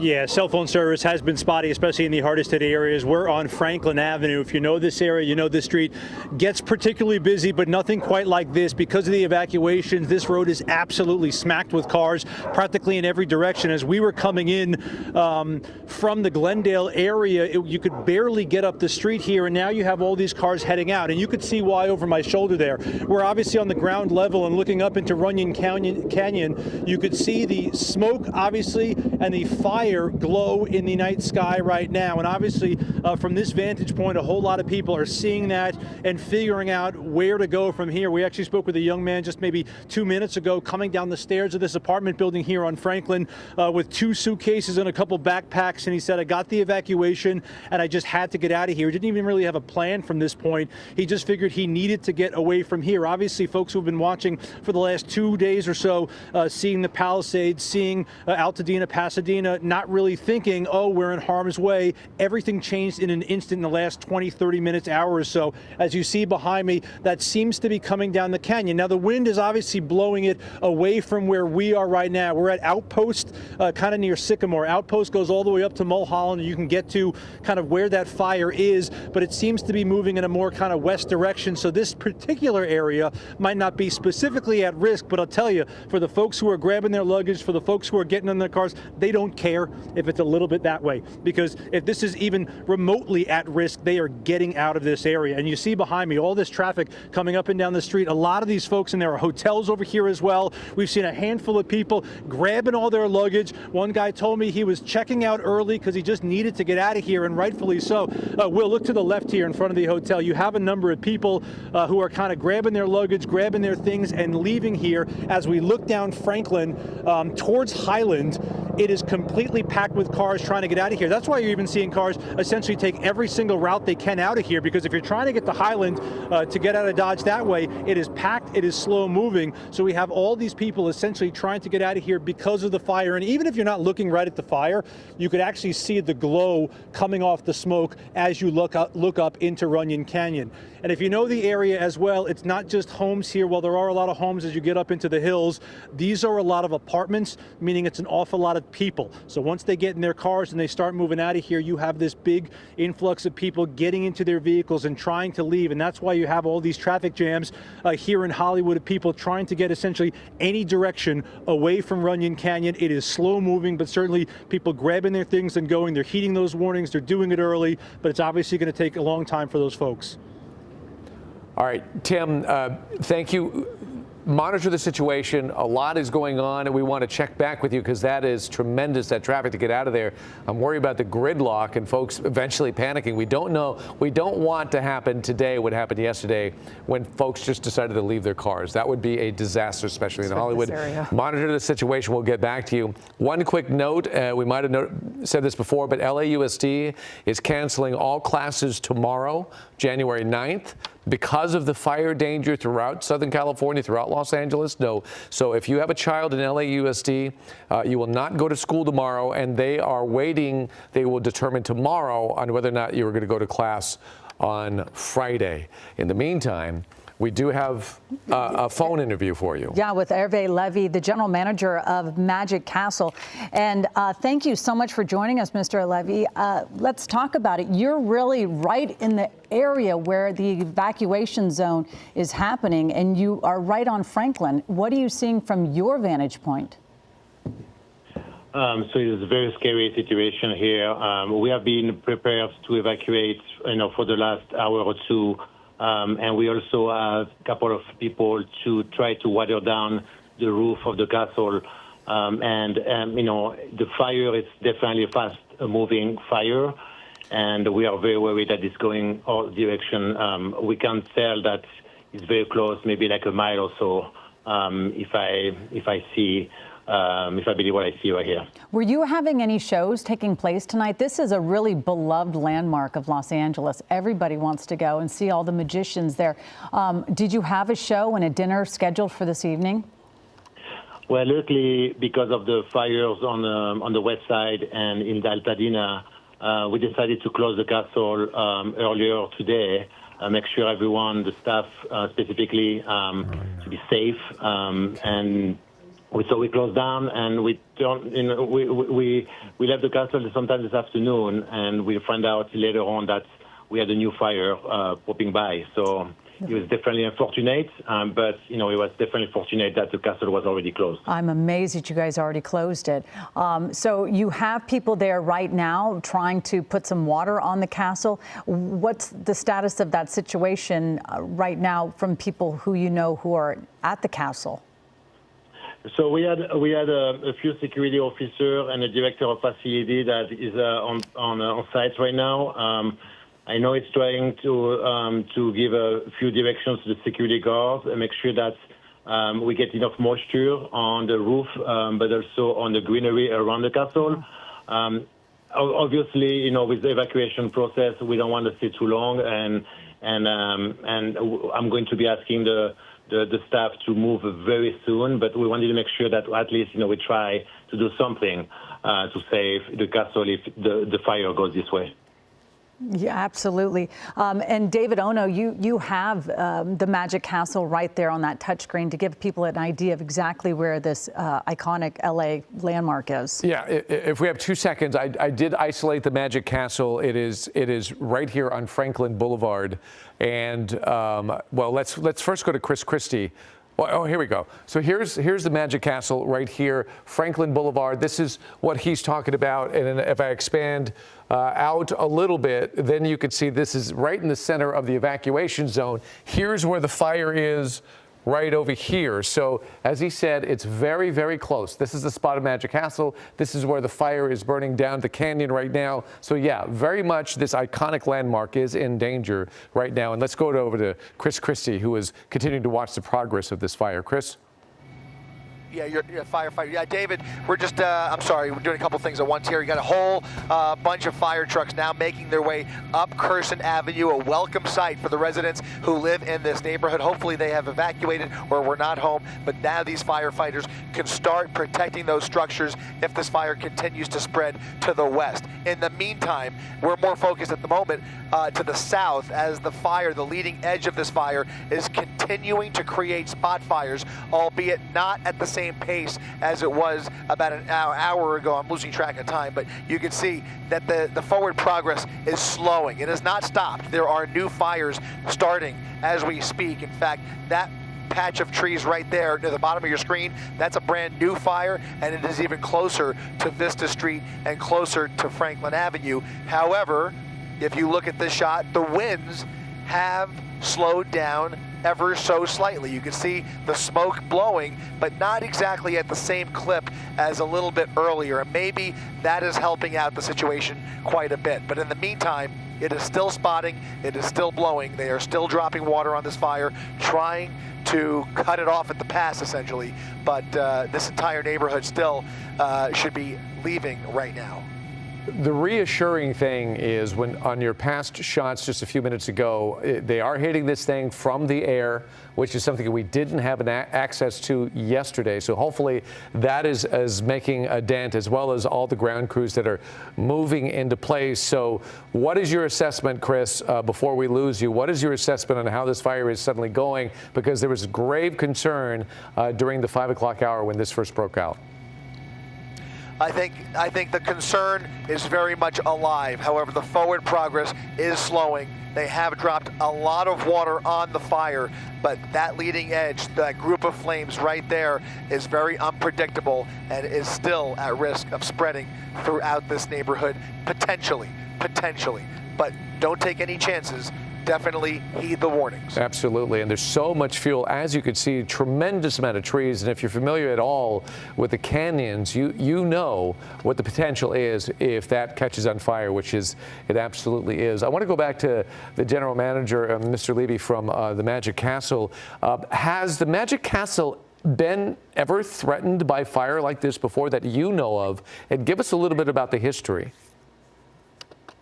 So the Magic Castle was founded back in 1962, and we had a fire in 2011, but that was not a hill fire. It was a fire that was, from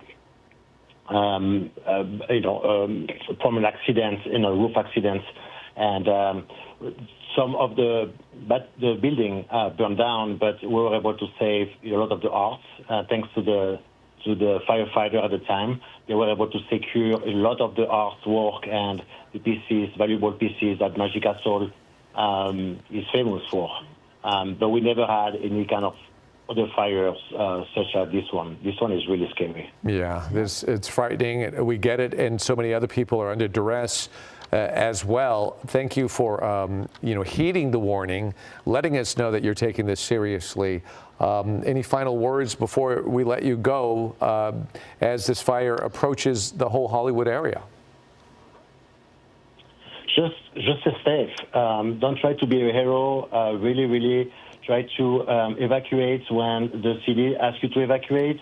It is very serious stuff. So please be safe. Your family needs to be safe as well. Absolutely. Mr. Levy, thank you so much for calling us. I was just there at the Magic Castle about 3 months ago with the family. It is a great time. And you've been there as well. They're calling. You've enjoyed yourself there. Thank you so much. The best of luck to you. We'll check back with you. I appreciate it. Thank you so much. Bye-bye.